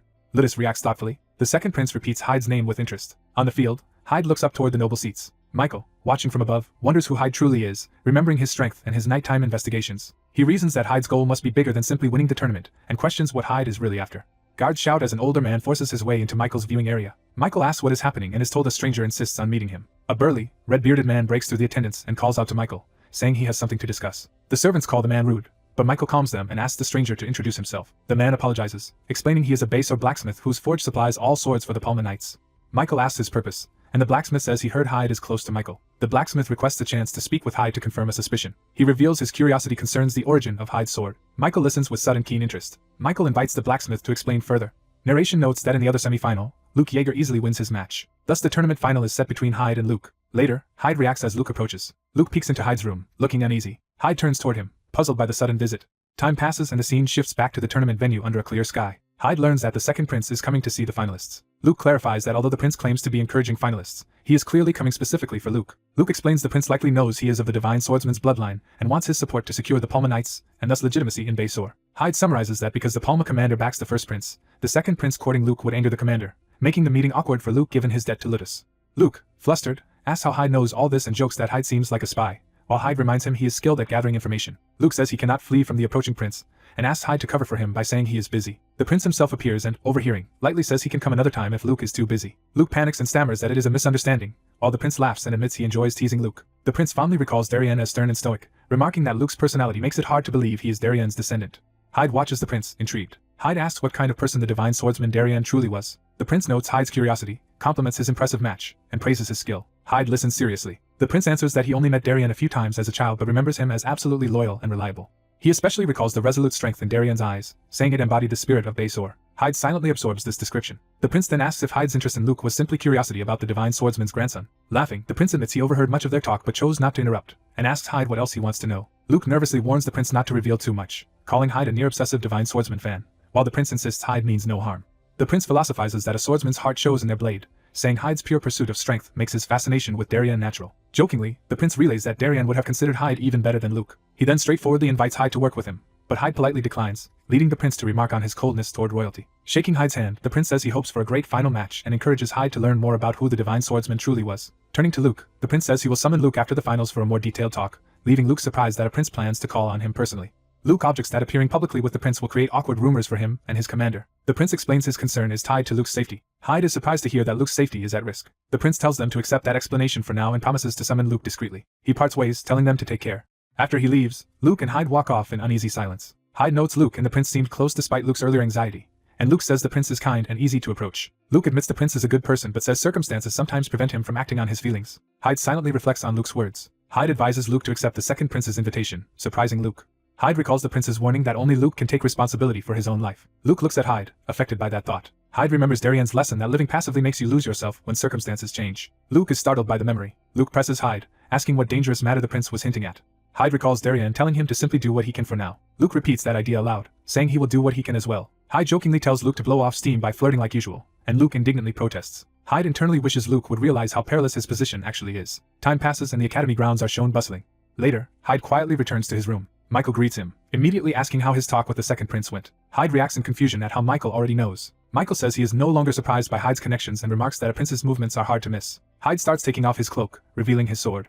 Michael, recalling something, says something interesting happened and asks if Hyde wants to hear it. Michael asks Hyde if he knows the name Leighton, and Hyde says it is unfamiliar. Michael explains Leighton was a legendary, extremely picky Western blacksmith who forged weapons only for people he personally acknowledged. Hyde comments that Leighton sounds eccentric. Michael says he met Leighton's apprentice Kevin, who told him Leighton had 3 masterpiece swords he prized most. Michael relates how Leighton forged 3 identical swords in one day, presented them to the royal family, and only one was granted for personal use for life. Michael adds that Kevin thinks Hyde's sword strongly resembles one of those masterpieces. Hyde silently turns his back, processing this revelation. Michael continues that only one of Leighton's 3 swords ever left royal hands. He names it as the famous sword of Darien de Pert. Hyde, enraged, suddenly tackles Michael and raises his sword as if to strike. With a murderous aura, Hyde warns Michael to choose his next words very carefully. Hyde pins Michael down, covering his mouth with one hand and holding his sword with the other. Hyde repeats the warning, demanding Michael be cautious with what he says. Michael, shaken but still composed, looks up at Hyde. Michael infers from Hyde's reaction that his guess was right and begs Hyde to release him so they can talk. Hyde lets him go but stresses he does not want the secret spread, while Michael, still coughing, agrees. Michael says his men will soon silence the blacksmith Kevin, meaning only the 2 of them will know Hyde's secret. Hyde asks if Michael is trying to bind him with a favor, and Michael claims he dislikes debts and only passed on information that Kevin volunteered. Michael says he is offering goodwill and will keep Hyde's secret. Hyde solemnly makes Michael promise the secret will not leak. Hyde's eye shows intense suspicion and resolve. Hyde warns that Michael had better be telling the truth. Michael admits he was terrified by Hyde's killing intent. Michael, now curious, asks Hyde what connection he has to the divine swordsman, and Hyde admits he is Darien's apprentice. Michael excitedly gushes about sharing a room with the divine swordsman's apprentice, while Hyde thinks Michael will be noisy for a while. Michael bombards Hyde with questions about Darien and Hyde's reasons for coming to Baysor. Hyde cuts him off, telling Michael to start thinking about how he will pretend not to know Hyde in public. Michael falls silent, studying Hyde's back. Hyde muses that trouble is likely coming. He decides not to get further involved and begins packing early so he can leave quickly if necessary. Hyde reaches for his sheathed sword among his belongings. Looking at it, he muses that he never realized the blade was so renowned, only that it was sharp. Hyde asks why, if the sword is so famous, no one has recognized it before, and Michael explains that only royalty would have seen it, and that it looks plain to non-experts. Hyde concludes he should avoid brandishing it around the king or princes. Michael shifts the topic to Hyde's preparations for the tournament finals and remarks that Hyde seemed wary of Luke. Hyde answers he was never wary. Hyde remembers that tomorrow he will finally fight Luke Yeager in the arena. He hopes their match does not end in an anticlimax. Elsewhere in the desert, strong winds sweep over sand dunes. A robed figure steps through the sand. The hooded stranger surveys the desert landscape. The stranger lets sand run through their fingers. Kneeling, the figure continues pouring sand, performing some kind of ritual. The sand around them begins to swirl unnaturally. A huge pit erupts in the sand where the figure kneels. The hooded stranger stands calmly amid the raging sandstorm. From the sand bursts a gigantic scorpion-like monster, towering over the robed figure. The robed person reaches inside their garments. They produce a glowing orb. The orb is revealed embedded in the monster's forehead, linking it to the robed master. The figure soothingly praises the creature for recognizing its master, and calls it a clever good boy. The hooded man smirks, pleased with his control over the monster. Someone's voice declares that it is time to wake up, signaling the next day. The scene shifts back to Baysore, where the colossal arena and city bustle in preparation for the tournament finale. Inside the packed arena, the crowd roars with excitement. The announcer welcomes everyone to the grand final match of the Baysore Martial Tournament. Michael, watching from the stands, marvels at the unexpected matchup. The announcer hypes the duel between Luke of the Palma Knights, the hope of Baysore, and the mysterious prodigy Hyde. Luke jokes that he feels cast as the villain, but Hyde tells him it is just for show. Hyde points out the pressure on Luke, warning that losing after being so hyped would cause backlash. Luke retorts that Hyde has a knack for provoking others and warns him not to beg for prize money after losing. The referee checks if both fighters are ready. Luke steels himself, taking his stance. Hyde does the same as the referee announces the start of the match. Hyde focuses, his eye sharpening. Luke activates Darien's sword technique, his aura merging with an image of Darien behind him. Hyde stares, recognizing the technique. Hyde smiles, thinking that confronting this familiar sword style stirs old memories. Above the arena, a bird circles in the bright sky. Michael notices birds overhead and wonders about them. The bird continues to wheel above the sun. One of the birds suddenly plummets toward the arena. Something crashes violently onto the arena floor between the fighters. Hyde lunges forward, sword ready, reacting to the impact. Luke charges as well, his blade raised. Both fighters and the spectators look upward in shock at what just fell. Luke and Hyde gape in confusion. They see a dark, mangled shape at the impact site. Spectators murmur, wondering if someone threw something into the arena. From the VIP seats, Michael comments that the object clearly fell from the sky. The nobles lean forward, realizing something is wrong. Hyde sees that a bloody corpse has crashed into the arena. He looks up again, anxious about what is happening above. Overhead, a monstrous bird swoops through the sky. A spectator recognizes the shape and begins to shout. The monstrous bird dives toward the arena, and people scream that a monster has appeared. Other onlookers echo the panicked realization. The grotesque bird monster descends on the arena. Hyde sees the threat and identifies it as a monster. Luke also realizes in shock that a monster has invaded the tournament. Hyde shouts Luke's name in alarm. Luke jerks his gaze toward Hyde's call. Hyde suddenly charges directly toward Luke with explosive speed. Luke yells in confusion, demanding to know what Hyde intends to do in this situation. Hyde points upward, resolute, signaling his plan. Luke watches him, startled by his sudden decisiveness. Luke braces with his sword as Hyde rushes past. Hyde uses Luke as a springboard, leaping high into the air wreathed in purple aura. Propelled upward, Hyde heads straight for the descending monster with his sword drawn. His face darkens with killing intent as he unleashes his empowered strike. Hyde's sword cleaves the monster in midair with a massive cross-shaped slash of energy. He follows through in another sweeping blow, cutting the creature apart as he descends. Luke watches in stunned disbelief at Hyde's display of power. Hyde lands, similarly wide-eyed at what just transpired. The monster's corpse lies splattered on the arena floor while knights tend to the human body it had been carrying. Later, the commander reports that the dead person's tag marks them as from the southern Oasis village and orders the emergency night squad mobilized, deciding to advance an expedition, while Hyde wonders why a monster would bring a corpse all the way here. A knight reflects that the recent incident feels like an outright act of war. Hyde and Luke stand silently, processing what just happened. Hyde narrows his eye in tense realization. Hyde thinks of the slain creature and accepts that terrifying monsters like it will be his future enemies. Luke asks Hyde if he has any real monster fighting experience, and questions his quick judgment. Hyde insists he has fought the beast more than Luke, and Luke comments that Hyde's behavior keeps defying his appearance. Luke, staring at the corpse, asks if all monsters look like that, and whether Hyde has truly never seen one. Hyde explains he was a civilian until recently, and says ordinary people rarely encounter monsters. Luke describes monsters as mindless brutes easier to handle than humans, and tells Hyde there is no reason to be scared, while Hyde loudly denies being afraid. Hyde thinks that intelligent monsters would be a different and far more dangerous matter, recalling a fierce leopard-like beast. An announcement apologizes for the incident, and declares the tournament's final match suspended, ordering all participants to the waiting room. Hyde wonders why they are suddenly being sent to the waiting room while Hyde's companion stays quiet. Time passes over the Colosseum under a bright sky. Later, in a curtained room, Hyde appears, waking or checking on a resting Hyde. The knight captain notes that all key people have gathered. Luke nervously greets the captain, who says there is little time and they must speak directly. The captain explains that the remains carried by the monster were from a villager of southern Older, meaning monsters attack that region, so the Palma Knight Order has advanced their monster suppression expedition. He first orders Luke, as a knight, to participate in the expedition and be ready, and Luke accepts. The captain then addresses Hyde, saying it is unfortunate the incident disrupted the important final match, which will be on hold until the expedition ends, and asks Hyde to stay on standby. Hyde realizes the captain summoned him to negotiate, and pointedly asks what happens if he refuses. The captain offers that if Hyde declines, the final will be declared a draw and the prize split, even though no one wants that outcome. Hyde silently considers this proposal. Hyde instead suggests an alternative arrangement. Hyde proposes joining the monster suppression expedition alongside Luke and deciding the tournament winner by who slays more monsters. Luke is shocked by Hyde's proposal. The captain warns Hyde that subjugation is deadly serious, but Hyde says he understands and reminds them he already proved himself against the flying monster that attacked earlier. The captain is surprised as he recalls that feat. Acknowledging Hyde's strength as a Baysore tournament finalist, the captain apologizes for underestimating him. He agrees and orders both Hyde and Luke to prepare and assemble at the plaza for the expedition by mid-afternoon, which they affirm. The scene shifts to the desert city and surrounding sands under blazing sunlight. As they walk, Luke asks Hyde if he really intends to join the expedition. Luke complains that deciding the champion by monster count seems skewed toward Hyde, but Hyde says fairness is limited because monster encounters are largely luck and adds he has another reason beyond winning. Hyde admits he suggested going because he's worried about Luke's safety. Luke is taken aback by Hyde's concern. Luke jokingly acts confident that no monster could kill him, and Hyde dryly agrees to treat it that way. Luke then says he was joking and assumes Hyde's decision is tied to what the second prince warned them about, confessing the matter has troubled him as well. Luke presses Hyde to finally reveal who is trying to kill him. Hyde hesitates, weighing whether to share his suspicions. Hyde thinks that naming his suspect now might make Luke behave suspiciously and cause complications, especially since he is not fully sure, so he instead tells Luke not to fully trust any knight for now. Hyde stresses that Luke should be wary even of the captain. Luke is unsettled by the suggestion but listens. The two regard each other tensely in the street. A young noble with a parasol and his attendant appear and greet them. The noble addresses Luke by name, saying this is their first time meeting outside the arena. Luke quietly identifies the noble to Hyde as merely someone he knows, denying any close relation. The noble politely asks to borrow Luke for a moment, and Hyde bemusely agrees since Luke is free to go. Luke tells Hyde to head to the plaza with his equipment, and Hyde agrees. The noble comments that Hyde seems to have grown close to Luke. When Hyde asks what he wanted, the noble reveals he is leaving Baysore that night, and says this may be their last talk. Then he corrects himself, saying they are sure to meet again someday so it will not truly be their last conversation. The noble notes that Hyde must be planning to accompany Luke on the subjugation, having noticed Hyde's interest in him. Excited, the noble connects Hyde's presence in Baysore to Luke and presses to know what kind of person Luke really is, prompting Hyde to ask if that is his only reason for calling him over. The noble's eye glints with hidden intention. He reveals that 2 days earlier someone resembling a priest of Lumen was seen in the southern Baysore desert. He adds that he thought Hyde ought to know this information. Hyde realizes the noble also came to Baysore for reasons beyond spectating the tournament. Hyde says he will remember the warning as he walks away. The expedition marches out of Bassor's gates into the desert. Armored Palma knights ride in formation on horseback. Among them, Luke rides in full armor while Hyde follows nearby on foot or another mount. Luke feels uncharacteristically nervous about his first expedition starting so suddenly. Someone tugs on his armor from below to get his attention. A hooded stranger grabs Luke's arm and stealthily hands him something, startling him. The cloaked figure melts back into the crowd as Luke looks on. Luke finds a small white cross-like token left in his gauntlet hand. Hyde notices Luke's reaction from behind. The captain rallies everyone and orders all troops to march out. The army exits the city through the desert gate and heads toward the sands. Narration states that under the burning desert sun. The narration continues that an expedition destined to alter Bassor's fate has begun abruptly.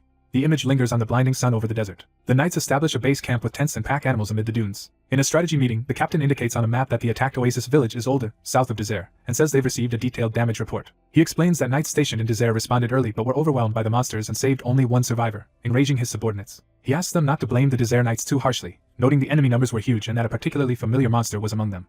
The knights react anxiously, realizing which creature he means. The captain names it the Crimson Scorpion and says it has matured into its adult form without their knowledge. The knights are shaken, feeling their prior efforts to stop it were in vain. One protests in frustration that all their investigations were thorough, insisting the commander knows they were not negligent. Hyde internally realizes they are referring to the scorpion Darien killed. A knight speculates that the famed divine swordsman might also have faced that creature alone, but the captain cuts him off, saying fear helps nothing. The captain contrasts that past battle with now, saying the divine swordsman once fought alone whereas this time the knights stand together. He admits he cannot match the divine swordsman's prowess but believes the Palma knights are stronger than ever because of his capable subordinates. He urges them to bravely wield their swords for the order. The knights are reassured and share determined looks. The captain resumes briefing, explaining they will first head to Desert, regroup, then split into scouting units led by captains to search southern Desert for stray monsters. He adds that his main unit will go straight to Older to defeat the monsters and aid survivors, while recon units must later regroup there for a joint elimination. He then begins listing which knights will make up the main unit. From outside the tent he continues calling names, including additional captains. Finally he names Luke Yeager as the last member of the main force.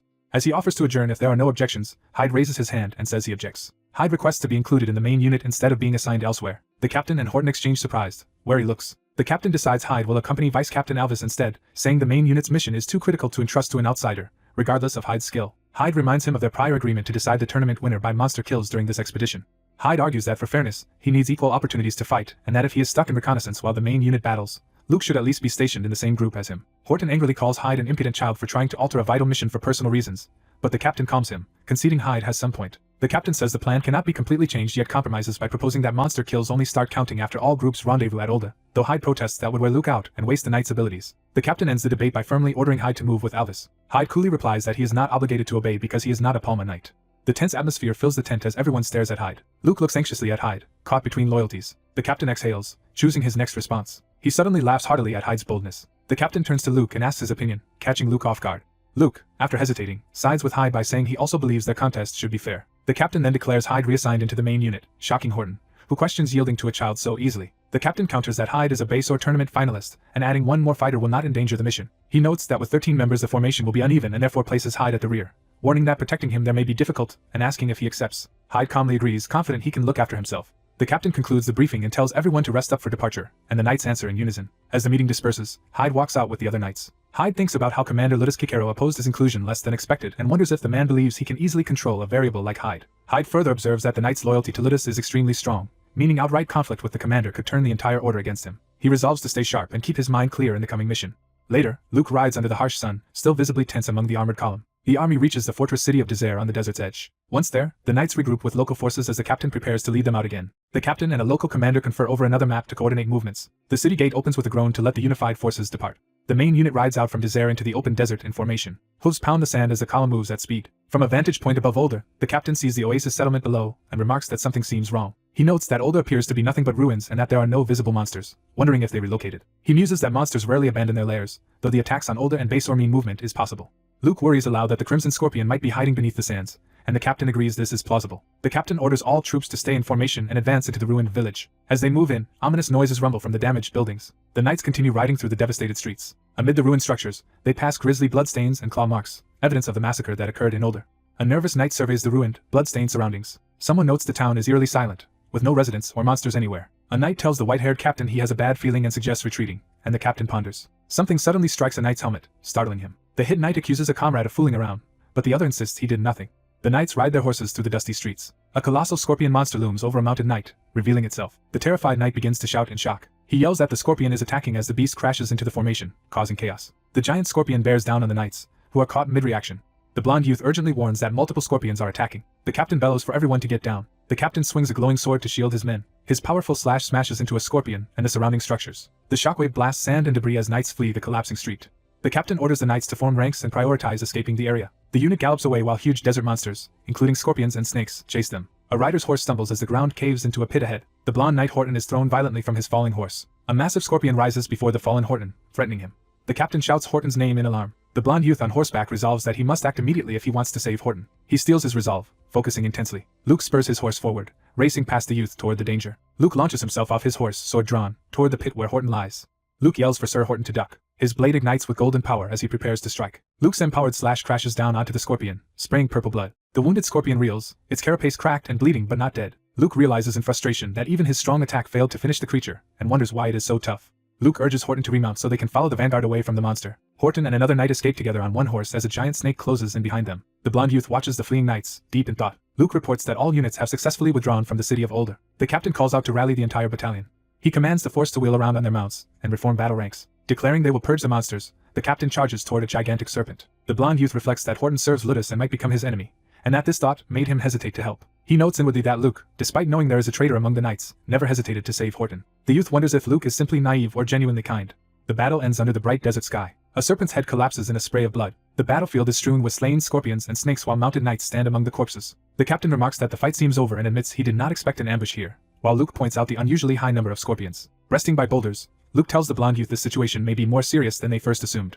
Luke exhales, still tense but calming down. The blonde youth offers Luke a water flask. As Luke drinks, the youth says he seems to be struggling, and Luke pretends he is only disappointed the battle was easier than expected. Luke then quietly asks why the youth chose to save the knights. The youth clarifies he means not just Horton but all the comrades who might later turn their blades on Luke. Horton concedes that might happen. Luke answers that even so, he became a swordsman to help people in need, not to stand by. The blonde youth listens, taken aback by Luke's conviction. Luke adds lightheartedly that Horton is not really a threat to him anyway and jokes that the youth should not tell anyone he said that, leaving the youth speechless. Elsewhere, the captain notes they have some time before regrouping and considers whether to contact the other units. He decides that no news likely means nothing serious has happened and says the unit led by Dassam and Romero should handle minor monsters. A knight calls out urgently to the captain. The knight presents a glowing communication orb, saying the captain needs to answer it. The captain asks if the call is from Dassam, and the knight nervously replies it is not. Introducing himself through the orb, the captain identifies as Ludus Kikero of the Knights. A distant knight named Heinz reports from Desert and asks if everything is alright on the captain's side. Heinz, standing on Desert's walls, anxiously asks if something has happened. He explains that large numbers of monsters are gathering directly beneath Desert's walls. The captain and Luke are shocked to hear the monsters are heading toward Desert, and realize their earlier ambushers were not the only threat. Heinz says the monsters are just clustering at the walls for now, but with most troops away on expeditions they lack the strength to repel them. The captain asks if Heinz sees any red glowing scorpions among the monsters. Heinz confirms that no such special scorpions are present there. The captain acknowledges this and promises to send reinforcements to Desert. Luke quietly suggests that since the red scorpion is not at Desert, this build-up might be a ploy to make them retreat or split their forces. He doubts monsters could plan that far ahead, but the captain reminds him the creatures already managed an ambush, so diversionary tactics are possible. The captain decides they will not back down easily, leaving a small scouting force in place while sending the rest back to Desert as reinforcements. The blonde youth realizes this plan could isolate him and Luke with Ludus's loyal men. He thinks that if the captain sends everyone except his own henchmen away, he and Luke will be left completely exposed. He wonders if Ludus anticipated this situation but resolves that he will not be such an easy target. Ludus announces he will order unregrouped units, and that only he, Gorderic, and 5 others will stay while the rest return to Desert. He then adds that Luke and the blonde youth Helmet will also be heading back. Helmet reacts in surprise to being included in the returning group. Ludus reiterates that Luke and Hyde should ride back to Desert with the others. Luke and Helmet stare in shock at this unexpected decision. Luke protests, but the captain firmly orders him to obey. The captain places a reassuring armored hand on Luke's chest. He tells Luke he is not doubting his abilities, but is sending him back precisely because he trusts him.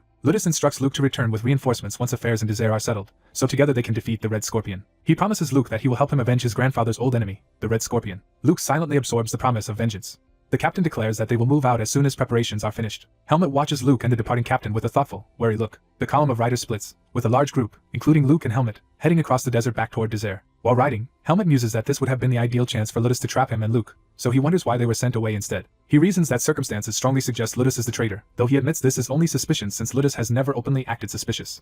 Helmet considers whether the order might have come from the first prince but decides not to overthink it, focusing on staying alert. He reflects grimly that tragedy often strikes without warning, so they must not lower their guard. Luke calls out to Hyde to get his attention. Luke asks if, since Hyde respects the divine swordsman, he burns with a desire to destroy the Red Scorpion in revenge. Hyde listens carefully, expression unreadable.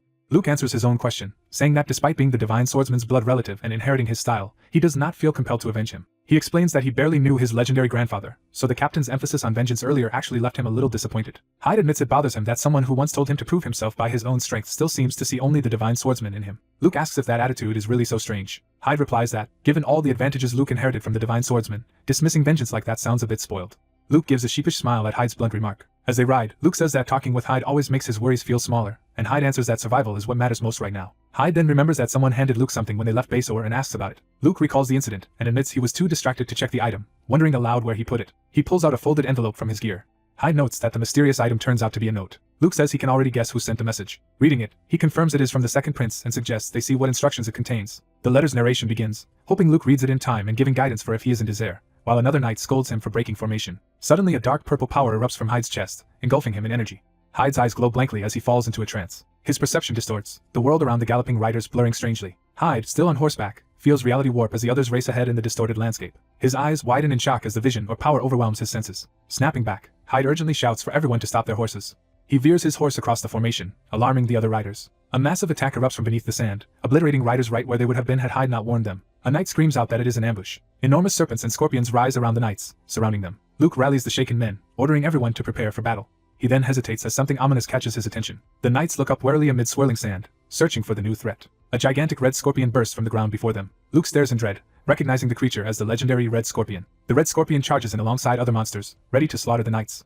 As knights are attacked and try to call the captain, they realize their communication signal is being blocked. Hyde and Luke leap into the air together, weapons drawn, to counterattack. Hyde's purple blade and Luke's golden slash cut through scorpion monsters in a synchronized assault. Hyde claims the first kill for his tally, and Luke protests in disbelief that he is actually keeping score mid-battle. Hyde jokes that he is tracking Luke's kills too, while they both dash toward a lunging giant serpent, with Luke shouting his thanks and the fight raging on.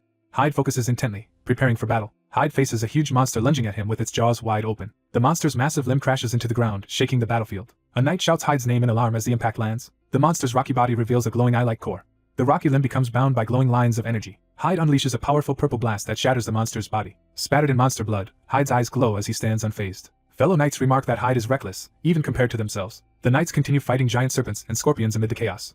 Hyde walks out of the crater of his last strike, sword dripping with purple blood. Hyde notes that a red scorpion has been observing instead of fighting and that all the monsters seem oddly restrained. He realizes the monsters act like they are searching for something. The red scorpion suddenly swells into an enormous, towering form before him. The crystal on the giant scorpion's forehead flares with light as it activates. Hyde looks up in shock at the scorpion's sudden change. He recalls a report that a man resembling a Lumen priest passed through this desert just before the battle. Hyde's eye widens as he connects this memory to the current situation. The sun blazes overhead, intensifying the ominous atmosphere. A knight asks his captain if something important is being overlooked. The older commander's lips tighten as he senses something. The captain replies that he was just thinking their awaited guests should be arriving about now. From above, the battlefield shows Hyde, the giant red scorpion, and the knights arrayed around them. Hyde turns startled, sensing a new presence. Luke's comrade calls out Luke's name in shock. A colossal serpent tail erupts behind Luke, towering over him. The serpent's body whips around with lethal speed. Luke, astride a snake-like mount, is thrown off balance by the attack. Hyde dashes forward through the blowing sand toward Luke. Hyde watches as the serpent flings Luke high into the sky.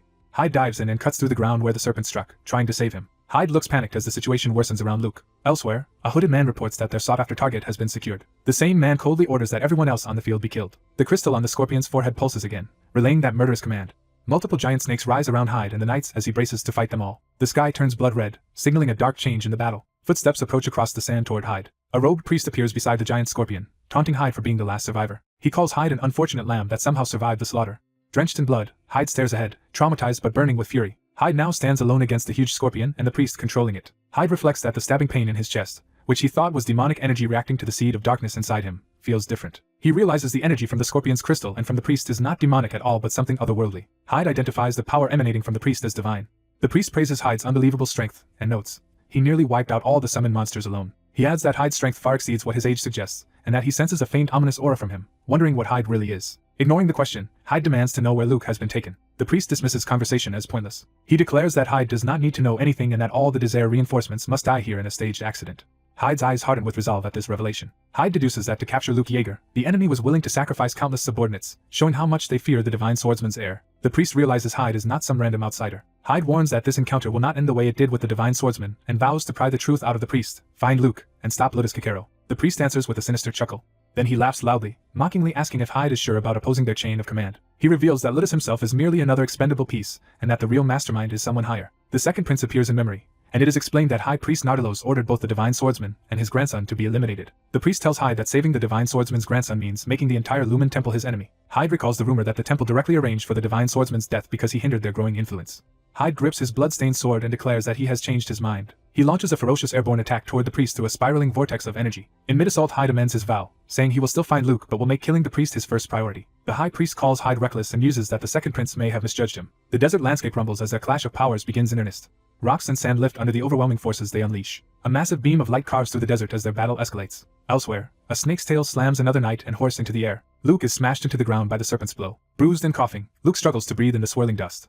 Luke pants, trying to push himself back up. A heavy armored boot steps down near him. Luke looks up to see the imposing captain standing over him. The captain greets him by name, confirming Luke Yeager's identity. Shocked and afraid, Luke addresses him as captain. The captain coldly asks Luke where the rest of their comrades are. He then gently urges Luke to stand and walk with him for now. They move toward a rocky area of the desert as the sun sets. Luke and the captain walk side by side into the fading light. Luke anxiously waits as the captain begins speaking about his grandfather. The captain says he respected Luke's grandfather more than anyone and worked over a decade to earn promotion under him. He reminds Luke that he once told him to gain recognition in Basor by his own strength. Then he cruelly states that believing effort alone can achieve one's ideal is childish nonsense. Luke is stunned by the shift in the man he trusted. Luke hesitantly asks to pose a single question to his captain. He admits he does not want to believe it but remembers having once been warned about the captain. Luke recalls receiving a mysterious letter during training. The letter had cautioned him never to be alone in a room with the captain. The captain's eye narrows as he realizes Luke knows something. Luke desperately begs the captain to deny the accusations and to say his trust was not misplaced. The captain's lips curl as he prepares to answer. He explains that this very place is where Luke's grandfather was last seen before he disappeared. Luke listens in horror as the implication sinks in. The captain openly confesses that he lured Darian Depert, the divine swordsman, here into a trap, stripped him of everything, and buried him in the forest of roots. He ominously tells Luke that he will suffer the same fate. The ground trembles and cracks as power gathers for Luke's execution. Back at Hyde's battle, his sword becomes cloaked in roaring purple energy. Hyde swings that power in a great arc at the scorpion and the priest's holy barrier. Straining against the radiant defense, Hyde is buffeted by the clash of energies. The force of their collision sends the massive scorpion hurtling away. Hyde thinks that merely approaching the priest's power makes his heart ache, and that he must use even stronger viz despite his unstable control. He darts around the scorpion's lunging tail, using speed to survive. The priest wonders why someone so skilled is suddenly helpless before a single holy barrier, likening Hyde to a monster being repelled. Hyde powers forward again, purple aura surging from the seed in his chest. The seed of darkness pulses at his heart as he pushes it harder. The priest's eyes widen as he senses that dark power intensifying. A gigantic golden holy barrier erupts, blasting Hyde back. Hyde recovers midair, realizing some people can survive the temple's purges and that he may be one of them. The priest proclaims that Lumen clearly guided him here so he can destroy Hyde, whom he calls a monster bearing a forbidden seed. Far away, a grand academy-like castle stands peacefully in the mountains. Inside, a hand reaches for a large, ornate book. Fingers grasp the thick volume as it is pulled from the shelf. A girl with bright violet eyes holds the book, bathed in warm light. Her eyes widen as something catches her attention. Nearby on a desk lie an open grimoire and a silver circlet-like artifact. The girl sits in a library reading, surrounded by shelves of books and magical items. Back in the desert, the priest unleashes a colossal angelic beam while someone thinks that no news from the front must mean things are going well. Hyde blocks and survives the blast, his cloak whipping as energies collide. The priest jeers that Hyde is surprisingly good at running away. Hyde glares back, determined, his face streaked with purple energy and blood. Observing the fight, Hyde notes that the scorpion suddenly fights more passively, which seems suspicious. He deduces the scorpion is controlled through the forehead crystal, that its commands are simple, and that its controller's precision is limited. He further analyzes that the priest lacks real combat experience, and cannot even manage the red scorpion effectively. Hyde decides he has identified his optimal attack route, and just needs one more thing. Focusing on his sword, he concludes that what he needs is unwavering resolve. He slams a foot into the ground, sprinting forward with renewed determination. Cloaked in purple viz, Hyde rushes straight toward the priest. The priest mocks him for thinking a reckless charge could possibly succeed. Hyde dives through the priest's radiant magic while the priest commands him to return to Lumen's side in death. Hyde's eyes burn with fierce determination as he commits fully to his decisive strike. In a rocky wasteland, the stage is set for a monumental battle. A massive armored figure descends, sword pointed downward. A stern, glowing-eyed knight captain stands fully revealed with his blade drawn. The captain faces a kneeling, flaming swordsman amid the shattered ground. The captain acknowledges Luke Yeager's skill as impressive. Bloody but resolute, Luke glares back while wreathed in flame. Luke tells the captain to stop toying with him, saying the last blow could have killed him. The captain wordlessly stares down at Luke with chilling intensity. Struggling, Luke admits he no longer recognizes the captain. The captain steps forward, signaling renewed aggression. He leaps high and dives at Luke with overwhelming speed. Their swords clash violently as Luke barely blocks the strike. The captain praises Luke for perfectly inheriting his predecessor's abilities, saying Luke reminds him of that man's youth. The captain abruptly shifts tone, preparing something more serious. Luke is shocked as another devastating blow slams into his guard. The captain claims a true divine swordsman would have deflected and countered instead of simply blocking. He insists Luke should have been able to strike back before the blow even landed. He further argues a genuine divine swordsman would not be hurt by such a minor attack. The relentless onslaught sends Luke flying under the captain's powerful swings. Luke takes more direct hits, his body battered by the captain's sword. The captain repeats that Luke cannot be the divine swordsman he claims to be. He abruptly halts his own sword mid-swing, restraining himself. Luke collapses to the ground, coughing blood while the captain watches coldly. Looking down in disgust, the captain calls Luke's state pathetic. He declares that Baesor has no further need for a divine swordsman like Luke Yeager. Despite his injuries, Luke's hand tightens stubbornly around his sword. Shaking, Luke struggles back to his feet before the captain. The captain says he still cannot understand something about Luke. He answers his own confusion by brutally cutting Luke down again. Luke manages to catch the captain's next strike in a desperate guard. Empowered light flares in Luke's eyes as he launches a sudden counterattack. The captain's eyes widen, startled by this unexpected surge. Their swords collide again, sparks and blood flying between them. Luke grits his teeth and fully commits to the offensive. Luke's furious flurry of blows actually injures and drives the captain back. A glowing image of the original divine swordsman seems to loom behind Luke as he channels that legacy. The captain, bleeding, reels at the realization of Luke's awakened power. Snarling, he gathers his own aura and raises his sword overhead. The captain's unleashed attack explodes in a colossal pillar of light. When the dust settles, a huge crater shows both fighters still standing within. Panting, Luke asks the captain what he hates so intensely. The captain's expression hardens as he hears the question. He coldly states Luke will be remembered as a hero who died alongside the Red Scorpion. Boasting, he says this sword already betrayed the divine swordsman and will now kill his final successor. Luke hangs his head, blood dripping as if he accepts death. A new voice counters, asking whoever said Luke Yeager was the last successor. The captain freezes mid-swing as unfamiliar power interrupts him. Shocked, he turns toward a surge of ominous purple energy. A purple-shrouded swordsman crashes down with a massive, earth-splitting strike. The newcomer, eyes glowing with dark power, rushes forward brandishing twin blades. Luke stares in stunned recognition at the sudden savior. The purple aura user dashes so fast the ground tears beneath his feet. Luke watches as the purple-cloaked figure positions himself between them and the enemy. The newcomer activates a power named Ludus Kikero through a glowing bracelet. Transformed, he now stands composed with sword ready, wreathed in controlled purple flames. He calmly declares that it is time to bring everything to an end. The captain glares murderously, realizing this new threat is formidable. The purple swordsman's aura crackles while Luke looks on from behind. Luke recognizes the newcomer as Hyde and asks how he arrived here. Hyde, eyes focused, says nothing yet as his aura surges higher. Elsewhere, a priest of Lumen shouts for Hyde to return to the light god's side. Hyde charges straight toward the radiant priest through the holy blast. The priest answers by unleashing a gigantic beam of divine light at him. Smiling confidently, the priest believes his holy power has overwhelmed the darkness. A huge dust cloud rises from the collision of light and dark forces. To the priest's surprise, Hyde bursts through the smoke, still charging. The priest's confident expression falters as he realizes Hyde survived. Hyde, cloaked in purple flames, dives into attack again. Panicked, the priest insists this is impossible, since his spell should have burned Hyde's heart and the seed of darkness. Hyde reasons that because the blast missed his heart, and he focused all his vis into his sword, he could partially offset the damage. He explains he has stopped suppressing the seed of darkness, and is using the overwhelming divine power around it to temporarily hold it in check. Knowing this state will not last, Hyde decides that the short time it grants is enough to act. The recoil of his power hurls part of the Red Scorpion's armored limb away. His attack pierces the massive scorpion's shell, wounding the beast. Hyde identifies the priest of Lumen as the one who controlled the scorpion for his own ends. He reasons that such a man could never truly be on friendly terms with a monster like this. The priest, suddenly nervous, finds the scorpion towering and turning on him. A violent impact sends Hyde skidding across the battlefield. Hyde lies hurt, while the now freed scorpion clashes with the priest at a distance. Writhing, Hyde feels the unstable seed of darkness pulsing painfully in his chest. He recalls training with the original divine swordsman, practicing sword forms in the forest. His mentor had watched with quiet approval, recognizing Hyde's potential. Back in the present, Hyde narrows his eyes with grim resolve despite the corruption spreading. His hand once more closes firmly around his sword hilt. Meanwhile, the enraged red scorpion lunges at the priest with its massive tail. Outraged, the priest shouts that a lowly monster dares to attack him. He blasts the scorpion with overwhelming holy light, ordering it to vanish. Another catastrophic beam of light tears through the battlefield. Yet the enormous scorpion survives and looms behind the priest, crackling with energy. The priest sneers at the beast, preparing to punish it again. Hyde suddenly appears behind the priest, sword raised in a killing stance. Hyde's purple slash tears straight through the priest's body. Staggering and bleeding, the priest is left exposed beneath the scorpion. The scorpion's tail then impales the priest from behind, skewering him. The dying priest looks back in disbelief at his fate. The scorpion thrashes, throwing debris as Hyde hovers before it in midair. Hyde, engulfed in purple fire, fully embraces the seed of darkness's power. Crushed under the scorpion, the priest curses the inferior beings who defeated him. Hyde approaches and coldly demands to know where Luke is. Spitting blood, the priest snaps that Hyde must not look down on him. Hyde wordlessly drives his purple sword through the priest's mouth. Pinning him to the ground, Hyde remarks that torture for information is something he is quite accustomed to. With a terrifying, masked expression, Hyde threatens to start cutting off the least vital parts unless he gets answers, urging the priest to think carefully. Terror floods the priest's eye as he realizes how ruthless Hyde truly is. The camera pulls back to show Hyde and Luke within a vast crater, purple energy swirling around them. Hyde stands ready with his sword, purple flames steady as he prepares for the next battle. He internally notes that his previous prolonged fight increased both his vis and the seed of darkness within him. He concludes that now his vis is regenerating so fast it strains his body, but that same excess gives him the strength to continue. Aware it is only temporary, Hyde judges that in this empowered state he can still defeat his opponent. The captain invokes Ludus Kikero himself, cloaking his armor in golden divine energy. He demands to know how Hyde managed to survive the previous deadly plays. Hyde answers that the captain, after besting the divine swordsman, probably never imagined losing to someone like him. The captain studies Hyde with a wary, focused stare. He unleashes another huge arc of radiant power toward Hyde. The attack detonates on impact, shattering rock and sending debris flying. Luke shields himself from the shockwave, stunned by the escalating clash. The captain vows to kill Hyde, attacking with full force. Snarling, he declares that whoever Hyde is, he will not leave this place alive. Their opposing auras flare as they lock weapons in a furious close combat exchange. The captain insists that as long as he eliminates Hyde here, all his problems will be solved. Hyde coldly replies that depends on whether the captain is actually capable of doing it. The two swordsmen clash again at close range, either giving ground. Shocked by the resistance, the captain wonders what incredible power Hyde is using. He manages to catch Hyde's blade on his own, barely holding it back. Hyde swings down with another devastating purple strike, forcing the captain on the defensive. Watching the technique, Luke suddenly recognizes Hyde's movement as that of the divine swordsman. The captain is knocked back by one of Hyde's powerful slashes. Hyde steadies himself midair, eyes calm and determined within the swirling purple fire. The captain hesitates, beginning to grasp the familiar style in Hyde's sword. Staring in disbelief, the captain demands to know who taught Hyde that unmistakable divine swordsman's swordsmanship. The purple-haired swordsman declares that his response to his enemy will be delivered through his sword. The older knight reacts in shocked disbelief. Empowered by Darien's aura, the young swordsman manifests the divine swordsman's image behind him. The elder, wreathed in golden energy, refuses to accept what he is seeing. The youth says Darien might not have cared, but he personally intends to kill the knight.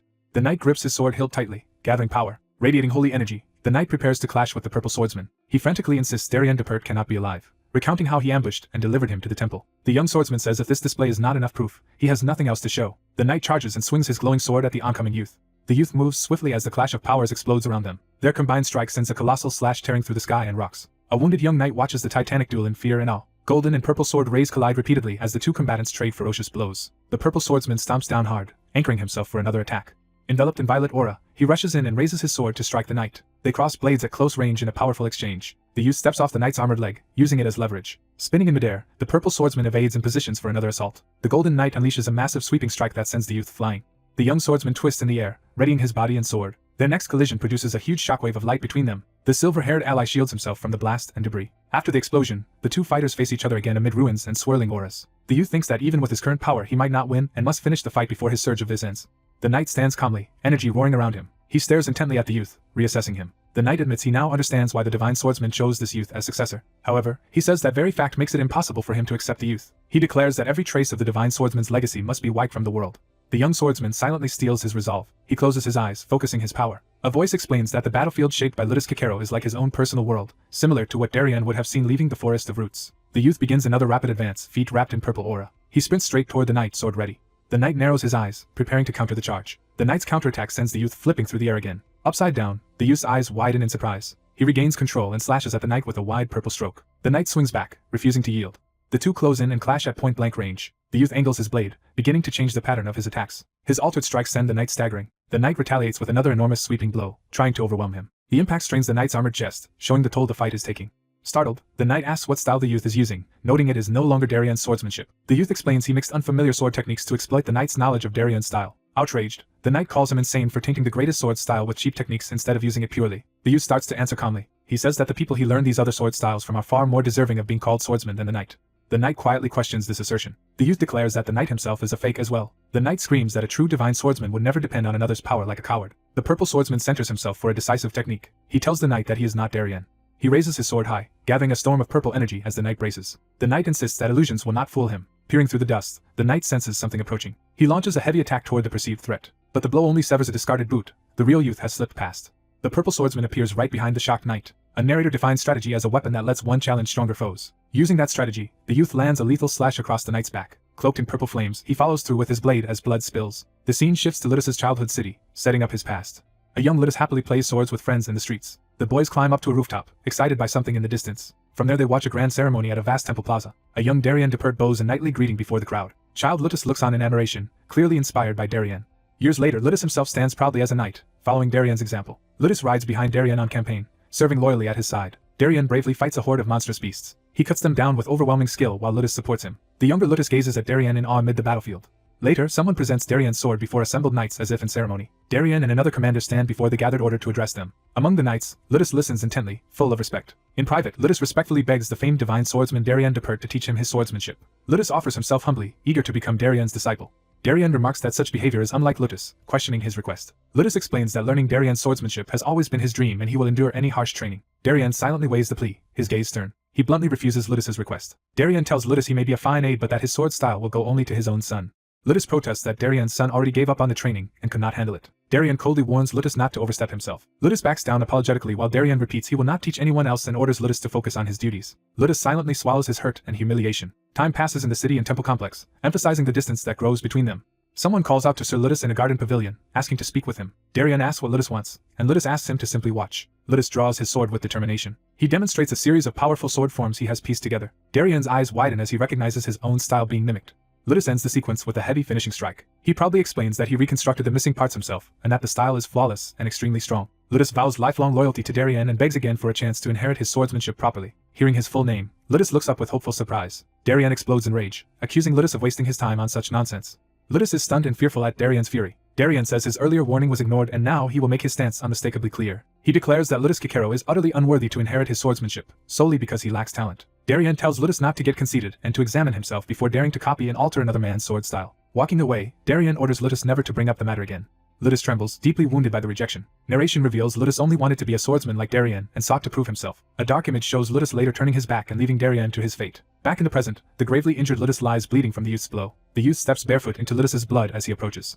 Ludus kneels, mortally wounded, while the bare-footed swordsman stands over him. Ludus admits that Sir Darien was arrogant, self-righteous, and uncaring toward those around him. The youth concedes that this assessment of Darien is not entirely wrong. Ludus recounts how Darien refused to teach him, called him untalented, and how that rejection led him to betray Darien to the temple. He reflects that Darien had sworn never to pass on his sword style except to his own blood, yet somehow chose the youth, and Ludus now thinks he understands why.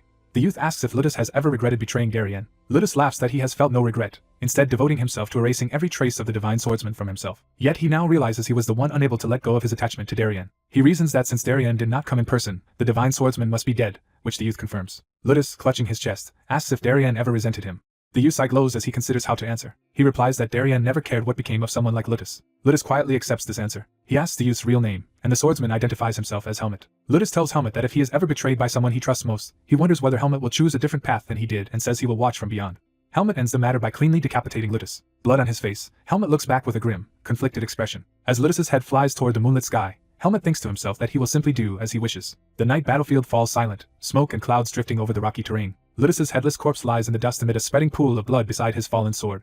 Luke is shocked to learn that Hyde is actually the last disciple of the divine swordsman. Hyde confirms his identity but tells Luke to keep calling him Hyde instead of Helmet. Luke reflects that he must have seen foolish bragging about being the divine swordsman's grandson in front of the actual disciple, and Hyde quietly accepts it. Luke then asks Hyde what he plans to do next. Hyde states that although the knight captain betrayed the divine swordsman, he will not reveal the full truth because people might not believe it.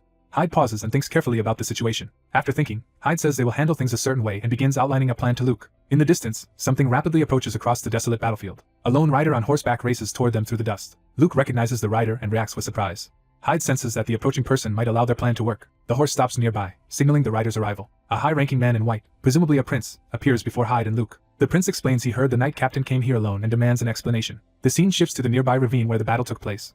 After hearing their account, the prince acknowledges the situation. He surveys the corpses, including the knight captain's, and remarks that matters have escalated this far. Luke asks since when the prince suspected the captain's betrayal, and the prince admits he had only vague suspicions due to the temple faction's power. The prince apologizes for not telling Luke earlier, while Luke grumbles that it is too late now and is teased for his attitude. Luke, saddened, admits he had regarded the treacherous captain almost like a father. The prince silently studies Luke's reaction. He recalls that a knight captain must be the steadfast center of all Basor's knights, someone everyone can rely on. Luke adds that this duty holds even if the candidate belongs to the bloodline the prince dislikes most. The prince tells Luke that this responsibility may eventually fall on him. Luke is startled, thinking the prince intends to make him captain immediately.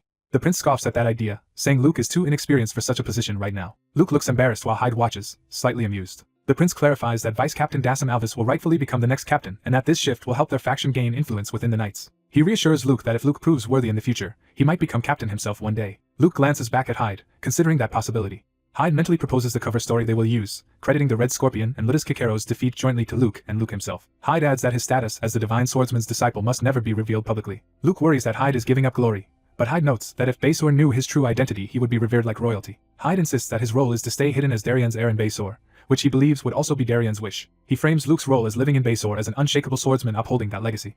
Luke steals his resolve in silence. Aloud, he promises to do his best to live up to these expectations. Hyde smiles, satisfied with Luke's resolve. The prince says Luke's answer is the most encouraging thing he has ever heard from him. He then apologizes to Hyde for involving him and asks for his help until things are settled.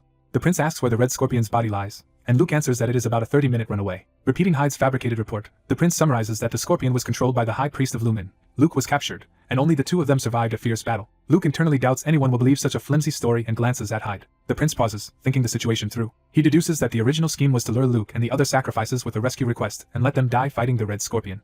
He continues that if Luke somehow survived, they plan to feed him to Ludus as well, then claim heroic credit for destroying both monsters. Revealing Luke's lineage afterward would have boosted the Knights' prestige as the protectors of Baesor. Luke nervously praises the prince's insight, secretly relieved their fabrication seems accepted. The prince proposes that they recycle the conspirators' plan exactly as it was, but with their own spin. Hyde and Luke listen tensely, trying to follow his political maneuvering. The prince outlines the official story. The Palma Knights bravely fought the Red Scorpion and lost their captain, while a young knight of the Divine Swordsman's bloodline slew the beast and saved Baesor. He remarks that such a version will sound like a very fine tale to the people. Luke notes that this narrative is somewhat cruel to the dead but does not object. He agrees to follow the prince's lead, and the prince asks Hyde to guide them to the Red Scorpion's corpse. Before leaving, Luke suggests they bury the knight captain here at the site. He argues that, unfair as it may seem, the captain's body would contradict their story and mere words will not convince knights or citizens. He raises two reasons to justify this proposal. First, the sword wounds on the corpse would show that a human killed him, not monsters, inviting suspicion and exposing their lie. Second, burying him will still give everyone a tangible belief in their narrative, and Luke vows to personally uphold that trust. The prince scrutinizes Luke, impressed by his determination. The prince stares keenly, reassessing Luke's identity. He suddenly asks if Luke is truly the Divine Swordsman's grandson, surprising Luke. Then he dismisses the question, saying it is nothing, and agrees to follow Luke's suggestion. Later, during a formal ceremony, Luke Yeager stands honored in front of everyone as a Palma Knight. Hyde watches him from behind, half smiling as Luke steps into the spotlight. The sunlit ravine where the battles occurred now lies quiet and peaceful. Hyde smiles to himself, reflecting on everything that has happened. Inwardly he apologizes to Darien for what he is about to do. He acknowledges that in his eyes Luke has finally become his own person rather than merely Darien's shadow. The scene shifts to a bright desert under a clear sky, signaling a new chapter. Time passes as someone walks purposefully across the sands. The enormous carcass of the Red Scorpion lies half buried in the desert. The prince arrives at the corpse with Hyde and Luke, confirming this is the slain monster. He asks where the priest's body is, and Luke answers that it is buried under the scorpion. They find the priest's mutilated corpse, and when the prince questions its condition, Hyde casually says he had some questions for the man. The prince laments that the damaged body weakens his leverage against the temple and jokes he may have to tear the priest's head off to use it. Changing topics, he mentions hearing of Hyde and Luke's monster hunting competition and asks if they will split the prize money now that they slew the Red Scorpion together. Luke decides he should yield the reward to Hyde because Hyde helped him so much, and the kill was not truly his. He adds that something matters more to him than prize money. The prince accepts this explanation with a neutral response. He congratulates Hyde on winning the competition and becoming rich at such a young age, and Hyde thanks him. The prince then leaves to summon men to transport the scorpion, asking Hyde and Luke to wait by the corpse. While they wait, Hyde climbs onto the scorpion and begins inspecting its body. Looking inside, he confirms there is no monster core remaining and suspects another creature must have taken it. Hyde reflects that a monster who eats another's core fully inherits its power, which is why monster numbers never truly decline. He foresees that the creature that consumed this core will one day emerge as a new threat to Baesor. Suddenly Luke calls out to Hyde near the scorpion, catching him mid-investigation. Luke looks out over the desert with a calm, determined expression after everything that has happened. Hyde narrates inwardly that Luke Yeager's path is now set and will be filled with hardships. A sacred sword is transported on a wagon, symbolizing the Divine Swordsman's legacy. A solemn procession of knights on horseback escorts the sword through the city toward a grand ceremony. At a vast plaza before a crowd, a platform is prepared for the commemoration. The prince addresses the people, announcing that although the monster threat was repelled, they lost the knight commander Ludus Kikero. He reminds them that long ago they also lost another great knight. He names that figure as Darien Depert, the Divine Swordsman himself, while the crowd mourns. The prince explains that both fallen knights sacrificed themselves for Baesor against the constant monster threat, and that their deaths are tragic but not hopeless because their will lives on. Hyde listens among the crowd, taking in the prince's speech. The prince declares that Darien's will now passes to Dasim Alvis as the new captain and eventually to any knight who proves worthy. He publicly calls Luke Yeager forward before everyone. Luke, dressed formally and armed with a sword, steps out from the ranks of knights. He walks alone across the plaza toward the platform as all eyes follow him. The citizens murmur in surprise at Luke's sudden prominence. Luke pauses, tense but resolute, under the public gaze. He grips his sword, preparing for what comes next. Luke then performs a powerful sword technique that shakes the ground and stuns the audience. The crowd recoils in shock and awe as dust and debris billow outward. Luke closes his eyes, focusing amid the golden aura of his power. He recalls how his father first taught him the sword, how he strove for the future with nothing but practice, and how he later learned these techniques were those of the Divine Swordsman. He remembers living in contradiction, denying his lineage while chasing Darien's shadow, and how Helmet made him accept both sides of himself. Luke concludes that both the part of him that rejects Darien's blood and the part that seeks to inherit his will are pieces of who he truly is.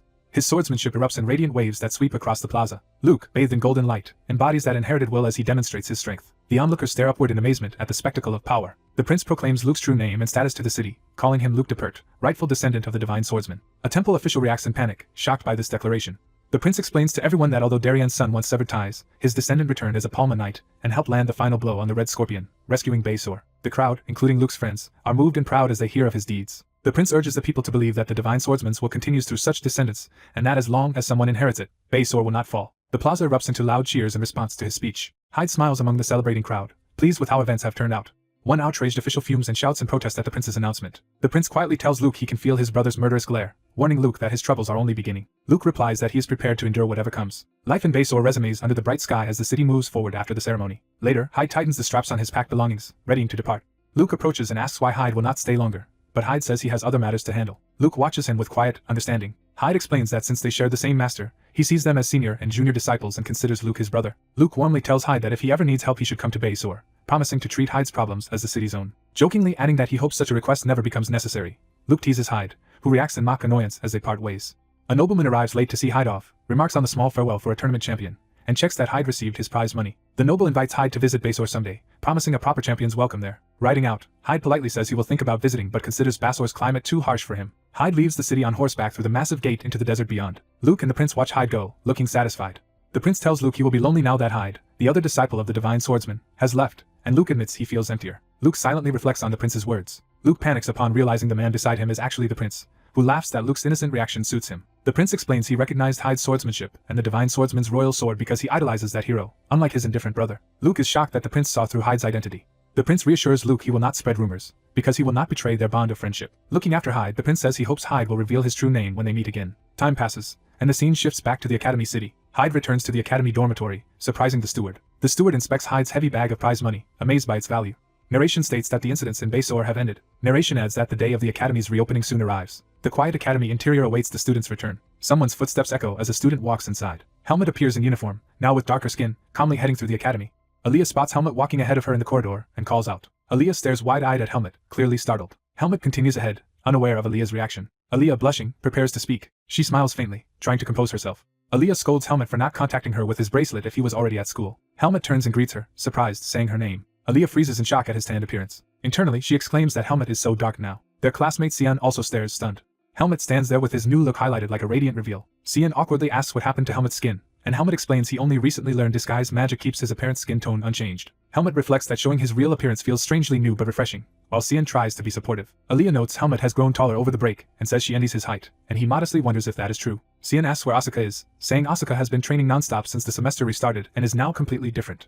Helmut listens thoughtfully, taking this in. Aaliyah says she already packed Helmut's belongings because he returned just before classes start, and Helmut thanks her. Xian happily adds that Helmut, now top of the class, will get his own room and jokingly congratulates him for escaping Aaliyah's strictness. Aaliyah snaps at Xian to stop talking nonsense and return to his room, accusing him of feeling guilty about something. Terrified by her aura, Xian hastily apologizes and begs her not to blast him back to the dorms.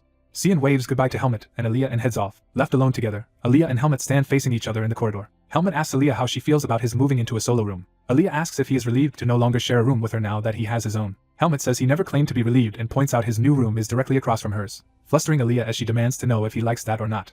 Helmut wonders why she is asking something so unlike her, and Aaliyah, embarrassed, retorts that she is allowed to ask. Helmut's expression softens as he considers her reaction. He admits a private room has drawbacks because he will miss her magic cleaning and convenient help, meaning life may become less convenient. Aaliyah gives up on the topic, saying she regrets asking, but adds that he can call her once for cleaning as a favor. As he turns to leave, Aaliyah calls out to add something else. She reminds him of when he secretly brought Asuka for treatment, and promised to grant her any one request in return. Helmut acknowledges he made that promise, and Aaliyah warns she plans to claim it soon. When he asks if she already has something in mind, Aaliyah says he will find out later and reiterates that since his room is across the hall, he can come by if he needs anything. As Helmut starts to go, Aaliyah calls his name again. Helmut responds by saying they should work hard together again this semester. From the doorway, Aaliyah answers that he should also give it his all. Outside her room, Aaliyah closes the door and covers her flushed face in embarrassment. She internally berates herself, wondering what she is even doing. The view shifts to the academy building under a bright sky, signaling a new phase. Helmut walks through his new room, finishing unpacking.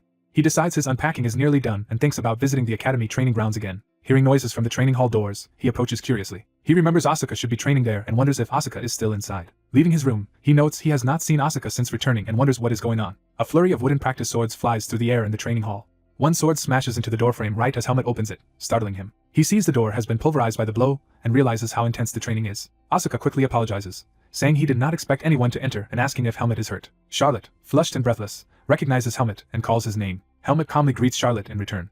Charlotte yells instructions to hold her sword properly while another student complains Asuka is swinging like he wants to kill him. Asuka glances over, worried that he nearly hit someone. Asuka finally notices Helmut, surprised he is back, and demands to know where he has been all this time. He then comments that Helmut seems tanned and taller since they last met. Helmut asks if only Asuka and Charlotte are here. Asuka says others came but fled, criticizing their weak will. Charlotte nervously thinks people probably avoided entering because Asuka is too intense. Asuka, who has been sparring for 4 hours, asks Helmut to spar with him now that he has arrived, while Helmut was planning to use a private room. Asuka declares he has not been slacking during vacation and proposes a bet where the loser buys the next meal. Helmut considers this challenge. Charlotte objects, reminding Asuka she was supposed to spar with Helmut first and insisting her seniority gives her priority. The two bicker noisily over who gets to fight Helmut while he watches. Seeing their familiar argument, Helmut feels like he has truly returned to where he belongs. He agrees to spar once, saying he owes both of them and will fight them. Asuka is surprised Helmut accepted so readily and warns him not to back out. Helmut grips a wooden sword and admits he wanted to test his own growth as well. Power surges around Helmut as he activates his vis, proposing they fight 2-on-1 to finish the match quickly. Asuka and Charlotte gape at the overwhelming aura, asking what Helmut did while away to gain such power. Helmut charges at them wreathed in purple energy, beginning the fierce spar. The outside of the academy shakes from the impact of their clash. Night falls, and the full moon rises over the city. The moonlight bathes the academy buildings. The dormitory corridor lies quiet under the night's glow. Aaliyah steps out of her room in a cloak, looking tense. Helmut waits outside her door, already prepared. He asks if they should head out together now. Aaliyah silently agrees, facing him with determination. The scene shifts to the bustling night market of the city, where Aaliyah answers affirmatively. The camera pulls back to show the lively city under the moon as they go out. Helmut looks slightly uneasy amid the nighttime crowds. Aaliyah, walking beside him, points out various restaurants, explaining their styles and which suit swordsman students like him. She finishes by saying he can choose where to eat since he is paying. Aaliyah admits she does not actually know what one place serves, so Helmut suggests another restaurant he has tried and liked instead. Helmut quietly reflects on why things feel different around Aaliyah. He absent-mindedly agrees while wondering why he even mentioned such things earlier. They enter a fancy restaurant with a bright, elegant interior. Inside, Aaliyah hands Helmut the menu, enthusiastically recommending different courses and particular dishes. Helmut sits there with a blank look as he processes the options. Aaliyah notices his distraction, remarking that he has been uncharacteristically quiet today. She points out that unlike usual, no one is following or staring at him and reminds him he normally hides under a hood, concluding it took Helmut a while to realize this. Helmut asks why she thinks that is, and Aaliyah says his aura feels thinner now and wonders if he used an artifact. Aaliyah explains an artifact could never solve it. Instead, the attraction people feel is due to his mana's nature, and during the break he learned to suppress it somewhat. He remarks wryly that becoming ordinary is surprisingly difficult. Helmut agrees that achieving an ordinary life is not easy. Aaliyah studies him silently. She then asks if he really has nothing else he wanted to talk about. Helmut says he has no special topic. He simply arranged the outing. He explains he recently came into some money and, since Aaliyah has helped him a lot, he wanted to treat her, which surprises her. Aaliyah quietly accepts his answer. She concludes that because it is Helmut, she is not too surprised by such straightforward generosity, which confuses him. Aaliyah adds that most people treat her kindly because they want something, but Helmut is not that shameless, or she would never have agreed to meet him. Helmut listens seriously as she says this is why she accepted his invitation. Aaliyah then turns the question back, asking why Helmut would go out of his way to come into the city with her if he had nothing to say. Helmut hesitates, unsure how to answer. Aaliyah brushes it off, saying the question is not worth overthinking and urges him to pick a course because she is hungry. Blushing, she realizes she is flustered just by that line of questioning. Helmut muses inwardly about needing a reason for making plans and realizes he would not have initiated such an outing with anyone but Aaliyah. He wonders what exactly makes Aaliyah different to him. Before he can answer that, someone approaches their table, greeting him with surprise and calling it a coincidence to meet here. Helmut turns to see Serena, who cheerfully says it has been a while since they last met. Serena blushes and compliments Helmut, saying he has become even more handsome since she saw him last. Helmut sits quietly, looking indifferent and reserved. Teresa is shocked when Helmut does not recognize her again, so she reintroduces herself as a third-year magic student and complains about his unchanged reaction. Teresa tells a prickly Aaliyah not to interfere, while the male senior comments that Aaliyah is still as sharp-tongued as ever. Sophia, another third-year mage, cheerfully greets Helmut, confirms he is the boy Teresa mentioned, and gushes over how handsome he is. Teresa suggests that, since they met by chance, Helmut and Aaliyah should brighten the mood by dining together with her group instead of sitting gloomily alone. Aaliyah firmly tells them to leave, but Teresa ignores him and directly asks Helmut to join them, even offering to pay his bill. Aaliyah starts to warn Helmut not to respond to them. Helmut calmly refuses, saying he does not want to be disturbed and asks them to eat elsewhere without worrying about his bill. Teresa and Aaliyah's senior stare in stunned silence at Helmut's blunt rejection. Teresa assumes Helmut is just being considerate of Aaliyah and urges him to honestly say if he wants to join them, claiming a true friend would respect his choice. Helmut points to the menu to place his order and reiterates that he needs to choose his course meal, politely asking them to go back to their own table. Teresa blushes with frustration and embarrassment at being brushed off. She yells that Helmut is clueless and should accept the senior's kindness instead of refusing it. Teresa angrily argues that Helmut and Aaliyah are so close it looks suspicious and rumors might spread, while Sophia tries to calm her down. Aaliyah slams his hand on the table, deciding that mere words will not resolve this. Surrounded by ominous purple flame, Aaliyah coldly asks if he should force them to leave. Teresa, wreathed in fiery magic, accuses Aaliyah of becoming arrogant after the break and vows to teach him proper respect for seniors. A menacingly muscled waiter silently observes the escalating confrontation. The intimidating waiter looms over Aaliyah and the magic students, causing Aaliyah's senior to tense up. The waiter sternly interrupts, saying their quarrel is disturbing other diners and telling them to take any scene outside. Teresa and her friend back off, leaving Aaliyah's senior uneasy as the situation diffuses. The ordered steak dish is served, signaling the peaceful resumption of Helmut and Aaliyah's meal. While they eat, Aaliyah notes that the waiter seemed to be a graduate of the swordsmanship department whose presence exuded unusual pressure. Aaliyah studies Helmut and remarks that he has changed a bit. Helmut, mid-bite, is surprised and says he has not noticed any change in himself. Aaliyah clarifies he meant it as praise and tells Helmut to handle pushy people in the future the same way he did today, which Helmut agrees to. Aaliyah blushes to himself, quietly affected by Helmut's growth. Under the night sky over the restaurant, Aaliyah reflects that, for some reason, the food tastes better than last time. Narration explains that Helmut still cannot define his strange feelings toward Aaliyah, but soon he will face one of the Academy's most important events. A quiet doorway scene marks the transition to the coming event. A classmate grips Helmut's shoulders and, invoking their bond from outdoor camp, says he has a once-in-a-lifetime favor to ask. The red-haired cadet nervously begs Helmut to help out at his shop during the upcoming festival. Helmut looks a bit bewildered as the boy clings to him. Helmut internally echoes the word, realizing this is about the festival. Two mugs clash together as people celebrate the festival with drinks. Narration explains that the Greta Academy Festival is a rare annual exchange between the swordsmanship and magic departments, run mainly by cadets through booths and activities. Helmut listens seriously as the request continues. The red-haired cadet outlines their booth plan of selling red bean shaved ice, assigning jobs to his teammates, and calling Helmut the final key to their team. Bowing and pleading, he insists the team will be complete only if Helmut joins, prompting Helmut to ask what role he is needed for. The boy excitedly answers that Helmut will serve as their booth's attractive face.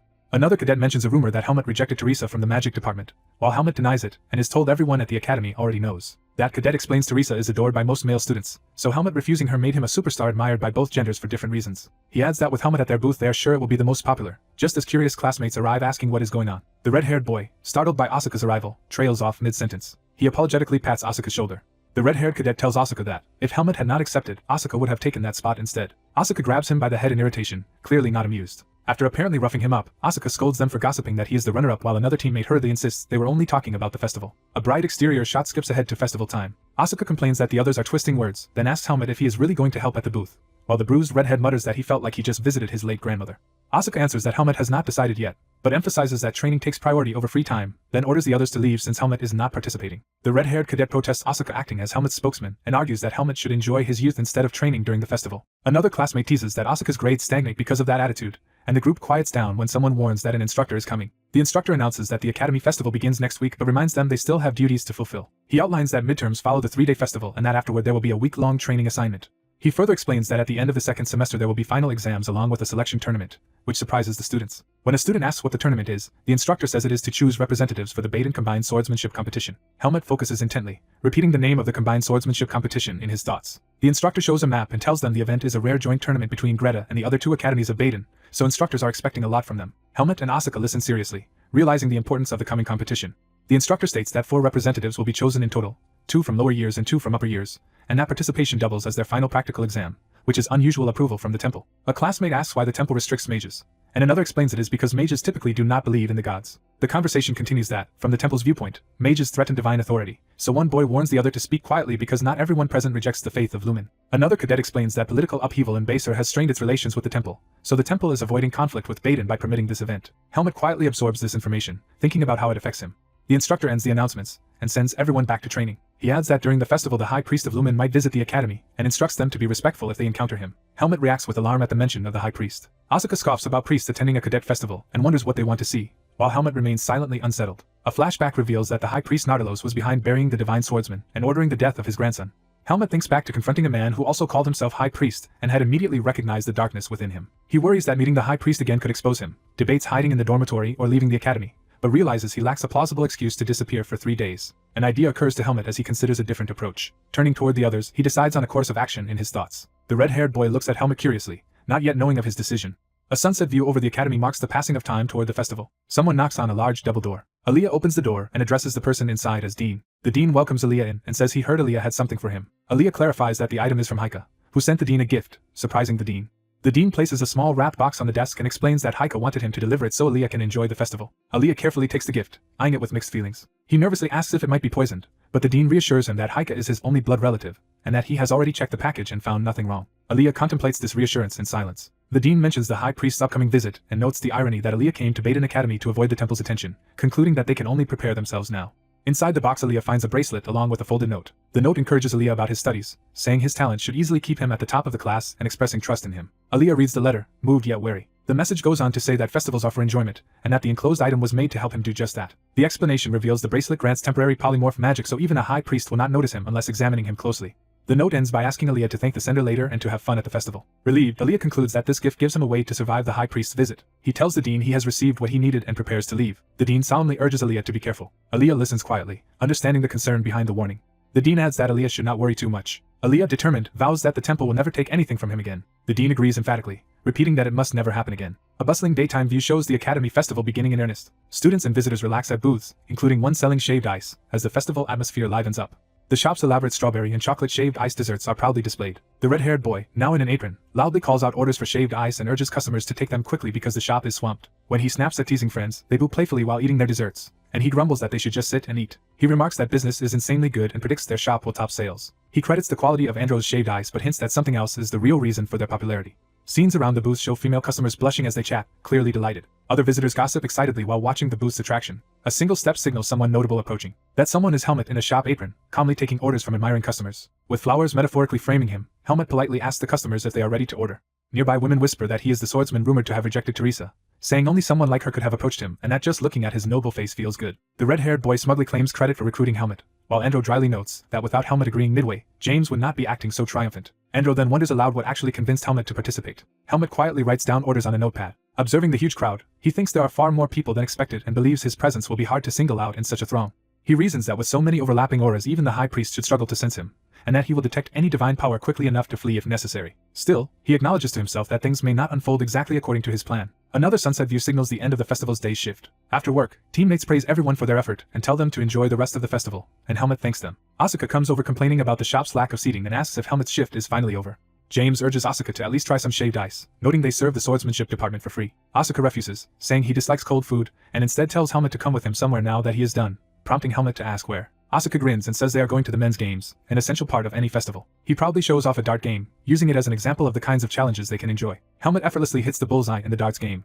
He then wins another game involving guessing which cup hides a die, leaving the operator shocked at another loss. Helmut and Asuka stack mugs from yet another game, with Asuka amazed at Helmut's continued streak of victories. Someone slams a fist down in frustrated disbelief. Exasperated, Asuka yells at Helmut, demanding to know if there is anything he cannot do. Helmut, holding prizes including a teddy bear, wryly notes that Asuka is actually complimenting him, while Asuka insists he is not and calls Helmut a walking embodiment of unfairness. Asuka's friend warns him to avoid physical contests if he wants to win, but Asuka insists physical activities are his strength and asks what else he should do. The red-haired friend says only one contest category favors Asuka, prompting Asuka to ask which one it is. The scene shifts to the Academy courtyard where event booths are set up for a festival. At a registration booth, a cheerful woman explains the Miss Greta Academy contest is only for male students who must participate while cross-dressing and asks entrants to write their name and department. The red-haired boy proudly presents this contest booth to Asuka as the opportunity that suits him. Asuka grabs his scheming friend's head in anger, while the redhead smirks nervously. Furious, Asuka yells that after being made to work and serve, now they want him to cross-dress, while another friend argues he looks less masculine than Helmut and would suit women's clothes better. Asuka shouts that this reasoning is even more insulting, but his friend tempts him by revealing the cross-dressing contest prize as 3,000 marks and insists Asuka would easily win. Hearing the amount, Asuka is stunned and repeats the figure in disbelief. Asuka silently trades looks with his friend while considering the offer. Resolute, Asuka slams his hand down to sign the application form. While filling it out, Asuka tells his nervous friend that he guaranteed victory, threatening him if he is wrong, and declares the form already completed. Nearby, Helmut watches Asuka from a distance, clutching a teddy bear. Helmut thinks about the expected visit from the high priest, worries he may not appear today, yet decides he must stay alert. Asuka comments that if Aaliyah joined the contest it would be over immediately, but his friends doubt Aaliyah would participate and call Helmut to the form to sign next. Asuka, holding the application, calls for Helmut, seemingly about to involve him as well. When Asuka looks up from the form, Helmut has already slipped away, leaving only an outline where he stood. The three boys stand in stunned silence, still holding the form, realizing Helmut vanished. Asuka rants that Helmut disappeared impossibly fast and begs the staffer to cancel his application, only to be told cancellations are not allowed. Time passes as the day at the Academy Festival continues toward evening.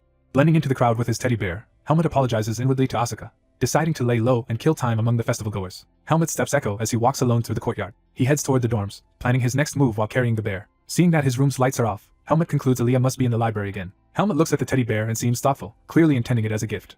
Entering the building, he reasons that because Aaliyah's pajamas have bear prints, she probably likes bears and wonders if he should just deliver the toy quickly and leave. Someone runs quickly down the hall toward the entrance where Helmut stands. A girl in a dress collides with Helmut, knocking them together. Helmut catches her, steadying her with his hand. Holding the flustered girl in his arms, Helmut tells her to watch where she is going, and she apologizes, asking him to let go. Helmut looks closer at her with sudden recognition or surprise. The girl, actually Aaliyah transformed, looks up at him with sparkling, blushing eyes. They stare at each other in a close, awkward embrace, both realizing the intimacy of their position. The scene cuts to Aaliyah's notebook flipping pages, indicating a shift to his earlier activities. Earlier, Aaliyah had been calmly reading in his bear-patterned pajamas in his room. From his window he had observed the bustling festival outside, full of tents and people. Remembering that the festival began today, Aaliyah notes that this explains the late-night noise. His gaze falls on a ribbon gift box sitting on his desk. Opening it, Aaliyah thinks he has no intention of enjoying the festival, but worries he could run into the high priest on the way to the library. He puts on the golden bracelet from the box to test it. With the bracelet on, Aaliyah inspects it, wondering what effect it's supposed to have. He initially senses no change and questions whether the item does anything. Suddenly the bracelet erupts in violet energy that engulfs his body, causing him pain and shock. Aaliyah cries out in confusion as the magic surges uncontrollably around him. Light flares from his window as the bracelet's magic explodes through the room. After the flash, the building exterior looks calm again. Inside, the room is filled with smoke and debris while Aaliyah coughs and struggles amid the aftermath. Looking at his unchanged hand but furious, Aaliyah curses Haika, feeling he was tricked by yet another prank. As his long hair settles around his shoulders, the reader sees that Aaliyah's body has actually shifted to a feminine form. Aaliyah turns to a mirror and sees his new female appearance for the first time, stunned. Blushing and stammering, Aaliyah begins to react to this involuntary transformation. In his mind, he rages at Haika, calling him insane. He rips the bracelet off and throws it to the floor, but the transformation remains. Staring at his female reflection, Aaliyah fumes that removing the bracelet did nothing and demands to know what magic was used on him. He checks his mana flow, relieved it is mostly intact, yet laments that he cannot go outside looking like this. More worried, Aaliyah asks when the spell will wear off and fears he might be stuck this way forever, cursing Haika for not explaining anything. He falls silent, thinking hard about what to do next. Aaliyah resolves not to accept being manipulated, deciding to undo the magic himself by going to the library for answers. Before leaving, he decides to change into the women's clothes he accidentally bought earlier, realizing they will help him blend in. Dressed in those clothes with a cloak and pendant, Aaliyah convinces himself that no one will recognize him now. He reassures himself he will be safe as long as he does not encounter Helmut on the way to the library. The narration undercuts him, implying he is about to meet Helmut despite that hope. Encountering Helmut at the entrance, Aaliyah panics internally, wondering why fate brought him of all people, while outwardly acting like a shy girl. Helmut studies the unfamiliar girl curiously, unaware she is Aaliyah. Aaliyah babbles nervously, inwardly certain Helmut must recognize him after a semester together, yet tries to stay calm and think of a plausible excuse. Helmut gently takes her arm, guiding her forward. He casually asks if she is only now going to see the festival and mentions she is late, treating her like a stranger. Aaliyah is shocked that this is Helmut's first question and remains confused by his non-recognition. Helmut wonders at her reaction while explaining that the main stage event has not yet begun. Aaliyah starts to suspect that Helmut truly does not recognize him. He confirms this suspicion, thinking Helmut has not realized who he is. Scrambling, Aaliyah claims he usually ignores festivals but got bored in his room, and Helmut accepts the explanation. Helmut then offers to show her around the festival, saying he knows good spots and extending his hand. Flustered, Aaliyah asks in disbelief if Helmut really wants to wander the festival with him, and questions why he would invite a stranger. Helmut's open hand waits patiently for her acceptance.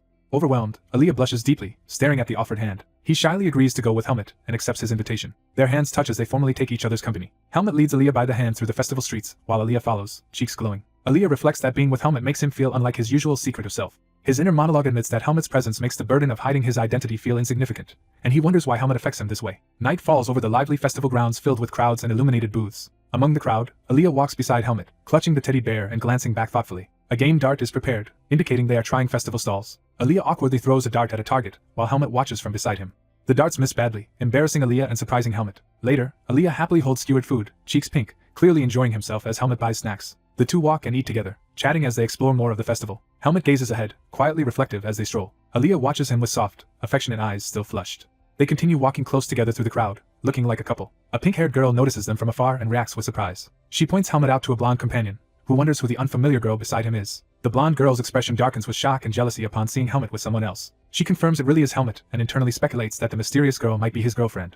Bitterly, she concludes that Helmut must have rejected her because of this girl. Ignoring her friend calling after her, the blonde girl storms off toward Helmut's table. With a menacing smile, she decides that since Helmut already has someone in mind, she will personally assess how impressive this girl is by confronting her. The teddy bear Helmut won for Aaliyah is shown, symbolizing their budding connection. Aaliyah hugs the bear, reflecting on the gift and what it means. Helmut tells her there are seats available and suggests they sit, and Aaliyah agrees while still holding the bear. When Helmut offers to carry the doll if it is heavy, Aaliyah insists on holding it himself because he wants something to cling to. Worried about being found out, Aaliyah tells himself to act as though this is their first meeting and nervously asks Helmut why he is alone at the festival instead of with friends. Helmut explains that his friends are preparing for a cross-dressing contest later that night, and proposes they wait together until it begins, which Aaliyah shyly accepts while hiding his feelings. Aaliyah realizes he followed Helmut without thinking and now has no idea how or when to part ways with him. He notes that Helmut seems oblivious so far but fears that staying together too long will draw dangerous attention. Aaliyah's eyes widen as he imagines potential worst-case consequences. He specifically worries that lingering in public might allow the high priest to discover his transformed identity. A sudden hand slams down on their table, interrupting their quiet moment. Teresa, the blonde girl, dramatically appears before them, confronting Helmut and Aaliyah.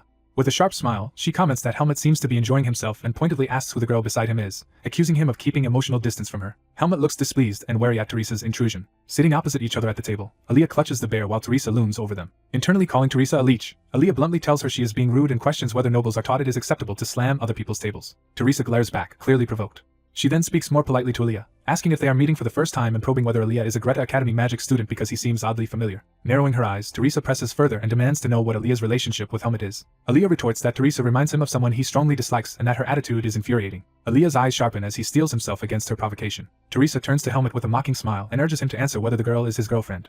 Helmut, tired of Teresa's pestering, thinks she has been clinging to him for a while and firmly states that the girl with him is his girlfriend, asking Teresa to leave them alone. Aaliyah is utterly stunned and blushes fiercely at being publicly labeled Helmut's girlfriend. Teresa's face darkens further with anger and jealousy at this declaration. She sneers at the teddy bear, calling it cheap and mocking Aaliyah for treasuring a gift she assumes Helmut gave, saying it suits a commoner. Teresa's hand glows with crimson magic as she menacingly asks if she can examine the bear more closely. Aaliyah's eyes widen in alarm as Teresa's magic reaches for the teddy bear he is clutching. The bear is violently struck, beginning to tear under the magical assault. Shock and fury surge in Aaliyah's eyes as he reacts to the attack on the precious gift. Aaliyah erupts with overwhelming violet mana, creating a massive explosion of energy that blasts Teresa and others back. Bathed in the aftermath of the magic burst, Helmut stands in front of the devastated stall with glowing eyes, realizing the gravity of what just happened. Teresa braces herself, startled as purple magic swirls around her. Aaliyah calmly ignites powerful purple aura, preparing to intervene. Teresa realizes Aaliyah is also a mage and nervously questions her actions. Teresa angrily orders the dueling outsiders to take their fight outside the venue. Teresa rants that knowing a few spells does not give others the right to insult her, stunning her friend. Helmut grips his practiced sword, deciding to step into the confrontation. Surrounded by a surge of dark energy, Helmut walks between Aaliyah and Teresa as both girls watch warily. Aaliyah and Teresa stare at Helmut in shocked silence. Wreathed in aura, Helmut firmly tells Teresa he wants her to stop getting involved with him. He warns that next time their conflict might escalate beyond words, leaving Teresa shaken. Teresa holds back tears, deeply hurt by Helmut's rejection. Teresa walks away while her worried friend reaches toward her. Aaliyah and Helmut watch Teresa leave, both thoughtful. Aaliyah quietly exhales, relieved the situation ended without a real fight. Aaliyah's teddy bear costume piece drops to the ground as she prepares to fix the damage. Aaliyah apologizes for the chaos and promises to magically repair the ruined area, while the staff assent. Aaliyah reflects that she was careless to reveal herself so much, and that she could have been in real danger without Helmut's intervention. Helmut checks if Aaliyah is okay and says he was deliberately firm with Teresa because her behavior has been recurring and irritating. Aaliyah, still using magic to reset the battlefield, thanks Helmut for getting angry on her behalf. Helmut silently acknowledges her gratitude, watching her. As they reset the grounds, Helmut tells Aaliyah he has something he has been meaning to ask. Aaliyah is stunned by what she anticipates he is about to bring up. She suddenly grabs his arm and drags him away. Aaliyah runs at full speed with Helmut in tow, desperate to speak somewhere private. She slams her hand against the wall beside him, cornering him. Flustered, Aaliyah demands to know since when Helmut realized she was actually Aaliyah. Helmut answers that he recognized her earlier during the festival, and she frantically questions why he pretended ignorance. Blushing intensely, Aaliyah panics, thinking Helmut might have discovered her true gender. Helmut innocently assumes she was only cross-dressing for the contest, and voices that guess. Aaliyah freezes, realizing he completely misunderstood. Overwhelmed with embarrassment, Aaliyah can only utter speechless noises. She crouches and clutches her head, mortified by the misunderstanding. Aaliyah grimaces in red-faced humiliation. The narration shifts back to the festival, announcing the Miss Greta Academy event. An announcer calls the audience to take their seats as the pageant is about to begin. Students in uniforms head toward the stage area for the show. Two boys wonder if Asuka is getting ready properly and reassure each other about Dino's makeup skills. They recall Dino's makeup experience from being used as his sister's test subject, though one doubts that really qualifies. Spying their approaching friends, they point out that the contestants have arrived. The two boys stare ahead in shock at what they see. Crowds gather excitedly around the brightly lit central stage. Helmut and Aaliyah arrive together to watch the pageant from the audience. They comment on how many people have shown up and wonder what exactly is drawing such a crowd. Aaliyah asks if Helmut coordinated properly with the event organizers, and he replies that the event can proceed without him. Internally, Aaliyah thinks she barely managed to make a plausible excuse to keep him from participating. In chibi form, Aaliyah decides she should withdraw completely because her presence would upend the contest, planning to cancel her entry. Sitting beside him, Aaliyah commands Helmut not to reveal that she is Aaliyah, especially to Asuka or Cian, fearing their reaction if they knew she dressed as a girl. Blushing, Aaliyah says she is fine with only Helmut knowing her secret. Helmut looks at her quietly, processing her trust. As cheers rise, Helmut notes that the contest is starting. The host welcomes everyone to the annual Miss Greta cross-dressing event and explains its odd but long-standing tradition. He jokingly disclaims responsibility for any identity crises before calling the first participant onto the stage. A contestant's red high heel steps dramatically onto the platform. The first cross-dresser, in a frilly red dress, strides confidently towards center stage. The male audience erupts with excited cheers and blushing admiration. The first contestant reveals a rugged, muscular face and body despite the feminine attire, striking a provocative pose. The crowd that was just cheering freezes in horrified disbelief. Helmut and Aaliyah also stare at the spectacle in stunned silence. Amid the chaos, Aaliyah notes that Helmut appears completely unfazed and asks if she is even supposed to be enjoying this show. The MC delights in the crowd's loud reaction, insisting this uproar is exactly the spirit of Miss Greta and reminding everyone it is just a cross-dressing contest. He quickly announces that the second contestant will come on without delay. Spectators gape as a figure with flowing blue hair walks gracefully onto the stage. The second contestant, Asuka in an elegant blue dress, appears strikingly beautiful. The crowd roars in even louder astonishment and admiration. Helmut and Aaliyah watch, impressed and somewhat speechless. Asuka's feminine outfit contrasts sharply with his heavily muscled physique beneath the fancy dress. The previously swooning boys recoil in shock and despair. On stage, the host, confused by the muted reaction, asks Asuka if he has any special charm to display. Asuka questions why only he is being asked to show off, and the flustered host insists that the script just tells him to demonstrate a talent. Asuka considers this request seriously. He suddenly draws his sword and performs a powerful, high-speed slash in full dress. The front rows clutch their heads in dramatic distress, overwhelmed by the display. Asuka swings his blade again with focused intensity. The sword wind tears through the first contestant's dress. The red-clad participant ends up half undressed, revealing his sculpted torso to everyone. Viewers react with physical revulsion and nosebleeds at the overexposed muscularity. Smiling confidently, Asuka asks if that swordplay was charming enough. The MC, dodging thrown objects, screams in outrage as the crowd demands protection for their eyes. Watching the fiasco, Aaliyah angrily scolds the audience for hurling things, asking if they want to die. Helmut remarks that Aaliyah staying out of the contest was indeed fair, since being compared to such acts would not have suited her. Aaliyah stiffens, taken aback by his casual compliment. She lightly punches his shoulder, and he notices something is off, asking what is wrong. Blushing, Aaliyah points out how casually he speaks about her appearance and involvement. Helmut looks aside, a little embarrassed by his own straightforwardness. On stage, Asuka continues raging with his sword while the terrified host flees, the audience in uproar. The narration states that the Miss Greta pageant ends safely but amid a chorus of boos. It adds that the unexpected winner is the comparatively decent-looking Cian in his own cross-dressed outfit. Night fully falls over the academy, the festival fading under the moonlight. Later, Aaliyah waits alone under a tree in her dress, looking nervous. Helmut approaches and asks Aaliyah how Asuka is doing. Aaliyah reports that Asuka is venting his anger by violently twisting Dino's head, which Helmut takes as normal behavior. Walking together, Aaliyah says she is heading for the library, while Helmut plans to go train, remarking that he watched an unscheduled festival. Reaching a crossroads under the moon, they agree to part ways for the night. Aaliyah watches Helmut, cheeks flushed, as if mustering courage. Helmut looks back at her, sensing she has something more to say. Aaliyah hesitantly calls out to him, beginning to address what happened last time. Helmut turns toward her, surprised by her serious tone. A sudden sense of danger or tension flashes in Helmut's eyes. He abruptly grabs Aaliyah's hand. Helmut pulls her along at speed, leaving her confused and protesting. Aaliyah yells in shock, demanding to know what is happening. He drags her into a narrow alley and pins her safely against the wall as they hide together. They peek out to see a procession of priests, and the high priest passing nearby. Aaliyah silently recognizes the high priest and is startled he is visiting so late at night. Helmut wonders to himself why the man's divine power feels so weak outside of combat. The scene shifts to earlier, showing the high priest approaching the academy with his followers. Back in the alley, Aaliyah nervously calls Helmut's name, reacting to his tension. Helmut clenches his jaw, clearly uncomfortable at the priest's presence. He apologizes for dragging Aaliyah away so suddenly, explaining that he wanted to avoid encountering priests. Aaliyah admits she also does not want to see them. Helmut is surprised by her shared aversion. Aaliyah smiles faintly, deciding to confide something in him. She reminds Helmut of her earlier promise that she would someday ask a favor of him. Blushing, Aaliyah says there is somewhere she wants him to accompany her. The view shifts to the illuminated academy buildings at night, setting up this new destination. Meanwhile, the priest's group walks purposefully through the academy corridors. A door opens as they are allowed into a reception room. The high priest enters with attendants, politely announcing his visit. The academy dean greets High Priest Mykin and invites him to sit for tea. As they chat, Mykin says he appreciates the warm welcome despite knowing his visit may be unwelcome to the academy. He recounts walking through the festival and observing many faithful, talented individuals, noting this contradicts his temple's old prejudices against Baden. The dean listens carefully, his expression turning grave. He explains that mages are scholars of nature who sometimes become theistic when awed by its mysteries. Mykin muses that devotion among mages is nothing new. He then states that the temple is in political trouble since its royal ally in Baso lost power, so it now needs new sources of support. The dean realizes Mykin may be eyeing their academy as that new ally. From outside the room, the gathering of priests and administrators is shown as the discussion continues. Mykin remarks that Greta Academy is vast and therefore an ideal place to hide things beyond the temple's constant scrutiny. Offended, the dean demands clarification on what Mykin is suggesting. Mykin replies that every organization has its secrets, but assures the dean he will not pry, as long as Baden's academies become reliable allies of the temple. The academy dean listens tensely, wary of the visiting priest. The dean clarifies that the temple will stay out of academy affairs if they cooperate, noting this is how the temple makes allies. The priest reassures the dean he is overthinking and claims he only came to request a small favor. The priest smiles calmly, hiding his true intentions. Night falls over Greta Academy after the meeting. Walking with attendants, the priest thinks disdainfully that mages are always arrogant. He reflects that he still gained something from the visit which he kept secret from the dean. He recalls sensing faint demonic energy in the streets and decides, as high priest, to save this discovery as leverage for later. He views this demonic presence as a way to keep Greta Academy under his control. The next day, Academy students spar vigorously in weapons training.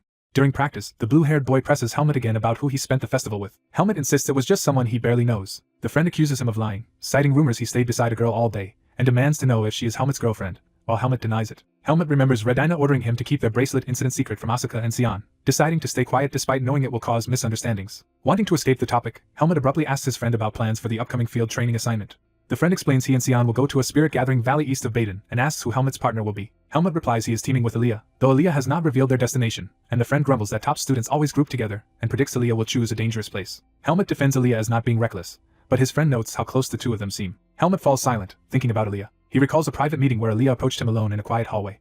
In that memory, Aaliyah nervously says she wants Helmut to go somewhere with her. Blushing, Aaliyah asks for Helmut's help as her partner for the field assignment. Later, on the road, Aaliyah reveals that their destination is the dungeon of the legendary mage Lamphion. Helmut reacts with puzzled surprise. As they hike through the forest, Aaliyah explains that such dungeons are subspaces full of deadly traps where eccentric mages hide the fruits of their research. She adds that Lamphion died without disciples, so his research is priceless and unattached to any successor. Helmut asks if they are effectively stealing that research, and Aaliyah frames it instead as a qualification test to inherit the great mage's knowledge. Helmut, ignorant of magic theory, asks what role he is supposed to play. Aaliyah says she can handle most traps herself, but notes that entire mage associations normally attack such places, so conquering the dungeon with just the two of them will be difficult. The narration shows how dungeons are usually raided by large armed groups facing powerful magical barriers.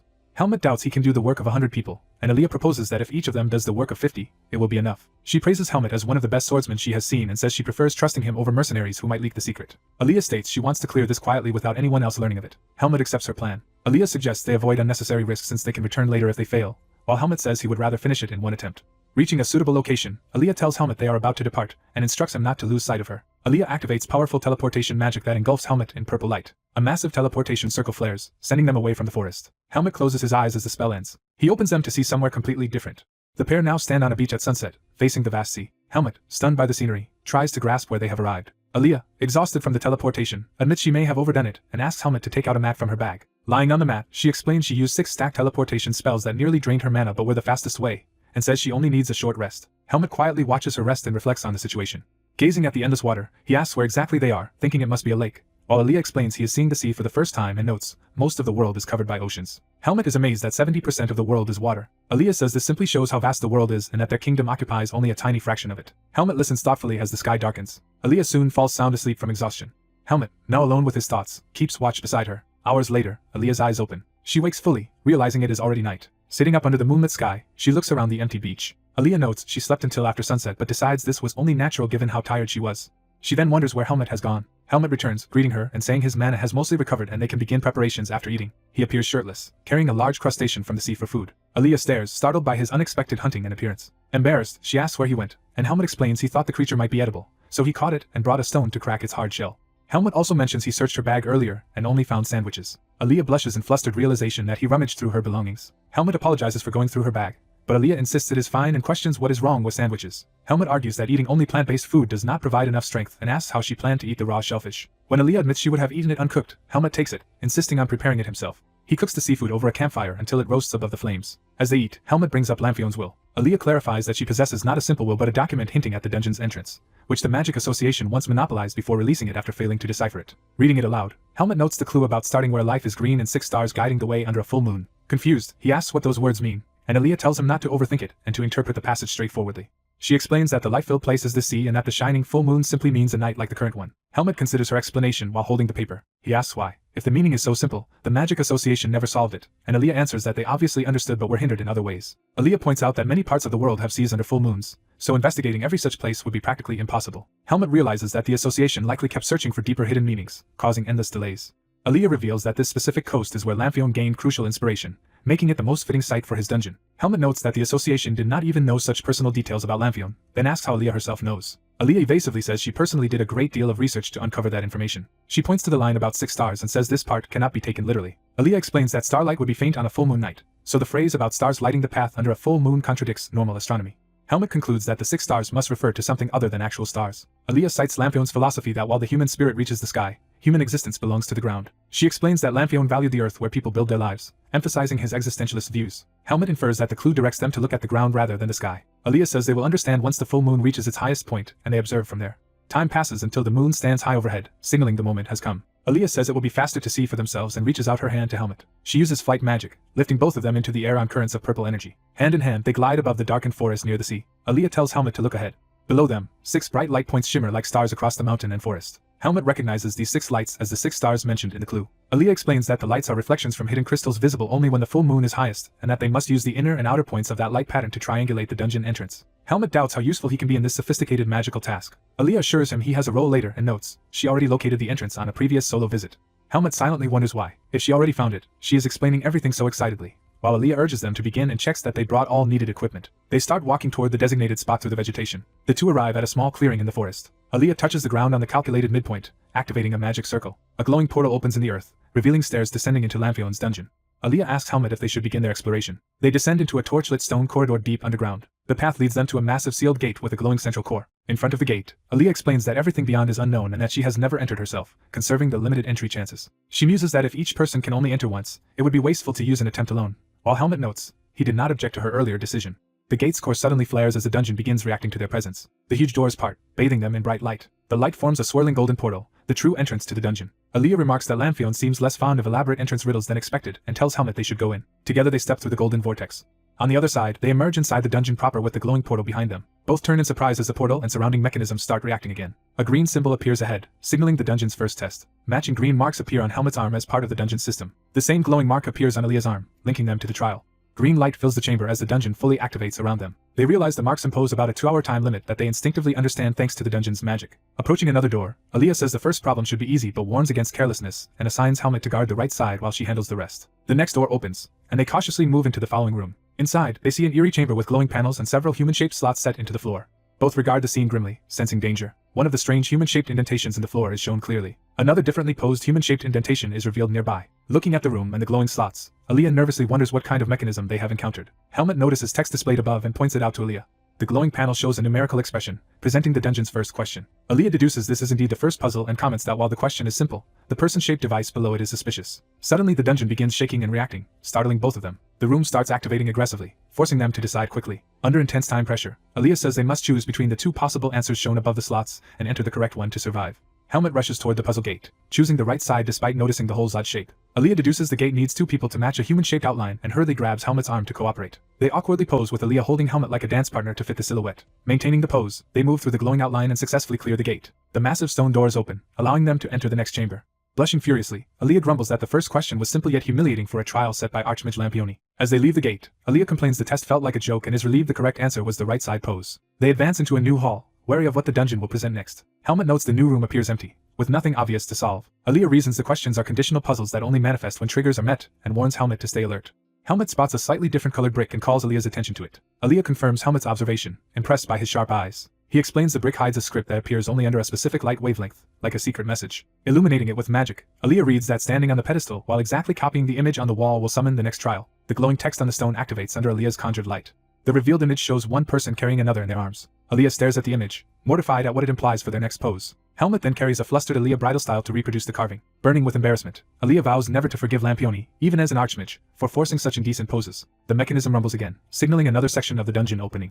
Another set of doors finishes activating behind the two as they prepare for more trials. Helmet observes they cleared 5 problems in about 30 minutes and asks Aaliyah if the pace is manageable, while Aaliyah still trembles. Remembering all the forced intimate poses, Aaliyah swears repeatedly to kill Lampione, even posthumously. Aaliyah suddenly realizes something is strange, noting every puzzle so far has required exactly 2 people despite dungeons often being cleared by many. He concludes it is as if the dungeon knows there are exactly 2 entrants.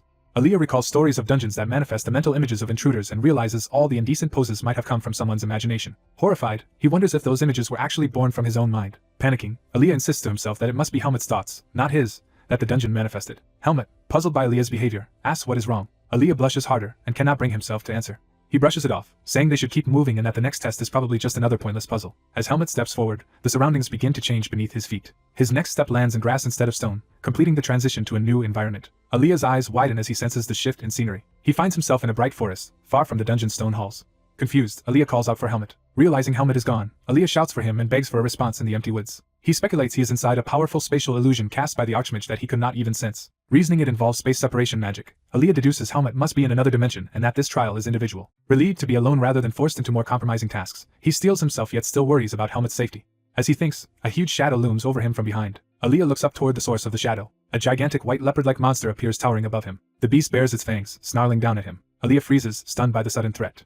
Meanwhile, Helmet's foot appears in a different, cloudy realm, showing he too has been transported. Helmet walks alone through a monochrome sea of clouds. Noticing the changed scenery and Aaliyah's disappearance, he realizes he must be in a magical space alone. He reasons this is another dungeon test that separates them, but trusts that capable Mage Aaliyah can handle himself. Helmet then wonders what he is supposed to do in this empty place. He pauses as something unexpected catches his attention. A distant, long-haired figure appears ahead through the mist. The silhouette of the long-haired person grows clearer against the clouds. Seeing her more clearly, Helmet wonders who the woman is. The woman turns slightly, her long hair and profile coming into view.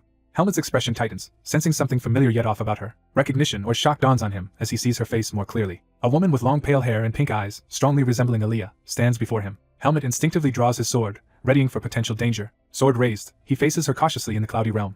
He observes she looks like Aaliyah but realizes she is someone else and demands to know her identity. The woman's lips part as if to speak. In tears, she addresses Aaliyah by name, saying she cannot undo what she has done even if Aaliyah hates her. Helmet stays on guard but listens intently to her emotional confession. His eyes narrow, fully focused on her words.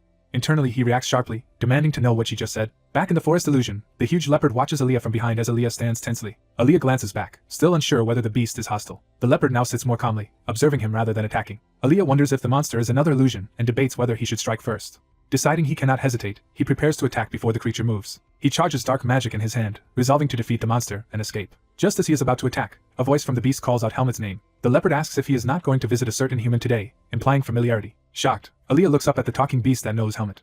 The scene clarifies. The huge leopard stands peacefully beside him rather than threatening him. Aaliyah panics at the realization that this intelligent monster just addressed him as Helmet. The leopard, puzzled by Aaliyah's blank stare, asks if a human is causing him trouble. Aaliyah hears himself calmly answer that training is tough but that human does not torment him. He realizes in horror that his mouth is moving and speaking on its own. The leopard watches him, attentive and concerned. The beast questions whether he really wants to leave the forest, warning that the human world values more than strength and doubting he could be happy there. Aaliyah clutches his chest, hearing these heartfelt words come from his own mouth, as if he were Helmut. The leopard apologizes, acknowledging Helmut's firm resolve and asking him to forget the warning. Regaining composure, Aaliyah analyzes that this monster is intelligent, non-hostile to humans, and inexplicably knows him as Helmut. He wonders if this is a staged scenario and tries to grasp what test involves leaving the forest. The leopard says the human should pass by soon and tells Helmut to do his best before departing. Aaliyah repeats the words that human in confusion, trying to understand whom the beast meant. He watches the leopard walk away, then turns as footsteps approach from the opposite direction. A rugged man with white hair, carrying a bucket and a sword at his hip, appears on the forest path before him. The man addresses him as Helmut and tells him to follow, saying there is much work to do. Aaliyah automatically calls him Darien, recognizing the name. Shocked that his mouth moved on its own again, Aaliyah realizes if this man is Darien then something significant is being reenacted. He recalls Darien as the famed divine swordsman and commander of the Baysore Knight Order. Aaliyah notices Darien's sword and recognizes it as the same type Helmut carries. This matching weapon deepens Aaliyah's suspicion and curiosity. He begins piecing together the implications of Helmut's sword and background. Comparing Darien and Helmut, Aaliyah links the identical swords and Helmut's veteran reactions to monsters, questioning what this illusion truly represents. He wonders if this is not an artificial dungeon scenario at all but rather Helmut's own memory. Simultaneously, in Helmut's cloudy realm, he watches the Aaliyah-like woman standing before him as if reliving a separate memory. The woman tearfully apologizes to Aaliyah by name over and over. Helmut reasons that she resembles Aaliyah and knows him, so she must be a relative, likely part of Aaliyah's family. He starts to ask her directly who she is. Before he can finish, a surge of power erupts and the scene begins to violently change around him. Helmut is flung through the blast as the memory warps into chaos. He opens his eyes amid flames, his appearance now younger with orange hair as if inhabiting someone else's past. He sees a large building engulfed in fire, realizing he is witnessing a fiery catastrophe. Turning, he surveys the burning surroundings, fully immersed in the memory. He spots robed figures before the inferno and identifies their attire as that of Lumen priests. Sensing no real divine power, he concludes it is a magical illusion and wonders what the woman is actually burning. A sudden recognition hits him as he realizes he has seen this tragic scene before. He identifies the burning house as Aaliyah's childhood home and notices two bodies dying in front of it. The flames consume the bodies at the priest's feet, emphasizing the brutality of the event. Tears pour from Helmut's eyes, though he senses the grief is not truly his own. Realizing the crying is foreign to him, he understands these tears belong to someone else. He feels a twisting pain in his chest and overwhelming sorrow that clearly are not his emotions. He understands that the anguish flooding him is Aaliyah's, tied to her childhood trauma. The priests order each other to find another girl, vowing to eradicate the bloodline of the temple's traitor Haika. Before one priest can move, a blade suddenly cleaves into him. Helmut, acting within the memory, cuts down the priest with a swift sword strike. A torrent of purple magic blasts through the remaining priests in a violent counterattack. Helmut's body is riddled with glowing wounds as he is struck repeatedly by hostile magic. His eyes glow with uncanny power as he endures, revealing an inhuman resilience. The Aaliyah-like woman unleashes more destructive magic, fighting to protect the child. Helmut looks at the magical sigils on his own hand, assessing his condition amid the aftermath. He gazes ahead, grimly resolved despite the devastation around him. He sees the woman embracing a crying young Aaliyah in front of the blazing ruins. Helmut deduces that this woman must be Haika, Aaliyah's grandmother and teacher who passed on her magic. He notes that Haika is now Aaliyah's only remaining family member. Concluding this scene is genuinely Aaliyah's memory rather than a fabrication, Helmut wonders how the dungeon is showing it to him. Aaliyah realizes that if he can witness her memories, then something more must be possible. She reasons that since the dungeon can read the memories of those trapped, and both of them are under the same spell, Aaliyah and Helmut simultaneously realize that each of them must be seeing the other's past. Time and scenery shift, indicating entry into a memory of the distant past. A younger Helmut appears, looking back anxiously in this memory world. Young Helmut speaks with Darien, who asks if he forgot something, and Helmut stammers a denial. Aaliyah, in Helmut's body, tries to focus on clearing the trial but is preoccupied with what Helmut might learn from her memories. Darien silently observes Helmut with a serious, thoughtful expression. Darien asks Helmut if the talking cat said something, noticing Helmut looks uncertain, and Helmut is startled. Aaliyah reveals to Darien that she is not actually Helmut and formally addresses him as the divine swordsman. Darien returns inside and sits sharpening his sword, unfazed by her claim. Aaliyah notes his lack of response and concludes he only reacts to things Helmut would genuinely say. Taking that into account, she asks, as Helmut, whether he truly has to leave the forest. Darien's back is shown as he continues working, not yet replying. Aaliyah is frustrated that even this indirect question got no answer and reflects that asking the exact location outright would be too blunt. She organizes the clues so far, recalling the talking demonic beast familiar with Helmut, and that Helmut has lived in this forest for a long time. She infers this long stay explains Helmut's experience fighting demonic beasts, yet remembers that he always said he wanted to leave. Therefore, she concludes Helmut is not in the forest by choice and wonders if something about the forest's size or nature prevents his escape. She also finds it odd that such a powerful divine swordsman lives here and muses that Helmut's sword teacher was never ordinary. Darien approaches her slowly, prompting her to watch him warily. He stands before her with his large sword, making her brace for what comes next. Darien calmly instructs Helmut to try lifting the sword. Aaliyah, in Helmut's body, takes the weapon and tests its weight in her hands. Outside, she hefts the sword, surprised she can actually raise it despite its size. Darien remarks that Helmut is still too small and jokingly wishes he could grow as fast as a beast. Darien gazes at Helmut with a faint, almost fond smile. Aaliyah, feeling Helmut's emotions, blushes as she looks back at Darien. She reflects that despite being surrounded by huge beasts and a legendary swordsman, she felt unexpectedly at ease here. She realizes that although Helmut longed to leave, this dangerous forest and its inhabitants must also be precious to him. Darien praises Helmut's luck and survival in the forest of roots and suggests he might even break through the divine barrier one day, which makes Aaliyah reconsider the implications. Aaliyah's expression stiffens as she senses she has overlooked something important. The view of the misty forest returns as she focuses on the name she just heard. She recognizes with shock that this place is called the Forest of Roots. The sword slips from her grasp and clatters to the floor as the realization hits. Aaliyah stares at her trembling hands in horror, fully grasping the meaning. She berates herself for not connecting it sooner, admitting she subconsciously avoided acknowledging the truth. She concludes that any human baby abandoned in the forest of roots must have been born with the forbidden seed of darkness. Panicking, Aaliyah turns to Darien and demands to know if Helmet's forest is really that cursed place. Before she can finish, a violent magical force yanks her away, causing Helmet's body to reel. A swirl of images rushes past Aaliyah as she is thrown through Helmet's and Darien's memories and the dungeon's magic. In that torrent she hears a memory of someone telling Helmet that his strange feelings mean he is gradually becoming human. In another memory, Helmet resolves that he must go beyond the forest of roots. Aaliyah snaps out of the visions, gasping as she awakens in a new, eerie space. She finds herself kneeling in a vast stone chamber dominated by towering statues and a central altar. Dazed, she asks aloud what this strange place is. A large hand suddenly reaches toward her, startling her. Helmet appears and offers his hand, addressing Aaliyah by name. Recognizing him, Aaliyah says Helmet's name in relief. Once she stands, Helmet comments that he arrived only moments ago and asks when she got there. Aaliyah, still shaken, asks if Helmet also witnessed something in the trial. Helmet quietly confirms that he did. He then notes that the hourglass indicator is still running, so the dungeon's test likely is not finished yet. Helmet turns his back, considering what to do next as the chamber looms around them. Aaliyah privately marvels that Helmet seems unbothered despite them having seen each other's painful pasts. They examine the chamber, noticing only 2 giant statues and a mysterious central structure. Helmet identifies the stone structure as an altar used for ritual offerings. Aaliyah reflects that something seems off, since this dungeon functions as Lamphion's tomb yet lacks records or a coffin. Only this altar. She reaches out and places her hand on the altar to test her theory. The altar erupts with blinding light, violently reacting to her touch. Aaliyah is hurled forward by the activation, shouting in surprise as the magic engulfs her. A powerful vortex of energy wraps around Aaliyah and Helmet, drawing them into its depths. From the altar's light emerges the glowing spirit of an elderly mage with a long braided beard. The apparition addresses Aaliyah, recognizing her as the mage who has cleared his trial. He muses that even after his long life, the world still surprises him and notes that only 2 people have ever cleared his dungeon. One of them this unexpectedly beautiful young mage. Aaliyah stammers, confirming that this spirit is indeed Lamphion. Lamphion affirms his identity, and says he has come personally to guide her through the dungeon's final trial. Helmet, feeling sidelined, complains that he is being ignored. Lamphion apologizes lightly but explains that only one, the most exceptional mage, can complete the final trial. With a snap of his fingers he prepares to begin that final test. A surge of power slams into Aaliyah, sending her flying toward Lamphion.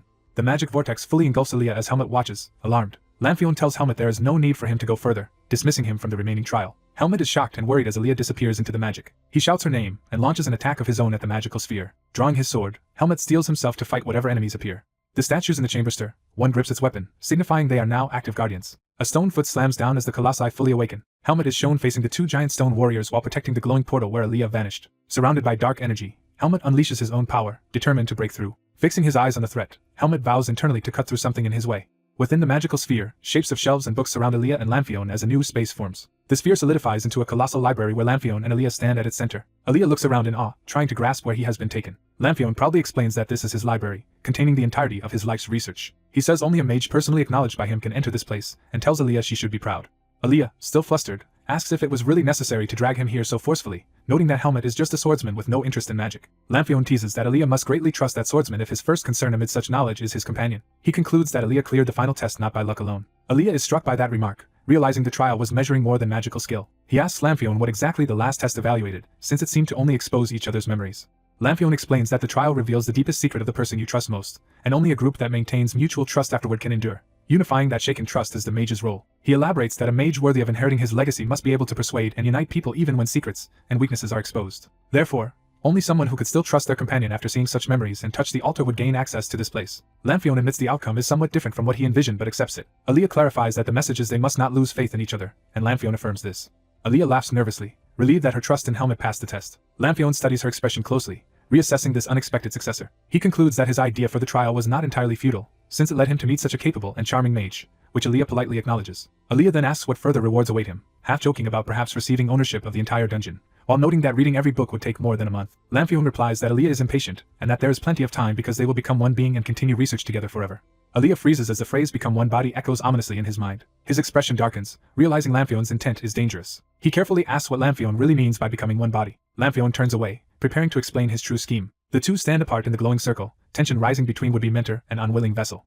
Aaliyah abruptly gathers mana in his fist, ready to fight if necessary. Both unleash magic simultaneously, Lamphion initiating a ritual while Aaliyah instinctively resists. Aaliyah is bound by luminous lines of magic and feels the ritual about to overtake him. He realizes with alarm that his own spellcasting is being sealed and he cannot activate any magic. Lamphion, speaking calmly, explains that he always regretted the shortness of human life compared with the endless path of study. He complains that even with life-extending magic he might die before finishing his research, but obtaining a young body would solve that problem. He gazes at Aaliyah with a calculating look, fully revealing his obsession. Aaliyah accuses him of trying to steal another person's body to prolong his life and wonders if this is black magic. Lamphion indignantly denies practicing crude black arts, claiming instead that his method is a refined soul transfer technique of his own invention. He assures Aaliyah he will feel no pain and calls donating his body an honor, since it will let Lamphion reach the true principles of magic.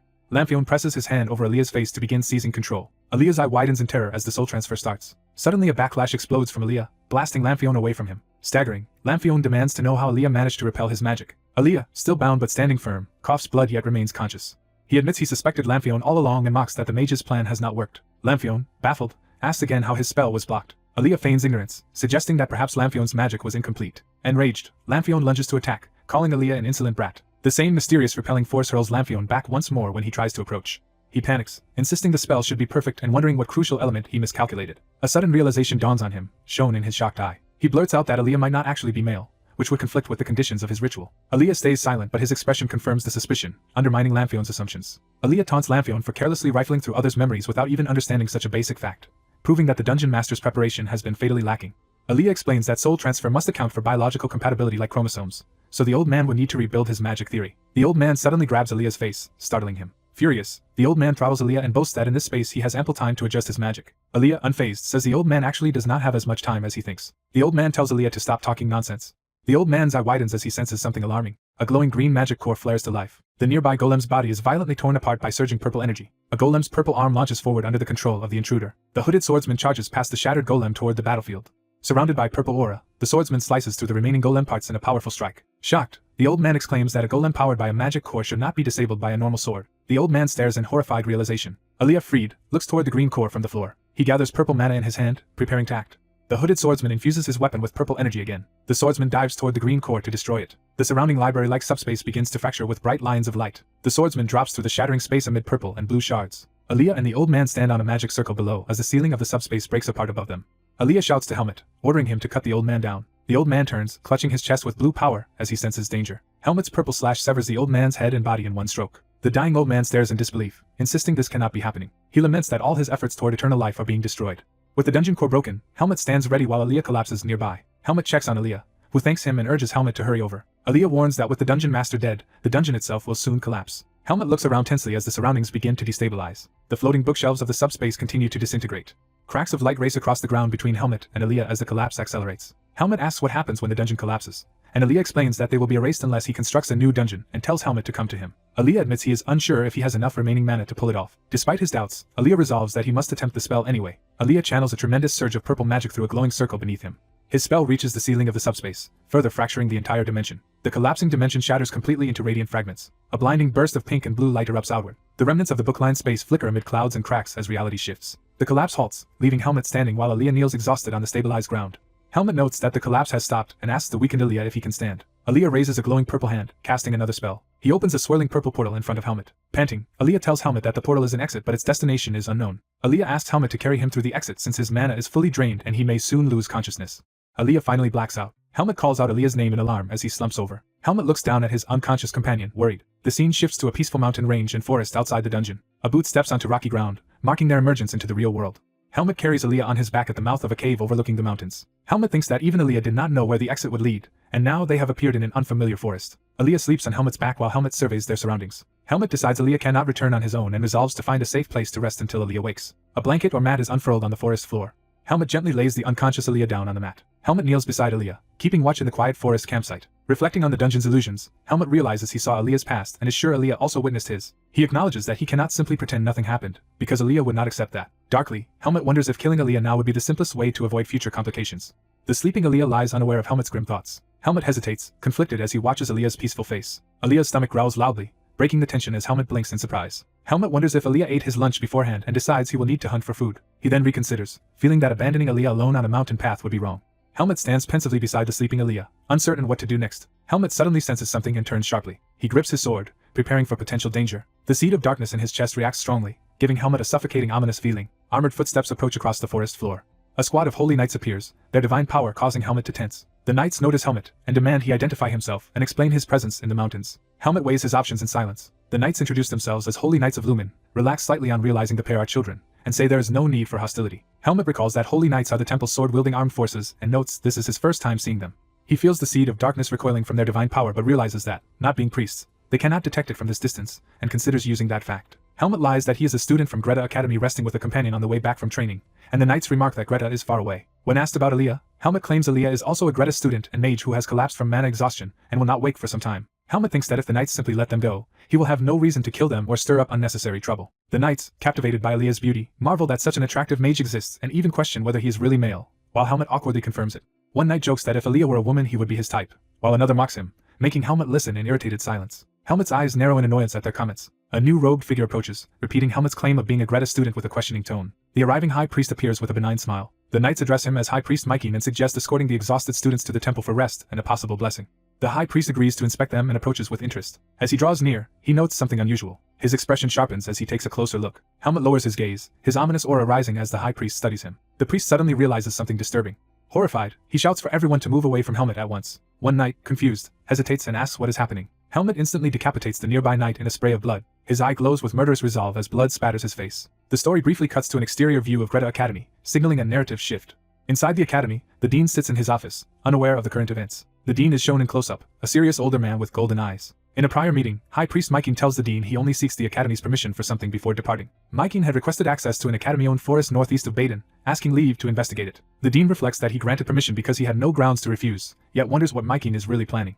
He worries privately about Mikeen's intentions and hopes nothing troublesome happens. Returning to the forest present, we see Helmut standing over a dead knight with sword drawn while Mikeen and other knights face him. Narration introduces High Priest Alexander Mikeen as a widely respected, seemingly devout and upright religious leader. It then reveals that in reality Mikeen is a corrupt man driven by lust for other men. The narration explains he came to this forest suspecting Greta Academy was hiding something here, making his encounter with Helmut and Aaliyah coincidental. When he first saw Aaliyah lying there, Mikeen's attention was immediately drawn to the boy. His initial reaction was a dark desire to take possession of the beautiful Aaliyah. However, that lustful impulse was suddenly overshadowed by something else. His eyes shifted as he sensed a more pressing threat. He realized Helmut embodied something that should not exist in this place.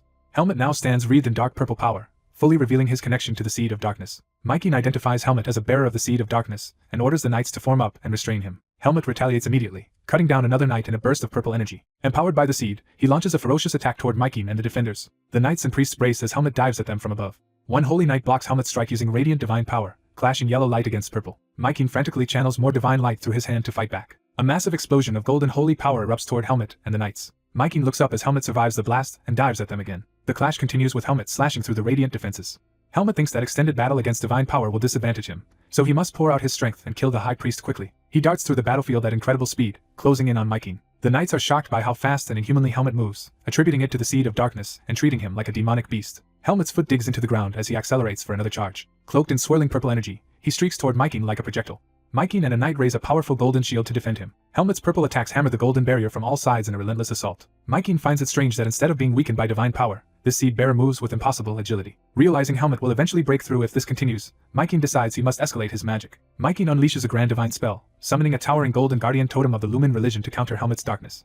The dark-haired swordsman desperately blocks a powerful glowing attack while being restrained. An older man observes with a troubled, intent expression. A pale boy with light hair lies unconscious and unaware. A high priest orders his knights to focus their assault on the mage. The mage's eye flares purple as he reacts in alarm. Armored knights charge across the clearing toward the sleeping mage. The mage dashes forward through the forest to intercept the attackers. The light-haired boy continues sleeping peacefully, exposed and defenseless. Blood splatters on the sleeping boy's cheek, hinting at nearby violence. The mage cuts down the knights around the fallen boy to protect him. Though wounded in the torso, the mage blocks another sword strike head-on. Surrounded on both sides, the mage raises his blade to withstand their combined blows. Multiple knights clash with the lone mage in a chaotic melee. The mage is besieged from all directions, trading furious sword strikes with the knights. A blinding golden explosion erupts as a holy attack collides with the mage. The mage endures the searing blast, grimacing in pain. He staggers yet continues to block another charging knight's strike. Exhausted and bleeding, the mage pants heavily as the fight wears him down. The narrator recalls a dungeon vision of Aaliyah's past, where Aaliyah wept because his grandmother Heike was condemned as a temple traitor. The vision shows young Aaliyah studying beside Heike, who quietly watches over him. The narration explains that Aaliyah's parents were killed, he alone survived under Heike's care, and this tragic childhood birthed his hatred of the temple. The protagonist reflects that although Aaliyah first just helped with an exam, unlike other friends Aaliyah gradually became special to him. He wonders why Aaliyah, out of everyone, is the only one who feels truly important to him. He concludes that the dungeon vision of Aaliyah's past is what revealed the reason. Remembering this, he hopes that perhaps Aaliyah might also be able to accept his own hidden past. He admits he could not reveal that past even to Luke Yeager, doubting whether Luke would understand his desire to stay human. As the battle continues, a dark purple power cracks open in the mage's chest and begins to surge out. The narrator realizes he has not yet asked Aaliyah whether Aaliyah could truly accept him. The high priest insults the mage for surviving so long but declares that the mage has finally reached his limit. Pushed to the brink, the mage erupts with overwhelming purple energy that engulfs the surrounding knights. The high priest stares ahead in shock as the dark energy rises before him. Close up, the high priest sweats and trembles in fear at what he sees. Consumed by the unleashed power, the mage's eyes glow and veins darken as he insists that he cannot stop.